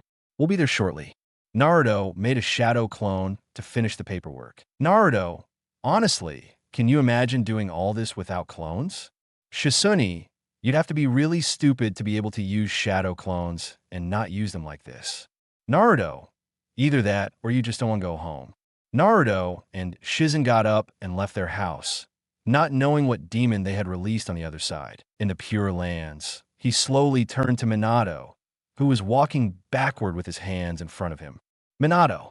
Hey, wait a minute, Kusino. I considered using shadow clones in that way. Kusina, aren't you considered some kind of prodigy? The same person who created the space-time jutsu. The same person who developed the Rasengan. The Shinigami appeared behind Kina and gave her his knife, making Minato pale. Minato, why? Just answer me. Why did you give him the only weapon that truly damages souls? Why the hell? Shinigami, I'm petty and I still haven't gotten over the fact that you used my seal on a creature as pathetically weak as the tailed beast. Besides, it's just funny. Now take it, girl. Kusina and the Shinigami shared the same sinister smile as Kusina got up and began walking towards her husband, who was running for his eternal soul, while China ran behind him slowly but surely, closing the gap between them. Back to life, Naruto and Shizune headed to Okaji Tower, seeing that there were quite a few fellow shinobi there. Naruto, all right, Kami, this must be serious. This attack really is time for something. I got a few laughs from the people in the room and a look of disgust from Kakashi. Kakashi, it's good to see you too, Naruto. Naruto, I don't remember saying it's nice to see you. Jiraiya, no need to be rude. I was just having conversation. Tsunade, enough. I don't want this to turn into a big deal. Keep your personal problems out of the mission. Naruto, my apologies. Sakeji Tsunade. True, I've received news from the other great elemental nations. They're sending their best fighters, and I'll do the same. This is possibly the highest-ranking mission anyone has ever received. The room grew tense as everyone bowed before their Okage. She stood up and began pacing. Tsunade, Shinobi Naruto, Uzumaki managed to convince one member of Akatsuki to turn on the rest. They'll be at the Valley of the End tomorrow, kid. What youth? Tell me, Okaji, who was angry with the others, who saw the error of their ways and saw it in the eyes of youth. The window opened, and everyone felt a breeze flow in as a man rested by the window. Itachi, I'd say it was more to break the cycle of hatred that has plagued Lucia. Everyone in the room shuddered as they watched Itachi reading a book leaning against the window. Itachi and Naruto didn't convince me of anything. I chose to take a gamble for the future of my clan. If I had wanted to, I could have killed him quite easily. I might add, Naruto, do you want some water? Uchiha? I'm sure that's the most you've talked in a long time, Jiraiya. When the hell did you convince him? Jiraiya said in surprise. Naruto had to control his rolling eyes. Naruto, while you were busy spending the money the Okaji gave you on missions in that bar with those women, Jiraiya shuddered as he looked down, away from the cold disappointment and tired look of Tsunade, fed up with the antics of her former companions. Fortunately for Jiraiya, someone else took the spotlight off him. Kirinen. So, we're supposed to forget everything Karina's done, and he said with slight disgust. Her best friend and looked at her with a bit of disgust that Karina would say those things, especially with her there. Anko, all of you forgave everything I did while I was with Orochimaru. What's different about this? They didn't forgive me. It was all a lie, Kurenai. No, but you're being controlled by that snake. It's completely different. Anko, you're just making excuses to hate this guy. If he helps us, then who cares? Naruto, not to mention the Daimyo forgave him. So the sound of a fist hitting the table stopped the childish argument. Tsunade, stop it, stop it. I want everyone ready.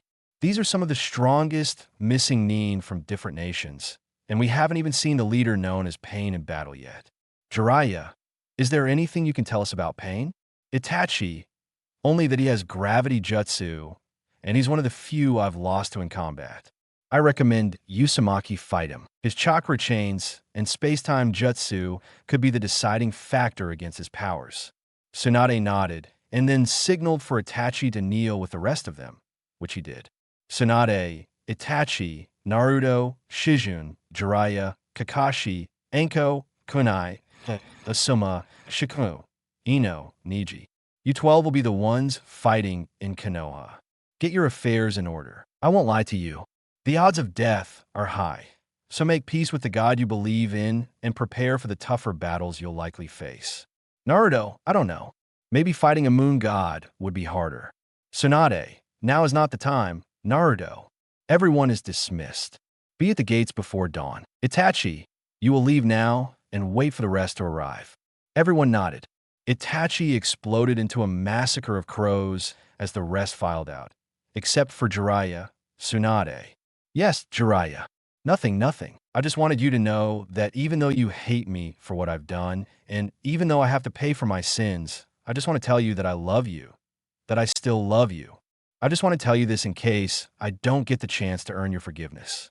Jiraiya disappeared in a puff of smoke. Tsunade sighed and turned her chair to look at the Aokaji monument. Meanwhile, with Naruto, he and Shizune were waking up in the compound. Uzumaki, they didn't say anything, just held hands. Shizune, that's all. Yeah. After this mission, there won't be any really big enemies for a long time. Naruto, yeah, hopefully it'll end not with a bang, but with a whimper, but that wouldn't be realistic, right, Shizune? No, people will die being good, but it's for the greater good.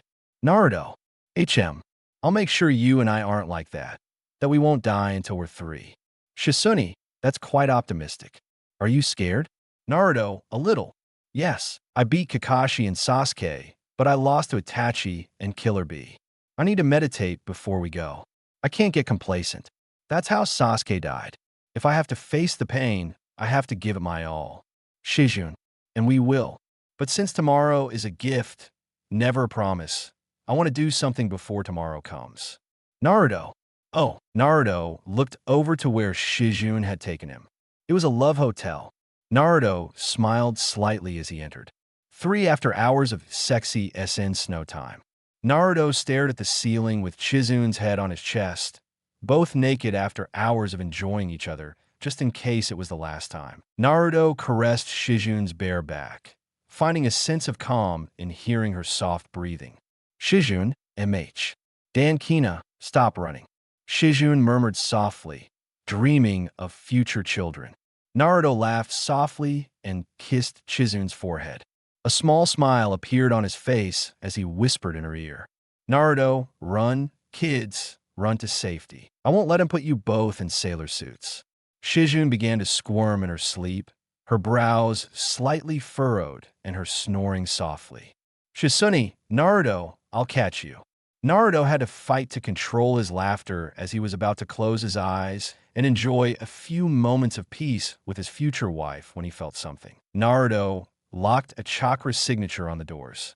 At this hour, Naruto sighed softly so as not to wake Shizune. Naruto made a clone and pointed towards the window. The clone nodded and left. The real Naruto hugged Shizune tighter as they both fell asleep. Naruto, They can't catch us if we use the Flying Thunder God technique. Naruto muttered as he let sleep overcome him with a smile, while making Shizune's sleep even more complicated with Naruto's clone. Naruto jumped up behind the person and touched his shoulder. Sakura turned and saw Naruto with his arm crossed. I know Naruto. Is there a reason you're here so late? Sakura. Yes. Tsunade told me about the mission you and Kakashiban are going on. I know Naruto. And why are you sad because you can't go? You made your decision very clear. Being a shinobi is no longer your priority. Naruto pointed at Sakura's belly, where Tsunade Uchiha was still growing. Sakura frowned and crossed her arms. Be Naruto. That innocent girl is and must always be your first and foremost priority, even if she'll be cursed with a traitorous father and a woman who never grew up as a mother. Be Naruto, he said flatly, with no time for nonsense. Sakura scoffed, gripping her arms tighter, reining in her anger. Sakura, you always have to be a condescending jerk. Be Naruto. Oh, so you'd rather I be a doormat you can punch to vent your frustrations. Sakura, I'd rather have him than some jerk who can't let things go. Be Naruto. This is coming from the bitch who couldn't let go of her childhood crush. How's the pregnancy going? Tsunade refused to continue your classes until Sarada was out and grown. That's it. 4 or so years of your shinobi career, medical bar, frozen because you wanted a baby with Sasuke. Naruto sneered. Sakura took a few gulps of air, pinching the bridge of her nose. Sakura, Naruto, I didn't come here to fight. Okay, I just want to talk. I know Naruto. Apologized Sakura. I'm sorry. Sakura said she was completely dumbfounded, but Naruto wouldn't hear of it. I know Naruto. Do you want to talk to me? Fine, but excuse me first. Sorry for all the hitting, for just asking.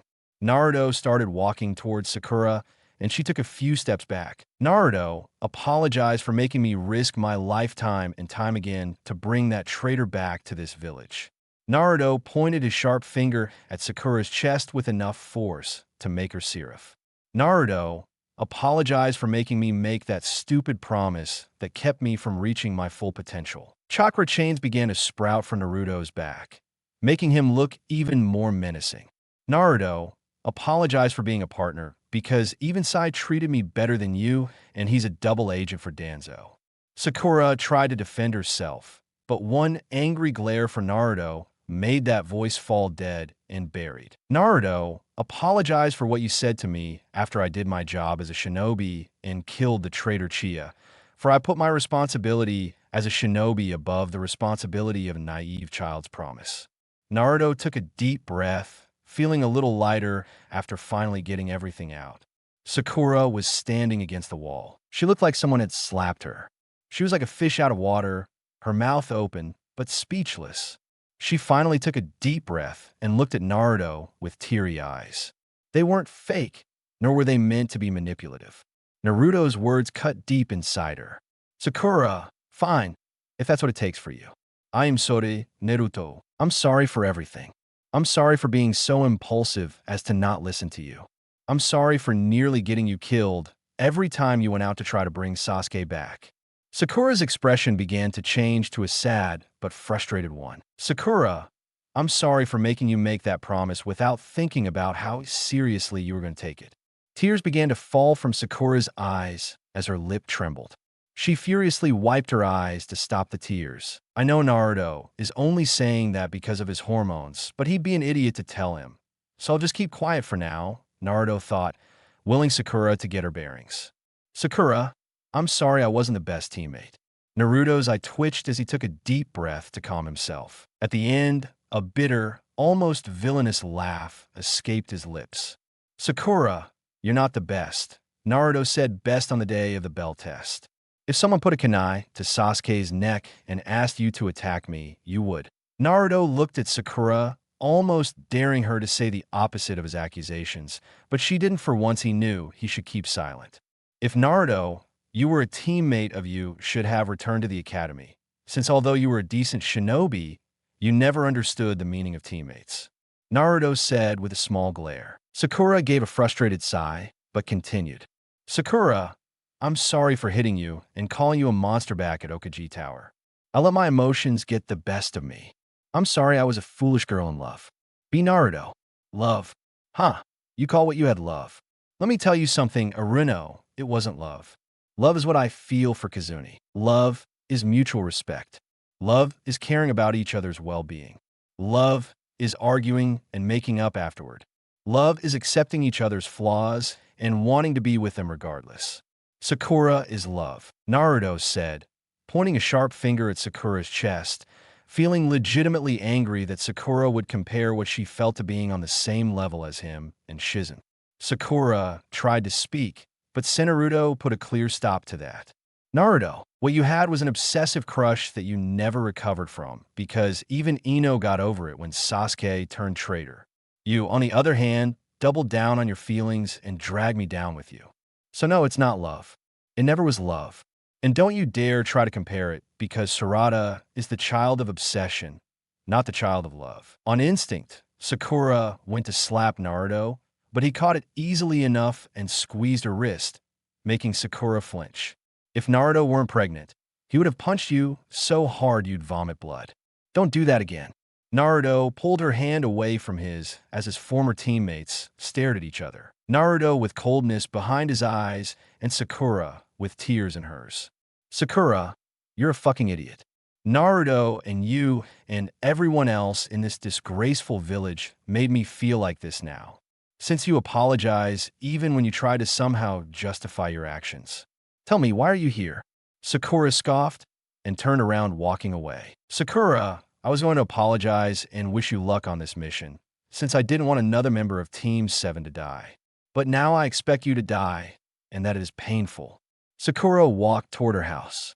Naruto rolled his eyes, unconcerned with the silly girl's words. He grabbed a kunai and stabbed himself in the heart, disappearing, and all his memories returned to the original Naruto.